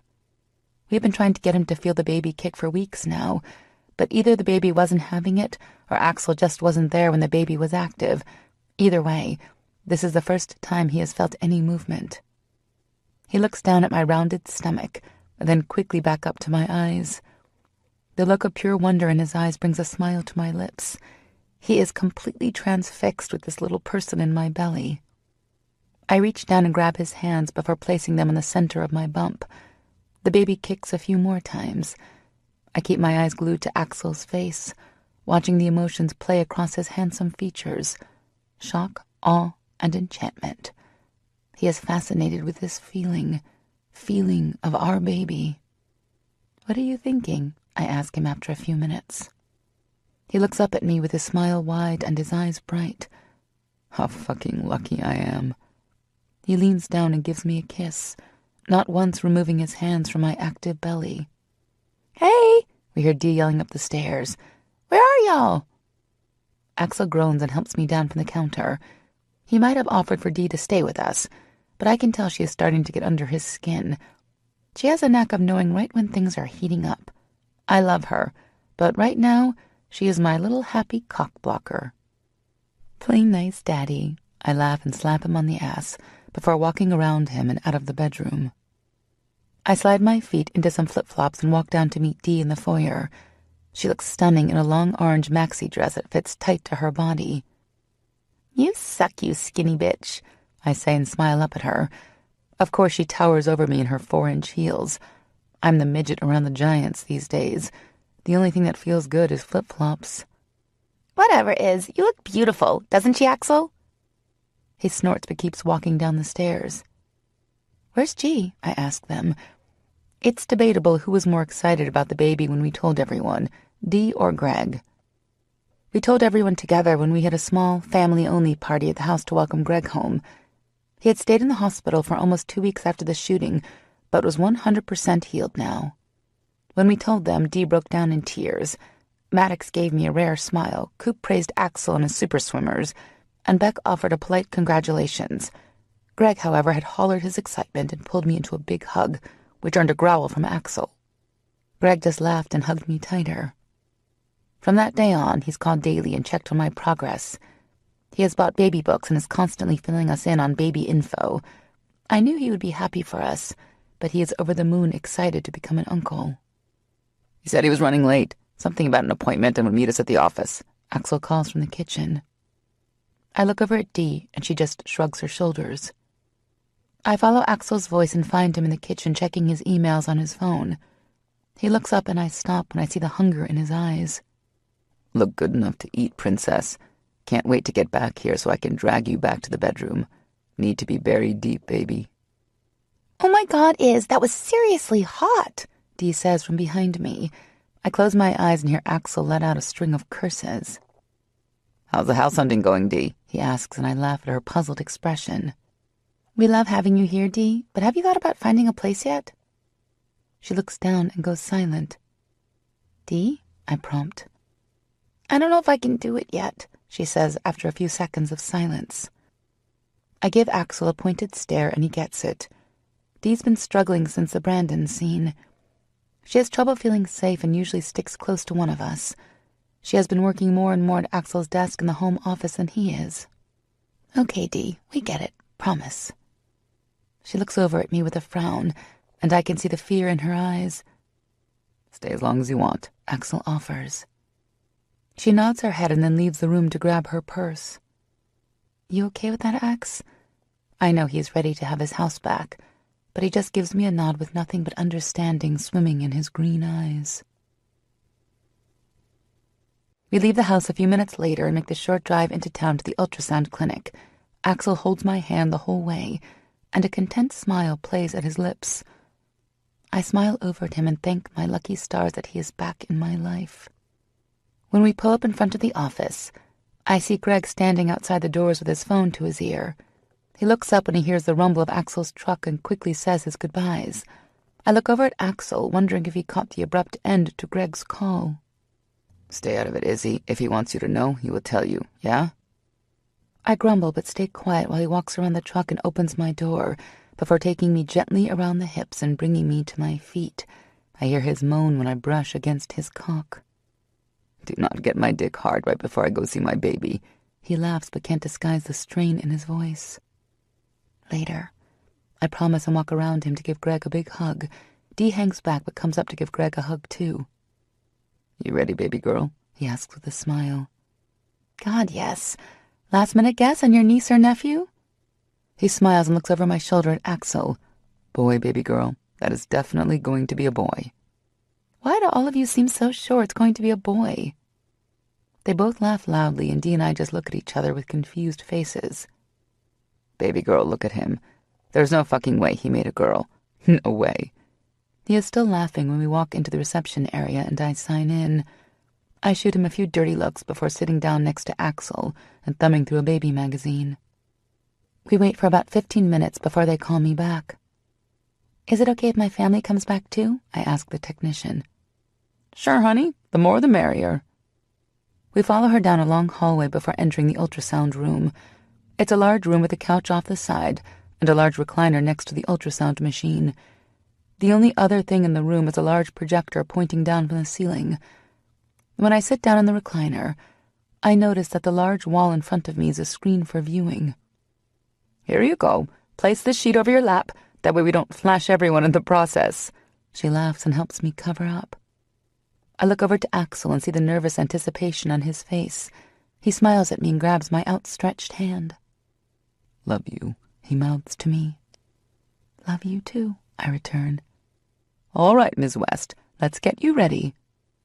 I smile at Axel one more time when I see the frown on his face over the use of my last name. He was not happy with me when I told him that I wanted to wait for the baby to be born before we got married. He grudgingly agreed when I bribed him with sex. It wasn't that I didn't want to be married to Axel, just the opposite. I couldn't wait to be Mrs. Axel Reed, but it just felt right that our baby be there with us. When I sat him down and explained my reasons for wanting to wait, he wasn't so upset anymore, but that didn't mean he was happy about it. I'm just going to do some measurements before we take a look and see if this little one wants to make an announcement today, okay? I nod my head, too engrossed with the image of our baby on the large screen in front of us. Axel squeezes my hand, and I hear him let out a shuddered breath. amazing, I hear Greg whisper to Dee, who is too busy sniffling in her tissue to answer. When the baby's heartbeat fills the room, we all seem to pause in amazement. It never fails to fill my heart with joy to hear that fast-paced beating. "You ready, Mom and Dad?" she asks us with a smile. Yes, Axel says quickly before I can open my mouth. I look up at her and smile. She gives me a wink before turning her attention back to the screen. "Well, will you look at that? Someone isn't shy at all," she laughs to herself, and we sit there all looking at the moving little image on the screen. It doesn't take long for us to see what she was talking about. Right there, larger than life, is my son just letting it all hang out. Axel lets out a loud whoop and jumps up from his chair. He leans down and gives me a kiss before slapping hands with Greg. I laugh at their antics and wipe the tears from my face. Axel comes back to my side and leans over me, taking my face in his hands and pushing his nose up to mine. He rubs his nose against my own, and the smile that takes over his face makes my heart speed up. "We're having a boy," he says. "You're giving me a son." He places a soft kiss to my lips and briefly closes his eyes. When he opens them, they are so full of love and happiness. "Making my dreams come true, princess. Making my life worth living. Love you so much, baby." I grab his head and push my face up to his and give him a kiss that I hope expresses my feelings. "I love you, Axel." The rest of the appointment passes in a blur. Axel continues to hold my hand and shake with his excitement. He is itching to get out of this room so he can scream to the world that he is about to have a son. When we finish, the technician hands us some prints and he scoops them up before I can even take them, thanking her while looking down through the images. He is like a kid with a new toy, completely enamored. I go up to pay and Axel steps outside, immediately jumping on the phone. Chances are the whole state will know when he is done that we are having a boy. I finish paying and turn around to find Greg standing behind me. "Happy, baby girl?" "More than you could even imagine." He smiles and throws his arm around me and gives me a quick hug. Axel turns, sees him and pauses in his conversation. "Hands off, Cage." Greg laughs and drops his arm. "Let's go. The gang is meeting us at Heavy's to celebrate my boy," he yells across the parking lot. The only thing I can think of is that I put that peacefulness in his tone, and together we are finally where we are meant to be. Epilogue. 5 months later. I have been running around all day trying to make sure everything is in place for tonight. It's Izzy's birthday, and between anxiously waiting for our son to decide to come and dealing with the memories that still plague her around this day, it was turning out to be a nightmare. So far, the only highlight of today was seeing the blinding smile on her face when she woke up. Other than that, anything that could have gone wrong has. The caterer is late, the cake hasn't shown up, and the birthday girl will be here in an hour. I am officially losing my shit. This day has to be perfect. Dee took Izzy early this morning to spend the day at the salon next to the office. I avoid that place. I don't care how many times Izzy tells me that weird little man is harmless. I'm not buying it. The other day, he pinched my ass, which Izzy thought was hilarious. I couldn't even be mad about it when she was standing there laughing. Her large belly was bouncing with each breath. It was almost worth asking him to do it again if it got that kind of reaction from my girl. The last few months have flown by. We have spent every second getting the nursery ready and finally filling my house with more furniture than one person should ever own in one lifetime. It keeps a smile on her face, and it makes her happy. I would bend over backwards if it means that smile stays on her face. These last few days have been harder on her. Not only has she been dealing with an overdue baby, but the Georgia heat is making her miserable. We all do what we can to make things easier, but I can tell it is getting harder on her. Yesterday was a bad day. She spent the day in bed crying and wouldn't let me leave her side. She would say things about our angel baby missing out on his little brother. It killed me to hear her talk like that, but I would be lying if I said the thought hadn't crossed my mind too. We have worked hard to overcome our loss, even going to therapy a few times to talk about things that were still painful. We are closer than ever, but that doesn't mean that things don't still sit heavy on our hearts. Yo, Reed, got the cake. That bitch at the bakery tried to tell me that you didn't tell her you needed it this afternoon. Got it, but damn, that shit wasn't pretty.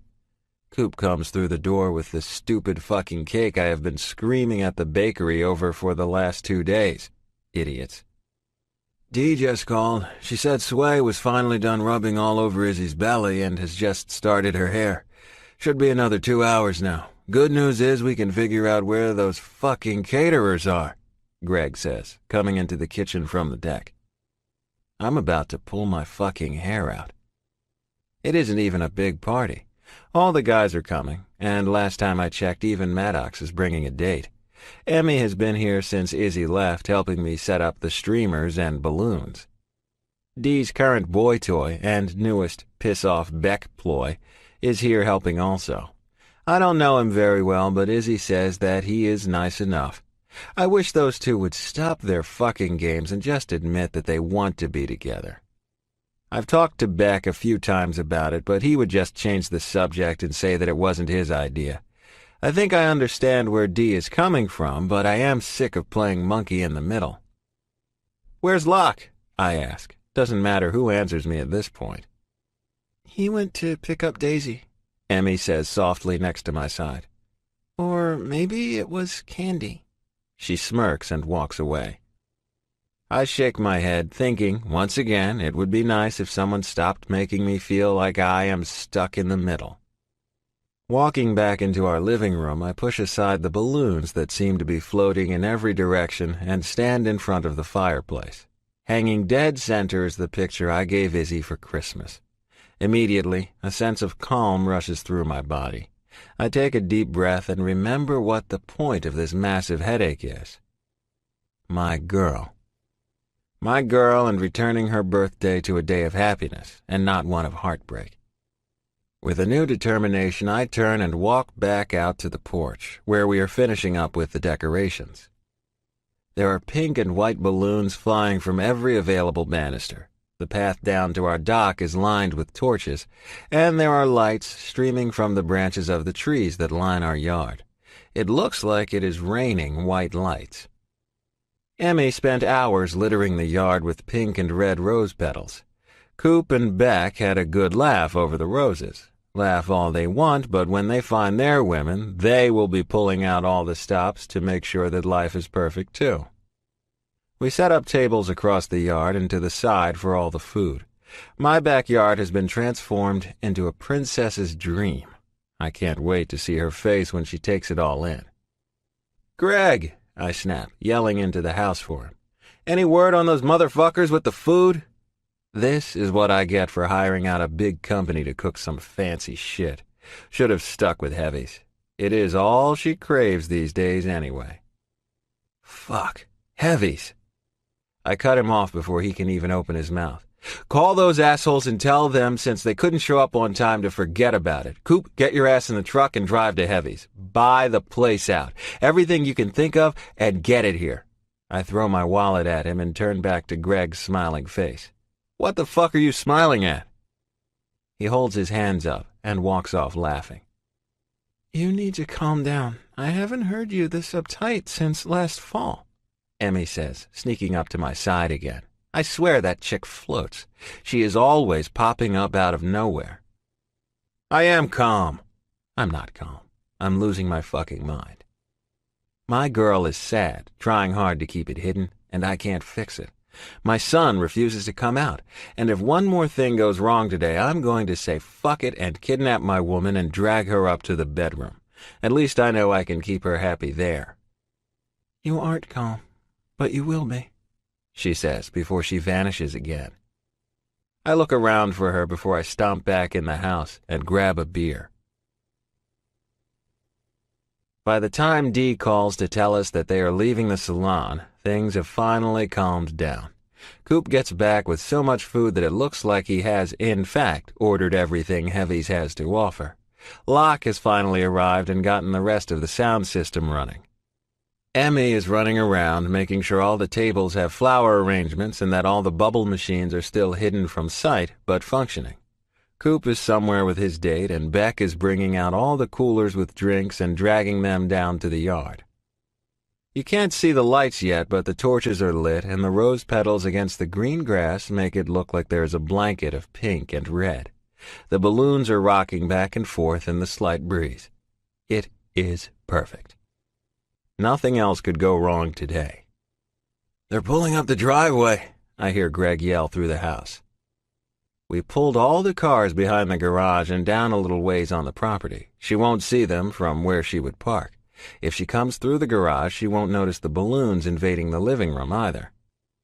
"Be right back," I say, handing my beer to Locke before walking into the house. I wipe my sweaty palms on my shorts and walk into the kitchen to get my girl. She comes walking out of the garage looking like the angel I've always thought she was. She's wearing a long white dress that hugs her tits and large belly. It flows around the rest of her body, making it look like she is walking on air. Her skin is still glowing from all the time we spent down at the lake this summer. Sway did whatever it is that Sway does on her hair, and it is hanging long, thick with curls. You look beautiful.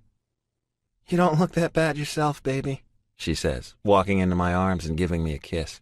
I can feel my sun rolling against my stomach. "Feeling okay, Princess?"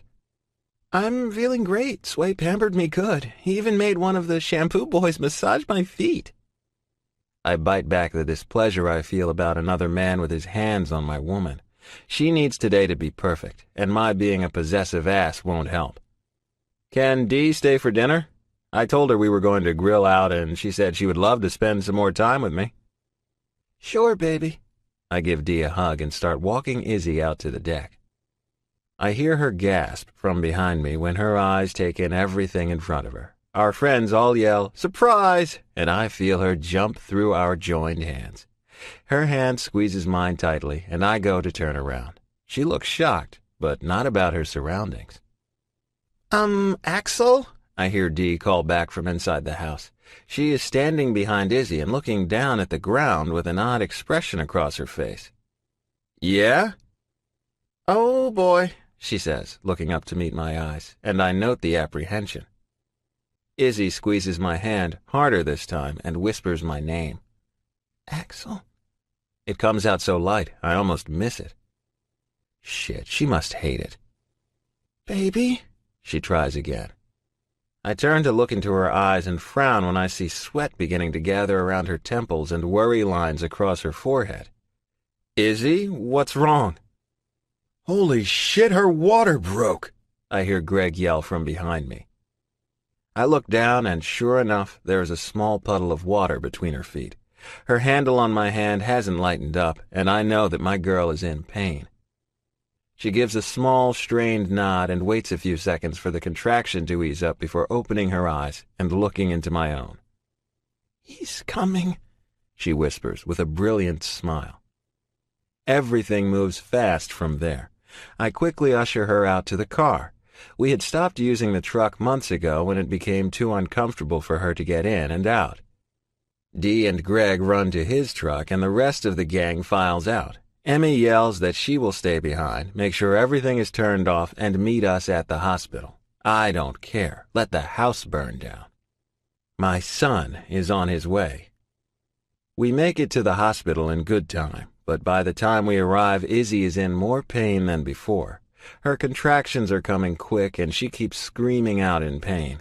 It kills me to hear her hurting, and know there is nothing I can do about it. I start telling her how much I love her and try to reassure her with my words until she looks over at me with fire in her eyes and tells me to shut the fuck up. As soon as the words leave her mouth, she is apologizing. My poor girl. If I could do this for her, I would in a heartbeat. I pull up to the front of the hospital and, without even shutting off the car, sprint over to her side and carry her inside. Someone will move the car. If they don't, then they can tow it. There is no way I'm leaving my girl. They get us checked in and into a room quickly. Izzy is hooked up to 1,000,000 different monitors and machines. I'm told that they all monitor her and our son, but I am too busy worrying about her to even pay attention to the nurses. They seem to think we have all the time in the world. Why isn't anyone doing something? Anything? We have been here for about an hour when she lets out the loudest tortured cry. The sound stops my heart, and I look around frantically for help. The nurses all spring into action and start shoving the bed around, turning on different machines and barking orders at me. I hold Izzy's hand and try to help her, but looking at her beautiful face breaking down in agony is almost too much. "You're doing great, Princess. He'll be here soon." She tries to give me a smile, but it's cut off when she lets out another scream. "You're fully dilated, ma'am. Let's have a birthday." Izzy starts pushing at the doctor's commands, and I start slowly dying inside. My girl, I can't handle her being in this much pain.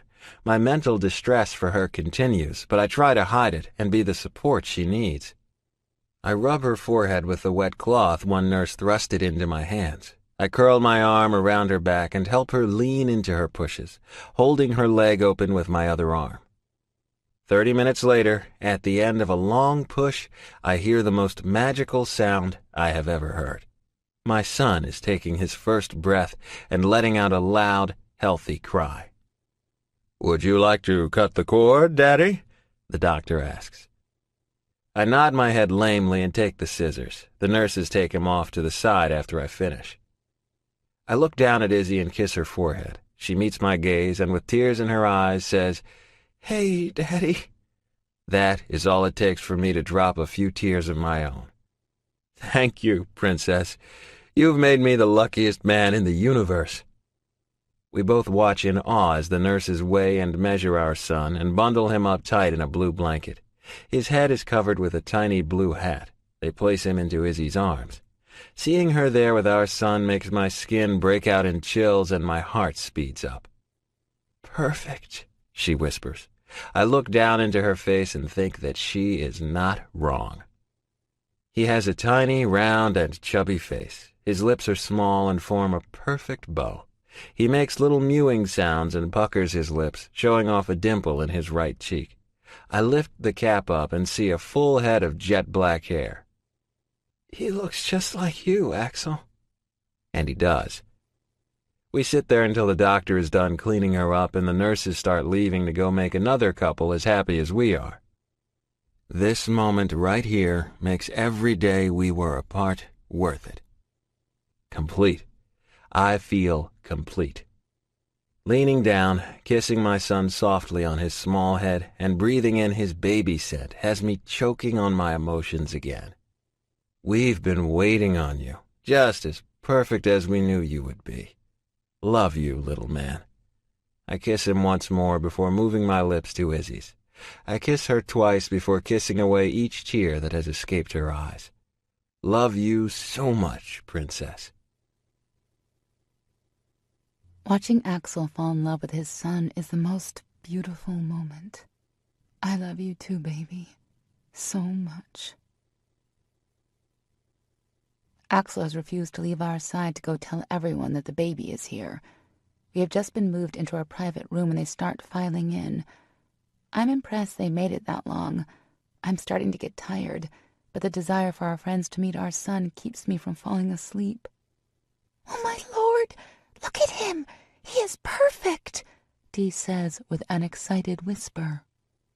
Congratulations are thrown around, and we enjoy sharing this moment with our family. Each and every one of the most important people in our lives is here. I'm watching Axel hold our son close to his chest and thinking that he looks like a little football in Axel's large arms when I hear someone ask what his name is. Axel looks over at me with a smile and gives a small shake of his head. I look over and meet each one of our friends' faces when I announce, "Nathaniel Gregory Reed." When I reach Greg's eyes, the tears gathering in the corners shock me for a second. He walks over and gives me a small kiss on the top of my head. "Thank you, baby girl. That means the world. Means the world to me." I smile at him and wipe my eyes dry. Axel comes over and hands me Nate before climbing into the bed next to me. We all sit there and enjoy the moment until the baby starts to cry. Axel looks worried, but I lean over and whisper in his ear that it's time to feed him. With some quick Maddox, Beck, and Coop and reluctant Dee and Greg goodbyes, our family leaves, and Axel comes back over to me. He puts his arm around my shoulders and I lean into his body, settling Nate so that Axel can look down into his angelic face with me. When I settle Nate on my breast and feel him give the first timid pull, I smile down at him and think to myself that fate finally loves me. Fate is welcoming me into her arms and shining her bright rays of love onto our family. It doesn't take me long to drift off to sleep, safe in Axel's embrace with the gift of our love in my arms.